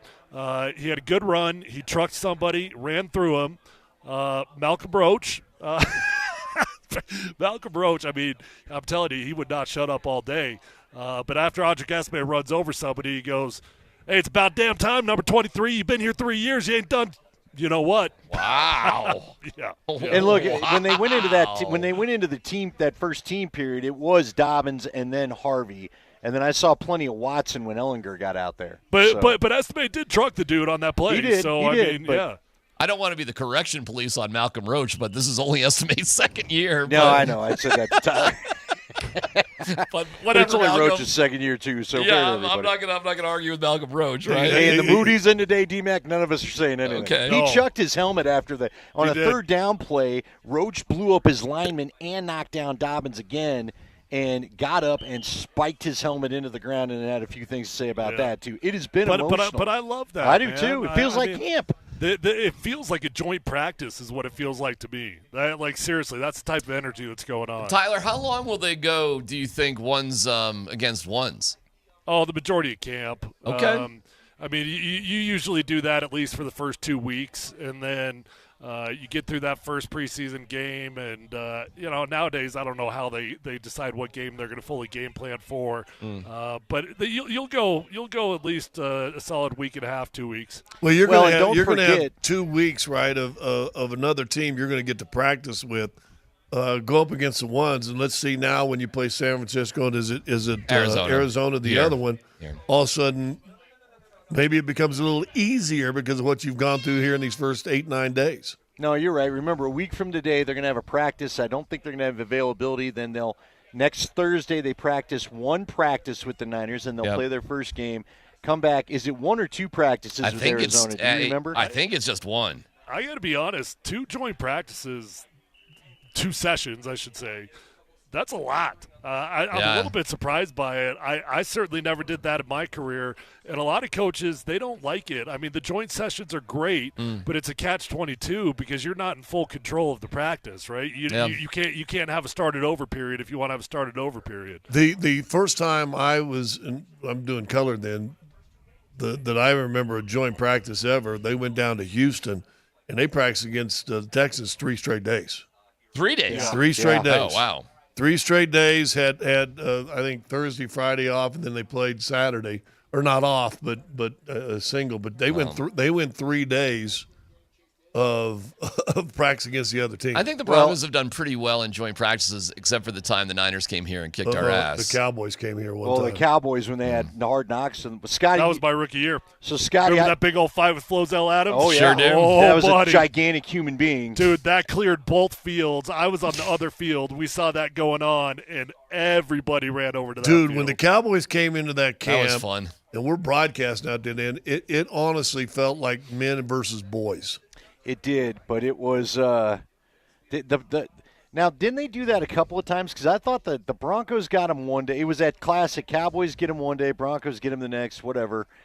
Then we had the fights. Then they all went and did their own thing. Well, weren't the Cowboys in here with Russell's first year, and the offense just kind of lit okay. You know what, Scott? That you remember what happened there?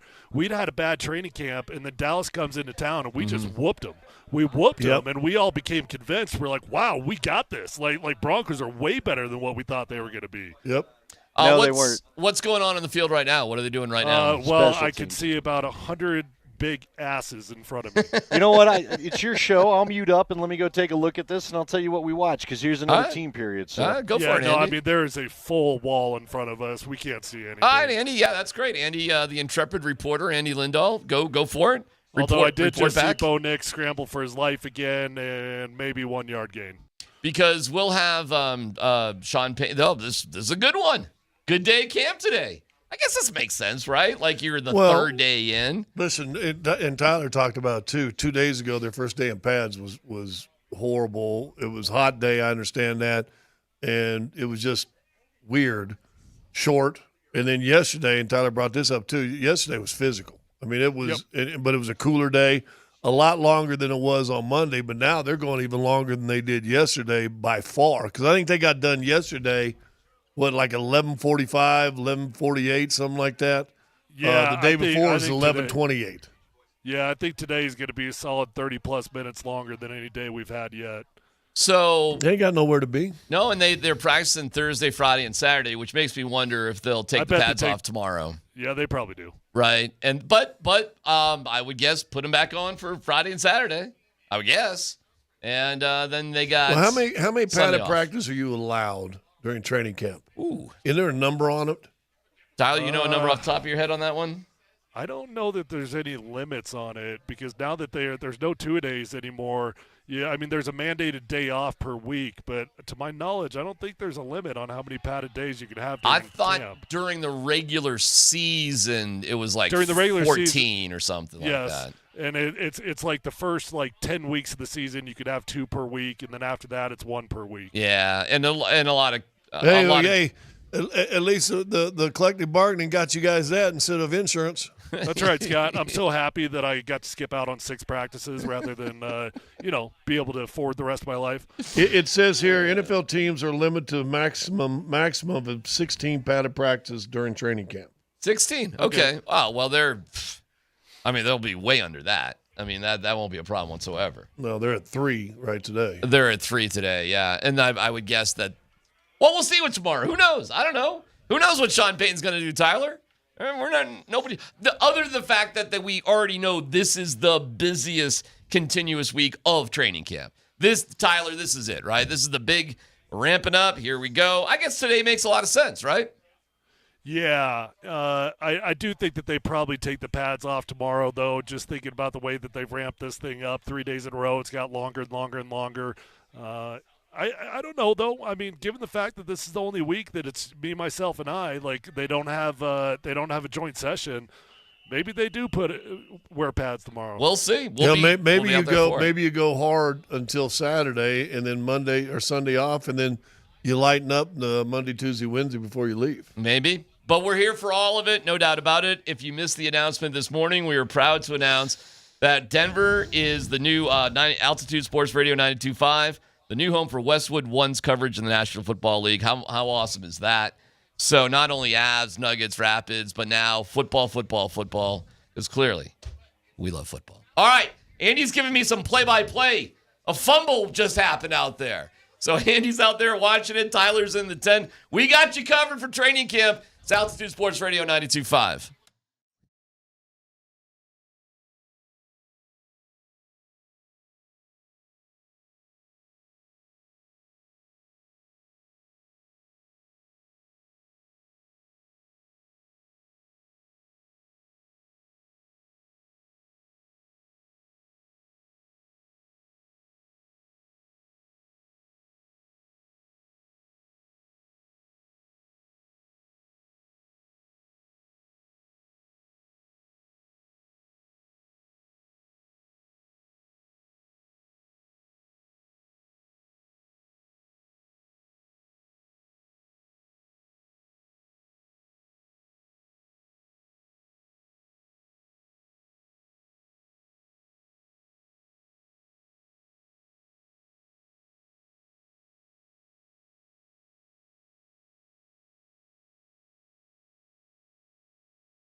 Turn it up.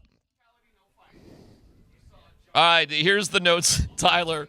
Oh, Andy's sitting down. I was just gonna say I got Andy's notes, but he's back. So never mind the notes. Andy can just say what he saw. I didn't know we were on camera right Right now. there, big boy. Yeah. Oh man, Lucky I've you been didn't- picking my nose the whole time. You didn't get any bats out of the belfry there. Andy, I won't read your notes because you can just tell us what you saw. Well, okay, so by the time I got over there, again, Tyler described it, more pass rush, more trying to get away. Bo, one time had to escape the rush, kind of short-hopped one to a back. I think it was Dobbins out of the backfield. But then on third down, real nice play. They gave a good pocket. Bulls set wide, cut off Benito on the path he'd been taken, and then he hits Sherfield, number 5. I'm telling you, watch this guy from Minnesota. Huh? I think we all kind of surprised. I think we all thought he was going to be a special teams guy, but he ran a deep comeback right at the sticks. Bo put it right on his numbers. There was a DB that was in coverage, tried to knock the ball away. Sherfield holds on. They would have gained a first down there. So that was the good play for the first team. And then it was interesting, very first play of the next one, Stiddy comes in, Cooper right around the corner, knocks the ball out of his hands. Stiddy's got it up by his ear hole. Oh, he's not supposed to do that. And the ball got knocked out of his hand. And then what I did notice was it was interesting because Stidham got a throw to a couple. Cortland Sutton was in there. Evan Ingram was in there. That happened earlier in practice too. I'm wondering if Cortland was just frustrated that he couldn't get a pass or whatever, because he went in there with Sam Ellinger at one point and caught a pass from him. And then the last play was Caleb Lohner catching the ball from Ellinger. By the way, we found some college highlights, and everyone says Gurr, so I'm going to go with that until Ellinger tells us it's Ellen J. Ellen Gurr. Something new. Get bidet on that one. So there you go. I think Ellinger's better than Stidham. Say again, Scotty. I think Ellinger's better than Stidham. No. Hot take. No. Hot take from Scott Hastings. Training camp hot take right there. That's a hot take. And training it ain't camp true. hot take. Why isn't it true? He's just not better. I mean, he's got a very limited skill set. He got the height. He doesn't have the height that Stidham has. Height. So you got height. He had some really bad missed throws today that the defense, I felt bad for him because the defense was all hooting and hollering, and there were about 6 guys that were all wearing orange that are all jumping all over Sam Ellinger for throwing a really bad pass there because they were fired up about it. I don't know, Scott. I mean, I know you're down on Stidham, but I don't think ain't nothing special. Got him. If it ain't something special, try something new.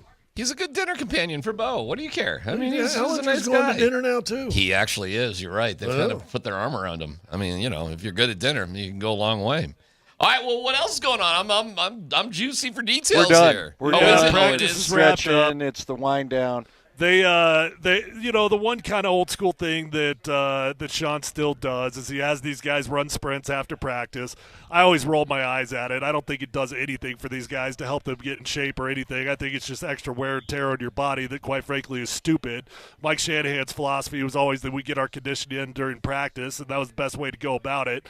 But they're doing a post-practice stretch as a team, which I don't know that I ever did that, quite frankly. So that's kind of interesting also. Okay. All right. Well, we are waiting for Sean Payton to get to the podium. We'll just hear about how everything was. Everybody healthy today, by the way? We're just checking in. I did not see – it's a good point, DMac. I feel like every day we've had someone get nicked up and walk off the field, but I did not notice any of that. Maybe there's some that I missed. But there's a lot of action to take in. This was – of all the practices we witnessed, this is probably a real fun one. It's been great. It's been good. They had good first day energy Friday. It's weird. I don't know. Like it's confusing because it was not a good practice as an offensive guy, which that's how I'm always going to lean towards. Offense is just flat out getting their butts kicked. But I love the energy, and I guess as a coach, that's what you got to focus on. You like the energy. You love that you got a great defense. You try to not panic about your offense being behind because it's totally normal. Mm-hmm. I firmly believe that an offense almost always gets their butts kicked in the first week or two of training camp. Well, and here's something I would tell you because, again, we saw it with Drew Lock. We saw it with Paxton Lynch. We've seen it with the young guys that have rolled through here. Something that Bo shows consistently. And, again, what happened today is, unfortunately, is not terribly different than what we've witnessed to the balance of camp so far. The first-team offense is struggling against the first-team defense. But Bo finds a way to at least make one play in the set of downs. He often will at least get him to a first down. I was always told one of the biggest gripes the coaches had about the other guys when it came to Locke and Paxton and so on and so forth, Tyler, and you probably deal with this with your young players, you can't let one bad play become 3, become 5, then become a half. Yep. Bo doesn't let that happen. I mean, again, like I told you, he he'd had a couple rough team periods with his first team guys. He comes back, hit. I mean, look, the play to Sherfield was not easy. It wasn't wide open, but he stood in the pocket. He made the right decision. He put it right on his chest. And it would have been a first down, and who knows what happens after that. Well, that's the other tough part about this, right, guys? They have these drills where that was their 3 plays and they left. Here's what's going to be interesting going forward for me, because you've got 3 straight days of pad, 4 days of training camp now. 3 of the 4 days have been pretty hot. Tomorrow, and this is why I can't agree with Tyler and DMac, they may not go pads tomorrow. There may not be any injuries, and that's good, but there ain't a body out there that ain't sore. You know, and so these Knicks, I think Thursday and Friday, you got to be able to fight through. This is the fight through 2 or 3 days of camp that you got to fight through when you're just stiff and sore and everything just kind of hurts. Your ribs haven't felt like this, because you can do all the conditioning in the world, right, Tyler? But you ain't conditioning the helmet in your ribs. All right, let me ask you this, because I don't disagree with anything you said, but I'll ask you both.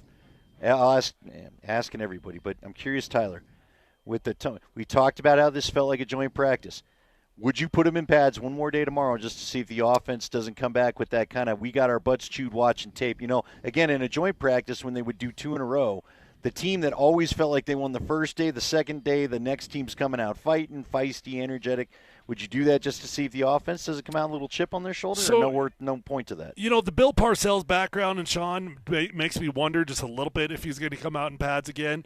And again, I'll just mention the fact that they do have 2 joint sessions coming up here that are going to all be very intense. Mm-hmm. So maybe they do look at this as like, hey, it's our 1 week that it's us and we can do what we want. So we are going to go really intense this week.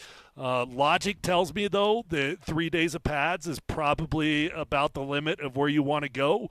And actually, if you follow the evidence of what Sean Payton has been, he's been a pretty progressive coach in terms of trying to be an injury prevention guy. So my gut tells me that they're going to take the pads off tomorrow. Have they done a real move the ball 2-minute sort of thing, or is it just situational stuff so far?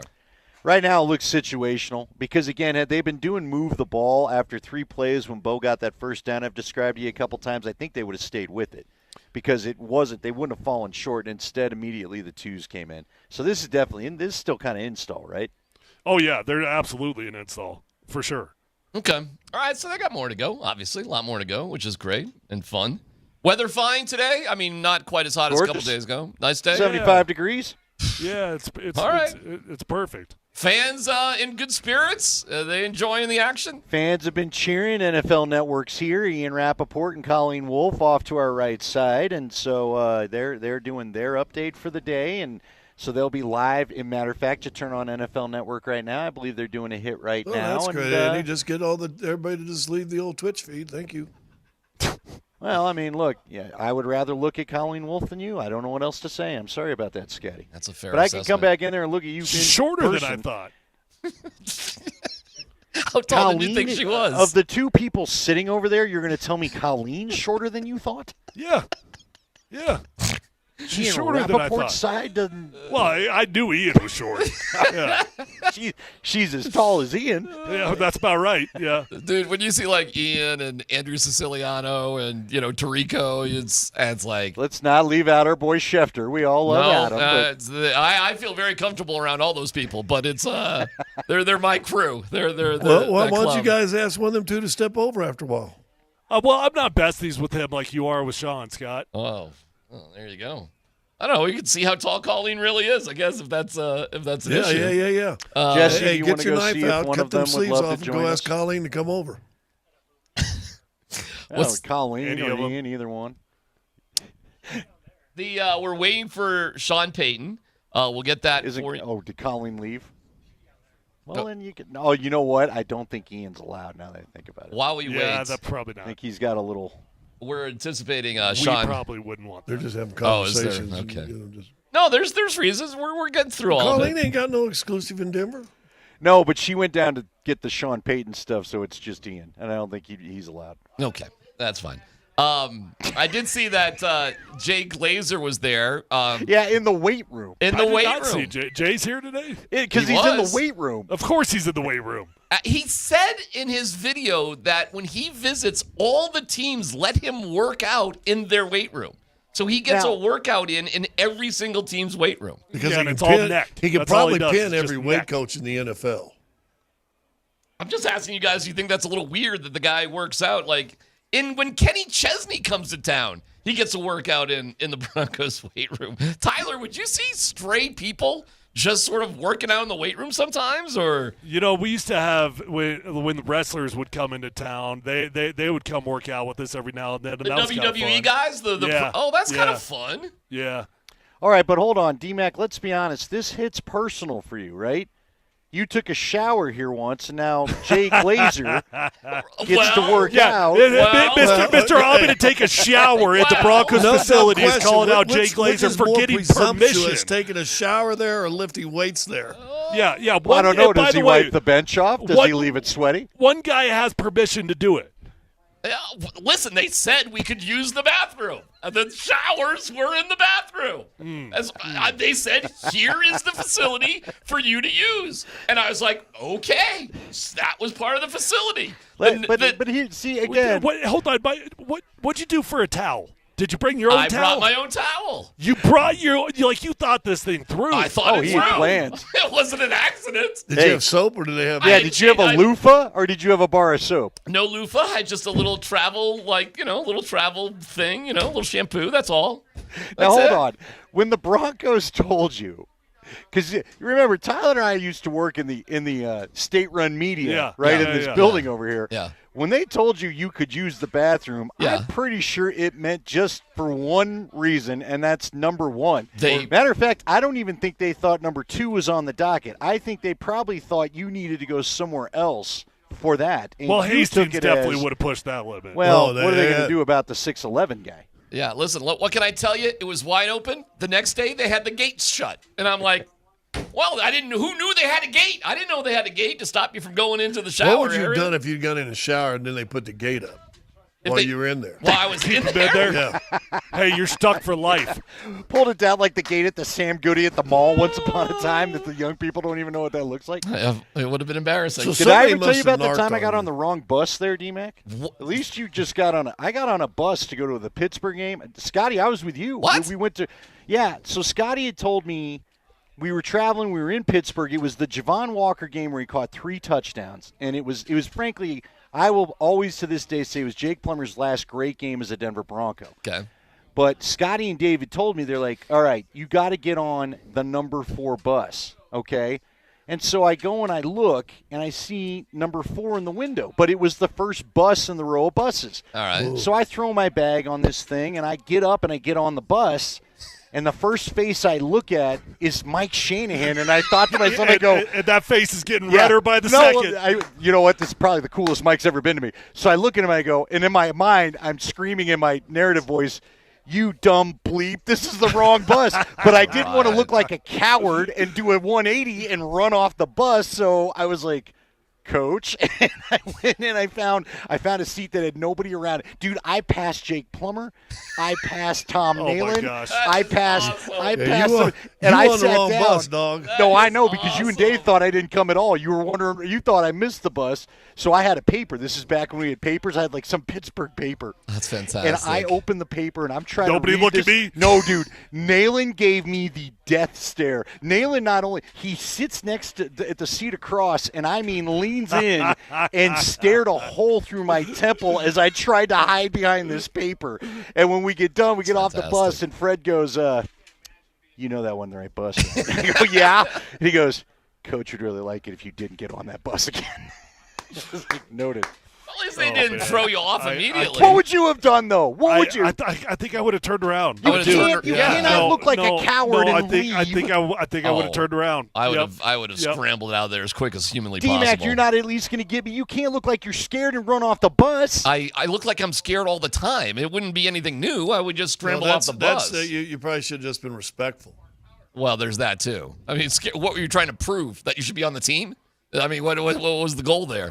So were you supposed to be in the 4th bus in line instead of the number 4? No, it was the number 4, but they were – Dave and Scott were like – what was it, Scott? We put our bags on the number 4 because that was going to be our bus post-game.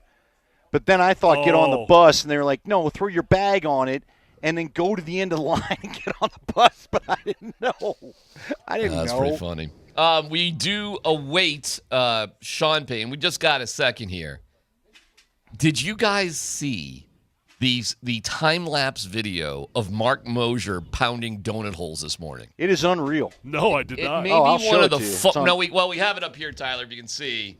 No, I'll show it to him, DMac. It's literally It's you one can't of go the to Altitude Social without seeing it. It's one of the funniest things Look at that black we have ever produced whatsoever.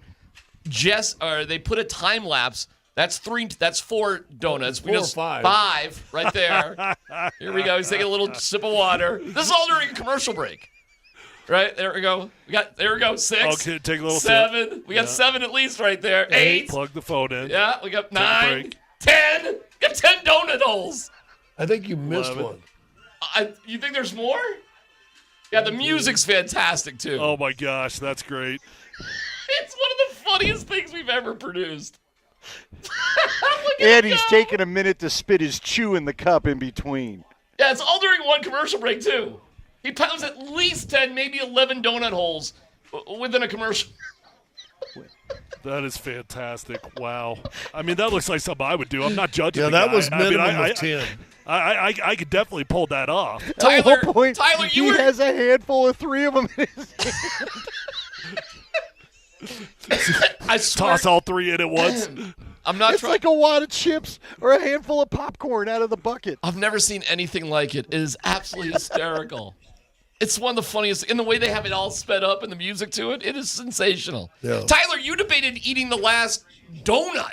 Like, you were kind of like, should I not? Yeah, but that day, that was like number 6. He'd already down 5 of them. No way. No. No Yeah, way. you guys are talking about different days. This was yesterday, Scotty. Yeah. Scotty's talking about the day I actually did down 5 of those suckers. Yeah, but at least you had some sort of conscious debate. Moser didn't but care at I all. usually lose that battle. Yeah, well, not like Moser just did. Anyways, we wait for Sean Payton. We'll have the latest from training camp. Coming up next here on PhD on 92.5.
That's interesting.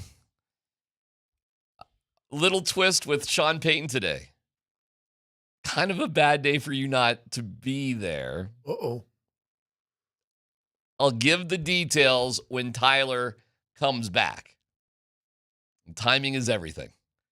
But Tyler will have a story about Sean Payton when he gets back here to the ranch, so probably after 1 o'clock. Maybe. We'll see. But look forward to big tease here. Keep listening. Find out the details after 1 o'clock. Andy's a good little... Andy's a good reporter. Andy's on it. Yeah. Would you call him the camp MVP right now? He's been our Altitude Sports Radio's MVP of training camp. I don't think it's even close. He's killing it. Andy's doing a great job. Because Andy loves football. We all love football. But it's been... I mean, he's been 30 years, 30. I don't know how long has Andy been just working Broncos football and Buffs too. But I mean, it's unbelievable. But he was wasn't he the sideline reporter and going out to practice and doing all this stuff for what, 8, 9, 10 years? Yeah, I mean, it goes way further back than that. Andy Lindahl is one of the all timers, man, here in Denver sports media with the Broncos. Ain't no doubt about it. So, all right, Riley Moss. Should we just rewind from the beginning, maybe, Dan? Riley Moss is talking. I don't know if Sean is talking or not. They just put up Riley Moss.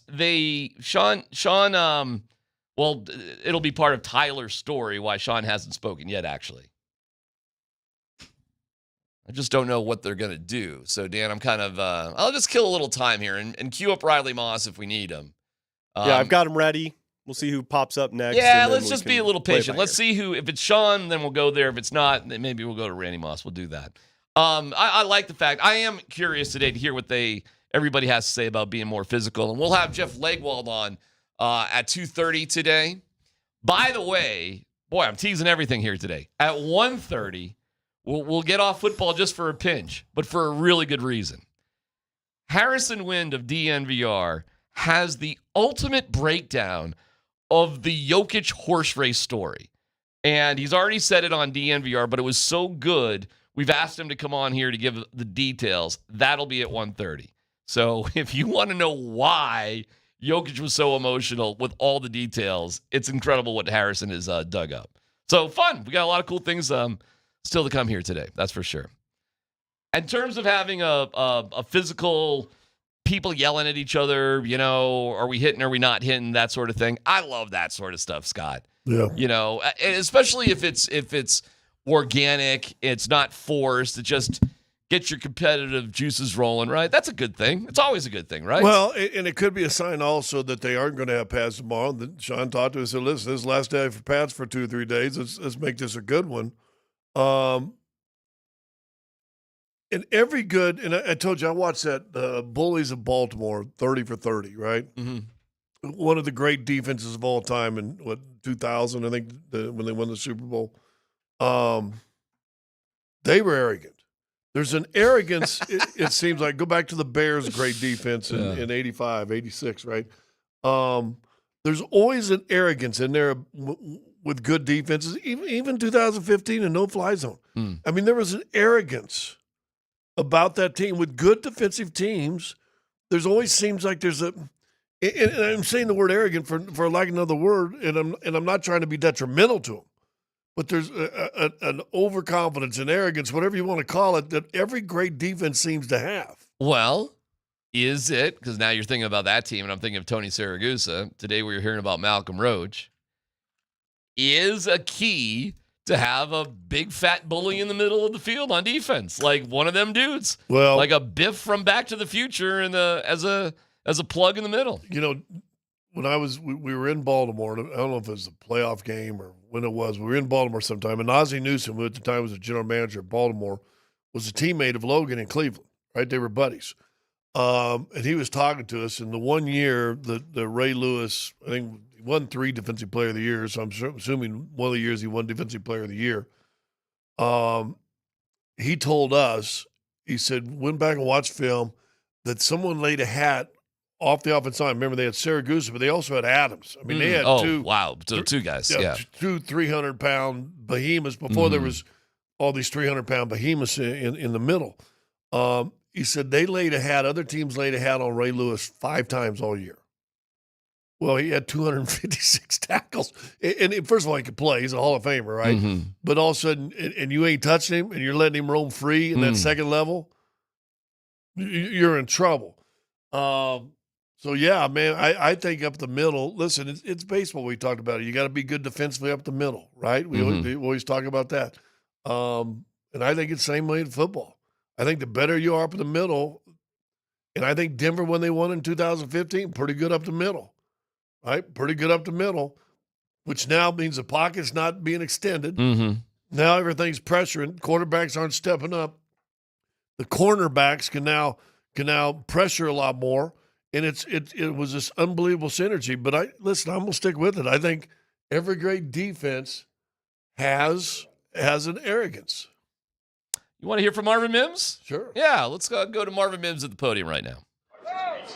What kind of clicked and how repeatable do you feel like that is as you go into the season? Yeah, I feel like last year we're throwing a lot of different looks at defenses we were playing, and I feel like it helped the offense a lot. And I think it's real playable, and then you add R.J. Harvey, Evan Ingram to the mix too, and I think, there's all types of different formations and stuff we can go into with the new players and the strengths we have as a team, so I think it could be really doable this season.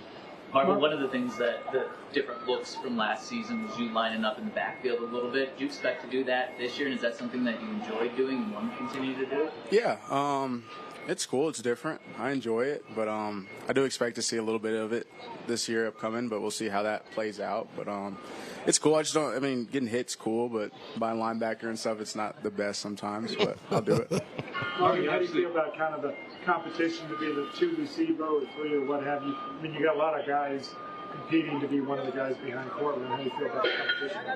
Yeah, I think it's a great thing. You look at all the guys in our room and how we've been playing at camp. I think for the most part, everyone's looked good. There's not really many negatives to say.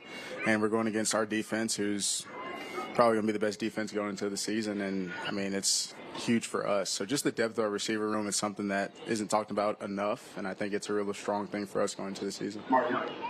Marvin, speaking of that defense, chirping today on that side of the ball, kind of get you guys going on the offense? Yeah, it's just Malcolm Roach. I sit next to him in the locker room. The guy doesn't shut up. He's talking crap to receivers. It's like, dude, you're a fat guy. Go worry about that. Leave me alone. But, no, we're always going back and forth. But with him, it's just a whole nother deal. Looks like you guys kind of encountered JK, though, a little bit. Just what have you seen from him coming in, especially vocally? Yeah, it's cool. Especially big, strong, physical guy, and we hung out a little bit over the offseason just to get to know him. I think that's the coolest thing, is get to know these guys and the different places they've been, different stories they have. And I think it's the coolest part about the NFL is just hearing different stories and different coaches and areas and stuff. So I think it's pretty cool. But having him here and just as a leader, as a vet guy, I think it helps a lot. Mark, when they adjusted kickoff rules last year, initially it was thought, okay, we're going to get a lot more kick returns. Didn't end up quite being that way last year. Do you feel like you guys are going to have more opportunity now doing different things during push Rizzy to actually get some returns? Yeah, for sure. At the end of the day, it's up to the kickoff team. But with me back there and whoever's going to be out there next to me, they have to kick it at the touchback. It goes out to the 35, and most teams don't want to give the offense the ball at the 35, and especially give Bo Nix the ball at the 35. That can be trouble. So should be a huge, major thing for us this year, and we'll see how it plays out. Yeah, just say, so you think the 5 next year will have a pretty significant difference because teams just decided to just... Yeah, for sure. You talk about last year and the rule change. It was supposed to be XFL, we're going to get this many more returns, and that kind of happened, but not the way they probably planned it to be. So the extra 5 yards definitely make a difference, especially statistically when you look at the yard lines and the percentage scoring from different offenses at that point. Would you ultimately want to be more of an every down receiver and back off on the return? I've been doing returning 2 years and got 2 Pro Bowls and 2 All-Pros off of it. So if they keep asking me to do it, I'd love to do it. But personally for me, I just like making plays. No matter when that comes, whether it's punt return, and I make big punt return plays like the Colts game last year, or I just make plays at receiver like the Cincinnati game last year. I could care less where I'm at as long as I just have the opportunity and help the team make plays. At the receiver position, how important is it to create those big plays early on in the season and create the the ability to be explosive offensively and do that for 17 weeks? Yeah, I think it'll be a huge help. I mean, you look at the end of the season last year, and offensively we were very explosive. But starting off strong, I mean, the past 2 years I've been here, we haven't really started the season off strong, so we really want to start off strong this year. It's been a huge focus as a team, and offensively, we know we're going to have to step up and do as much as we can. But also, I mean, going in with one of the best defenses and special teams wise, Coach Rizzi, he has a chip on his shoulder, and me as a returner, I want to do as much as I can back there too. What a quote. Malcolm Roach doesn't shut up. He's a fat guy. You got to worry about that. Let's hear it. Chirping today when that's out of the ball. Kind of get you guys going on the offense. Yeah, I mean, it's just Malcolm Roach. I mean, I sit next to him in the locker room. The guy doesn't shut up. He's talking crap to receivers. It's like, dude, you're a fat guy. Go worry about that. Leave me alone. But you're a fat guy. Go worry about that. That's a T-shirt right there. You're a fat guy. Go worry about that. Oh, it is a good T-shirt. You're a fat guy. Go worry about that. That is fantastic. That is fantastic. It's a quote of the camp so far. Quote of the camp, right? We had to keep him down. Hey. We had to keep a file of that. There's the quote of the camp. You're a fat guy. Go worry about that. That takes over. Sean Payton's, he goes, yeah, you reported. Gosh, I said your own little internet shows are driving me crazy. Your own internet shows are driving me crazy. Yeah. You're a fat guy. Go worry about that. It's fantastic. All right, well, stick around. Great story from Tyler about Sean Payton coming up.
I mean, yeah, I mean, it's just Malcolm Roach. I mean, I sit next to him in the locker room. The guy doesn't shut up. He's talking crap to receivers. It's like, dude, like, you're a fat guy. Like, go worry about that. Leave me alone. But, no, we're always going back and forth. But with him, it's just a whole nother deal. You're a fat guy. Like, go worry about that. What a great quote. You're a fat guy. Go worry about that. Are you kidding me? You're a fat guy. Go worry about that. You're a fat guy. Like, go worry about that. Oh, my God. That's got to be fantastic. That's got to be locker room fodder going forward. I mean, that's got that clip because that clip's got to go viral, doesn't it? Yeah. You're a fat guy. Like, go worry about that. Are you kidding me?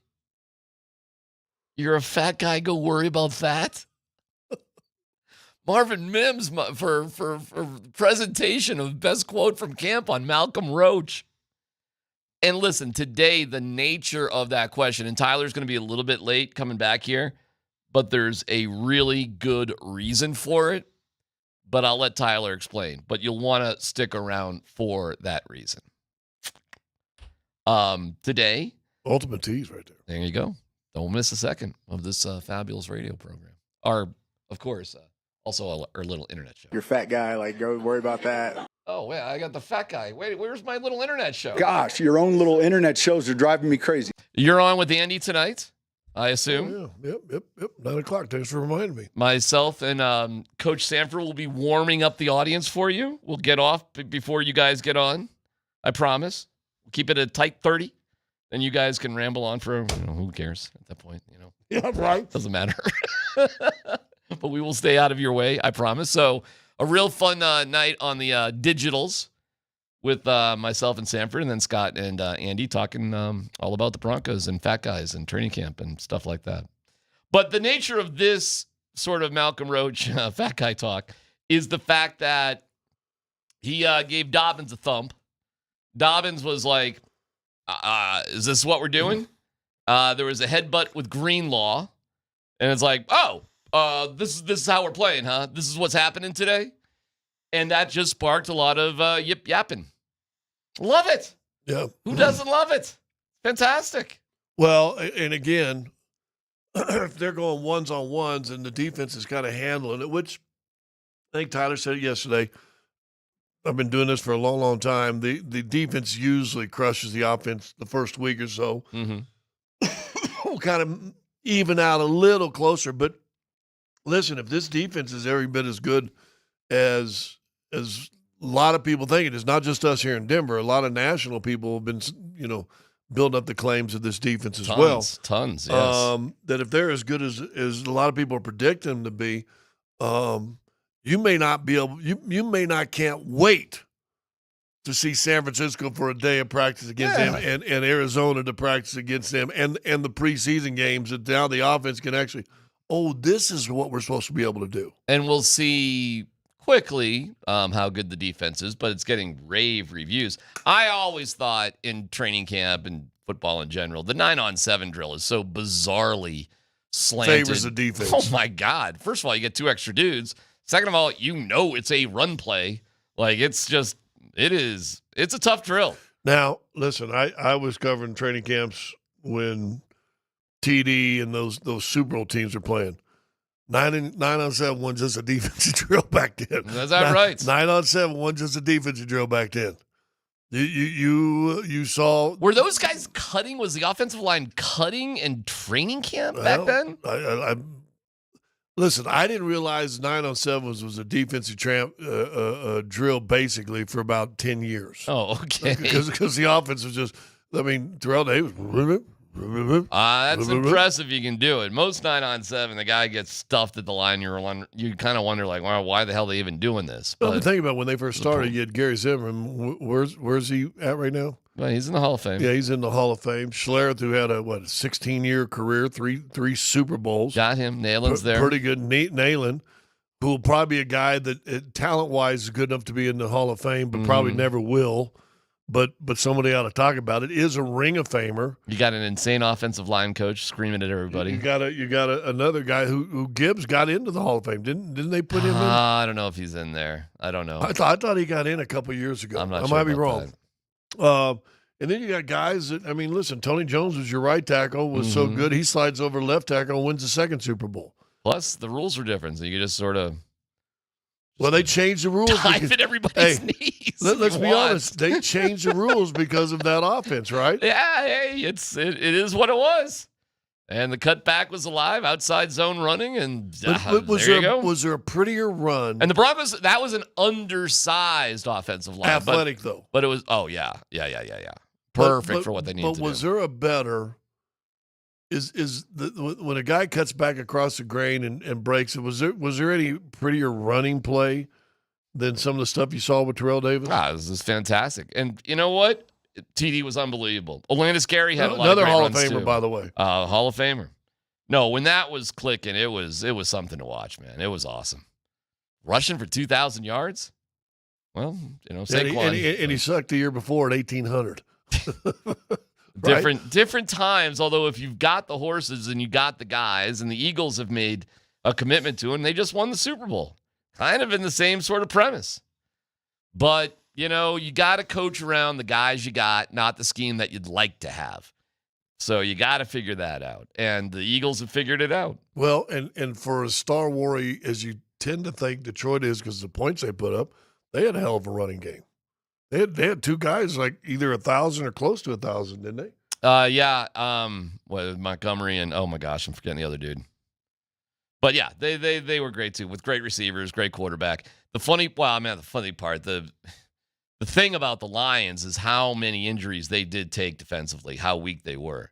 I mean, it made it a little easier for, Kneecap Campbell to want to go for it on fourth down because he knew just how terrible their defense actually was.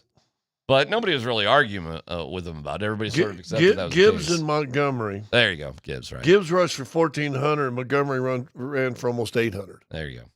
I mean, that's pretty good, right? You put 2,200 yards on the ground. Who cares how you do it by committee? Just get it done. It's going to have the same result.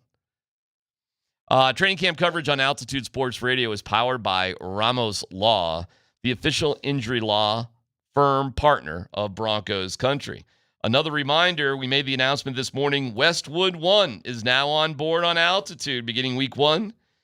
We got nationally broadcast games, Sunday Night Football, Monday Night Football, Thursday Football, international games, Thanksgiving tripleheader, Christmas Day, and a lot of other things come with it too. But the commitment to football, all your same great slate of college games, and we have everything associated with Westwood One as well. So that is a really, really awesome deal that we were very proud to announce today. So way to go, and that's my official quote. Hey, why don't we fire up a little bit of Riley Moss? Hey, before you go to Riley real fast, I want to ask something. And Mims talked about, they talked about the new rules. Yeah. And now, saw a little more run backs last year, not as much, I think, as the league wanted. Teams will say, well, let's go to 25. The rule now out of the end zone, I think it goes to 30, right? Isn't that the new rule? 35, I thought. Well, one of those two. It's more. It's up 5 years. Yeah. That being said, and you just talked about Dan Campbell, we're going to see more of that this year. We're going to see more teams looking at that fourth and short and going for it, even at the 50, the 45 of the other team. I think you will see more teams go for it on fourth down than ever. And I think if it's fourth and relatively reasonable between the 40s, you will see most teams go for it. So that being said, isn't that more fun to kind of get into and watch than even run backs from kickoffs? Scott, as far as I'm concerned, they can get rid of the kickoffs altogether. Just put it on the 30. Yeah. You score a touchdown. This was proposed like more than a decade ago. You score a touchdown or a field goal. It's your ball. It's 4th and 15 on your 25-yard or your 30-yard line. It's 4th and 15. You can decide now what to do with the ball. Most teams will punt it. A punt play, not even close, is a way more interesting play than a kickoff. There's more things that can happen. There's more things you can do off of it. And you don't have to declare whether or not you have an onside kick. You want to go for it? It's 4th and 15, bro. Go for it. At the end of the day, it would end up more or less the same place as you would have an onside kick. It really would. Because you're kicking off from what, your 30, 35, or whatever, something like that? Well, if it's your 30, Your onside kick goes 10 yards, you're at the 40. So if it's 4th and 15 from your 30 anyways. You're going to try to find kickers that can boot it 70 yards, 60 yards in the air, aren't you? Yeah, man. I mean, listen, whatever. They'll get to it eventually. What they're trying to do to save the kickoff to me is pathetic. It's so goofy looking, Scott. It's so dopey. Well, the setup is stupid. It's so stupid. Yeah. It looks stupid. They're trying to figure out how to coach it even to it's dumb. You know what's not dumb? A punt. A punt's that's not dumb. Going for it is exciting. It's 4th and 15. We're going to go for it. I got to declare this. I got to do this. I got to do that. I got to do this stupid kickoff. Why? And most teams aren't going to return it anyways. So they'll get to it eventually. The killer is that the best idea for kickoffs was proposed so long ago, but it gets rid of kickoffs. By the way, you get rid of the jump ball, bro, and it's fine by me. I got, hey, we're killing a little time waiting to get to your story, but we're very excited to hear it. But yeah, jump balls to me are just, whatever. You know who was the first guy I ever heard against jump balls? The Nuggets' old athletic trainer, Jim Gillen. He said, it's a waste of time. 2 tall guys jumping middle. Who cares? It's stupid. Yeah, he said the same thing. Yeah. All right. Gosh, we don't have a ton of time here, but I think you really have a good story. So I want to know if I should wait a little bit, or how do you feel about it? I think we can fit it in. I think you're hyping it up a little bit. I don't think it's that huge of a deal. But all right, let's go. As I'm walking off there, we broke, and I'm walking off the field and saw Sean Payton. He was chatting with Colleen and undersized Colleen. Yeah, undersized Colleen. Okay. I really had no idea if Sean Payton had any clue who I was. Because you guys asked me yesterday, had we really crossed paths? And I'm like, no. Of all the coaches in the NFL, I had no reason to ever cross paths with Sean Payton. He was probably listening yesterday. Maybe. But he called me over, actually. And, my name? Yeah. And just said, hey, man, how you doing? And, first off, I'm going to be careful here because I don't know if he knew that I've got a radio show, and I don't want to – I think he might have said some things to me, not necessarily knowing that. Say what you're comfortable with. Right. But, the first thing he wanted to chat about was Beastquake. And so. Oh, that's fun. Yeah. That's awesome. Yeah. So he was complaining about the fact that they had to come to us, that we were a 7-win football team that year. We got to host a playoff game against New Orleans. And we ended up beating them. They got up. They were up like 14-0 on us. All right. So he brought that up. Yeah, he brought that up. That's still eating him a little bit. Oh yeah, it's eating him. It's eating him for sure. That's fantastic. Yeah, he's like, I've just always thought these are silly rules. Like, why did we have to go there? He's got a good point, but it is what it is. Yeah. Well, it worked out well for us. Here's what I'll say without feeling like I'm breaching any confidence here. First off, Scott, that you had a fun interaction with him at the Nuggets game, and you walked away like, I kind of like the guy. Right. Well, I've never had beef with him like you did, but he's just insanely personal. Very much so. Extremely friendly. He was in a great mood. A fantastic mood, like a giddy mood. That's the kind of energy. And he's just like, man, what'd you think about that energy out there today? So same thing that I had already brought up, talking about the trash talk, talking about the energy that's going on. He was super proud of it. He was really happy with the practice. No pads tomorrow. That if he's that giddy, right? Probably. Yep. He was definitely happy with the energy, excited about the way that they're going. Scott, I'll give you this little nugget without feeling like I'm saying too much. I know that you've kind of been the one that's holding out for Audric Estime. He had some nice things to say about him. And, I think I brought it up. I mentioned something like, I saw Audric run over somebody today. That was kind of nice. And he had some really nice things to say about him. So, I don't know what that means, if it means anything at all. Well, it's better than if you say something bad about him. That's right. Right. I go back, and again, I think the limitations have gone off on this. But when I text Elway during the 1 year with the T-Bone, I say, hey, man, you guys are rolling. Keep it going. He goes, yeah, now if we only had a quarterback, and you end up winning, 8 games in a row in a playoff game or something like that, right? Hey, listen, Sean had a good day today. NFL Network's there. He likes doing all that stuff. He loves national stuff. Jay Glazer was there working out or doing whatever Jay Glazer was doing, so sees you. Has a little fun about the Beastquake? We talked for easily 10 minutes. That's awesome. I was totally shocked by it. I had no clue if he had any idea who I was or not. Well, how do we not, with the two of you guys, bring him over to the tent tomorrow? Get a couple minutes, right? I don't look like Colleen, you know. Oh, yeah, but you can talk about the Beastquake. You can talk about the basketball. I mean, come on. You guys are like best friends with this dude. Yeah, I talked to him one time. Yeah, we ought to talk to his agent and get the Talk to his agent. Sean Payton show every week. Oh, well, easy. Let's be careful on that. But listen, it'd be nice to bring him over one time to It the would tent. be nice. Yeah.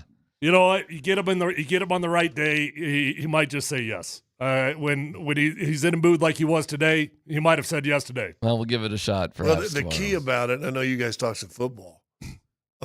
He's a sports fan. So you could talk to him about a lot of stuff. Let's go. And I think that's kind of cool, too. We will have a little break from football with Harrison Wind about Jokic and the horse racing. The details are phenomenal, but more details about training camp coming up next.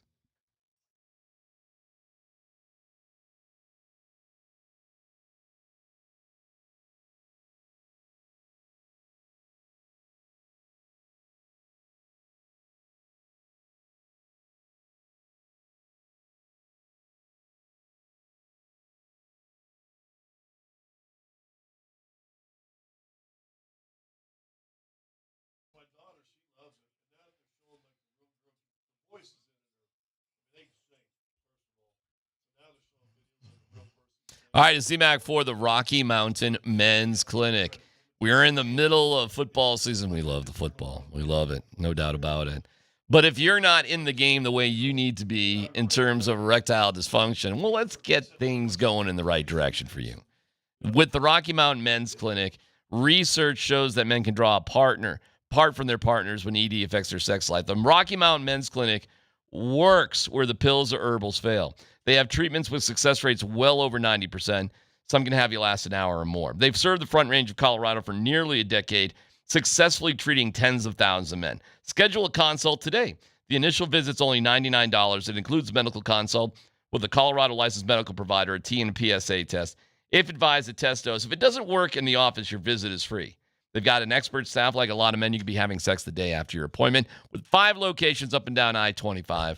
Fort Collins, North Denver, Central Denver, Castle Rock, Colorado Springs. Call them today, 720-440-7900, RockyMountainMen'sClinic.com.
Really good. This is our, third day with full pads, and you can tell that guys are starting to get used to the pads. We're flying around. The speed is increasing, and it's good for us. We're getting better through that. Dude, I didn't even recognize Riley Moss because he's grown kind of a big beard. A BA beard. Yeah, it's like, oh, okay. Probably going to be a Pro Bowler now. Because of the beard. Yep. All right, because he kind of had like a scraggly thing, or he was clean shaven. Now he's just going with. I thought he was a coach when he stepped up. Well, there. he has to differentiate himself from Cooper DeJean, or DeJean, however you say that. The other white corner? Yeah, there's got to be something that makes him different than the only other white dude. We'll have Harrison Wind telling the Jokic horse story here in about 7 minutes. I look forward to that. Boy, this Malcolm Roach story today is really fun. And the quote from Mim. Yeah, I mean, it's just Malcolm Roach. I mean, I sit next to him in the locker room. The guy doesn't shut up. He's talking crap to receivers. It's like, dude, like, you're a fat guy. Like, go worry about that. Leave me alone. But, we're always going back and forth. But with him, it's just a whole nother deal. Okay, Tyler. The fat guy in the middle on defense. Are they always the loud guy? Defensive backs are usually the loudest. But nowadays, anybody on defense just won't shut up. It's funny that he said he won't shut up because that was my exact phrase I used to Sean. The exact phrase. Yeah. I was like, yeah, Malcolm wouldn't shut up out there. And like verbatim, that's what I said to him. But it was fun. And it wasn't like... It wasn't like mean-spirited or anything. The Audric Estimate one was a little bit mean-spirited. And the Estimate quote was, it's about time when he trucked somebody. Yeah, Audric ran over somebody. He had a nice little run there, and Malcolm said something along the lines of, well, it's about damn time, number 23. You've been here 3 years. And they came in together. 2 years ago. One year ago. It's only their second year. Yeah. Right. Well, hey, who cares? How big will Roach be on this team? He's playing phenomenal. He is. Hard to say. You got Jonathan Franklin Myers. You got Zach Allen that are really, really good at their job. You got DJ Jones that is really good at his job. But Malcolm Roach keeps playing the way he is. They did say, I don't know if you guys caught this last week. They did say that they want to start limiting Zach Allen's reps a little bit. They said they've got him out on the field too much, so that's probably a good indicator that Malcolm Roach is going to get some serious playing time. Yeah, that's good. DJ Jones, what is today? Wednesday, Monday, because that was pad day. Monday, he got upset about something too. Now, he wasn't talking like Roach was talking today.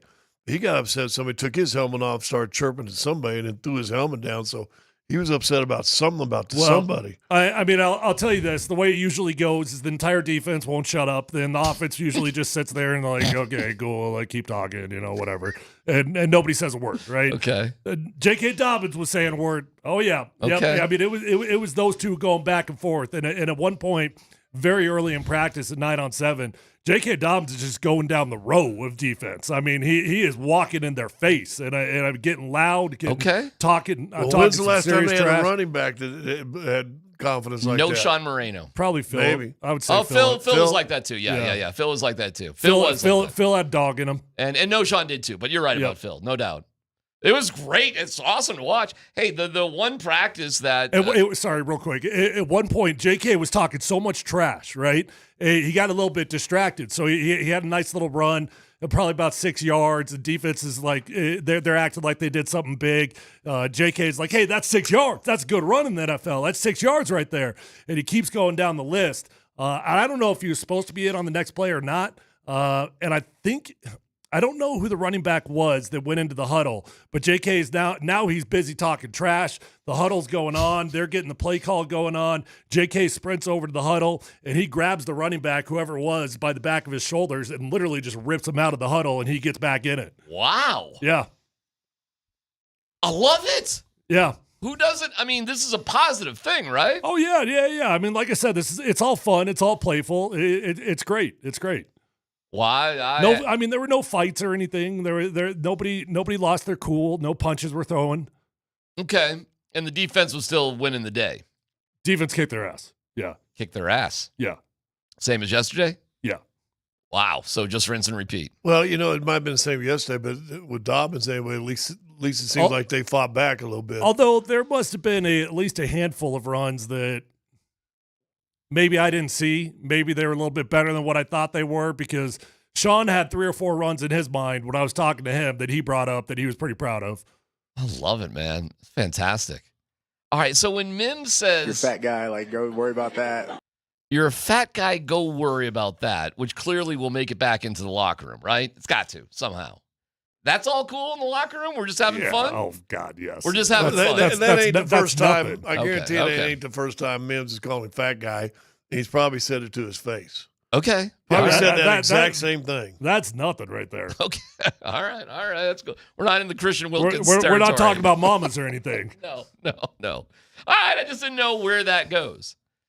How did you like it as an offensive lineman, just hearing the talk nonstop? It drove me insane because we didn't talk. Would you just shut up? Like literally, you're giving me a headache. Just shut up.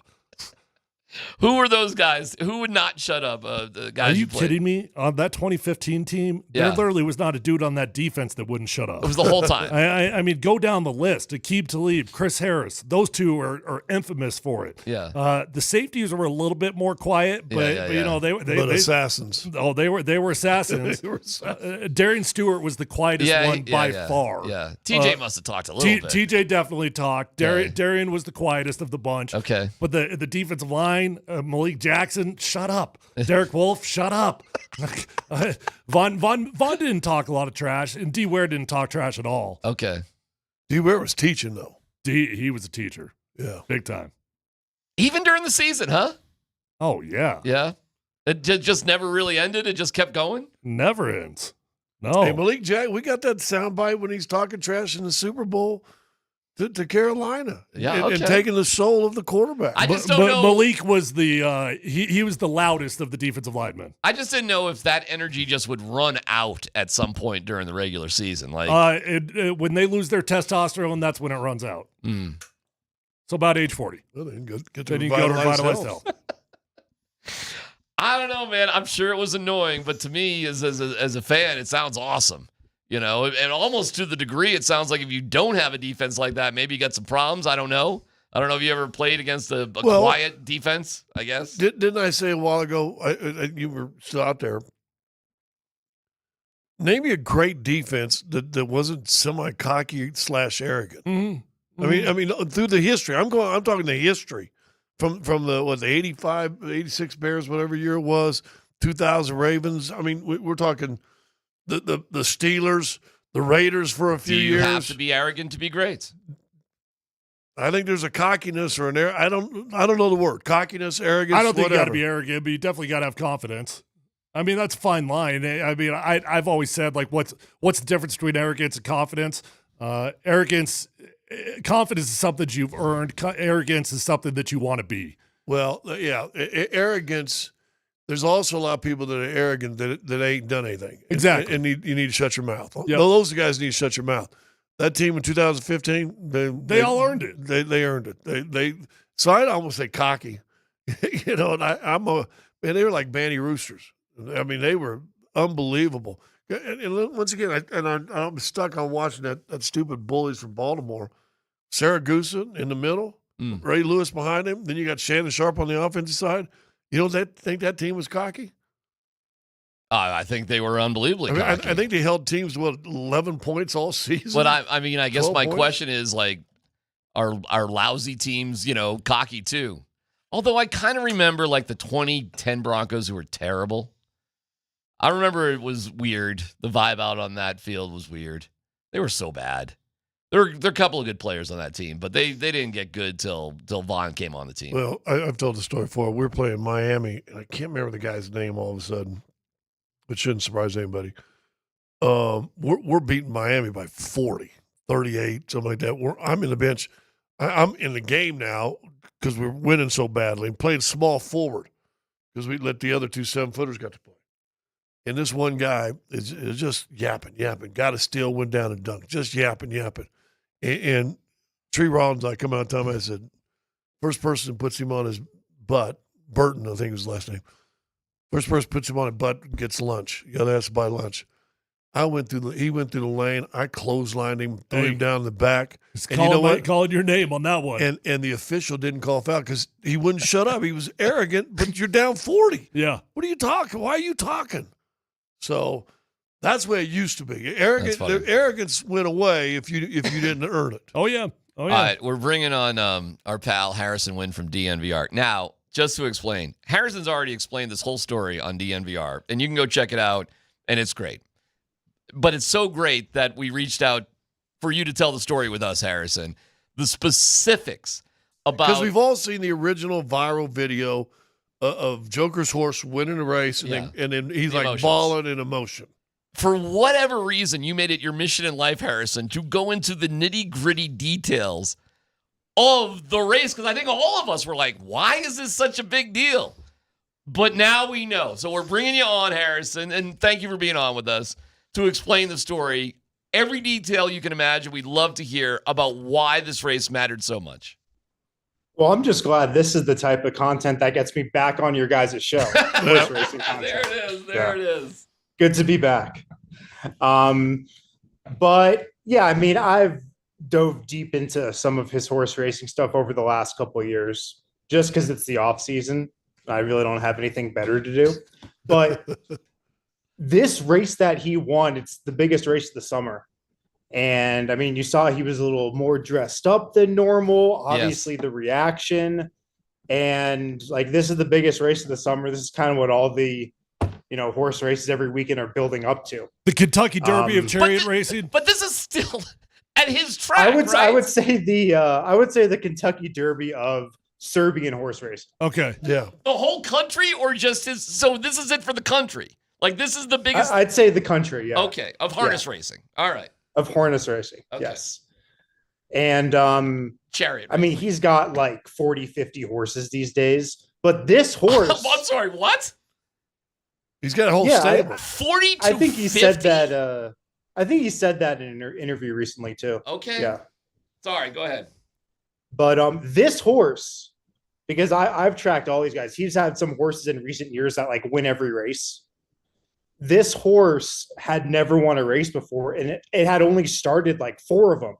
So I think that was another reason why he got so emotional after, because it was an underdog that I don't think they thought had a real shot at winning.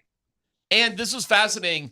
Aggregate racing. Can you explain that? Yeah. And they add up the 2 times, and whatever horse has the lowest time after the second heat is the winner. Oh, wow.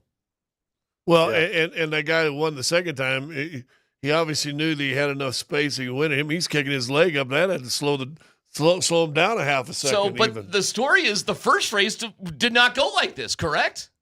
The first race, they had the same time. They tied. He tied. I don't think the Serbian timing technology they have there goes as far as what we have here. Right. But it's not they have Olympic the exact timing. same time. It's not Olympic timing. I don't know how many decimal So there points was they can go no through. guarantee in the second race that he was going to win. Right. None at all. But when he was up by that margin, he knew it. And he kicked his leg up. Yeah. But the jockey's interesting too. Where's the jockey from? It's an Italian jockey. They brought him in for this. Maybe a ringer of sorts. An Italian jockey, not his normal jockey. His normal jockey. His normal jockey was on another horse. I think the one they might have thought was going to potentially win. Wow. But this was a different jockey. Yeah. Wait, so I didn't know that one. So his normal jockey was racing for the competitor. No, for Jokic's other horse. He was racing another one of Jokic's horses in the same race. I think that horse got 3rd or 4th. Gotcha. Who are all the people that he was spraying champagne on, Harrison? Kind of in the winner's circle. Yeah. I mean, you've got, his jockey there. You got the trainer. You got just, some of his friends and family that kind of manage his horse stables, because it's a full-blown operation now. I mean, he's got horses racing all across Europe, in Italy too, France, I believe. Wow. A lot in Serbia as well, but he's got a big operation he's running right now. Harrison, Darren said this a week or 2 ago. If you're horse racing, it's that big, and you got stables. that means he will eventually sign that extension because that means 4 more years of getting paid because he's probably the biggest stakeholder, I would assume, in all of this stable of horses. Well, that's definitely true. He pocketed like 3,000 American dollars. Wow. But he's crying. Spraying Biggest champagne. race of the summer. Yes. Because it's a championship. All right, so he is losing then, fellas, massive amounts of money. Massive amounts of. This is not a profit thing, not even close. Well, if he's making money, there's no way he's making money. If he's making money, then he's stabling other horses and stuff like that. They're paying the company for that. He may be even training other horses. All right. But it's a passion for us. You can tell it's a passion for him. Great stuff, Harrison. Any other details we should know? You guys want to talk basketball at all? Yeah. Which Joker coming back in town? What's your estimation? When is media day? Yeah, exactly. The night before that. By the way, not to be lost in the Luka Doncic slobber fest about how fit he is. Jamal Murray, shirtless, playing flag football at South High School. Did you guys catch that? I missed that. Yeah. I saw that. How's he look? How'd he look? He looks great. He looks good. He looks trim. He looks in shape. He does not look like a sharp route runner in football. It was not, playing. Is it a charity event or something? No, he's just working out. I don't know who he knows over at South High School, which is, relatively close to us, actually, in the Tech Center Park Meadows area. It's just near DU. But I don't know who he knows, Harrison, out there, but he is working out, doing some football stuff, having some fun. I thought he looked good. I thought he looked good, too. I think he's heard the noise a little this offseason, so I'm curious to see what he looks like in camp. Yeah, we've said that they you can't start off 11. If you really want a championship, and they did all the moves that basically has notified the NBA, we're going to try to win it this year, you don't start 11-10. Right. There you go. Right. And especially if you're Jamal. I mean. Yeah, because he had a tough first 20, 25 games. Yeah. If you want to make an all-star team, I mean, they have the squad to be number one in the West when that voting happens. If he has a good start, it's set up perfectly for him. Harrison, we appreciate all the knowledge, my friend, and keep going on the Serbian harness racing. I don't even know how you found this stuff out, but way to go. Congratulations. Really. A lot of Google Translate for sure. Yeah. Well, thank you. Thanks, guys. I appreciate it. Thank you, my Thanks, friend. Harrison. As Jokic would say. No dumb questions coming up next.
Polumbus, Hastings, and DMac present No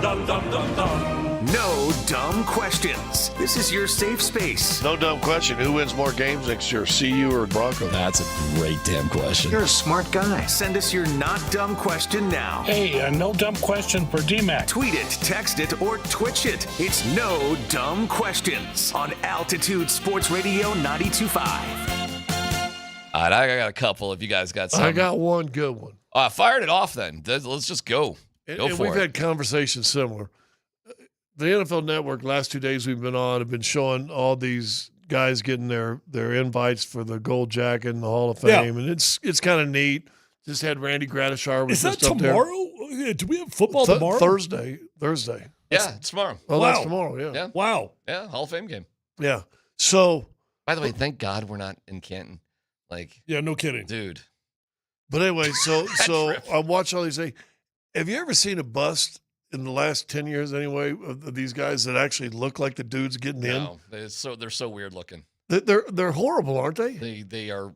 Like I've worked my whole life to get into the Hall of Fame and get a gold statue, a bronze statue that doesn't look anything like me. Well, they just let Jerome Bettis in, and he took it off his little sheet with somebody, and I go, it doesn't even look like you. Dude, we were in the what do they call it? The trophy room or whatever it is. There you walk in, and none of them. They all look weird. None of them look like. Well, the some dudes. of them, if they're Hall of Famers in the 50s, 60s, whatever, you're like, well, maybe. You just don't know. I thought they all look kind of but like. I've watched this 2 days in a row, bizarre. and I've yet to see a bust that kind of looks like the guy going in. By the way, nice little moment in Happy Gilmore too. Him looking at his bust, and it doesn't look good. I figured out how to watch Happy Gilmore too. Have you watched it again already? I kind of have. I'm just going back and watching it in small Segments. pieces. Like SNL And when skit. I go back and watch it in small pieces, I'm realizing, oh, I like this movie a lot better like this. That's honestly what it is, though. I mean, all of Adam Sandler's movies of late have been like the straight to streaming ones. Yeah. And they're really just like a giant YouTube video. They're segments. Yeah. They're an SNL skit. The problem with it the first time when I watched it was I watched it like a movie. And it was like too long and the ending was goofy. But when I went back and just said, oh, well, that's kind of funny here. That's kind of funny there. Did you see the live thing that I was telling you about? I did not notice that. I haven't. I'll go back and watch that. It's when they're in the commissioner's office. Okay, Yeah. I'll check that. That's a good subtle moment. And in the Scotty Scheffler stuff, well, I don't want to be a spoiler here. I'll just leave it alone as terms of that. All right, I'm going to spoil another movie. Okay. Are you into the K-pop Demon Hunter craze yet? No, I don't know even what you're talking about. Oh, my gosh. What's going on? When you get the kids, sit down and watch with them. First of all, they'll love it. Music is great. Music's really good. It's like anime, right? Yeah. It's K-pop. I'm not into anime. I'm talking to your kids. My kids don't watch anime either. Do you know the biggest song on that track hit Billboard's #1 like in the first week it came out? Wow. I mean, it's massive. I went and watched the video with my daughter yesterday, and I guess with algorithms, for the next 30 minutes, I'm scrolling up, and it's this and this, and they're showing because there's one girl who has a voice that's unbelievable. So I'm watching, and now they're showing the real person who sang for the cartoon, the anime, whatever it is. And I'm like, oh, my gosh, she can sing. Hey, just on that note, are you hearing the reviews for The Naked Gun that are coming out? It's getting unbelievably good reviews with Liam Neeson, and it was produced by... So it's going to suck then? Well, it was produced by Seth MacFarlane, and the director of it is a really funny guy. He's one of those Lonely Island guys with sort of that crew. Well, now the rumor out tomorrow. The rumor out of that is Pamela Anderson and Liam Neeson are How about that? dating. Yeah. And she's lost some MPH off the fastball. Let's just keep it real. Well, she doesn't wear makeup. She doesn't wear makeup anymore. Okay. All right. She says it's bad for your skin. Everybody's killing it. And so she refuses to wear makeup now. I'm sure she's a beautiful person inside. She looks beautiful. Wow. Okay. Listen, I think she looks pretty good. Okay. Hey. Who am I to say anything about what somebody looks like? No doubt. Hey, look up the song Golden from K-pop. I'm telling you, it's unbelievable. Anyway, yes, we got good moves. So again, Netflix, when your girls come I'm going over. to be honest. I don't think my girls are going to like it. I think they will. I was very skeptical, and the only reason I watched it because my 11-year-old wanted to watch it. I said, okay. Next thing I know, I'm like, oh, my gosh, this is unbelievable. All right. I thought it was pretty good. Good music. And You a love usually story. don't steer me wrong. Was the jockey related to Vic Lombardi. Now, I know somebody's being snarky, no dumb questions about Jokic's jockey. But have you noticed the jockeys for harness racing are a little bit bigger physically? They're not like tiny little dudes. Well, I don't know, but I found the part pretty amazing that they shipped him in from Italy just for the race. Like he's not even the horse's normal jockey. Not even the normal jockey. They just brought in some ringer from Italy. They brought in a ringer for Italy for a harness racing that might have netted him $3,000. Jeez. You know, guys, you realize this is outstanding news for Nuggets fans. That Jokic wants to finance a harness you racing think he doesn't empire. already have enough money to finance that for the rest of his life? Are you drunk? I'm sure he does. But the degree that he wants to build it, I don't know. I had no idea it was 40 to 50 horse. My point is, how expensive do you think that is? This is harness racing, guys. This isn't thoroughbred racing where you can make millions and millions of dollars. Well, but hold on. Well, do we not know if you've got – because the money you make in thoroughbred racing is you win. And the semen. And then the semen becomes very, gold. Yes. So how do we not know this too? You get a couple championships, and all of a sudden you start – because, hey, them sticks of semen for the thoroughbreds are expensive. Boy, will I take your word for that. Well, I can look it up. I'm just kind of pointing out that this is such a great hobby because I think to finance it would cost so much depending on where he wants to go. I just think it's good. That's all. Just my opinion on that. Keep him going. Should encourage him to be the harness racing king of the world. Have you ever gone to watch a harness race? Once. No. I've never gone to a horse race, period. Yeah. I've been invited to the Kentucky Derby, but I haven't done it. Well, that'd have been a fun go. I mean, that's just about the party more than the horse racing. That's just the experience of going. I've been to a dog track one time. Oh, I have too. It was, how'd you like that experience? It's pretty depressing. Yeah. I'm there with you. Even as a college kid, I went in college with a buddy because we were into gambling and whatever. Like, hey, let's go to the dog track. Yeah, that seems pretty cool. And then you walk out of there like, wow. First off, the people, the dogs. That was not the Vegas experience I thought it was going to be. Yeah, I got drugged to one in Colorado Springs. Dude, you don't know like how depressing life is when like somebody says, "Hey, let's go to the dog track in Colorado Springs for like a good time." A good straw is certain. Isn't there one in Aurora? Maybe. I think there is. I'm never going dog tracks, or is it a horse track? There is. There's some horse track out there in Aurora. There used to be going out towards Duncombe Road, right? Yeah. There's one out towards Lyman somewhere. Yeah. Yeah, I'm with you on the dog track. I'll never go to another dog track again.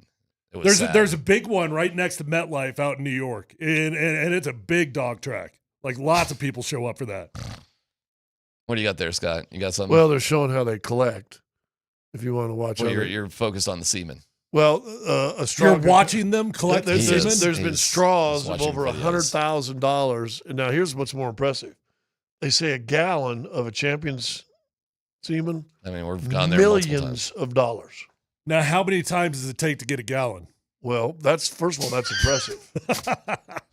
And on that note, let's get back to training camp. Big question of the day coming up next.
How good of a practice was it for the Broncos today? Your coach on there.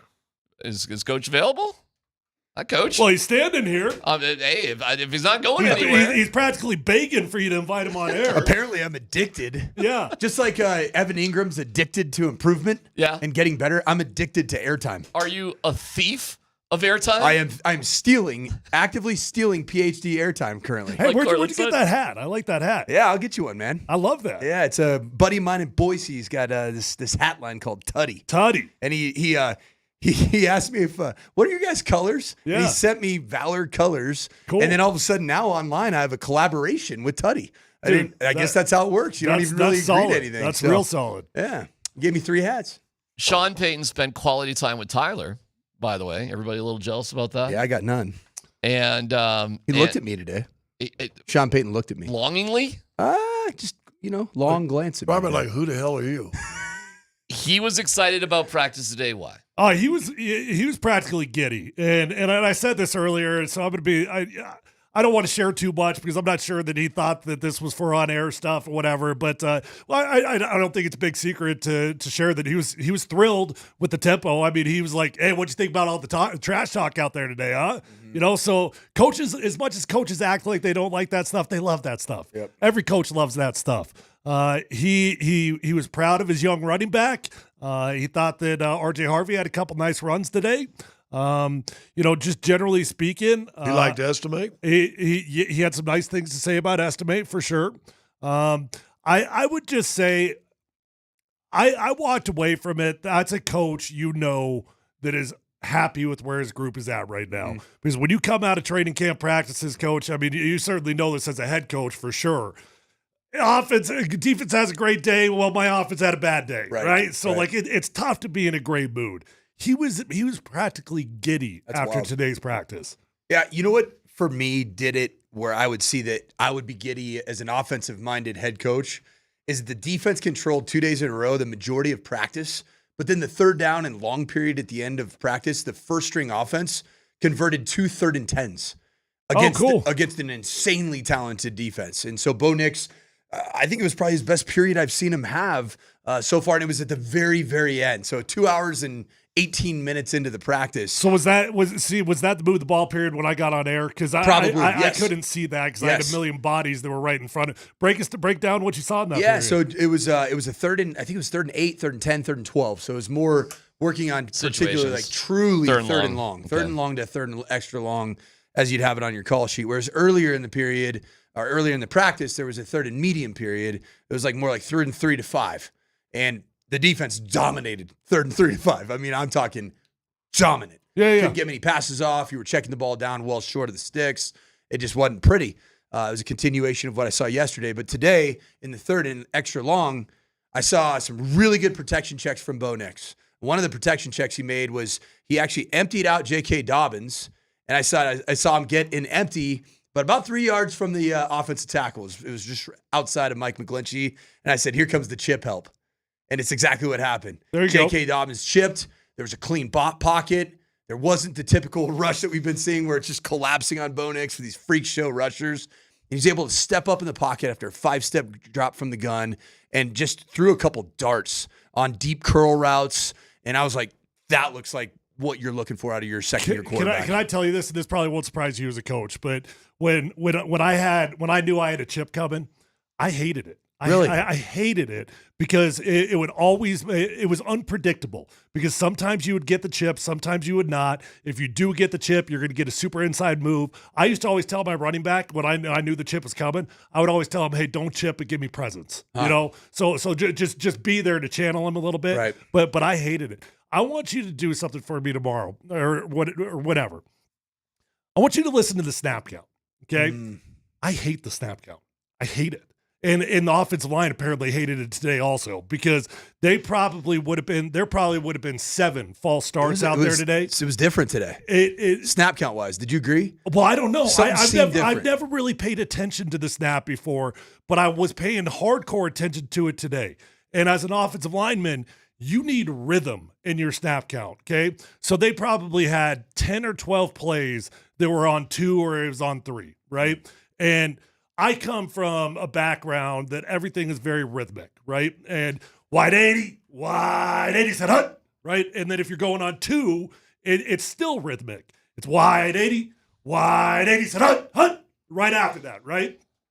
They go hut 1, hut 2, hut 3. I remember this they're last saying year. hut 1. They say hut 1, hut 2, hut 3. This is a Sean right? Payton thing. But there's no rhythm to it. It's weird. And the offensive line, he'll go hut 1.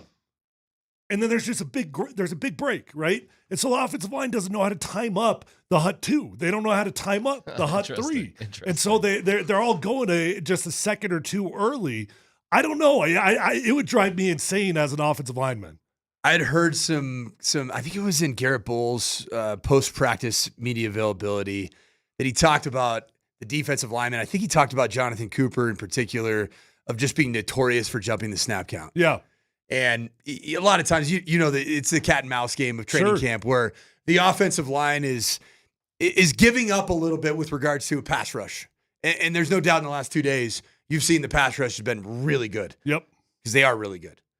And so you're wondering a little bit if Sean Payton... And they're cheating. And they're cheating. And so if Sean Payton and the offense is to the point of like, hey, let's change up our snap count today.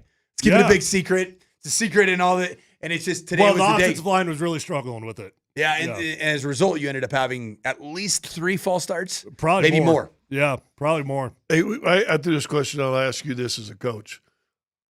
Think of the history of great defensive teams. Do great defensive teams always have to have a little cockiness about them? Or are they always a little cocky? 100%. I think that is something that goes with, if you want to be a dominant defense, and I don't know if the Denver Broncos a year ago would be considered a dominant defense. They're good. They're good. They had some really good young pieces. What feels different about this, to me, it's the presence of Talanoa Hufanga and Dre Greenlaw. Those dudes have a different edge to them. And you could see it. They were fired up that they were in pads for a 3rd consecutive day. Like they were riling each other up. They're hitting each other in the helmet. I'm like, those are 2 dudes that came from a defense that got that team to the Super Bowl. Like it was on the backs of that defense, how good they were on that side of the football. It takes that kind of pride. I love the addition of those 2 guys. They're talking, they're chirping. And I think guys like Malcolm Roach, who after practice today, I'm trying to think of who was it that was saying that Malcolm Roach. Oh, Mims. Mims said that Malcolm Roach is basically the #1 trash talker. So you add them to it. I think it's a really good thing. It's a great quote. Yeah, I mean, it's just Malcolm Roach. I mean, I sit next to him in the locker room. The guy doesn't shut up. He's talking crap to receivers. It's like, dude, like, you're a fat guy. Like, go worry about that. Leave me alone. But, we're always going back and forth. But with him, it's just a whole nother deal. Oh, it's such a great quote. You're a fat guy. Go worry about that. Body shaming from Marvin Go worry Mims? about living the rest of your life. Try to stay alive. You're a fat guy. Go worry about that. He won't shut up. But you say that's fine. Dude, that's all good. I already told you guys this, but that was literally verbatim what I said to Sean after practice. I was like, man, Malcolm would not shut up, would he? And he just laughed. He loved it. Well, he brought him. He brought him from New Orleans. He knew he had that kind of presence that Scotty, you're talking about, is on the defensive side of the ball. How many guys can you have like that on a team? It turns into something when your defense has that collective edge and that they're not afraid to chirp All a bit. of them?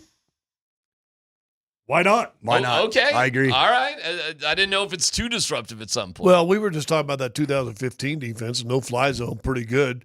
Both your corners talked a lot of trash. Your maybe your edge guys didn't, but all your interior guys were trash talkers. By the way, earlier in the show, I said Von Miller didn't talk trash. That's true, but he would do a Dancing with the Stars routine. Which if you've just gotten beat as an offensive tackle, that's worse. Yeah. Is that not worse than him saying something? Right. Yeah. All right. How about on offense? Can you have trash talkers on offense? I think that wide receivers need to be, and this is what I'd like to see from this unit a little bit more, is like ball in the air, like, listen, I'm coming down with So it. it's good that Mims has that attitude. I want to see even more from Mims. Okay. And I actually asked a question of him post-practice. What are you going to do differently? Or I think I phrased it, how can you start faster creating explosive plays as a wide receiver this year than the last 2? because it feels like it's been like a steady climb, and it's like week 7, week 10 before we see the real emergence of an explosive Marvin Mims. So, like, first play, Tennessee, like, just go deep to Mims, first play of the game against the Titans. Like, I'd love to see him almost demand it. Like, I was hoping that he would answer, like, just me, like, the coach and me, and knowing that he's the only guy that can really, really run, like, really blow the top off with this receiving core. I would have loved him to be like, I want to get the first opportunity down the field in game 1 at home and blow the top off of Empower Field. Do you think that I feel like I can tell a difference? And maybe I'm drunk. I don't know. I haven't drank. I definitely know you're not. I haven't done that in 3 years. You are definitely not drunk. But I feel like I could see a difference between Troy Franklin's speed and Marvin Mims' speed. Would you agree with that? Pontificate on that. I think Troy Franklin's actually got a notch on him. He's got that. Marvin Mims is like a really shifty, super athletic, agile guy. I don't know that his top end speed is, but Troy Franklin's the dude that I'm like, yeah, you want to take the roof off. He's got an extra gear. I think so. See, I think Marvin Mims is more the track athlete and the combine tester as it relates to. But I agree with you that when you're out at practice, and don't forget, Troy Franklin's not a little guy. Marvin Mims is a smaller guy. He's 5'11", tops. Troy Franklin's like just shy of 6'3". He's a big, long, fast receiver. And when you see him run, you physically can tell that he is eating up ground because he's got a stride to him as well. I would agree with that. Well, he got that big play yesterday. Yep. The one really big play the offense had, right? Yep, it was a 50-50 down the field, high point of the football. You never saw that a year ago, even in training camp. Hey, drop it, or he got shielded out. He looks thicker. He looks more competitive. So the result of today is really positive. The vibe, even though the offense got their ass kicked, there were good moments. It was a good finish. There was a good finish. Good finish for the offense. Positive things. And that probably made Payton happy at all. If you just get your ass kicked all the way through, he probably ain't super happy. But if you had that good of a finish late, probably excited him. Would you rather finish strong or start strong in a practice? Finish. Yeah. Finish strong. You love it as a head coach when one side of the ball finishes strong and the other side of the ball, or excuse me, one starts very fast and the other one finishes strong. So today was kind of perfect. Today was a good day. Tyler mentioned it, and hearing his personal conversation with Sean Payton makes a ton of sense because you want that competitive spirit in your team, through your team. I forgot to tell you guys, on the third down and long period where there were conversions, there's a player that just keeps emerging at receiver. Sherfield. Yes. Wow. It was Sherfield that had the first 3rd and 10 conversion. He's been great. He's a good player, man. He's really dependable. He creates separation, and he is a dog on special teams. You know what's interesting is, well, that's why he was here. But to start with, right? Well, I mean, if they're going there, Mims was asked today, would you rather focus more on just being that receiver than doing returns? Would you guys make any changes there? Who's a Pro Bowl returner? Oh, no. Definitely not. He's not that valuable of a wide receiver yet. Okay. Yeah, not unless he rips the top off the game 1, game 2, game 3, and you're going, okay, let's maybe back him off of catching punts here for a second. The thing I could tell with Mims, there's a big-time buy-in from him, and I think anybody that is part of the special teams unit to play for Darren Rizzi. His presence at practice is known. Darren Rizzi or Marvin? I'm sorry. The special teams coordinator. Yeah. So Marvin Mims has a level of respect and buy-in for Rizzi as the special teams coordinator that I think is a bit stronger than it was the last 2 years. Okay. All right. I mean, he's a head coach. I know, but the guy was a head coach a year ago. We're laughing and we're shaking our heads because we've had this turnstile of special teams coaches. Like, and every special teams coach is, who knows? He was 1 out of 32 NFL head coaches from week 10 on last year. I think that's important. Hey, man. He commands the special teams unit like he's a head football coach. It would be great news if we had some consistency in that department because that has been kind of terrible, in all honesty. What do you guys think about this new drafted punter? He's spraying it all over the place. I cannot say I've been paying a whole lot of attention to him. Sean Payton said it was like neighborhood fireworks. Most of them are great, but then every once in a while, things are going I watched him to the side. Friday or Monday, and he'd hit 2 or 3 balls. You went, whoa, okay. And the next thing you know, he's hitting end over ends and this right here. And I'm like, ooh. There ain't a lot of room in the National Football League to shank punts. No. I'll tell you that. Oh, I mean, one shake punt, you can get cut. Oh, for sure. There's definitely going to be some shank punts with this guy. it's definitely going to happen. Think about the last time that you've seen shanked punts by the same player in one season for one team.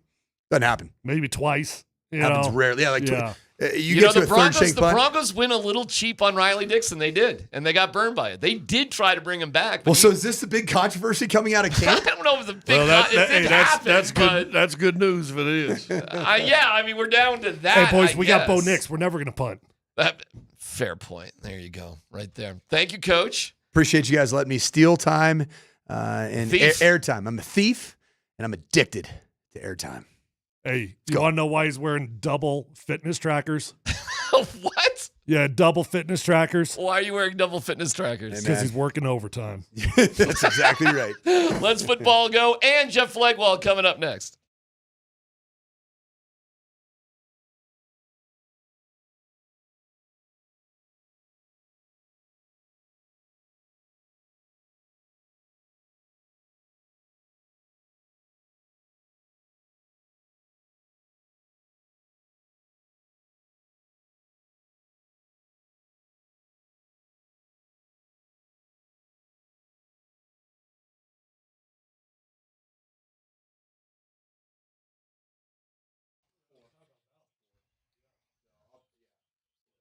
Hey, it's DMac for Rocky Mountain Men's Clinic.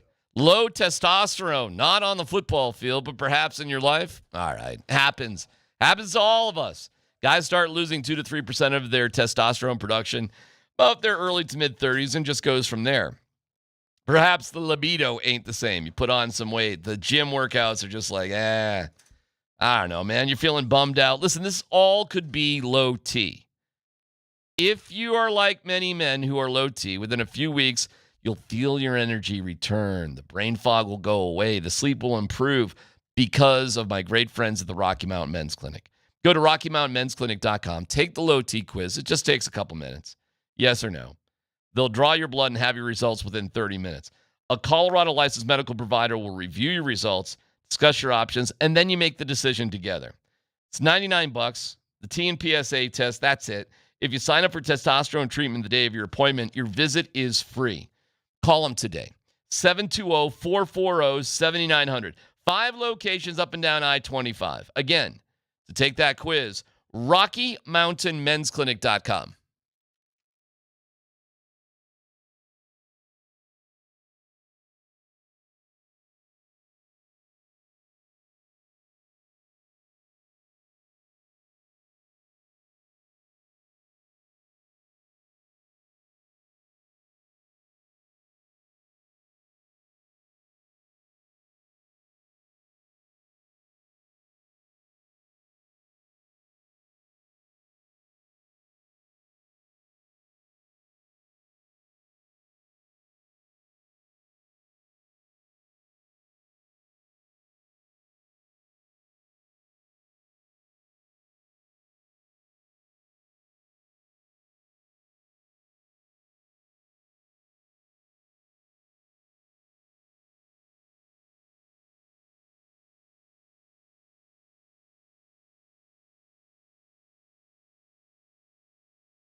It's an all-time line.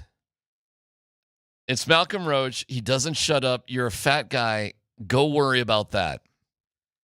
Marvin Mims. Wow. Thank you to our great friends at Mountain High Appliance. They are the absolute best for whatever your appliance needs are. Find them at mountainhighappliance.com. Jeff Legwall will join us in 7 minutes, but before that, let's football go, Dan. All right, we'll hear from Riley Moss on what he's seen out of rookie corner Jahdae Barron here in just a second. But let's start with Deion, guys. He was chatting with Michael Irvin. Obviously, Deion went to Shiloh's training camp down in Tampa Bay, and they're talking about if he did or plans on going to see Shedeur in Cleveland. Talk to me about that excitement watching them in the NFL. I saw you went and visit Shiloh down in Tampa. Shedeur told me not to come. Yeah, let's get that out. I was about to ask. Yeah, he told me not why you hadn't gone to Cleveland. He didn't want me to come. He's like, Dad, I may get 3-4 reps at practice. I don't want you seeing that. Like, come on, no, I'm not where I need to be. Let me get where I need to be.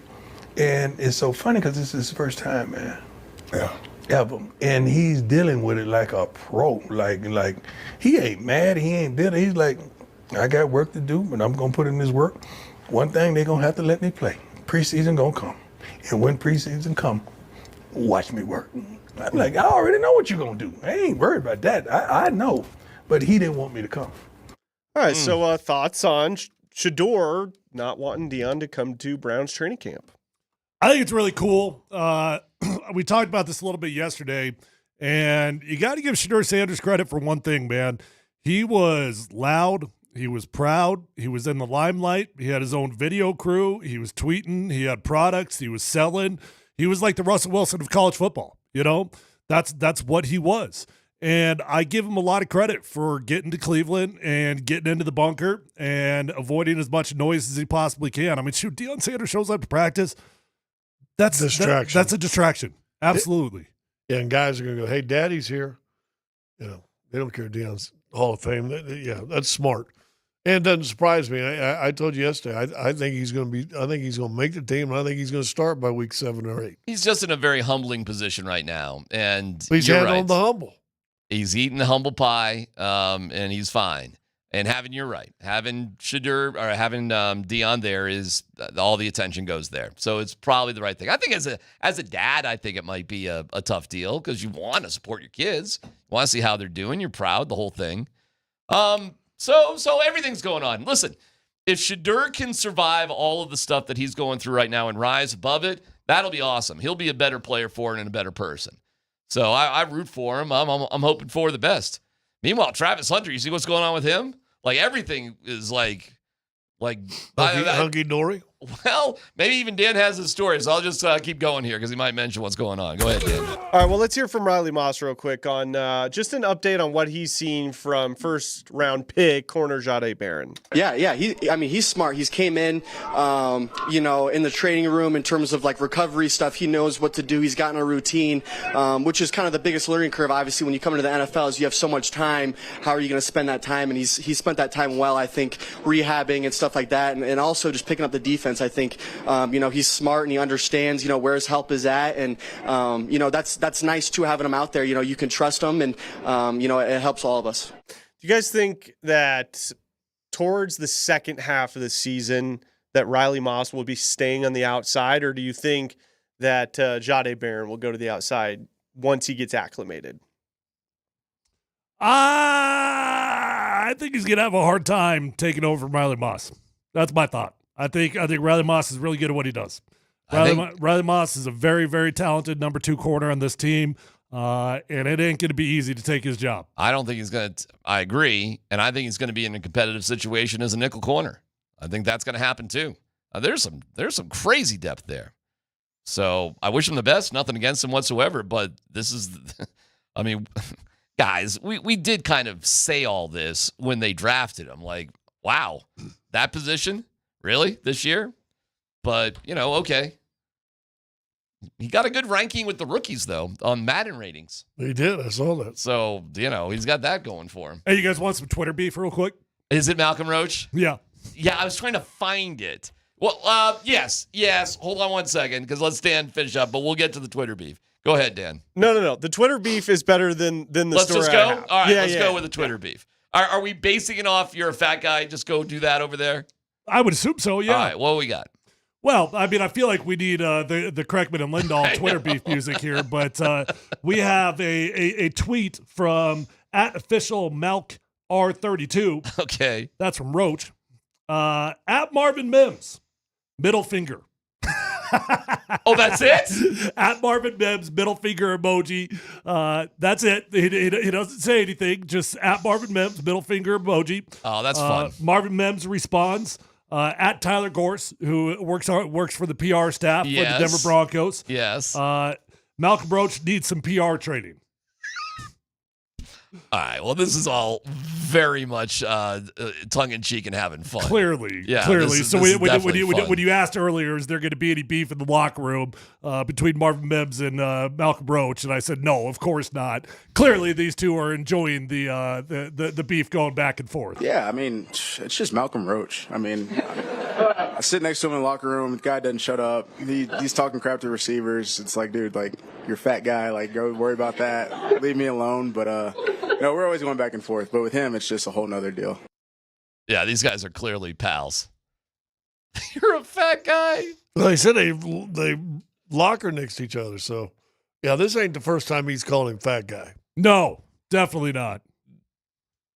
It's all good. It's fun. Yeah, it's great. It's good chemistry. You know what? And honestly, a lot of times offense is pretty separated from a defense. You don't have a whole lot of interaction going back and forth between those guys in terms of chemistry. You like lockers being situated like that? I know it's been a mixed bag of things over the years, but you like Well, it? I guess I wasn't really referring to that, but I mean, no, I didn't, to answer your question. Okay. No, I did not like it. I was on a team or two where they would try to mix it up, and they would move your lockers every now and then, try to make you be buddies with everybody on the team. Yeah. No, I liked being with O-line, and that's how 95% of the locker rooms are. You're with your positional group. Yeah, the Broncos are a mix it up sort of locker room sort of deal. They didn't always used to be like that. No, it didn't used to be that. No, in fact, in the 2015 team, the defense was like, those loud guys were all the way at the other end of the locker we had room. our own halves. We had an offensive half and a defensive half. Jeff Legwald joins us, brought to you by the International Brotherhood of Electrical Workers, IBEW Local 68. Start with a job, end with a career. Jeff, we're hearing some great things about a really good practice, a lot of energy, physical but not fights. Defense, great for most of it, but the offense having a good end of the practice. Is that your view, or there are things we're missing here? No, I mean, for your first week of training, first 7 days of training camp, it was a pretty good, pretty saucy effort. I thought it was the most like training camp a practice as they've had so far. I thought to me, this was the first day of training camp for when you look at it. A lot of players into it, competing hard. I think my opinion is that in meetings or whatever, I think the offense was a little saucy. The defense has kind of had its way for much of the first few days. So finally, in one third down end of game scenario at the end of practice, 3rd and long, and the defense is supposed to have the advantage in that situation. In fact, Payton always tells each side when he's given the advantage to one side or the other. And before the drill started, he told the defense, now, look, you had the advantage earlier today, so now the offense is going to have – or he told the offense, you had the advantage earlier, and now the defense is going to have the advantage, and the offense won the period anyway, which I think was their first big win at camp. Which is huge. We had Coach Sanford in there said the same exact thing, rather for the offense to finish good like they did today as opposed to, the defense kind of starting early. What has impressed you defensively? We all knew and everybody's expected this defense is going to be pretty good, but what have you liked? What has stood out for you that you're like, whoa, okay, maybe they might be legit? Well, first guy, I think Greenlaw has one practice speed, and everybody better be ready for it. I mean, that's just He's intense, and he's got the pedal to the metal right from the start. That has struck me, being able to watch him practice day to day. And I just think their versatility will be their strength. They can play any way you want to. They can go big, they can go small, they can mix it up, they can play man, lock up, they can play zone and have the spatial awareness to do it. I think just their ability to be able to run most anything they want to is very striking to me. Jeff, every day after practice, DMac asked me what's going on with Jahdae Barron. Where's he been practicing? And I guess I just haven't been doing a great job of tracking it, but I also haven't seen him make any plays or anything like that. Can you help us out here with how they've been utilizing him so far in camp? Well, Ty, I mean, he hasn't made the sort of the confetti cannon play yet, but I would say he's in the right position so often. Quarterback's going away from the matchup. Well, that's good. Pretty quickly. But he is. They've got him mostly right now at either the outside spot or in the nickel. I haven't seen too much of him in the dime linebacker thing or too much in safety. I think they're really trying to zero him in, get him ready to play nickel or on the outside initially, and I think the rest of that stuff will come. Now today I did see a couple snaps when he was in sort of a more of a hybrid role, but it's been few and far between. I think right now they want him to learn that outside spot and the nickel spot and go from there. When this team breaks camp, you got starting next week, I guess you're going to have 2 straight weeks of practicing with other teams. And Jeff, you've told us before, and we've talked before, coaches love this because you get a different feel. What are expectations as far as these playing the other teams during the week, but also the preseason as far as who's going to play and not play? I'm intrigued to see, Scotty. I mean, this is our first view of how Sean Payton will handle this because he's going back-to-back weeks with one practice day against back-to-back opponents in the preseason, but, the same just 2 days later. So I want to see if it influences who plays how long in those preseason games after that. I don't think anyone will fully escape playing these first 2 games. I think it could impact snap count and all of those things for some of the starters like Surtain, maybe Bo Nix, I don't know. But I don't think anyone will get out of playing the preseason game, but I believe it will influence the snap count. But I've sort of asked around, and I don't think they've really had that meeting yet. But I think it will be intriguing to see how he does this because he does like joint practices. So I think this year looks like how the schedule is going to look moving forward an awful lot of the time in training camp. Jeff, we had the first domino fall with the new contract with Cortland Sutton a day or 2 ago. Do you believe we will hear news about Zach Allen or Nick Bonito before the season begins? Before the season begins, I think they're going to have to pick up some momentum. Bonito's case, I think like Hendrickson in Cincinnati, if you're an edge rusher, I'm not sure you're going to do anything till Micah Parsons sets the bar wherever the bar is going to be, and then you slot after that. So I think there's more going on with that one, even if they were ready to do a deal. I think Bonito and his people are going to want to wait and just see how high the bar is going to go and then work off that. Because if you're an edge rusher and you sign now, unless they just rock your socks with the deal, there's a good chance you're going to leave money on the table right away. And, it's hard enough to keep pace with these contracts. So I still think Zach Allen, that's the type of deal you could get done before the season. But I have not heard anything yet like the momentum we had for Sutton's deal. I think they were very intent on getting that done. And when he didn't take any team snaps Saturday in practice, I told everybody at our place that I thought the deal was coming within the next 2 days after that. Any odds and ends, Jeff? Any quirky things today? Stuff to just sweep up the day with?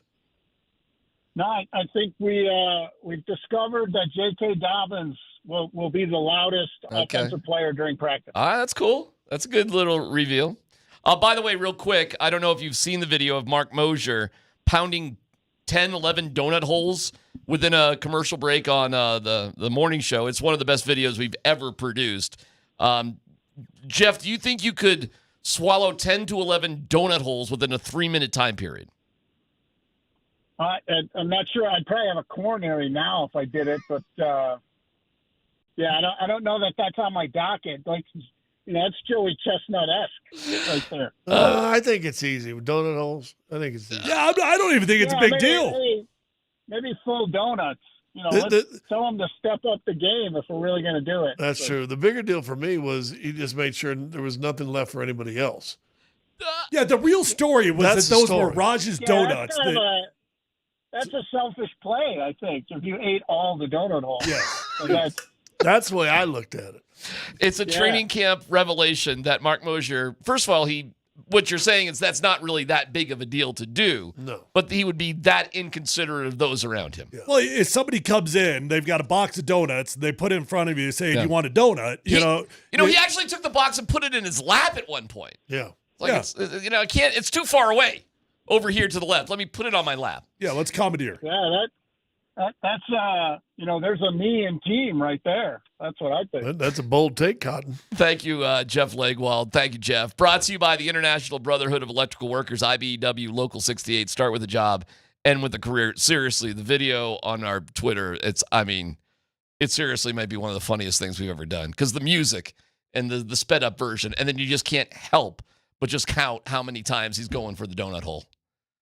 While Brett and Vic are just kind of oblivious to what was happening. They were preparing for their next segment. We have a couple of shocking stories outside of football that are beyond bizarre that have happened today. Details about that, plus Nate and Andy coming in next.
All right, we'll get back to the Broncos, including some Bo Nix on NFL Network here in just a little bit. Great day at Broncos training camp from all accounts, but a couple of stories.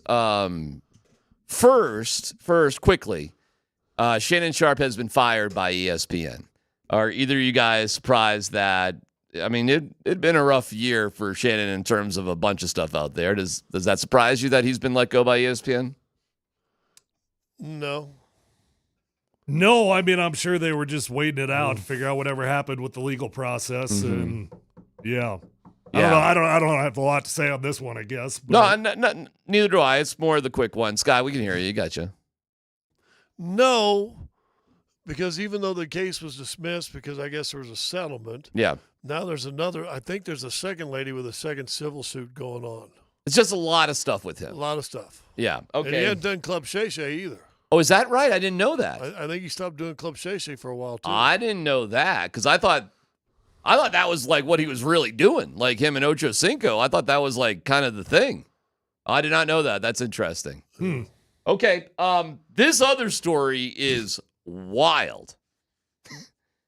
Former NBA star Gilbert Arenas and suspected Israeli crime figure were arrested today on federal indictments alleging they operated an illegal gambling business in which high-stakes poker games were played at an Encino mansion that Arenas owned.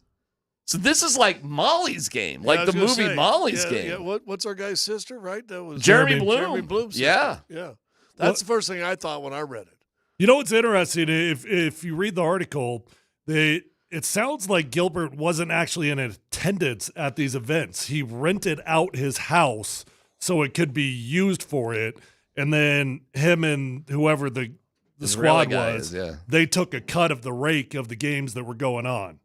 And we learned that in Molly's Game. Like, it's the rake that gets you in trouble. Yeah. Forget all the dudes who were betting hundreds of thousands of dollars on illegal poker hands. It's the person that's just basically charging rent and then scraping 1% of the pot. We are all smarter because of this, because of the movie Molly's Game. It's a good movie, by the way. Oh, it's a dynamite movie. That was the crazy thing. I had no idea that was Jeremy's sister until I saw the movie. Isn't that crazy? It was bananas.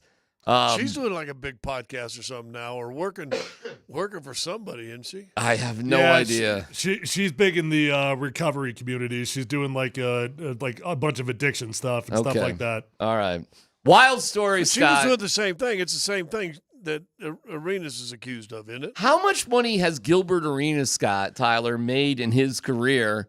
Not, what is going on here with this dude? Listen, he hadn't made money in a while. He was paid there for a while, but it was still before the 30, 40, and $50 million contracts. But you rent that you got a mansion in Encino, you've done something well, or your bills are real high, and you better be covering something. So he's had the gun issue. He's back when he played. Right. Now he's this arrest is today. So crazy downward spiral for Gilbert Arenas. All right, just want to mention those weird, two crazy things. And we talked about yesterday with all this gambling is legal and all the guys are still getting popped for the side bets and all the different stuff. But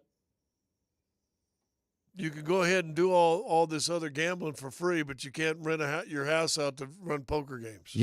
Guys, I don't know what all the rules are and what you can do and what you can't do. If he could charge them rent, so you just pay for the house every night you want to use the house, it's $10,000. I just do not. Yep. But don't take a rake, or do you still get in trouble? Probably. Well, I have no idea. But I don't have any idea. Why would these guys go to this poker game rather than just go to a casino and play poker? Well, they said because they make it exclusive, and there's a lot of poker places that have limits on tables. The article said they were hiring chefs and waitresses, and who else was what else is going on? No, that may come out too.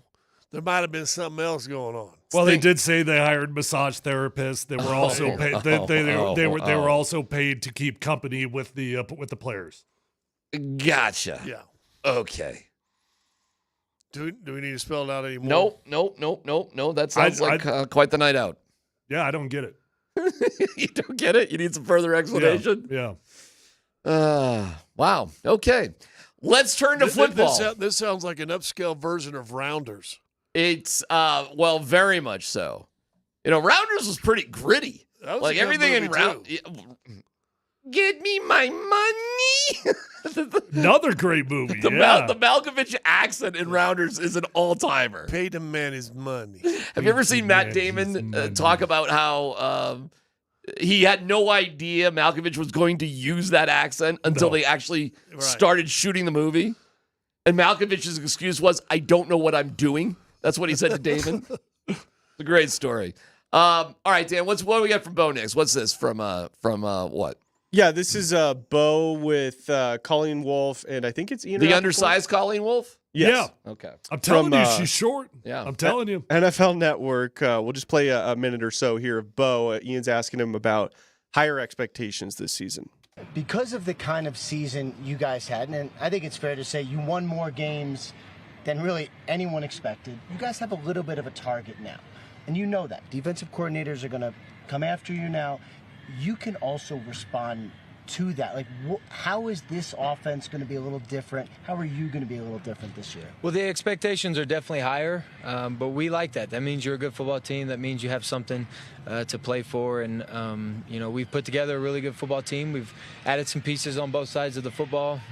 We really feel like in all three phases of the game, we've got better this offseason. So we're excited to really start playing, other teams. And it's fun to compete against each other at practice, but you never really know until you start the season. But the expectations are definitely higher, but that's a good thing. That means you're doing something right. Cool. I mean, it's true. I mean, the more people are saying good things, Tyler, about the Broncos than ever before. So the Broncos ain't no secret. That's for sure. No, they're no secret. They got a lot of hype over the offseason, which honestly made me uncomfortable because I didn't think that it was quite deserved just yet. Like, we're a team on the rise. Like all this talk about Super Bowl contenders and stuff. I think that's putting a lot of pressure on this team for a team that's still figuring a lot of things out. I mean, look, we're really, really early in training camp. And so far we feel affirmed that we've got a fantastic defense, right? And our defensive line that I said just a couple days ago, I'm like, I don't know that we've got an elite pass rusher, but we've got a bunch of really good pass rushers. Zach Allen's an elite interior pass rusher, but they've just been dominating, right? So we've got an offensive line that was ranked number 1 in the NFL by a lot of outlets, and they early on in training camp, they're getting their butts whipped, which has made life pretty difficult on Bo Nix. All right, one more here. We got Bo on Sean Payton. Go ahead, Dan. One of the things that I really wanted during the draft process was to be drafted by a team that had coaches that were just extremely experienced, knew so much to give to me, very knowledgeable, been around the game for a long time, have seen how the game has changed over time, and that's exactly what I got. I was fortunate to be drafted by the Broncos and Coach Payton and Coach Lombardi, they with their offensive schemes, and then Davis Webb, my quarterback coach, has done an outstanding job of getting me ready for practices, getting me ready for games, getting me ready for the season.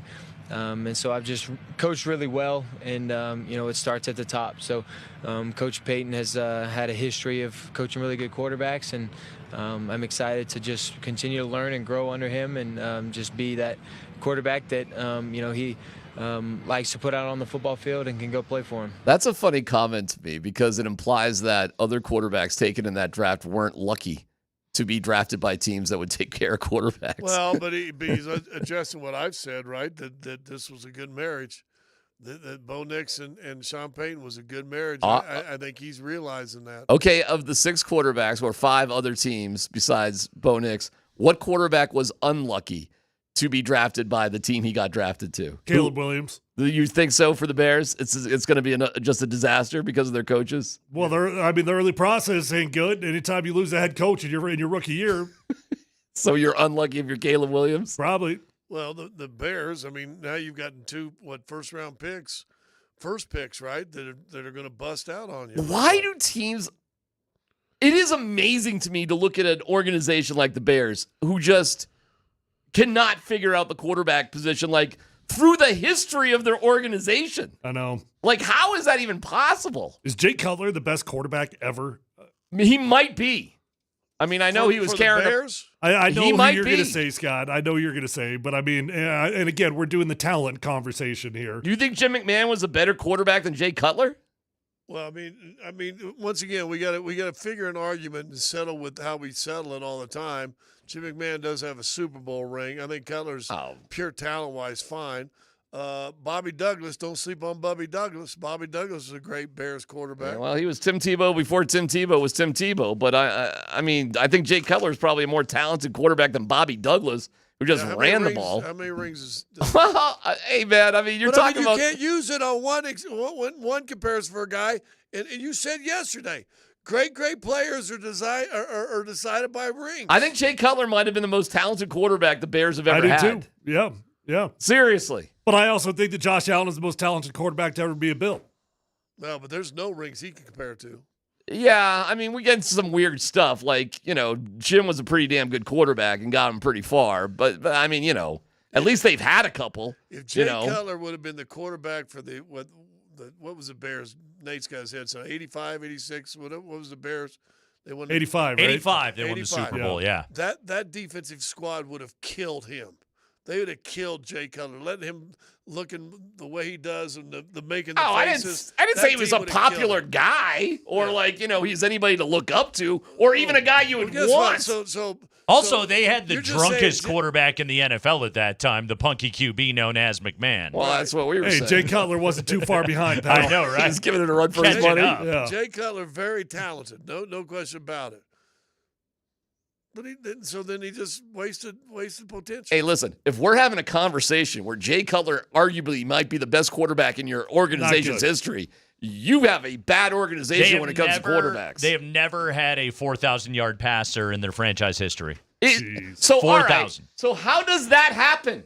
How can you be continually incredible. So bad People at ask that me, one position? Like, all the time, like, why did you retire your Bears fandom? That's why. I couldn't emotionally invest in something that did that anymore. All the time. It's so bad. It's incredible. And who knows, maybe Caleb will figure it out. Like, I think they hired a really good coach in Ben Johnson, and maybe Caleb Williams and Ben Johnson will figure it out together. The skill position talent on that team is pretty good.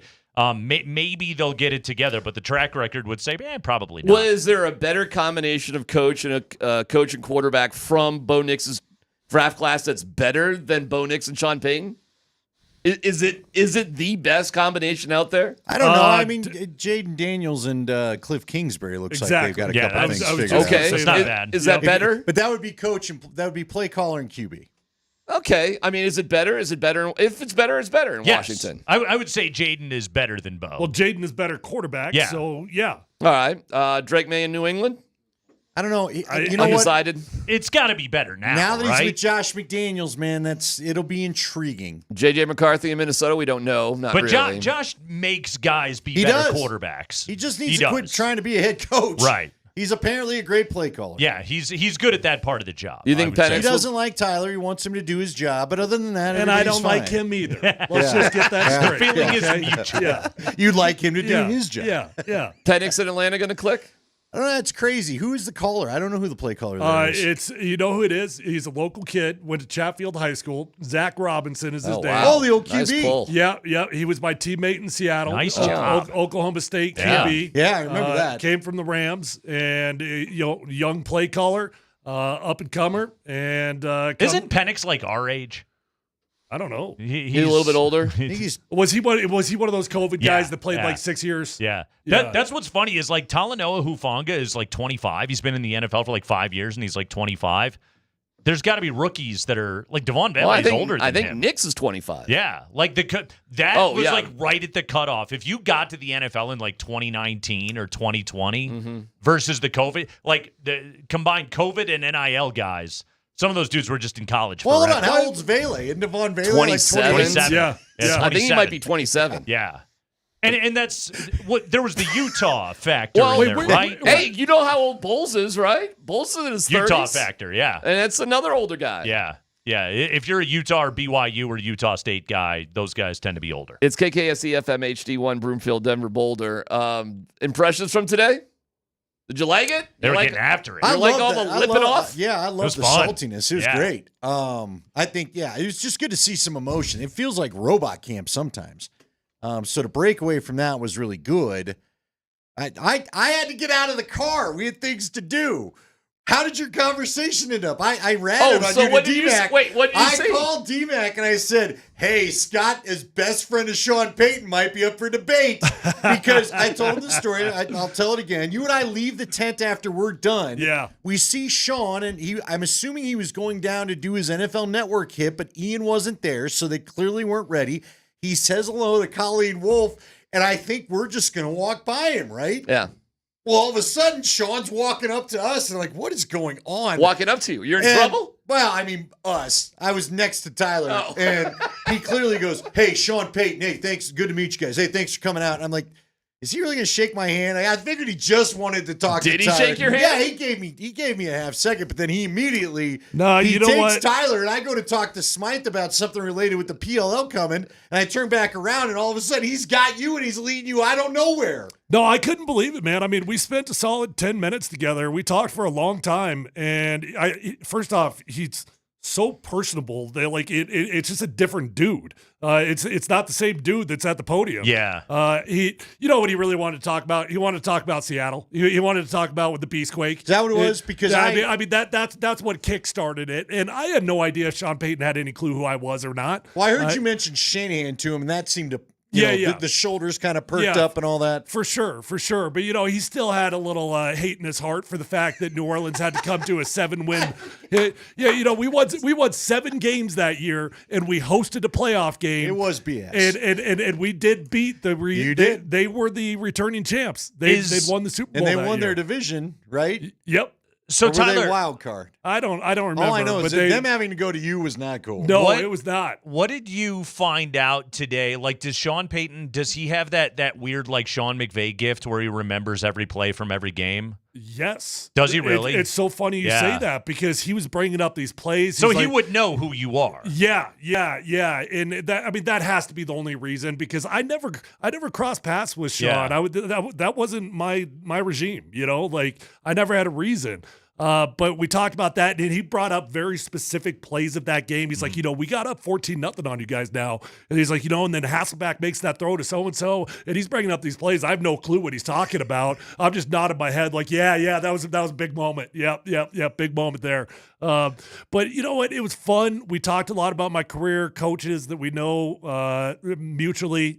Tom Cable, we talked about Tom and Alex Gibbs a lot. But my real takeaway from it, he was in such a good mood. That's a coach that was happier than the rest of us with his offense. I'll put it that way. Yeah. He talked about his young running backs quite a bit. I was really happy with RJ Harvey. I don't know if he actually knows that I have a radio show or not. So you got to be a little careful. So I don't want to say I don't want to put him on blast for saying things to me or whatever. But I'll just say this. A lot of us are pretty down on Audric Estime. He had some nice things to say about him. Wait, hold on. You have a press credential, right? I do. Yep. And we were walking from a radio time. That's true. That's true. Yep. Yeah, the estimate thing he's talking to a reporter. He knows he's talking to a reporter. The estimate thing kind of surprised me, though, because, again, I haven't thought, man, that guy stinks. I just don't. I haven't noticed I feel like every time I look, it's Harvey and Dobbins heavy, and then McLaughlin will pop off, because McLaughlin's the fastest of the group, right? So you notice him. And he popped one today. He did. Yeah. And it was a nice run. Yep. And even Blake Watson showed some of that speed and shiftiness from last camp. But, again, I could totally see them. Look, man, they're going to need probably every running back on the roster at some point. They needed every running back and then some on the roster last year. Here's my question is, so Tyler, you saw the play. I think we were all standing there when Dre Greenlaw hit J.K. Dobbins. Mm-hmm. And Dobbins got real mad. Early in practice. Yeah, real early in practice. And he got real mad and he was yelling about tackling. Like, if you're J.K. Dobbins, okay, did Greenlaw walk right up to the line? Sure. But also, don't you have an acknowledgement of he also could have murdered you if he wanted.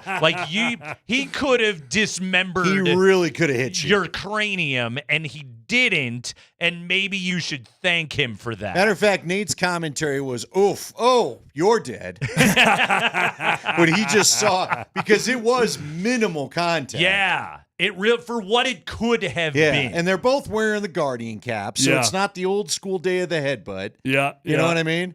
But there was some decent contact for a non-contact No, I mean, drill. there was a lot of contact going on very early on, and I liked it. It was because, awesome. The first day they put pads on it, that was a weird day. It was like two-hand touch. Yeah. Like everybody was like two-hand touch. And there was zero energy. Yesterday was a little bit more. Today was like the first real training camp It was practice. to me. physical. It was easily 30 minutes longer than any practice we've had, Yeah. right? And far more physical. I like RJ Hart. I told you guys. They had one in the team period where Harvey can get the corner now. When he sets his mind to it, he gets outside there more than any. Now McLaughlin can probably do it too, but Harvey brings a little something like. Well, he's a Harvey 4-4-40 got around guy. the corner and put the shoulder down, not into, but he dropped the shoulder a bit on Surtain. Yeah, he let him know I'd be running through you if this real. Yeah, because Surtain was the only one really left at the edge. So now again, like I said, you could have thrown a flag. Somebody had Cooper like hugged. I mean. Hugged for that to happen, but Cooper was still kind of in the mess. I'm not positive that as a lineman, you can get away with it. I'm looking at it last year. So Javante's long run last year was 20 yards. Okay. McLaughlin's was 21. Is that right? Estime's was 21. Bo Nix probably beat them all. He had a 32. Longest run of the season was Tyler Bidet, had a 43. Really? Yeah. What was that? Yeah, we're all. Is that New York? Is that the game we found out his name Bidet? Perhaps. Yeah, because wasn't that the game he got hurt? I think it might have been the Jets Like game. the Tampa game? Or he could have been in the Jets game. Either way. Like, they don't have, or at least they didn't have anyone to hit a home run last year. And McLaughlin, should be able to do that because he's so damn fast, but also, here's the other wild thing about Jaleel McLaughlin from last year. His receiving stats are kind of funny. 24 catches for 76 yards. How many of those were just like the bailout, like Bo dumping it off to him and him turning around and just getting mauled? Yak monster. I think it was a lot of those plays. So I got a question for you because I heard you talking when I did get back in the car. I heard you talking about all the yapping defensive line, which I thought was funny because Malik loved to talk to people. Malik Jackson. I like Dobbins talking so much today because it continued after you had to go. You got to have somebody on you offense. Need somebody who will talk like back. that, don't you? You got to have somebody because 95% of us on offense are just going to shut up and just be annoyed by the defense. But you got to have that dude. On the Super Bowl team, it was Emmanuel Sanders. DT didn't talk back. Emmanuel would talk back. He was about the only one on offense. Sharp from back in the day. CJ would talk for sure. Rod would talk. Rod Smith was a big talker. I was told. but you got to have that dude so that the offense just doesn't. They don't look like a bunch of chumps that are just getting run over. Who was the yelled at? Yeah. Who was an O lineman that you were ever around that did a lot of talking? Was there ever one?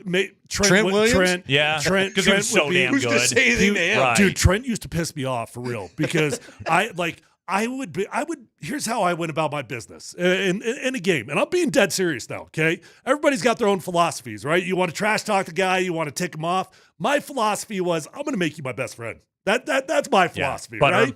I'm going to butter you up. We're just going to be buddy the whole game. I'm not trying to tick you off, right? So I just go about my business. Trent was so freaking good that he's playing left tackle. I'm playing right tackle for 4 years. He'd do something insane over on the left side, pancake his guy. Then he's just bored and he's looking for something to do. So he'll run all the way across the line of scrimmage. He'll decleat my guy. He'll be on his face talking trash. I'm like, Trent, I got a good working relationship going on here, dude. He's not mad. He's not mad at me. Don't piss him off right now. Well, it's the weird thing about being an offensive lineman because, it's funny. You're offense and the D linemen are defense, and yet you're the one that's kind of defending, and they're the ones that are attacking. Yeah. So it's almost like the names really should almost be flipped in a way. Yeah. So basically, they can thrive off of all of that aggression and everything that comes with that. Meanwhile, you guys are just like, well, I just got to get in the way. Every offensive lineman I've talked to has always told me what hacks them off the most is they can do well for 98 plays. Yes. But it's the 99 and 100 Yeah. where you give up the sack and your day's ruined and he's the hero making however And many you know what the millions. defensive line can do? They get their butt kicked for 55 plays. Yeah. But then they get a sack and a half, and all of a sudden it's the best game of their career. Yeah, tackle for loss. Yeah. Nice job. Congratulations. That's why you're all grumpy. You had 2 plays. I whooped you for 75 plays. You had 2, and now you're a Hall of Famer. I suck. Yeah. There's hashtags on the internet for me. Yeah. And you're getting a new contract. And they're making $30 million a year. Yeah. The whole like celebration thing. My final year in the Super Bowl year, I knew in my back of my mind, I pretty much knew that was my final year. So I was kind of in like, don't give a you-know-what mode. Like, what are you going to do to me, right? Yeah. It's been a great career. So that year, we were talking about trash talkers, and I went down the list. Malik would talk, Derek would talk, everybody would talk. The only people that didn't really talk a lot of trash, D-Ware didn't talk at all. He was just coaching. And Vaughn was not a big trash talker, but he would do his Dancing with the Stars routine after he'd get a sack, So in one-on-ones, it's such a defensive-oriented period, and they all celebrate. They're all hooting and hollering, acting like it's the biggest thing ever, whenever they have a good play in one-on-ones. Like, you're supposed to win 9 out of 10 plays, okay? Congratulations. You won another one. So I decided that year, from like week 12 on, every time I won a one-on-one, I did a little Irish jig. I'm not even Irish. I'm not even Irish. I was like, hey, Vaughn, watch this. Did you ever get close enough? Because you probably played. This is the one thing I would have loved to have asked Nayland when you had him in. Because I've heard from so many different sides. You and I talked about it with our buddy Nick. Why am I spacing his name? Hardwick. When Nayland and Jamal Williams would go at each other, and what that was, and Hardwick said Jamal come out all untaped and work him all. He'd be like, come on, dude, save it for the game. Did they ever talk? You must have played 1 or 2 of those matchups with him, didn't you? I was with Nayland, but it was a weird period for him because he was on the IR. Oh, so okay. I actually was never part of it. I just want to know, I want to know from Nayland one time, did someone say something to the other? Because everybody from Stink to Doc, Habib, they all told me it was like one of the nastiest one-on-one battles you'd ever watch, and I don't know what set it off. It was that, and then Igor Olshansky. Oh, that guy. Igor. Well, didn't they hurt him one year? He cheap-shotted Nayland. Oh, okay. He grabbed him in the nether regions. Oh, he pulled Christian Wilkinson. He did, and Nayland, like that I know was a big catalyst to that rivalry.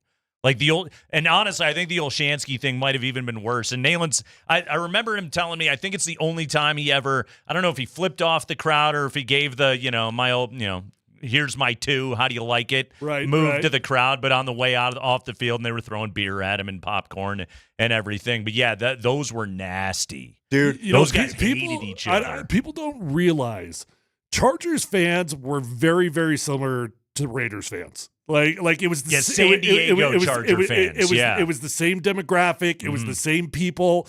It was the same. Right. They just weren't famous. It was before the Spanos family killed any passion anybody had for that team. Yeah. Those people were intense. Well, and they had a great defense to cheer for with sure Junior did. Seau. And remember, they were really good. And they got stomped by the Niners. Oh, that was the greatest Super Bowl ever. They erased every Bronco record on the board. Steve Young just owned that team. But they had a pretty physical bully kind of style to them. We just don't remember it because San Diego football. I think of the Chargers as a good team, because when I was playing, it was Phillip Rivers versus Jay Cutler, and that was a fun period, man. Yeah. I mean, the trash talk between those two guys. Phillip's the funniest trash talker in the history of the NFL because he won't swear, but he's a great trash talker. Somebody told me once they're not sure he's serious, that they're messing because he won't cuss. It feels like he's messing with you. Yes. You know what I mean? Right, You're not real sure if you should take the guy seriously or not because everything's dadgummit and doggone. And Phillip Rivers is giving his dadgummit, and then Derek Wolfe is, I'm going to eat your kids. By the way, the greatest offensive lineman cheap shot I ever saw. Do you remember Ralph Tam? No. He's playing with the Broncos. It was right before they got good, and it was a Bronco Raider game. Of course, Shanny's got everybody lathered up, and I don't remember what happened. Something happened with Tam, and Tam got up and full-fisted cup checked the dude and then ran off the field as if nothing was going to happen. There you go. I mean, all hell broke loose behind him because it was a full-on – it was like the Karate Kid. To the nads. And then he ran off as if, I'm good. I can leave the field now. I just punched you in the family jewels, but I'm going to go to the bench. Yeah, buddy. Yeah, Wow. good move. That was Solid. when, you know, Solid. that was when football was football Right, and we right. fought in our games. Yeah, we punched each Now other we're in just the happy a couple testicles. guys got mad at each other in practice. I know, Yeah, right? yeah. Now we're happy. The Malcolm Roach won't shut up. That's big number 76, everybody. Tyler Polumbus, PhD, every day, noon to 3. Nick Kosmider with the latest from Bronco camp. That is next.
Yeah, I mean, it's just Malcolm Roach. I mean, I sit next to him in the locker room. The guy doesn't shut up. He's talking crap to receivers. It's like, dude, like, you're a fat guy. Like, go worry about that. Leave me alone. But, no, we're always going back and forth. But with him, it's just a whole nother deal.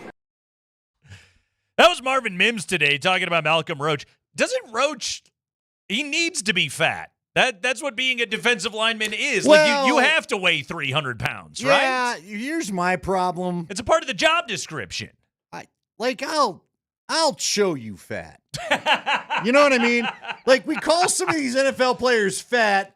They're a little chubby. They're a little puffy. It's a lot of them aren't sloppy fat. You know what I mean, it there's is? a lot of muscle on that frame. It's also it's useful girth, so to speak. Exactly. Useful width. Yeah, that he's you not have paid to have. be svelte. You're utilizing He's it. supposed to block two other 200 to 300 pound men. Yes. At one time. Joining us right now is our friend Nick Kosmider of The Athletic, who can now weigh in on this discussion. Nick joins us right now on the Ramos Law Hotline. Car accident, you need Ramos Law, a medical doctor and attorney. Visit ramoslaw.com. Nick, what did you make of those comments today from Marvin Mims and the friendly rivalry that exists between he and Malcolm Roach? Well, I would just the one thing I would caution Marvin is if to borrow a phrase from your guys' colleague Tyler Polumbus, that when you leave the NFL, skinny guys get fat and fat guys get skinny. That right? is very true. So I'm just saying, like, you know, that I think fat is certainly a term of endearment when you're talking in the NFL about like who you are. I think he's trying to say, what do you have to tell me, a receiver who could run backwards faster than you can run at me, anything about what I'm doing out here. But yeah, they're funny, man. And Marv, I don't know if you guys saw, they moved it on over to X or Twitter or whatever to kind of keep that going. Marv is a hilarious follow on Twitter. I think earlier this year, Zach Allen made the top 100 at 90 or whatever it was. And Nick Benito wrote too low. He quote tweeted and wrote too low, but he mistakenly said T-O low. Yeah. He did not give us the proper T-O-O. Yeah. And Marv gave him grief about something about not paying enough attention in class at Oklahoma. So Marv is going to bring it in a way that is certainly different than Malcolm, but hilarious nonetheless. Yeah, I do see the tweet that says, let's go, and he's got the Undertaker coming out of his grave, but yeah, or out of his coffin. Yeah. There it is. There's some of the Marvin Mims stuff right now. If you're watching us there on Twitch, Nick, look, this was born out of the most physical camp of practice that we have had so far, and it was very entertaining. The run stuff, the Broncos they ramped it up out there today. Now that we're starting to get a little bit of a picture of what this run game looks like with actual contact, where would you say it's at right now? Because this is a team that, quite frankly, has to get a hell of a lot better at running the football. Yeah, well, I had a couple of takeaways from today, and that run period specifically, but then in general was, Sean Payton. He was not scheduled to talk to reporters after today's practice, had the day off from the podium, but you have to assume that he probably would be thrilled with just the overall energy in a practice. I mean, they're in a stretch right now where they're going to practice 11 times in 12 days. This was their third straight padded practice. It was also their longest practice of camp, and so to have the energy, the physicality, like sort of the general engagement that you saw, I was just kind of impressed by that, right? Like you get out there, these are Groundhog Days, they run together, but I think it says something about this team, especially those battles up front with just how like physical and locked in. I mean, you look at a guy like Jonathan Cooper, who just looks absolutely like mid-season dialed right now in terms of how he is approaching every snap and getting to the passer. So I thought that was interesting. But that being said, I think what you're seeing from the run game is certainly just more dynamic ability from the two guys at the front, right? J.K. Dobbins and R.J. Harvey, just cutting in ways that we didn't see from a lead back these last 2 years. Is Javonte Williams, who, again, I think gave this team and this organization everything he had for 4 years, was just limited by that knee injury that he suffered in 2022. to where you just didn't see kind of that dynamic cut ability. And look, Sean Payton, he's talked about it a fair amount, right? And so have other players about how they have added some different elements to this running game from a schematic standpoint, whether that's, kind of more outside zone looks that Garrett Bowles mentioned that they've worked into this. The cutting ability of RJ Harvey, and J.K. Dobbins had one today where he lost Brandon Jones, with a cut. I just think that's something that you're seeing. And so when Sean Payton talked the other day about like looking at the running game, a lot of it started with them, as coaches and what they need to do differently. But he did say, kind of casually says, we also have, we have some new runners back there. And I just think that just seeing these guys early on, I mean, Harvey to me has been impressive. Sean Payton called him exceptional yesterday with how he's done so far. So I think encouraging signs so far from that. We have a long way to go. We have to see it, what these guys do in the preseason. We're far from September 7th right now, but I just think encouraging early signs. All right, at some point, do they get the first team offense away from the first team defense? Because the pass rush is ridiculous. And I've said to a couple people in describing practice, Bo Nix is bailing out of the pocket, but this isn't Paxton Lynch. This isn't young guy not knowing what he's doing. He's legit had to leave the pocket to try to make a play work. Frankly, probably way too often for some of the offensive coaches' liking. At some point, do they get away from that pass rush so the offense can get a little rhythm going? Well, I even saw some of that today, right? Because during their last team period, you saw that, I had written down that Jonathan Cooper went in there and got a would-be sack, and it was against Jarrett Stidham. So he had kind of gone in with that second group. They were starting, I think, to rotate those guys around a little bit more. But, to your point, Andy, I think maybe perhaps, but I also do think that, like, hey, Nix is a guy that wants this. And again, we saw this even last year, early in camp, as they're going through this install. It always, this time of the thing always favors the defense, like the first week, 2 weeks especially. And that's going to be especially true for a defense that has as much continuity as this one does. And then the guys that they did add are just, former Pro Bowl type, veteran experienced players. So I don't think it's a surprise that it's kind of gone down that way so far. But again, I think they want to continue challenging him. And Nix, he is, you're absolutely right, Andy. He's had to face a lot of heat. He's had to move. He's had to kind of like improvise quite a bit, but he had a really good third and long period, right? Anytime you're 2 of 3, passing on third and long opportunities, that's a pretty good rate. And he had a really great throw to Cortland Sutton on a third and long to pick up a first down. And then on third and about 12, he kind of manipulates the pocket a little bit and hits Trent Sherfield for another first down. So he's that was a fantastic play too, Nick. Yeah. I mean, that was right on the number for Sherfield, and he had a DB draped all over him. I thought that would have been an impressive play to keep the sticks moving. Yeah, it would have, and the same one with Sutton too. Sutton then came back and had a catch for I believe Stidham in kind of a similar situation to pick up the first down. So you're like, oh yeah, that's what it looks like when Cortland Sutton is out there in those team periods and being that go-to wide receiver. That's why they just signed him to a $92 million contract. So that was good to see too. Nick Kosmider of The Athletic is our guest. Talking Broncos right now as training camp coverage on Altitude Sports Radio is powered by Ramos Law, the official injury law firm partner of Broncos country. Well, Nick, the reason we're having this conversation is because this Broncos defense has been absolutely smothering thus far in camp. Let's just get all into the hyperbole now. How good is this defense? I mean, again, I just think that, like, health-wise, they're healthy now, right? They lost Drew Sanders. For maybe the start of the season, we'll have to kind of get a firmer timeline there. But again, you have this group of guys who have been playing together now for 2 and 3 years, who already know what they can do as a unit and are just that much hungrier. And with what they've added, like Dre Greenlaw, I mean, like Sean Payton was right when he said, like, he's a guy that when the pads come on, he's going to express himself, which is one of the great quotes of camp so far. And it's absolutely true. I mean, he really changes the complexion of what you have at that position.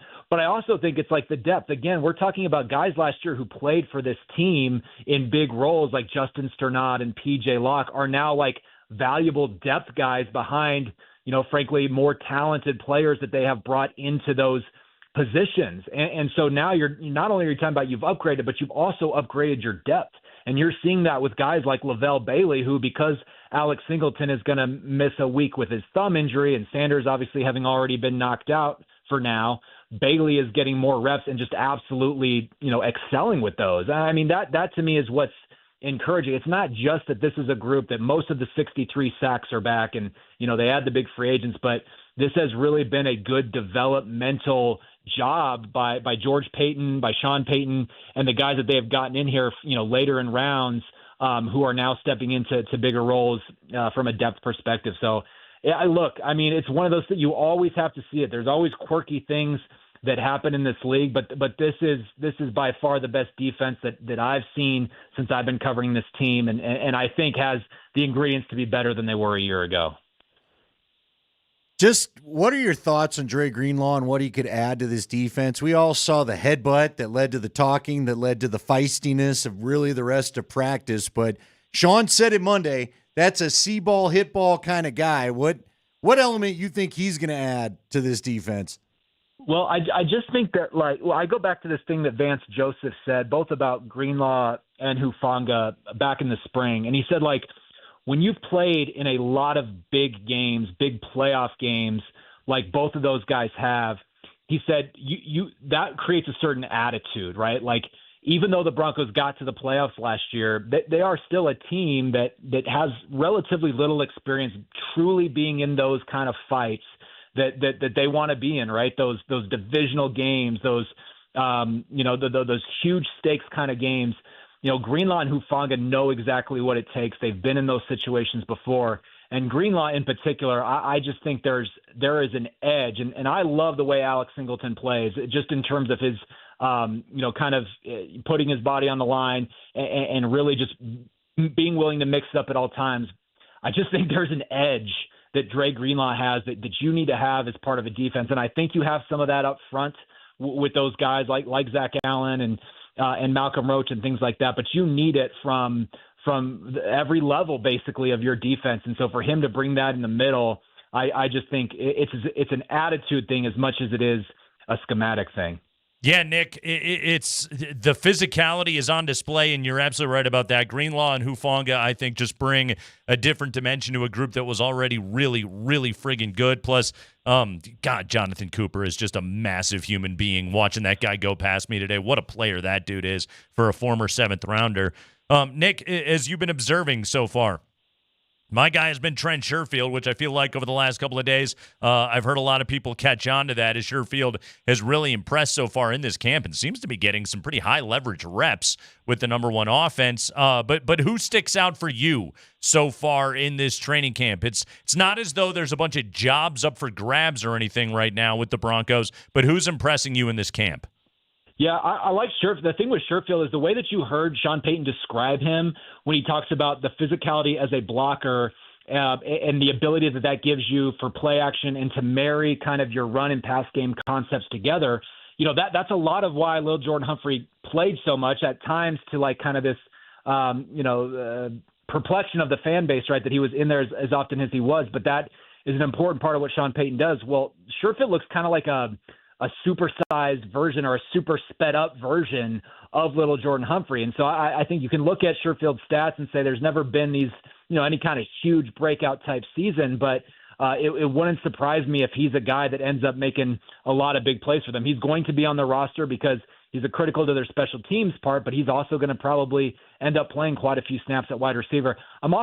Marvin Mims has not necessarily had this camp where you're just saying, every day he's making 4 or 5 big catches, but I just think the way that they are going to use him, I think they're moving him all over the place. And again, I'm just really eager to see. He's one of those guys that, you scheme pretty hard to create opportunities for. You really do. And Nick, I want to jump in on that point because something, and I had this conversation actually with Brett Kane this morning of he made the comment to me of God, you just don't really notice Mims popping so far in this camp. And this is my theory on it at the very least, is because so much of his stuff is so gadgety, it is either it's like that motion out of the slot into the backfield or out of the backfield into a bunch formation, and then it's like you put all this eye candy on it, and suddenly Marvin Mims is catching the football with nobody within 10 yards of him, and he turns upfield and burns it for a 40-yard gain.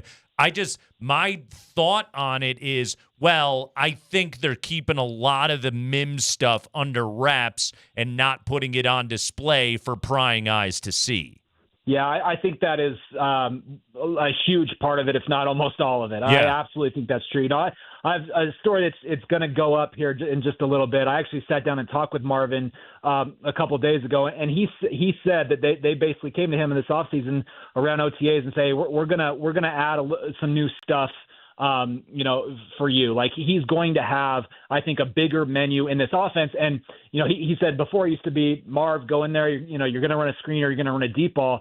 Of his 85 targets so far in his career, 35 of those have been screens. Another 24 have been passes of 20 or more air yards. So the large majority of his passes, of his offensive diet is those two things. I think you're going to see him more in the middle of the field because of it's going to be kind of this chain thing where having Evan Ingram, kind of in the underneath area and having to account for that.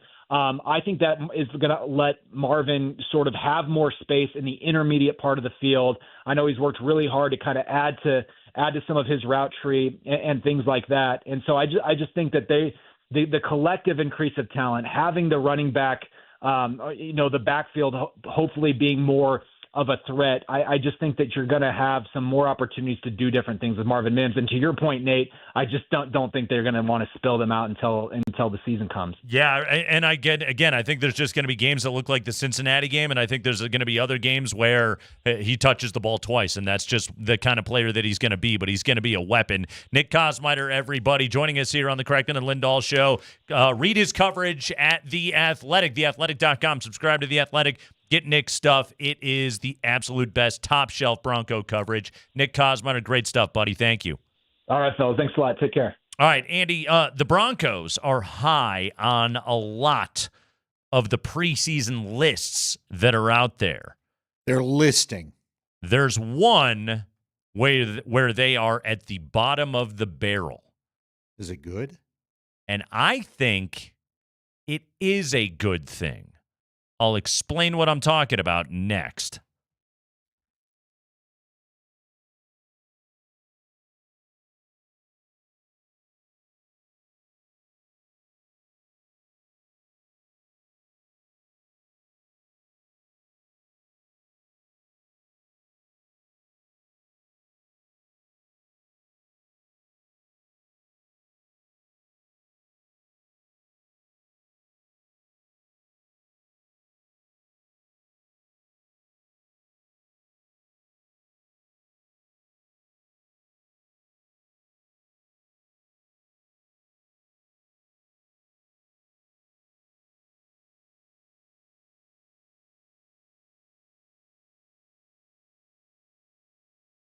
Guys, Andy Lindahl here for the Rocky Mountain Men's Clinic. It is summer, longer days, warm nights, vacations, date nights. A lot of stuff you probably want to get done. A lot of things that you'd like to fit into your day. And if romance is one of them, but you're finding yourself shy away from that because of an issue like erectile dysfunction, then you don't need to do that anymore. It's real easy to get yourself over to the Rocky Mountain Men's Clinic. Let them check you out. Summer is the time for love, but don't be avoiding it because of this problem that many men deal with. They have a lot of treatments over there at the Rocky Mountain Men's Clinics. They have treatments with success rates well over 90% and treatments that work when the pills and herbals fail. And if you listen to Jeff during the day on this very fine radio station, you'll hear that he says they can even combine treatments sometimes to help you out. And it's about finding the right treatment. They'll get you to the right treatment because the right treatment is the key to getting back the amazing experience that you are seeking. Schedule your consult with the Rocky Mountain Men's Clinic today. First visit's $99, includes a medical consult with a Colorado licensed medical provider, a T and a PSA test. And if you're medically advised, you'll get a test dose. But if the test dose isn't working in the office, the visit's free. They have an expert staff, and if you're like a lot of men, you could be back to feeling like your old self the next day after your appointment. 5 locations to serve you in Colorado, including up in Fort Collins and in the Springs. Call them today, 720-440-7900 or RockyMountainMen'sClinic.com.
Altitude Sports Radio 92.5 is Denver's new home for Westwood One's coverage of the NFL. Many of you tuned in this morning at 8 a.m. and heard that, starting with Week 1.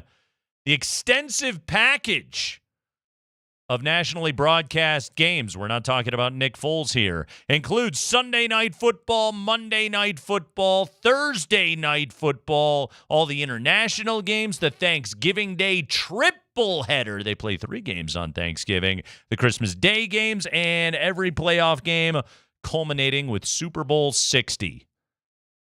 It's really Super Bowl 60.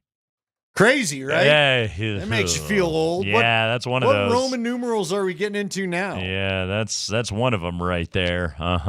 Yeah, 60. Cool, thanks. What's that, LX? Would that be? We've already done LX, I thought. Have we? All right, maybe it's X. Is it XL? I don't know. I don't know what it is. I don't remember my Roman numbers, whatever we got the hell going they on. are. There it is. It is LX. I thought we already did LX. LX. There we go. Did we do XL then already? Was that it? Because XL would have been 40. Okay. Cool, Carl. Exactly. Because L is 50. Well, remember 50, they just used the number 50. Because they didn't want it to be Super Bowl L. Is that it? Then you're taking that L that on the way true. out. I didn't think about that. Yeah. I just know they made it the golden Super Bowl and the trophy had a gold hue to it and all that. By the way, Alan Baca's skills. By the way, we got the great Alan Baca. Almost this show doesn't deserve on the ones and twos Alan today. Baca's ability to immediately correct us via the screen behind us, we appreciate it. You would think maybe a couple of egotistical jerk radio hosts like me and Andy would have a problem with that. No, we appreciate the help. Yeah, I don't know much about the old Roman numerals. I don't speak Latin either. We forget things on this show. You think? A couple of things. So I got a list today, Andy. List it. Okay, so ESPN.com. Heard of it? ESPN gives us ranking NFL team talent under 25 years of age. Okay. NFL team talent under 25 years of age. So this is the whole team? This is how many under 25 dudes do you have that are blue chip players? Gotcha. Bo Nix already doesn't count. Right. That's just it. Where are the Broncos 26 on this list? Scrolling down.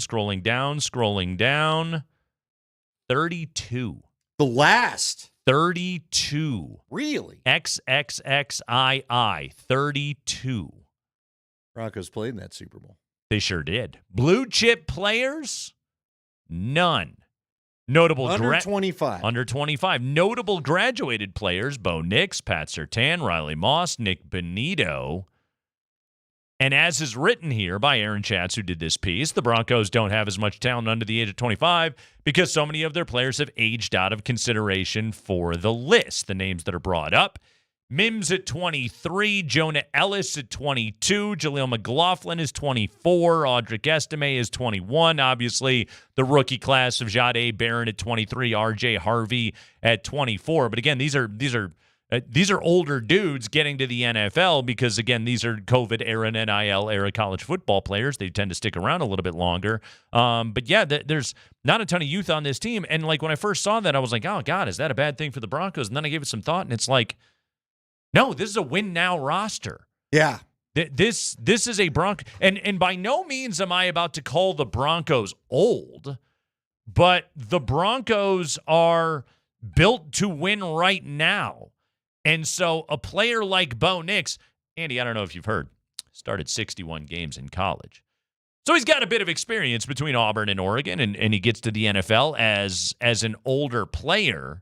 But this team does not have a whole bunch of old guys either. In fact, this team has, I'm counting them, 1, 2, 3, 4, 5, 6, 7 dudes that are age 30 to start this season. One of whom is the kicker, which kickers can be old as they need to be.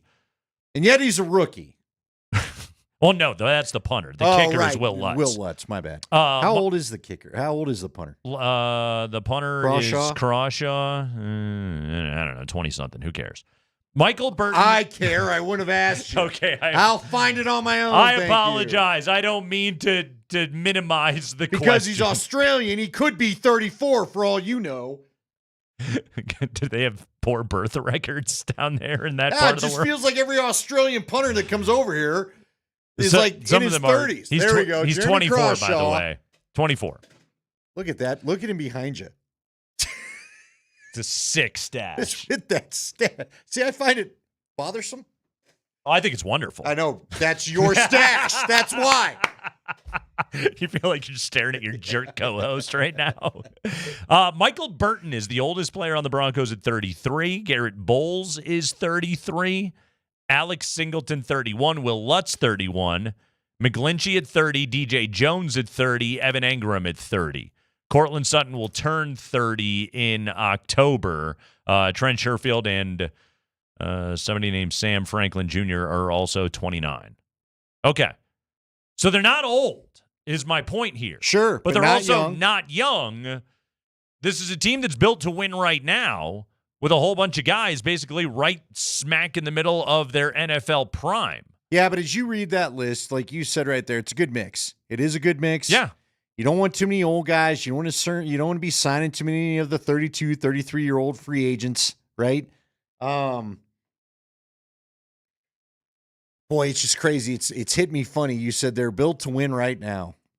I believe they are. I'm not disagreeing with you, but it's amazing that we're to that point and we're only when it's year 2 of the quarterback on the rookie deal, and he cemented himself as the starter in year 1. The Russell Wilson dead cap hit has dropped considerably. The Broncos managed it wonderfully last year when it was massive, and then the number goes down, I don't know, $20+ million this year. So that absolutely helps with where you're at right now. And this team has taken a lot of drafted talent and turned it basically into the core of the football team. Yeah, it was interesting because Diana Rossini, and we'll get some of those cuts coming up, but she had a conversation with Rich Eisen. And at one point, Rich Eisen said this, and I think a lot of us were thinking this. He said that when they cut Russell Wilson, he thought that might be the marker of the failed Sean Payton era here because of the cap. You know, the cap hit, that thing was going to hang over their head for a couple of years. I sat here and had basically a screaming match with Jeff Legwold about that very topic on this show. Like it at the time. And look, I respect Jeff Legwold's football opinion basically more than anybody's. Like, I saw his point. I disagreed with it, but I saw his point. And yeah, like kind of to what Eisen said right there, there is a world where that move right there is such a massive failure that it buries you as a football team. You know, it's funny because I think the reason why it's not that, it's not just that you found Bo Nix and Sean likes him. Yeah. There probably were a few people that did still like Russ. Sure. But Bo came in here, and it's very clear in year 2. Bo has won over this whole locker room by doing it the right way. Mm-hmm. A lot of these guys seem to genuinely like their quarterback. Now, I'm sure he's probably not the most popular guy on everybody's list because it'd be impossible when you have that many people assembled to be everyone's favorite person. But maybe he is. But you don't hear any grousing about it. You don't hear, you know what I mean? Like, because he was able to win it over, there were no bitter left over. Like, had he not worked out, and some of these guys, like a McGlinchey in particular, who was in the later part of his career, all of a sudden signs here, and now I'm stuck with this, and you guys are going down the drain, and we have nothing figured out here. Yeah. They're going to be mad about it. And then you got to draft all young guys, and you're cutting more dudes, you're eating more dead cap money, and none of that's having to happen. Because not only did Bo work out for Sean, he's worked out for the locker room. Right. And the other thing, and Sean Payton makes this point constantly, is that the best friend of a young quarterback is an unbelievable defense. And what did the Broncos do in the offseason? Well, they just added to the defense. Okay, well, we're pretty good at weak side linebacker. We can be better. Dre Greenlaw, boom, get on this team. Talanoa Hufanga, we can be better at the other safety position. You jump in here and you be on this team. Like the upgrade they have made at safety over the last couple of years. Again, like, are all of these going to work out perfectly? I don't know. So the injury thing, the health thing, that's always a big thing in football. But what I have seen of this defense so far in this camp, which has been at points so disruptive that it's leading those of us on the outside to have the conversation. Should they just let the number 1 offense go against the number 2s?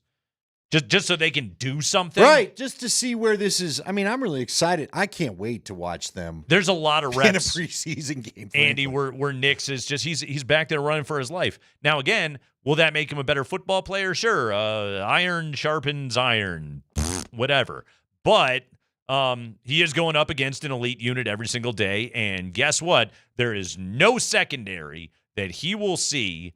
There will be some pass rushes, but I don't think there's many secondaries that he will see this year that are going to be close to what the Broncos throw out there every day in practice. Well, and you know what I give Bo a lot of credit for, and I said this to the afternoon guys. You and I heard this. Leggy's told us the thing Bo never lets happen to this point. He doesn't let one bad play become three bad plays become a bad half. Right. And Paxton Lynch, Drew Lock. We could go through the litany of young quarterbacks here that had that problem. Bo is out there, and we'll see two plays where he's rushed, and he has to get out. He had a couple short throws today because he's constantly having to throw on the run. Sometimes the guy that pops open doesn't pop open in the ideal spot, but he sees him and tries to get him the football. But I give Bo credit. He at least, and he did it, that Sherfield play we talked about, the Cortland Sutton. He had one to Franklin last week. He hit Mims one time. He's hit Ingram. He will make one play in the 3 or 4 downs that they give him. And usually the one play is good enough for a first down. Bronco training camp coverage on Altitude Sports Radio is powered by Ramos Law, the official injury law firm, partner of Broncos country. Practice got real physical today. Riley Moss reacts, Marvin Mims reacts, Andy Lindahl and Nate Kreckman react. Coming up next to a fun one, Pound Town at Broncos practice today on Altitude Sports Radio 92.5.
All right, it is hour number 2 of the Kreckman and Lindahl Show. Big day here at Altitude Sports Radio 92.5 as we have announced we are now the new home for Westwood One's coverage of the NFL. Swiped it, Andy. That's right, starting with week 1 of the upcoming regular season, the extensive package of nationally broadcast games. We're talking Sunday night football. We're talking Monday night football. You like a Thursday night game, do you? Yeah, we got them. International games, Thanksgiving, Christmas. You hear it all right here on Altitude Sports Radio 92.5. You got your Iron Eagle. You got your Kevin Harlan. You got your football right here on Altitude Sports Radio 92.5. You're out and about. You need to know what's going on in a game. This is the place. 92.5 is the place that you go for your football information, for your football games, for your talk, for your takes, for your laughs. This is the spot right here. Altitude Sports Radio 92.5 is your football home. That's right. What funny takes you got for me? Funny takes? I got a real funny take coming up a little bit later in the show. I saw 2 very entertaining things today at training camp. And these were not on the practice field. Okay, that's good. Well, I think one in a tweet. You saw one in a tweet. Yeah, okay. The other will be released via tweet form today at 4:45. All right, follow at Nate Kreckman. And we shall discuss here on the KNL show. Now I told you I got a question for you that I think will make you ponder. I think you'll have a knee-jerk answer. Ooh. And then you'll have to think at 4:20. Yeah. But it kind of plays with our list from yesterday. I am a bit of a knee-jerk, so that makes sense. Yeah, drop the knee. That's right. So, take a knee, Nate. Take a knee. All right. By the way, what you also missed that I was debating whether to ask Nick or not, but I think we'll wait another week. What's that? I am excited about our guy Crawshaw with his stash he stole from you. Sure. But it is not consistent. I sat there with Coach and Raj as the stash we were or the punting? The punting. Oh, okay. Bro, today was one of those days where, I felt like half went where they shouldn't have, and the other half went exactly like when he nails it, it is awesome. But when he doesn't, a couple times you're like, whoa, whoa, whoa, whoa, whoa, whoa. Hey. Are they going to have to bring in competition? Camp's tough on every rookie. I know, it's early, but you're like the only guy here for that job, Yeah, they're really banking on that one working out. Yeah, I need some of this flying out of bounds. Good news is there's a Rolodex of punters. Well, but with that sweet a stash, I know you don't want to let that go. You can't. No, I'm assuming that he moved up the draft board because of the mustache. What happened to our Australian friend at CSU? Is he still there? Or? Patty Turner? Patty Turner, what's he doing? Good question. I don't know. I mean, at least you'd switch Aussie for Aussie. Sure. Oi. I'm not sure what he's up to right now. Also, Patty Turner, great radio interview. Not exactly Ryan Stonehouse. Good punter. Sure. But not all-American good. Right. Yeah. There was. Mm-hmm. Look, if Crawshaw doesn't see, if I'm Sean Payton, I go, look, pal. If we can't get this a little more consistent to the good side, you're shaving that stash. I threaten the stash. I'm here for the punter takes. You can't have the stash until we're at least batting, 950. You got to back it up a little bit. I do. I agree. Yeah, I agree. Just saying. I don't disagree with you. Physical practice today. I loved it. It physical. Felt, Tyler and I were talking about it. It felt like a joint practice. Yeah. I liked it. Yeah. No, it really, today was a fun one. They went right away when it was team stuff. They went right to the run game. And it got spicy. Immediately. You know what that felt like? When Shanahan, Yeah. When Shanahan would do goal line on the second Saturday of every camp. Oh, yeah. Remember that? Yeah. You could set your watch to that. Yeah, back it in was the day. fun, but inevitably somebody got hurt. Well, somebody got hurt. Somebody got in a fight. Somebody limped off. Right. Which we can laugh about it now. Somebody was bleeding. Sometimes it wasn't the somebody you wanted. No. But it was fun. It was football. Today, on the first run play, and it was J.K. Dobbins, and he bounced outside, kind of went off tackle a little bit, and Dre Greenlaw beelined it, and he was untouched. And you're not supposed to tackle. Guys aren't supposed to be going to the ground. It's supposed to be thump, thud. That's what you're supposed to be doing in training camp. And Dre Greenlaw, I'm sure of it because somebody like this, this is their, this is their nourishment, okay? This is what he consumes.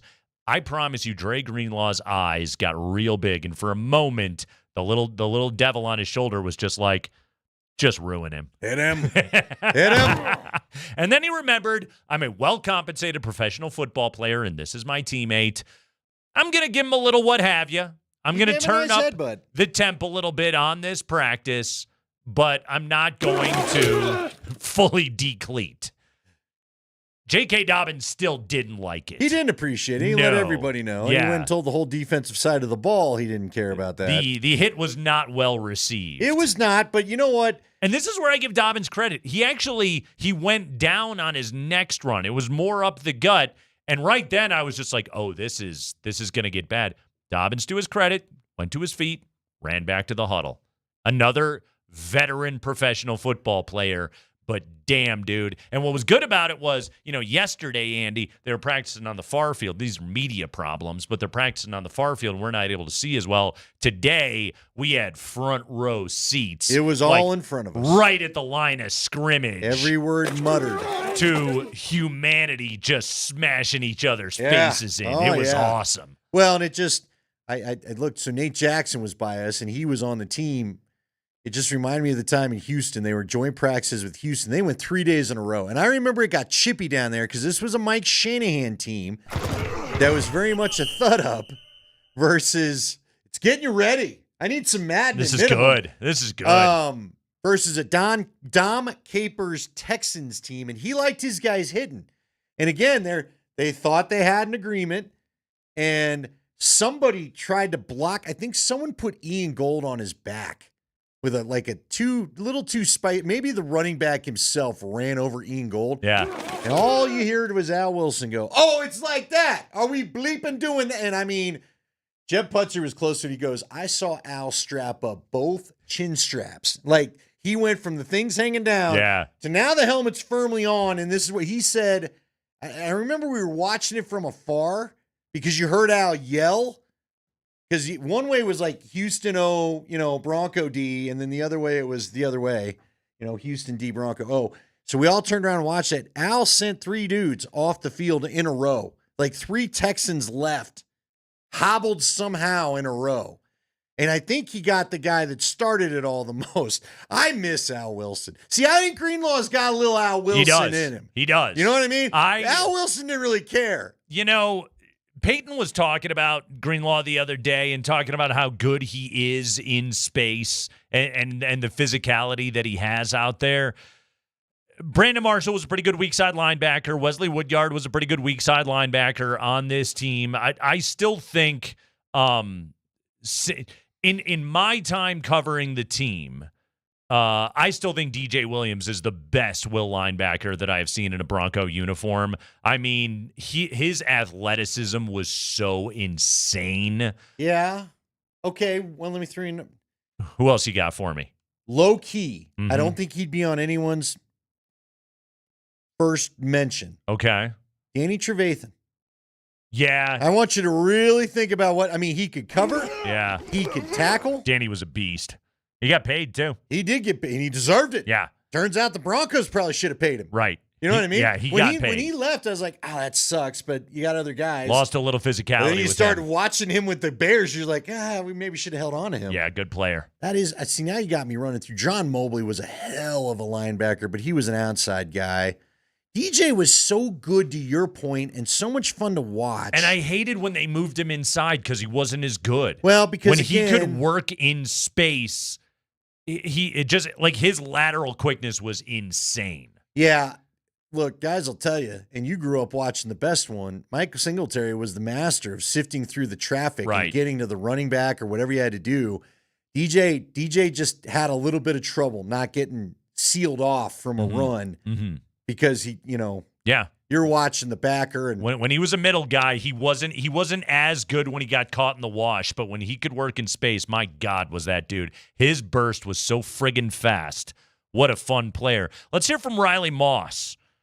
He was asked today. Riley Moss got a chance to chat with the media after practice today. And Riley Moss talked about this being the most physical day of practice. Really good. This is our, third day with full pads, and you can tell that guys are starting to get used to the pads. We're flying around. The speed is increasing, and, it's good for us. We're getting better through that. Yeah, it's a professional football answer right there. Nice job there from Riley Moss, not necessarily taking the bait. Also, he's generally on the winning side, so he doesn't have to dig into it too much. Marvin Mims had a different reaction when he was asked about the defense starting their chirping today, as they were. Here was Marvin Mims talking about his locker buddy, Malcolm Roach. Yeah, it's just Malcolm Roach. I sit next to him in the locker room. The guy doesn't shut up. He's talking crap to receivers. It's like, dude, you're a fat guy. Go worry about that. Leave me alone. But, we're always going back and forth. But with him, it's just a whole nother deal. Leave me alone. You're a fat guy. Go worry about that. I take offense for all the fat guys. Go worry about that. Cafeteria's that way, man. Yeah. Shouldn't you be there right now? They make these shots now. Skinny up real quick. Good stuff right there. And yeah, that's two of the funnier dudes on the entire team right there, Marvin Mims and Malcolm Roach. We probably should say it for those that maybe missed it. The Malcolm Roach thing got heated. We talked about the run period, and we talked about Dre Greenlaw. That was first down where Greenlaw gave the little headbutt to J.K. Dobbins. Yeah. On third down, Dobbins tried to run to the outside, and Malcolm Roach submarined his lineman and Dobbins, and then got up, spiked his helmet, and had plenty of things to say that we could all hear that we can't say on the radio. Malcolm Roach is very funny. Oh, he was hilarious. Yeah. He just kept yelling and yelling, and then Dobbins came over and they continued their conversation. It was just good to see. It felt a little robotic and a litlittle sterile up until today. Today, they kind of got it going a little bit. You can see how friggin' good this defense is. I was watching a half-speed rep right when I got in there today. They were just doing some deep ball stuff, and it's Michael Bandy going one-on-one against Patrick Surtain. No offense to Michael Bandy. Bad matchup. bad matchup. And, Surtain has to let Bandy catch the ball because that's the drill, okay? And the ball gets lofted up. I think it was Stiddy that threw it, and Surtain went up. And, Andy, I'm telling you, he could have dunked on a 12-foot rim. He was so friggin' high. And then he could have one-handed that thing and brought it down. And then he just moved his hand out of the way and floated to the ground. He looked like Superman, like in the movies, just landing and then walking away, or like a really sick paratrooper, like a guy done skydiving and just lands and just eases into his landing. And Bandy makes that catch. And I turned to, I think I was with Brett and Vic at that moment, and I was just like, I don't think you're ever going to see Michael Bandy get a catch on Patrick Surtain ever again. Yeah. It's not a good match. Enjoy that one. Yeah, but it was to watch the sheer athleticism of Patrick Surtain from feet away. It is just amazing. He is the closest thing to Champ Bailey I've ever seen in my life. Yeah, but I got to say, he's a little more rocked up. He's a little thicker than Champ was. He is a little bit, but when Champ left his feet, oh yeah, it was glorious. Champ he glided. Yeah. Mm-hmm. But I don't. It's so hard, Andy, because we've watched Peyton Manning, we've watched Von Miller. I still to this day sort of lean to Champ Bailey's the best football player I've ever seen in my life. When you watched him work every single day up close, I felt like when I watched Champ, I was just like, well, if you wanted to be the best receiver in football, you could be that too, because he was just that much better than everybody else, that much more elite than the elite of the elite, who are the guys that are in the NFL. That was what I always thought about Champ. Yeah, I don't. Ooh. Yeah. Well, that's a whole different discussion. Sure you know is. what's interesting, too, because the Vaughn bend, I've watched Vaughn bend his bodies in ways at full run that I don't know how he keeps his balance. I don't know how he doesn't knock himself out of the play. Von Miller in any one-on-one pass rush drill. Where he would just do that dip thing. You've like, again, millionaire football players, you kind of felt bad for the guy that was trying to block him. You kind of felt bad for him because it was just like that's not fair. Yeah, nobody can stop that, my guy, just so you know. Mm-hmm. And neither can you. Yeah, and don't feel bad about it. All right, Andy, what do you got for me? You're gonna cause me pause coming up next. Coming up next. Okay. And it'll be one of those text in things, 303-504-925. This might get spicy. We haven't had a lot of Ring of Famers to talk about. All right. But for whatever reason it hit me, I think someone should be a candidate, even though they were left off our top 25 list. Oh, yesterday. good. All right. I'm eager to have this conversation coming up next.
We are live in the Backus and Shanker studios. Our passion is football. Their passion is justice. How passionate are we about football? Well, Altitude Sports Radio is now the home for Westwood One's coverage of the National Football League, beginning with Week 1, Sunday Night Football, Monday Night Football, Thursday Night Football, International Series games, the Thanksgiving Day triple header, Christmas Day playoff games, all that good stuff. Every one of those games, every big NFL game this year, you're going to hear it right here on Altitude Sports Radio 92.5. We love football. This is the home for football. We're doing it right here on Altitude Sports Radio 92.5, and we are so excited to have Westwood One on board for us. Let's see. Week 1, Andy. Ravens-Bills Sunday night. Vikings-Bears Monday night. Thursday nighter, Cowboys-Eagles. Going to be good stuff. Brazil game. Chiefs-Chargers. All right here on Altitude Sports Radio 92.5. All right, what do you got for me here? All right, so I don't know why. This is one of those, Andy thoughts as you walk around and do your stuff. Andy Thoughts. And I guess I was thinking about, this is last night. It's a new segment on our show, Andy Thoughts. That could be a lot of things. It could be, we could go diving into the depths. We could go drift far away from what sure this show could. promises. There's no doubt about that. But anyway, I was getting ready for bed. I guess I was thinking back to our list, right? Okay. And somebody had written in and offered this person up as, should we include them on our top 10 of Denver athletes and who would be in the outside and votes received and all that. Okay, so yesterday, for a quick reminder for the audience, this was the topic, okay? In assuming and essentially tacitly agreeing the top 5 athletes in Denver currently, Joker, McKinnon, McCarr, Surtain, Jamal Murray, then who rounds out the top 10 beyond that, and really the debate being who's next, who's number 6. We came to a show consensus, Aaron Gordon at number 6. Devon Taves at 7, Bo Nix 8, Val Nichushkin 9, Zach Allen 10. That was our top 10 that we came up with yesterday. That's current Denver professional athletes, Big 4. Again, guys, I know there's soccer and skiing and lacrosse and a lot of sports. I get it. We're a big sports We town. stuck to the main. Yeah, I know we got Denver Summit FC coming to town, all that good stuff. We kept it to the Big 4 because we're basic like that. So that's where we stayed. Who did we miss? Okay. Somebody wrote in later as we were accruing our votes, those to receive votes. Yeah. Why not Garrett Bowles? Why not? Okay. And it got me thinking. Mm-hmm. Now, again, the guy he's been a part of one playoff team, and that was last year. He did have a rough start. There's no doubt about it. Matter of fact, I've gone on a rant or two when we had the famous holding offense, number 72. First 3 years of his career were an abject disaster. They were, to the point where his own GM who drafted him questioned on his call-in show, does he know the rules on holding? So it did start rough. But this is a guy now, what's he earned? 2 other contracts from the Broncos since. He's considered one of the better left tackles. What do you think? Put him 10, 5? He's up there as far as left tackles. You don't hear the complaining about him anymore. I would say he's probably a top 10 left tackle in the game. I'll give you one measure. Okay. Okay. And this is imperfect, but I tend to, when it comes to offensive linemen, all right, and schemes are different. As Sean Payton pointed out yesterday, sacks are often a quarterback stat, not necessarily on the lineman, et cetera. I get all that. Here's just one measure, though. Garrett Bowles is the 13th highest paid left tackle in the NFL. Okay. That's one way to look at it, and typically dollars are what speak the loudest in the NFL. So one way to think of it, either way, he is, you're right, he's knocking on the door of top 10, and at the very least is an upper half of the NFL tackle. So should he be considered for Ring of Fame? Ooh. Now, I mean, look, his years of service at this point, and a lot of things could change, but because it's the NFL and things always do. it does not feel like Garrett Bowles is going to play for any other organization in his career. Seems unlikely. And it's going to be a double-digit career by the time it's all said and done. Right. Unless, and again, speaking today, nothing catastrophic has happened to him, and he plays a position that could happen to. You know, Chris Cooper was abruptly kind of ended there. That was sad. You know, frankly, J.D. Walton was off to a nice start in his career and got his ankle snapped off, and that was kind of it for him. So barring something catastrophic like that, Garrett Bowles will have been a double-digit player. He's been a starter his entire time as a Bronco. Yep. And he's only going to probably play for one franchise. So does he deserve? You and I kind of asked a similar question when Justin Simmons departed a couple years ago, right? And again, this isn't exactly from 2016 till the present, and hopefully they can rewrite a new chapter this year. Not a lot to write home about of this period of Bronco football we've all endured. Nope. And I'll say endured. But if Garrett Bowles does finish this 4-year contract he had signed, and it only plays for the Broncos, is he Ring of Fame quality? Does years of service matter? Does the era, does the winning, how much of this factors in? Okay, so right now, Garrett Bowles is 54th in franchise history in terms of games played. All right. I think that should matter in a Ring of Fame conversation. You should have longevity as a Bronco unless you're, and I will speak out of both sides of my mouth. I've argued for DeMarcus Ware, despite being a 3-year Bronco, to be in the Ring of Fame, but he was the second best player on a Super Bowl championship winning team. So that's why I make that argument. Garrett Bowles is 54th in franchise history in games played as of right now, by approximate value, which Pro Football Reference throws together, and I know that doesn't mean a lot right now, but he's 56th in franchise history. There's two things on Garrett Bowles that give me pause. Fair enough. I'm not saying that he should be, but I'm curious where the discussion goes. How about that? He's an 8-year pro. Okay. 3 of those years, not good. He was a massive net negative. 5 years, and he's been quite good. He really has, and he has earned his contract and everything else like that. Like, Bowles has really impressed. Now, one of those years in 2022, he only played 5 games. He had the injury. He was out most of the season. Give the guy a lot of credit. He bounced back, and he has been good since that time. The other thing that gives me pause on Garrett Bowles, and this is where if he is going to put together a real Ring of Fame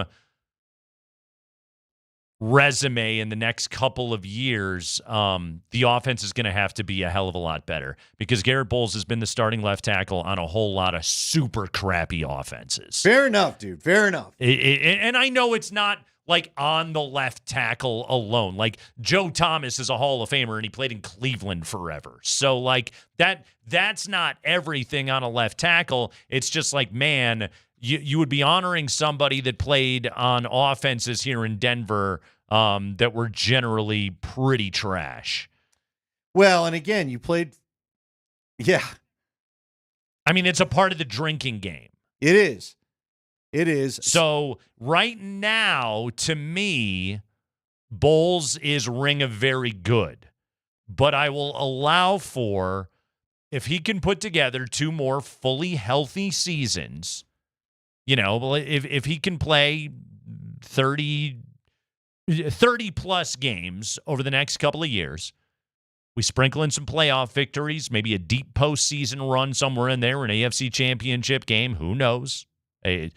Super Bowl LX is out there for us, okay?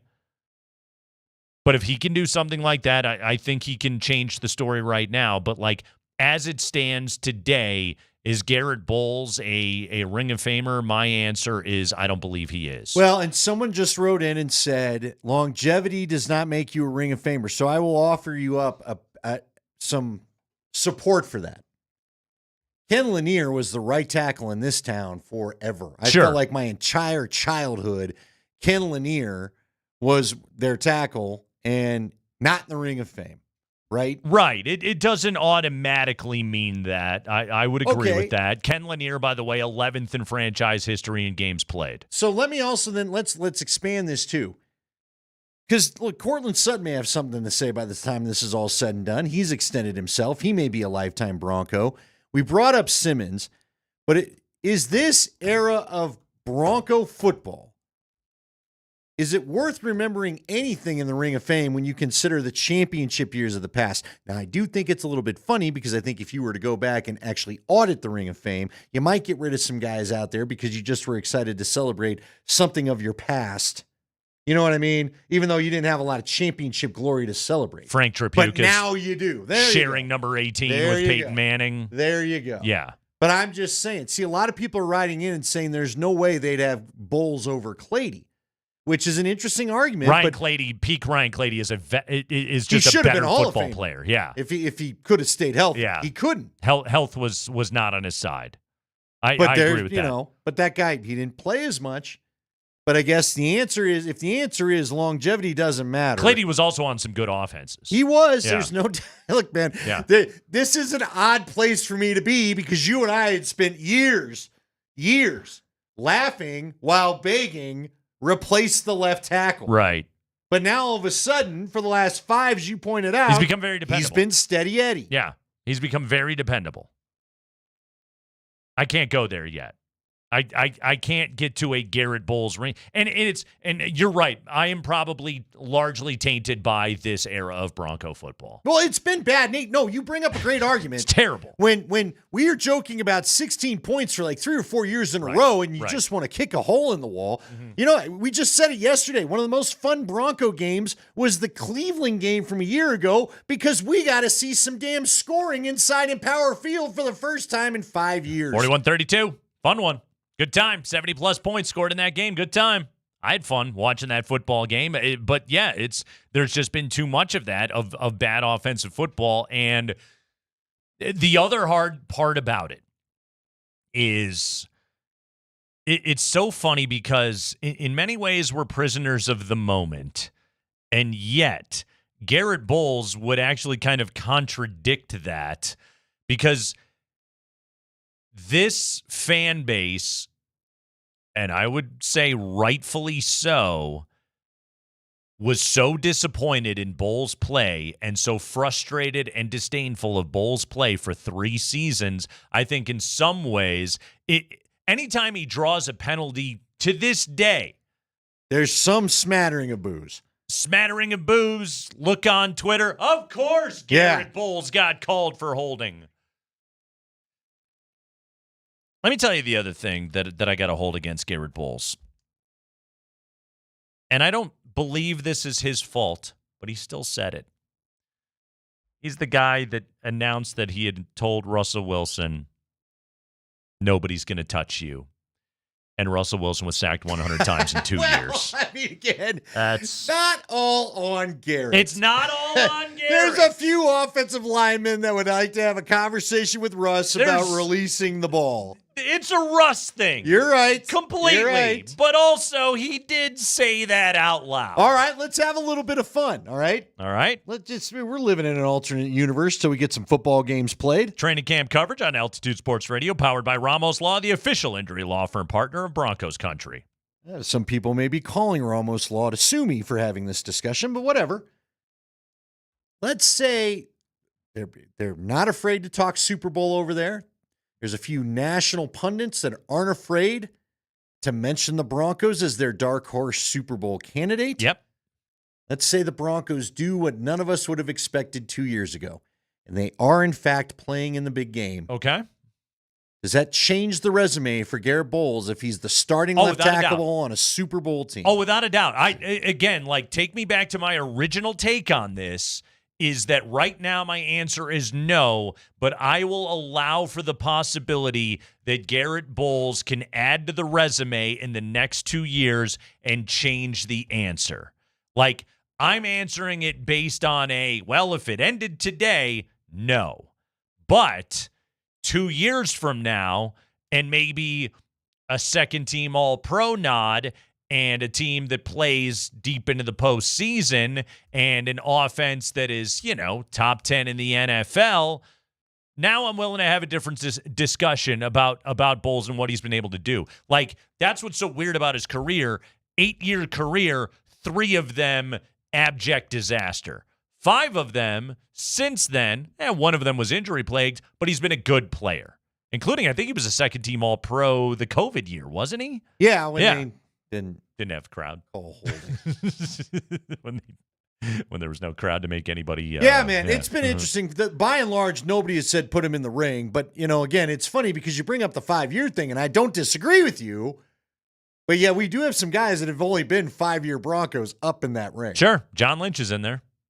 Someone just said, is John Lynch? Yes, John Lynch is in there. He is. John Lynch. In part because politically the team thought had him being part of 2 rings of fame, because he's in whatever Tampa calls theirs, would help his Pro Bowl or his Hall of Fame case. And also there was great organizational appreciation in his role in helping to get Peyton Manning in a Bronco uniform. True. Mm-hmm. There was in that case, a lot of value. You should put DeMarcus in there. Because DeMarcus got the Super Bowl MVP on the straight and narrow. That's my probably my hardest Ring of Fame stance is whatever the Broncos guidelines for it say you have to be a Bronco for at least 4 seasons. DeMarcus was only a Bronco for 3 years. I don't care. I do not care. He was the second best player on a championship team. And as you point out all the time, Andy, it was DeMarcus Ware that took Von Miller and helped put him on a Hall of Fame track, because Von Miller was on the wrong track for some time. We were wondering if Vaughn was going to get a second contract. Right. That was the track he was on. Exactly. So DeMarcus Ware, I don't care what you say. That guy belongs in the Bronco Ring of Fame. Kreckman and Lindahl. Okay, I'm going to put out a tweet in the break. Follow me at Nate Kreckman. I'm going to put a tweet out in the break, and we're going to have some fun. This one will be a serious debate on a far less serious topic. That's coming up next.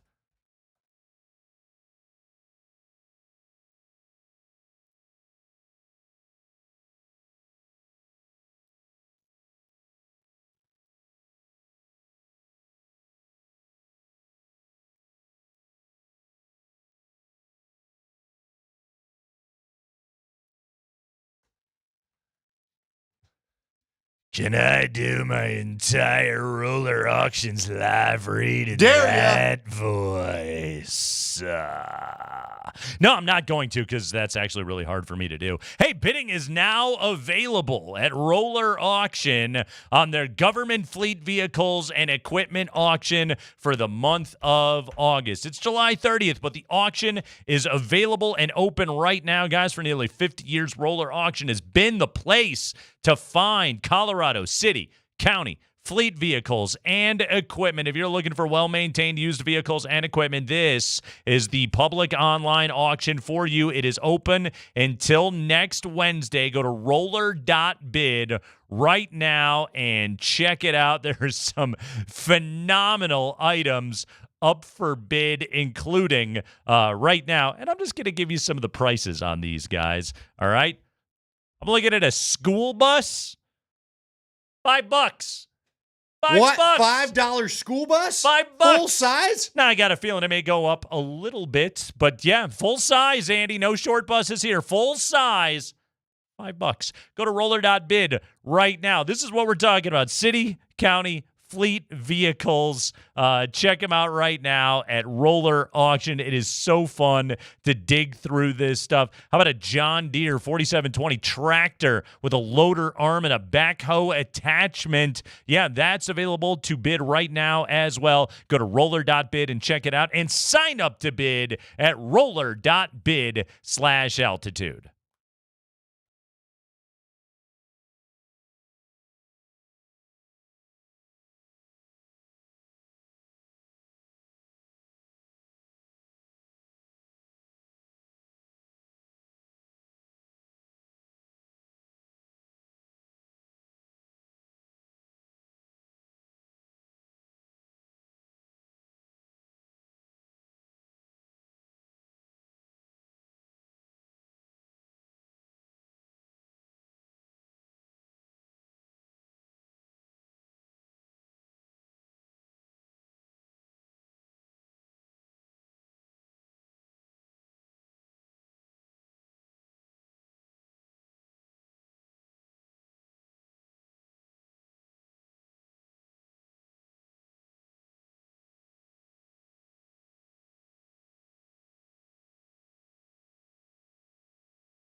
Training camp coverage on Altitude Sports Radio, powered by Ramos Law, the official injury law firm partner of Broncos country. Andy, as I told you earlier, I had two interesting interactions today down there at camp, and one was on my way in and one was on my way out. And first off, on the way in, walking into camp this morning at 10 a.m., behind a group of bros that were just rocking 10 a.m. tall boys. They were psyched. I was very impressed. Yeah. Yes. I managed to take a picture of that. That's on my Twitter page, my X page, at Nate Kreckman. Check it out. Nice young men, by the way. Also, somebody was just like, you didn't show their faces. It's obviously you, Nate. I didn't show their faces because, I got to be honest with you, I'm not sure they were 21. Anyway. Well. They were very excited. But we're old now, and yeah, who knows? Sometimes you're a little thrown off by what a 21-year-old actually looks That's a good point.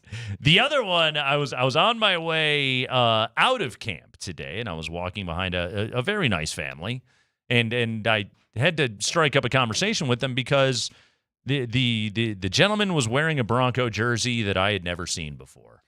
Nor have I, till you had me look at it. I'll tell you this, Andy. I didn't even know they made this one. Again, nor did I. Is that what taught them not to make the jersey so quick? Right.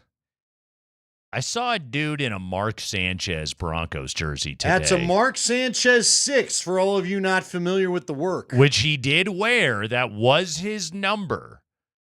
This nice man, lovely family, was wearing a Mark Sanchez number 6 as he was leaving today. Did you find out is the last name of the family Sanchez? I did.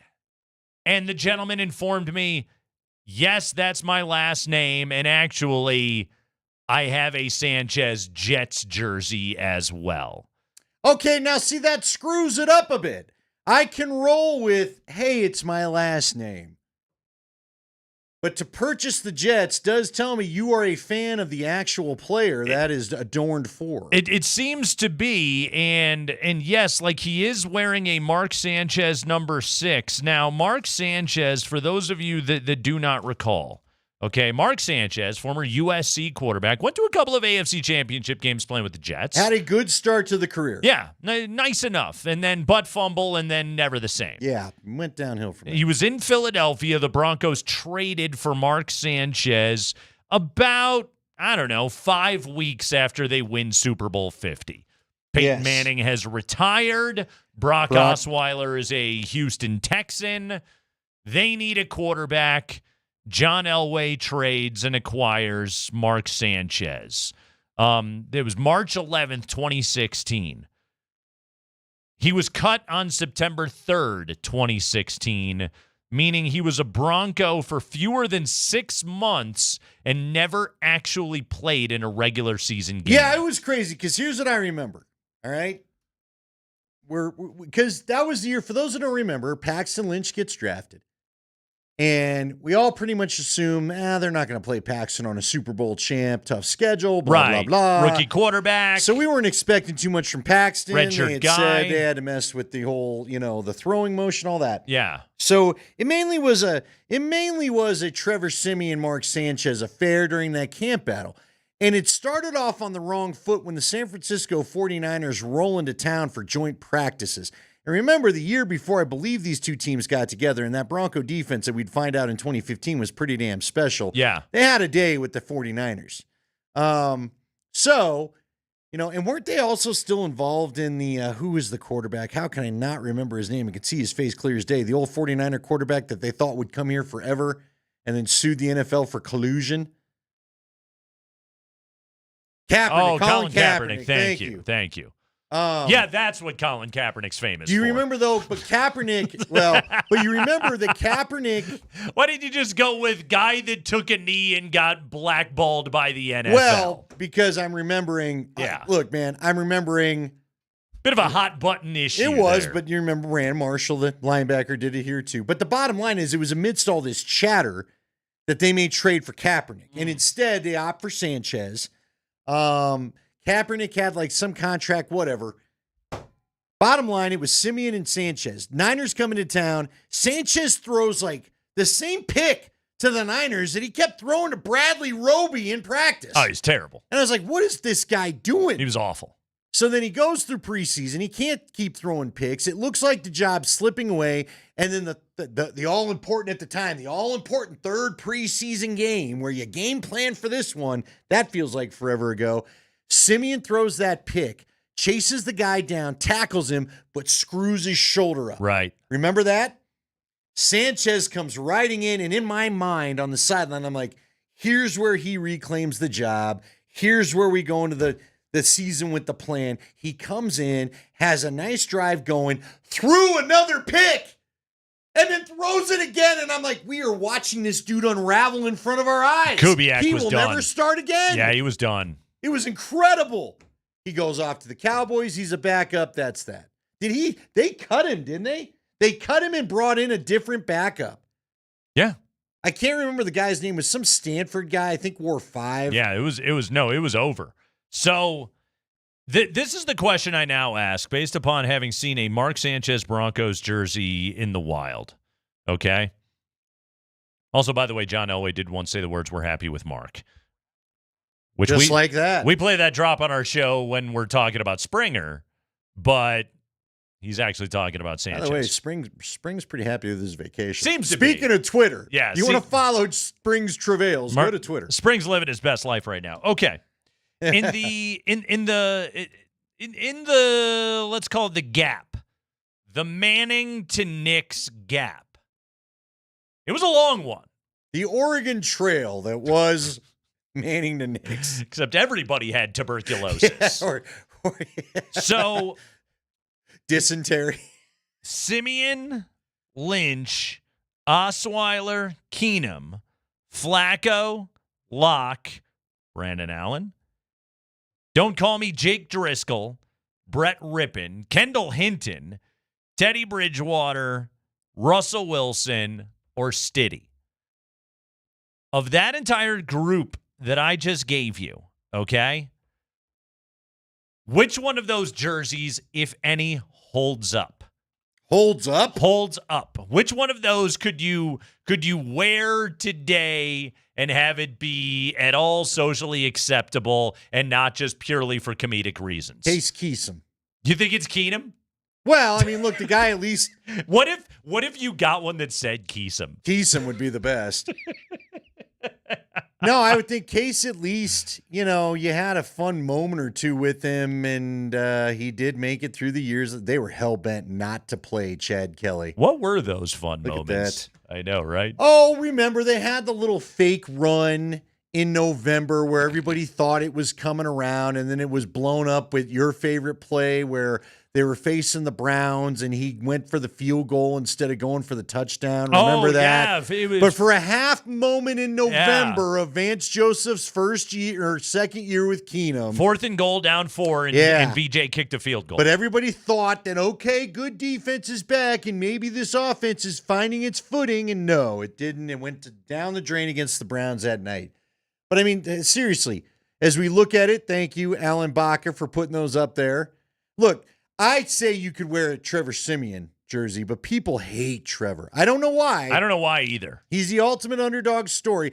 He was fine. He was a 7th rounder. He should have never seen the field. Yeah, and he was, and again, if he earned his way on. A couple guys could catch a football, you'd have gone to the playoffs the next year with him. And again, like all they kept doing was filling that quarterback room with Drek, and Trevor Siemian was good enough. Kept showing up that he had to play. So I agree with you on that. Nobody should have ever expected anything out of him, and he had a couple of moments.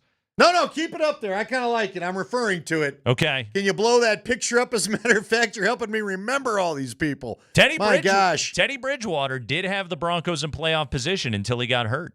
And I'm with you. But again, if you want, you talked everyone's still mad at him for not making the tackle on the fumble. You talked about politically acceptable to wear, okay? All of these guys. You wear a Trevor Siemian, someone's wanting to come up and talk to you about it and yap at you about it. Yeah. The Teddy Bridgewater, someone's going to tell you Drew Lock was better and Vic Fangio just hated him. They would be wrong. Russell Wilson, I think we all boo and, Broncos country, let's ride. If you see somebody in a Russ jersey now, you're just like, come on, man. Yeah, come on, bro. What are we doing? Okay. Brandon Allen, I think you just admired. Where did you find that? That would be sick. Jeff Driscoll had the 1-star too, right? There's a 9. Finally, I keep complaining Against about the Pittsburgh. 9 that Hufanga, and they almost won it. You know what would be the funniest one? Kendall Hinton. Kendall Hinton. If you busted out a Kendall Hinton jersey, Yeah. what was he, 1 for 13 throwing the ball that day? Right, and we got Phillip Lindsay in there. Phillip Lindsay really was just the Wildcat quarterback. Remember all this stuff about Hinton in the first play? He technically Here started. comes Phil into Wildcat. Yeah, it technically started, You but know it was what's Kendall crazy? Hinton. How many times did the numbers repeat? Because I asked you, I go, of all the 6s that you could pick for Broncos quarterback, Bubby Brister, Jay Cutler. You're going to go with Sanchez? I didn't realize Flacco was 5. Bridgewater was 5. Brock Osweiler was 6, I think, when he first Osweiler showed up. was a 6 and then went to 17. Yeah. Mm-hmm. Okay, so you say it's Case Keenum. Yeah, because it just is kind of a forgettable whatever. You know what I mean? Again, if I'm buying one of these guys, I'm buying Trevor Siemian. If I saw a Case Keenum jersey, I'd be like, why did you buy that? What's the more acceptable 3, Drew Lock or Russell Wilson? God. Ugh. No good. You got to pick one. Probably Lock, honestly. Kiss, Mary, what? Can't believe we left Joe Flacco out of this conversation as Well, you're much not as we buying did. that jersey, are you? Okay, which one induces the most rage? It's either Flacco or Wilson. It's Russ. You were getting angry about one of them. It's Russ. Yeah. I wasn't that mad about Flacco. That was our first year together. Oh, I was so hoping Flacco. You I was were a- like, this is going to be it. You were a Flacco stan, and Tell I was that over here stupid- going, this guy's garbage. They're going to be fine. He knows how to run the West Coast. And then that dumb Chiefs game came. He couldn't even run away. They lost to Matt Moore. Can't believe I and saw Troy a guy. Aikman laughed and wanted to leave the booth by the third quarter. Saw a guy in a Mark Sanchez jersey today. That one is amazing. One of them is out there. We Mhm. tip our cap to you. We do. Mr. Sanchez wearing jersey guy. Mr. Sanchez. He'll be a Real Men of Genius commercial anytime now. 5 biggest stories of the day from around the NFL next.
We're about to hit you with the 5 biggest stories of the day from around the NFL. Well, here's a pretty big one. Altitude Sports Radio 92.5 is Denver's new home for Westwood One's coverage of the National Football League. That's right, beginning with week 1 of the upcoming regular season, the extensive package, Andy, of nationally broadcast games. Sunday night football, Monday night football, Thursday night football, international games, Thanksgiving, Christmas, playoffs, Super Bowl 60 will be heard right here on these airwaves. Altitude Sports Radio 92.5. You want football?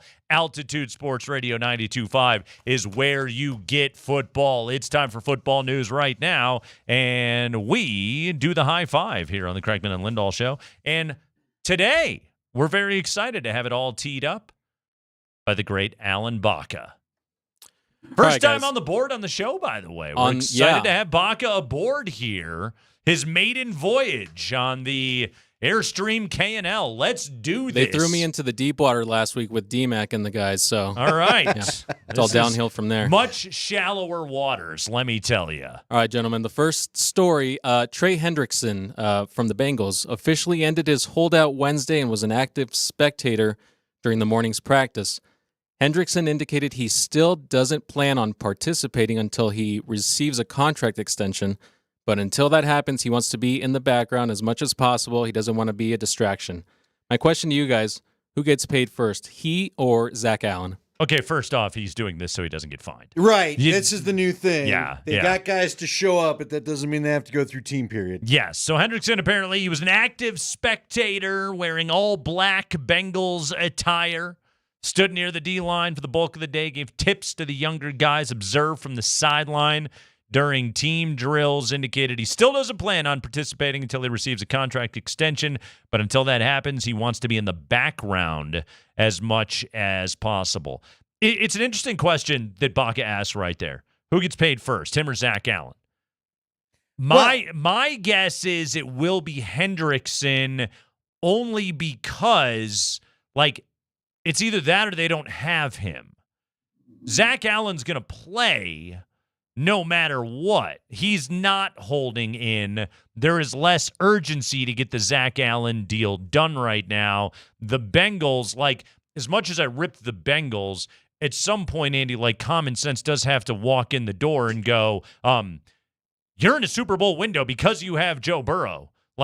What are you doing? Stop messing around with this crap. You've got to get it done. Yeah, the only thing I wonder about, though, is when it comes to Benito. Now, I don't think Benito is maybe pushing it as much, but I do wonder if Benito and Allen are both practicing because they know progress is being made. Sure. Whereas Hendrickson is just kind of there. That's a big risk, though. It is a big risk. I don't disagree. With progress being made. And they're both, both under contract. They are, but look, I just think Hendrickson is too. You're right. Did you find it interesting that, we finally got kind of the sit out from Cortland Sutton and then the contract was done?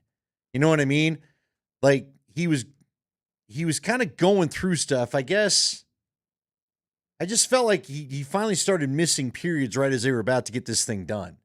So I don't know if he did that to push that over, and therefore would we see the same move out of either Allen or Benito? So Hendrickson is at 35 sacks over the last 2 years. He has 4 double-digit sack seasons in his career, including his last year there in New Orleans playing for Sean Payton back in 2020. Again, and I don't want to turn it into who deserves to get paid more, but I do think the Broncos are in a little bit of a wait-and-see period with Nick Benito. And the weird thing about Sean Payton making comments about fewer reps for Nick Benito kind of makes me scratch my head because do you remember what Vic Fangio used to say about Von Miller of just I wish I could put him on the field for every single play, things like that. You don't usually view your blue-chip pass rush prospects and look at them and say, well, how do I get fewer snaps out of this guy? How do I limit the pitch count out of this dude? Yeah, I still think Benito gets paid. I would say this with Zach Allen, from some of the depth we've seen, he's still their best player.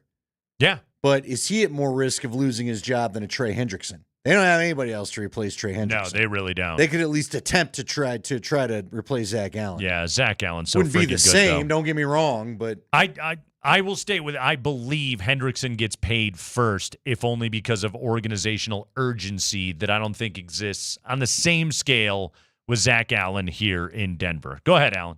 High five. All right, guys, this next audio is Mike Florio on the Rich Eisen show talking about the Broncos and if he views them as contenders. Yes, the Broncos are legit. The AFC West is scary. It's the best collection of coaching talent, top to bottom, that any division has ever had, team by team. 4 teams, this division, the 4 coaches, the talent they have. The Raiders, the poor Raiders, if they were in any other division, they'd maybe be a wild card contender. But the Broncos, the Chargers, the Chiefs, I think the Broncos are legitimate. The defense is better than it was last year. They didn't lose Vance Joseph to a head coaching job, which allows Sean Payton to entrust that side of the ball to him. The offense is going to be better. They signed Cortland Sutton. They've got J.K. Dobbins, who when healthy is as good as any running back in the NFL. They've added R.J. Harvey. I mean, they are feeling good, quietly, confidently good about what they've got going into the season. And they could stir things up with the Kansas City Chiefs when it's time to play the game. Andy, I'm already on record. I picked the Broncos to win the AFC West, and I do so because, and I did this weeks ago prior to training camp, simply because I think the Broncos defense is the best positional unit or side of the ball unit in the entire division, and that is enough to win the AFC West. I think the Broncos defense is that good. Since I've watched that group practice, I'm only liking them more on a daily basis with how friggin' good they are. If you can win the AFC West, you are a contender if you get the right playoff matchups. I don't know if this is a Super Bowl team yet, but I'm not ruling out a trip to the AFC Championship game. I love this Bronco defense. I love the Bronco defense, too. There is something that makes me nervous about giving Kansas City the free pass from pressure. Because everybody, again, we get bored with greatness, therefore we're bored with talking about the Kansas City Chiefs. Sure. And now they get to just go about their business quietly for the first time in a few years. So I don't know what that's building up. Look, I don't count the Broncos' chances out of it. I do think this division's going to beat up on each other. I think so, too. And I don't think the Broncos have to win the division to find their way to the Super Bowl either. I think you can do it as a wild card. So I've got to see that Kansas City really is not engaged before I'm ready to pick against them. I hate being that guy. When I say this, it is no denigration of the Chiefs, who I also think are absolutely a contender. I think the Chargers are contenders as well. But I just think the Broncos defense is that special. It's the best we've seen here since 2015. It's arguably the best in the entire NFL right now. That's why I like this group. Love that secondary. Love that secondary. When you have a player as good as Jahdae Barron and you can just kind of slowly bring him along, it's pretty good. Also, that dude is a freak of an athlete. He is fun to watch. They're playing him everywhere. Yeah, they sure are. He's not a big dude. No, but he's a smart football player. And my God, can he fly around. Baca. High five. All right, guys, my kids are getting to the age where they don't always want me and my wife going everywhere with them, right? And doing everything with them. Ouch. And somebody else that is facing that issue is Coach Prime. This is him talking about why he didn't go to Cleveland Browns training camp to go see Shador. He didn't want me to come. He's like, Dad, I may get 3-4 reps at practice. I don't want you seeing that. Like, come on, no, I'm not where I need to be. Let me get where I need to be. And it's so funny because this is his first time, man. Yeah. Ever. And he's dealing with it like a pro. Like he ain't mad, he ain't bitter. He's like, I got work to do, but I'm gonna put in this work. One thing, they're gonna have to let me play. Preseason gonna come. And when preseason come, watch me work. I'm like, I already know what you're gonna do. I ain't worried about that. I know. But he didn't want me to come. That's smart on the part of Shador Sanders because he is already a spectacle. Deion showing up there and overshadowing the entire operation in Cleveland because Deion overshadows everything in every room that he walks into, that'd be a bad look for Shador Sanders. Well, when we talk about it, never has the Cleveland Brown since the massage stuff, never has the on-field battle of the Cleveland Browns quarterback room been talked about so much that I can remember. Every day there's an update on it on Get Up before I head to training camp. Yeah. And all they can keep talking about is the fact that Shador is not getting any reps with the ones at all and how that's a little bit of a problem. They don't know how he's going to make any impression to get this starting job. It's going to be tough. Without getting any number one reps. No, I really think Shador, if he's going to start games this year, it's going to be because the other guys in the room help him out. Yeah. By being garbage. Well, no, I would agree. But, Joe Flacco can go one of two ways. He showed up there in Cleveland a couple years ago, became like close to Pro Bowl Joe Flacco again, and they actually went somewhere. Or Joe Flacco can show you in the first 5 games, this was a massive mistake and you shouldn't have done this. But look, I think it's smart. You don't need your dad around right now. Agreed. You don't need your dad around right now. Yeah, the less spectacle you can have, the better it's going to be for you in the locker room and with the team. And finally, Baca. High five. All right, you guys mentioned Jahdae Barron earlier. Here is Riley Moss talking about him today after practice. I mean, he's smart. He's came in, in the training room in terms of like recovery stuff. He knows what to do. He's gotten a routine, which is kind of the biggest learning curve. Obviously, when you come into the NFL, is you have so much time. How are you going to spend that time? And he's spent that time well, I think, rehabbing and stuff like that, and also just picking up the defense. I think, he's smart and he understands, where his help is at, and that's nice too, having him out there. You can trust him, and it helps all of us. Well, yeah, if there's going to be a sports science and recovery department in the football world that's as good as the Denver Broncos, it's the Texas Longhorns. I'm pretty sure he knows how to use all the equipment. Yeah, and look, man, it's just, but you talked about it. There's just another little piece of good news about your guy, Jahdae Barron. Are you worried about where he plays? No, I want to kind of see him play all over the place. I think he's just really good. I think he's going to, quite honestly, I think this is a defense right now that, like, in nickel situations and dime situations, they could throw 5 corners on the field sometimes. Well, they could. It's just, I feel like every time I do the update with DMac, he wants to know, was he playing outside yet? And I'm not sure he's going to play outside all the time. No, I think Riley Moss is. Riley Moss, yes. I think Jahdae Barron is a nickel corner to start his NFL career. And I don't think that's a bad thing, because I think Riley Moss is a really good football player. I think McMillan's still going to play. Yep. I mean, look, they've got a lot of depth in that secondary. Sure and do. We saw what happened when they didn't have that kind of depth a year ago. I think Barron is going to line up in safety corner hybrid situations. I think there's going to be times where he's going to play closer to the line of scrimmage. I just think he's that good of a player. Yeah, and he knows how to tackle guys. Yeah. And he's a smart football player. Physical player. Mm-hmm. Yeah, I think he has got all of that.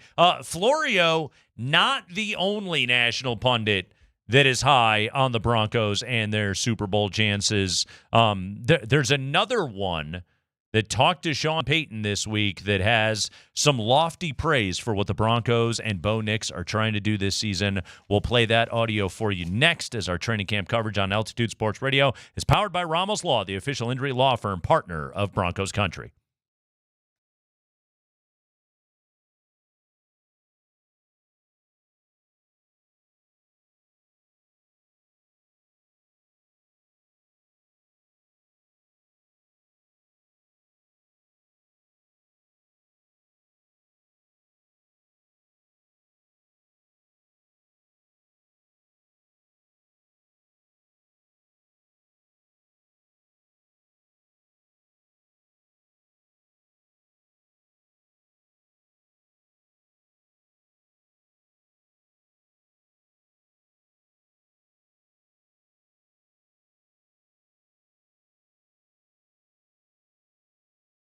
Guys, Andy Lindahl here for the Rocky Mountain Men's Clinic. It is summer, longer days, warm nights, vacations, date nights.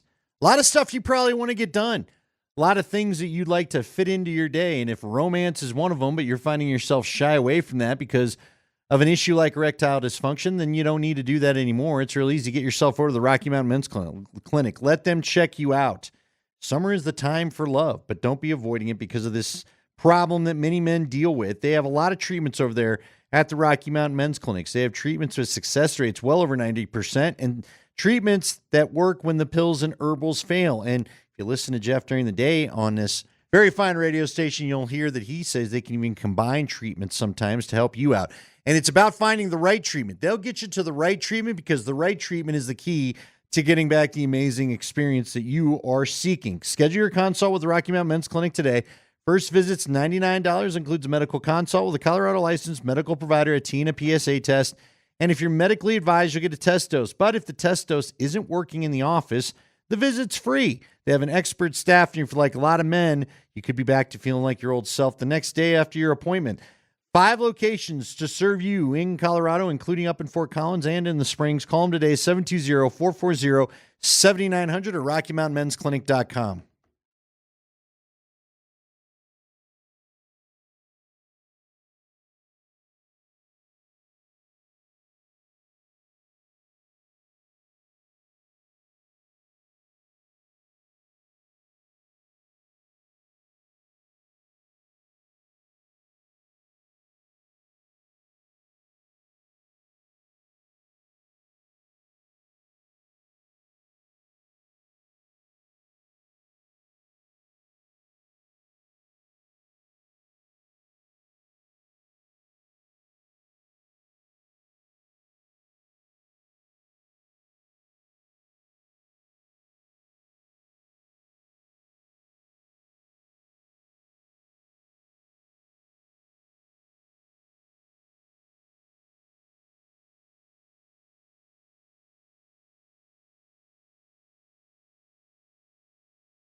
All right, it is the Kreckman and Lindahl Show. It's a Wednesday afternoon, and we are rolling because we are Denver's new home for Westwood One's coverage of the National Football League here on Altitude Sports Radio. Damn right.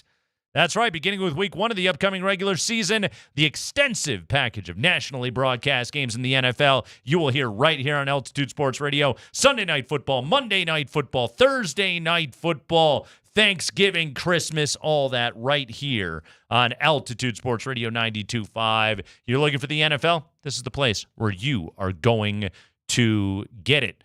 Andy, update from Cleveland. Guardians 2 rocks nothing. Yeah, all I've Top got half is of the the fourth. score bug. I don't know how it's all gone down. But David Fry, 2-run bomb off of Kyle Freeland. Don't call him Kevin Freeland. In the the bottom half of the first 2-0 game here in the early going.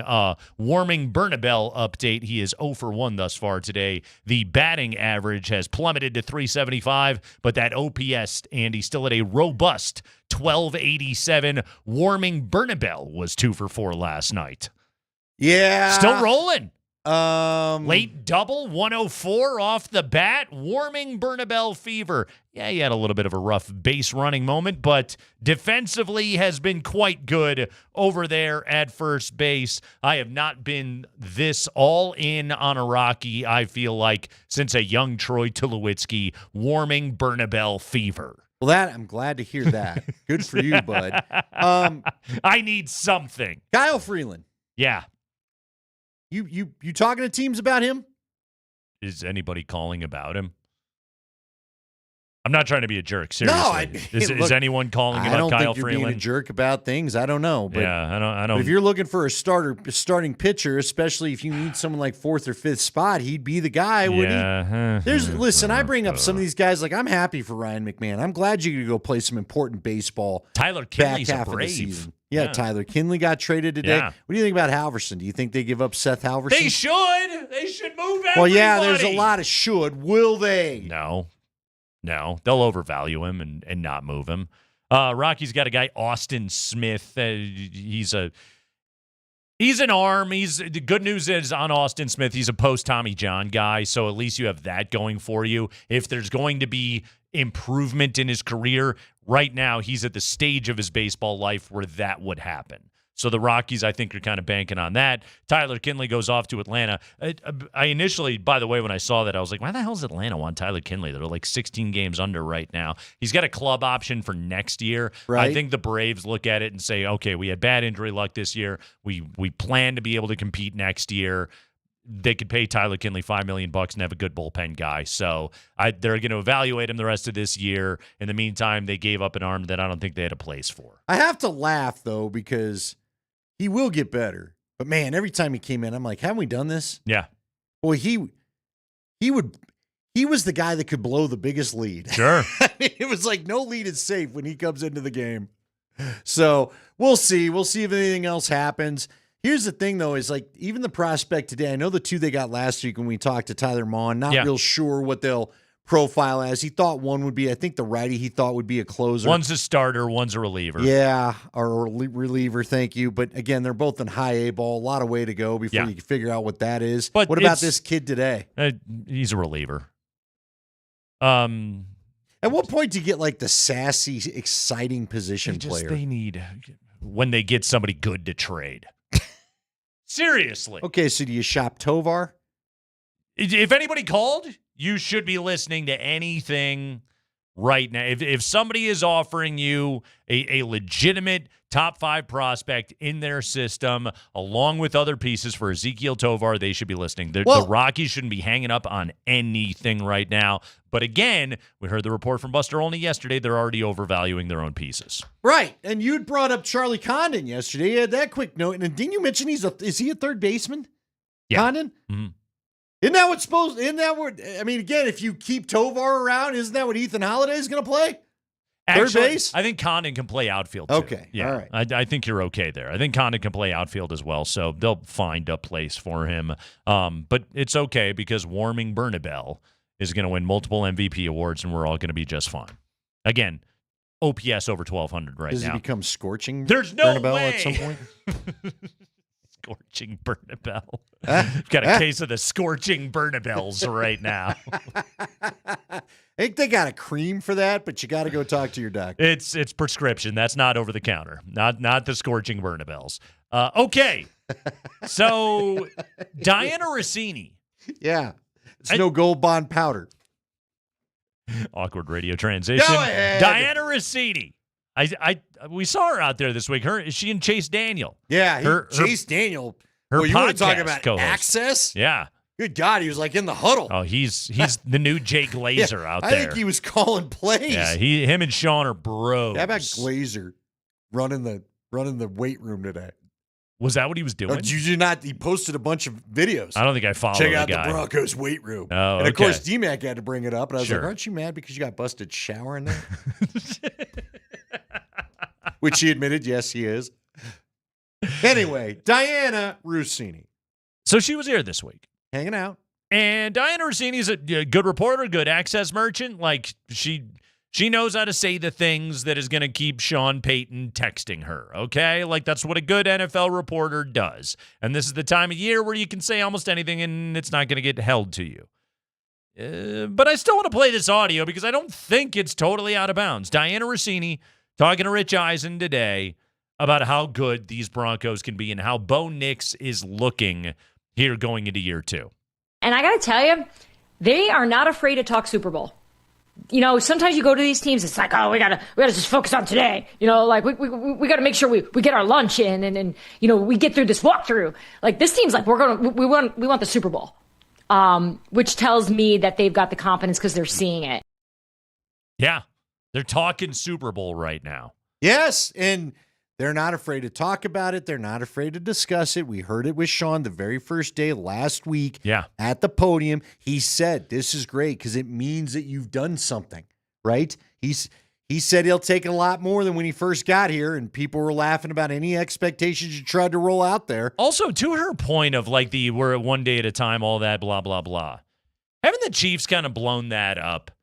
The last couple of years, the Chiefs have just been like, we'll talk about going to 3 Super Bowls in a row. We'll talk about trying to win 3 Super Bowls in a row. And guess what? That hasn't affected the Chiefs negatively in the slightest bit. That's the expectation. That's the standard that they put up there. Like Andy Reid and Mahomes and Kelsey and Chris Jones, they embrace all of that. Isn't that a new model of the NFL of like manifest it and then go and get it? You don't just have to be football-y cliche guy because we all know you're freaking lying when you say stuff like that. Like Sean Payton was in the media, Andy. He gets it. Like he knows. I love the way that he talked about Cortland Sutton earlier this week. He talked about Cortland Sutton like a guy that actually understands the business of the NFL. Again, he just didn't sound like grunty old football coach. Like, haven't we reached a point in the dialogue of it all that it's a giant waste of time to try and Belichick your way through everything? Yeah, look, I like some give and take. I like some cuts worth playing, that's for sure. That when you talk about Belichick your way through everything. So here's what I think is kind of interesting, though. So this was something Spring had sent over beginning of the week with you off last week, and the Tennessee Titans were asked at their GM. I know it was like their GM and assistant GM. The coach wasn't there. Callahan was obviously off running practice. Yeah. But they were asked, is this a Super Bowl winning team here right now? And they both, like one guy kind of chuckled. The other guy tried to answer it, but he goes, look, we're hoping to be there. Right. Didn't say no, but it said, we know there's some work we got to do to our roster.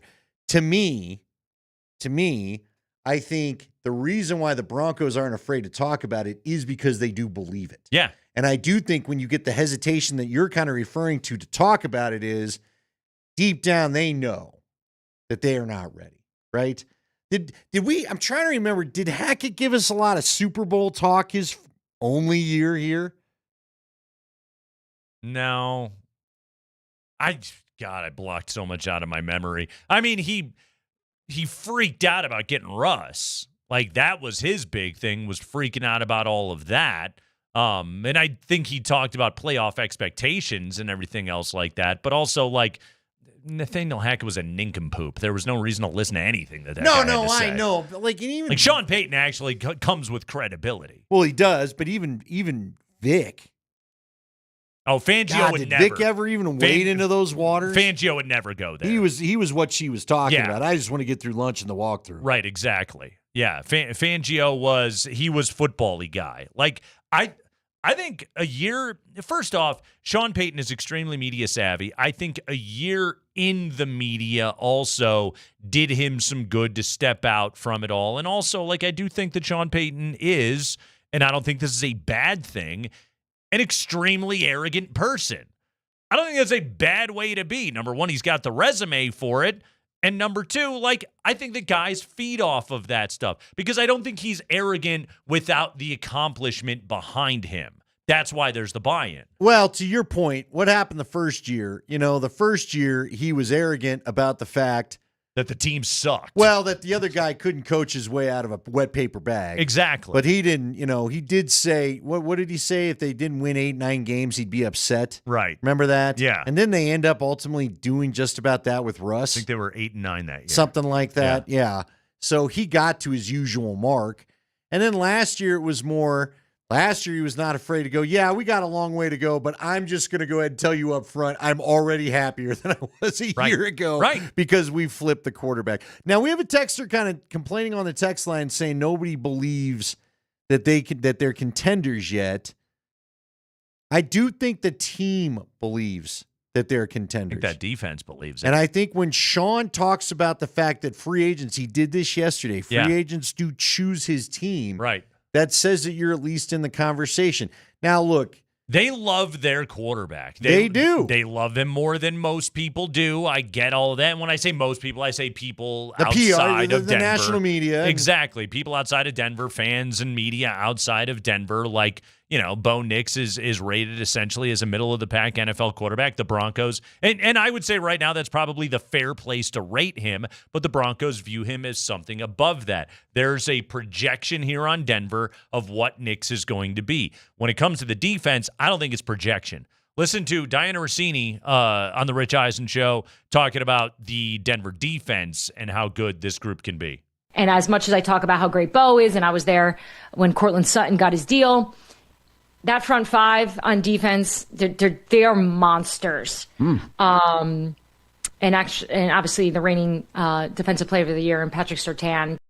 Yeah, front five, pretty damn good. I mean, you look at the three up front and the two outside guys, and Cooper and Benito. I mean, DJ Jones is like, Andy, I know we're going to talk a lot about Cortland Sutton. We talk about bringing in Greenlaw and Hufanga. Retaining the services of DJ Jones might be the most important thing they did this offseason. There's no doubt about it because he's a beast in the middle of that line. You still got Zach Allen right there. Again, we saw what Malcolm Roach can bring you, and that's kind of more of a role player. I'm excited to see John Franklin Myers get going again. But DJ Jones he's kind of I'm trying to think who this guy would be on offense, but he's kind of the heartbeat guy that just kind of showed up here and has been doing it. Yeah. You know what I mean? Did he show up with Zach Allen? Were they the same class? I think DJ was here a year before that because he was on a 3-year deal. Yeah, I think you're right. But DJ Jones, and it was. You are right because Zach came with VJ. Right. So DJ Jones has just been like.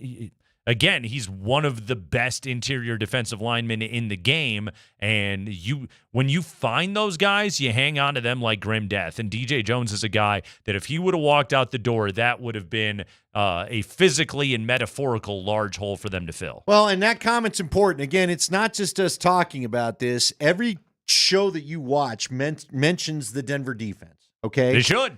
They know that this thing should, again, health. If they've got it, you're dealing with one of the toughest defenses to do anything against. And that alone's why they could be a Super Bowl contender. Like, again, with all due respect to everybody on that offense back in 2015, that could be a tough deal to watch, and we all know it.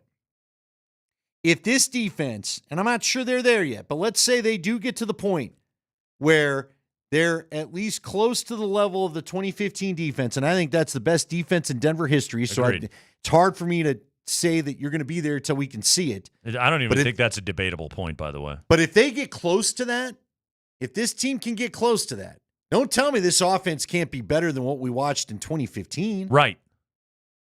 It should be because That was Manning on his last legs. That was an offensive line that was They were beset constantly by shuffling injury. that line. Yeah, moving guys around constantly. Like this offensive line, should it remain healthy, is one of the best in the NFL. That alone, along with Nick's not taking negative plays, the emergence of Marvin Mims, the consistency of Cortland Sutton, and maybe a real-life run game with R.J. Harvey and J.K. Dobbins, like, I think they've got a chance. I don't think this is going to be a top 5 offense in the NFL. I don't think they're going to be putting up 33 points a game. I don't think they're going to look like Baltimore, or Buffalo, or Detroit, or something like that. But I don't think they need to I was either. about to say it won't be required, I don't think. If you have a defense that has only given up 16, 17, 18 points a game, which I think was right where they were at last year, you score in the mid-20s. Yeah, you get 26 You're a points a game. 12-win team. You're in good shape. Yeah. You're a 12-win team just by doing that. For the love of God, don't go back to 16. Please don't ever score 16 points. Bronco training camp coverage on Altitude Sports Radio is powered by Ramos Law, the official injury law firm partner of Broncos country. Many assorted news and notes to get to, including a Nikola Jokic stan is in some hot water. We'll tell you what we're talking about next on Altitude Sports Radio 92.5.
We've been telling you all day, but we had the exciting announcement this morning that Altitude Sports Radio 92.5 is now the home for Westwood One's coverage of the NFL. That's right. You hear it right here on Altitude Sports Radio 92.5.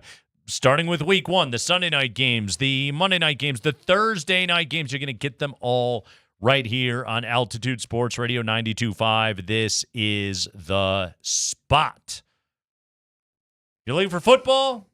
We got it. You think Altitude, we've got you covered. We're going to do a ton of college stuff as well. We're going to do the high school football, so it's all going to be happening. 3-0 Guardians right now, bottom half of the 5th, Andy. By the way, fun story from last night as Baltimore traded Sir Anthony Dominguez to the Blue Jays in the middle of a doubleheader. He got to walk across to the other clubhouse, and then he pitched against the Orioles in the nightcap. And even though his team lost, he threw a scoreless inning. Fun, weird story. I love the baseball trade deadline. I kind of felt bad for the guy, man. That's super weird. Yeah, all of a sudden you're in the other team's uniform in what was just an hour ago your own park. Yeah, but now he gets to be like, I'm the best team in baseball. Like, it kind of works out for him, right? It's, again, an odd story, but, hey, he doesn't have to be on the Orioles anymore. Kind of works out for him. Rockies, by the way, they did trade Tyler Kinley for Austin Smith, for system arm Austin Smith. I don't know. They're doing something, so way to go, guys. By the way, somebody did text in. Let me ask you, is your spidey sense going on at all? We talked about Kyle Freeland. Yeah. And the texter says he got pulled after 3 innings and only 40 pitches. Now, this score doesn't seem to suggest things got away from them. Could something be up? You said it was only 3-0. Now, I don't know how much traffic he had. I asked the texter. 40 pitches is 40 pitches, though. Right. Traffic. I mean, this is one of your actual professional pitchers. Yeah, that's right. So it feels like that's a quick outing. I do wonder if something's up. Yeah. Or he's hurt. Who knows? Hell, he's one of the blister guys, right? Sure that we is. always talk about. Yeah, he tends to deal with that. Absolutely. Totally homered last night, by the way. Hey, thank God. Snapped a 1-for-21 streak by hitting a home run Good into the old seats Michael last night. Tolia. He's a real boomer bust, mostly bust kind of slugger right now. What do we have here? What do we got here? Illness effects. This is according to Kevin Henry, old Kevin Hank. Good old Kevin Hank.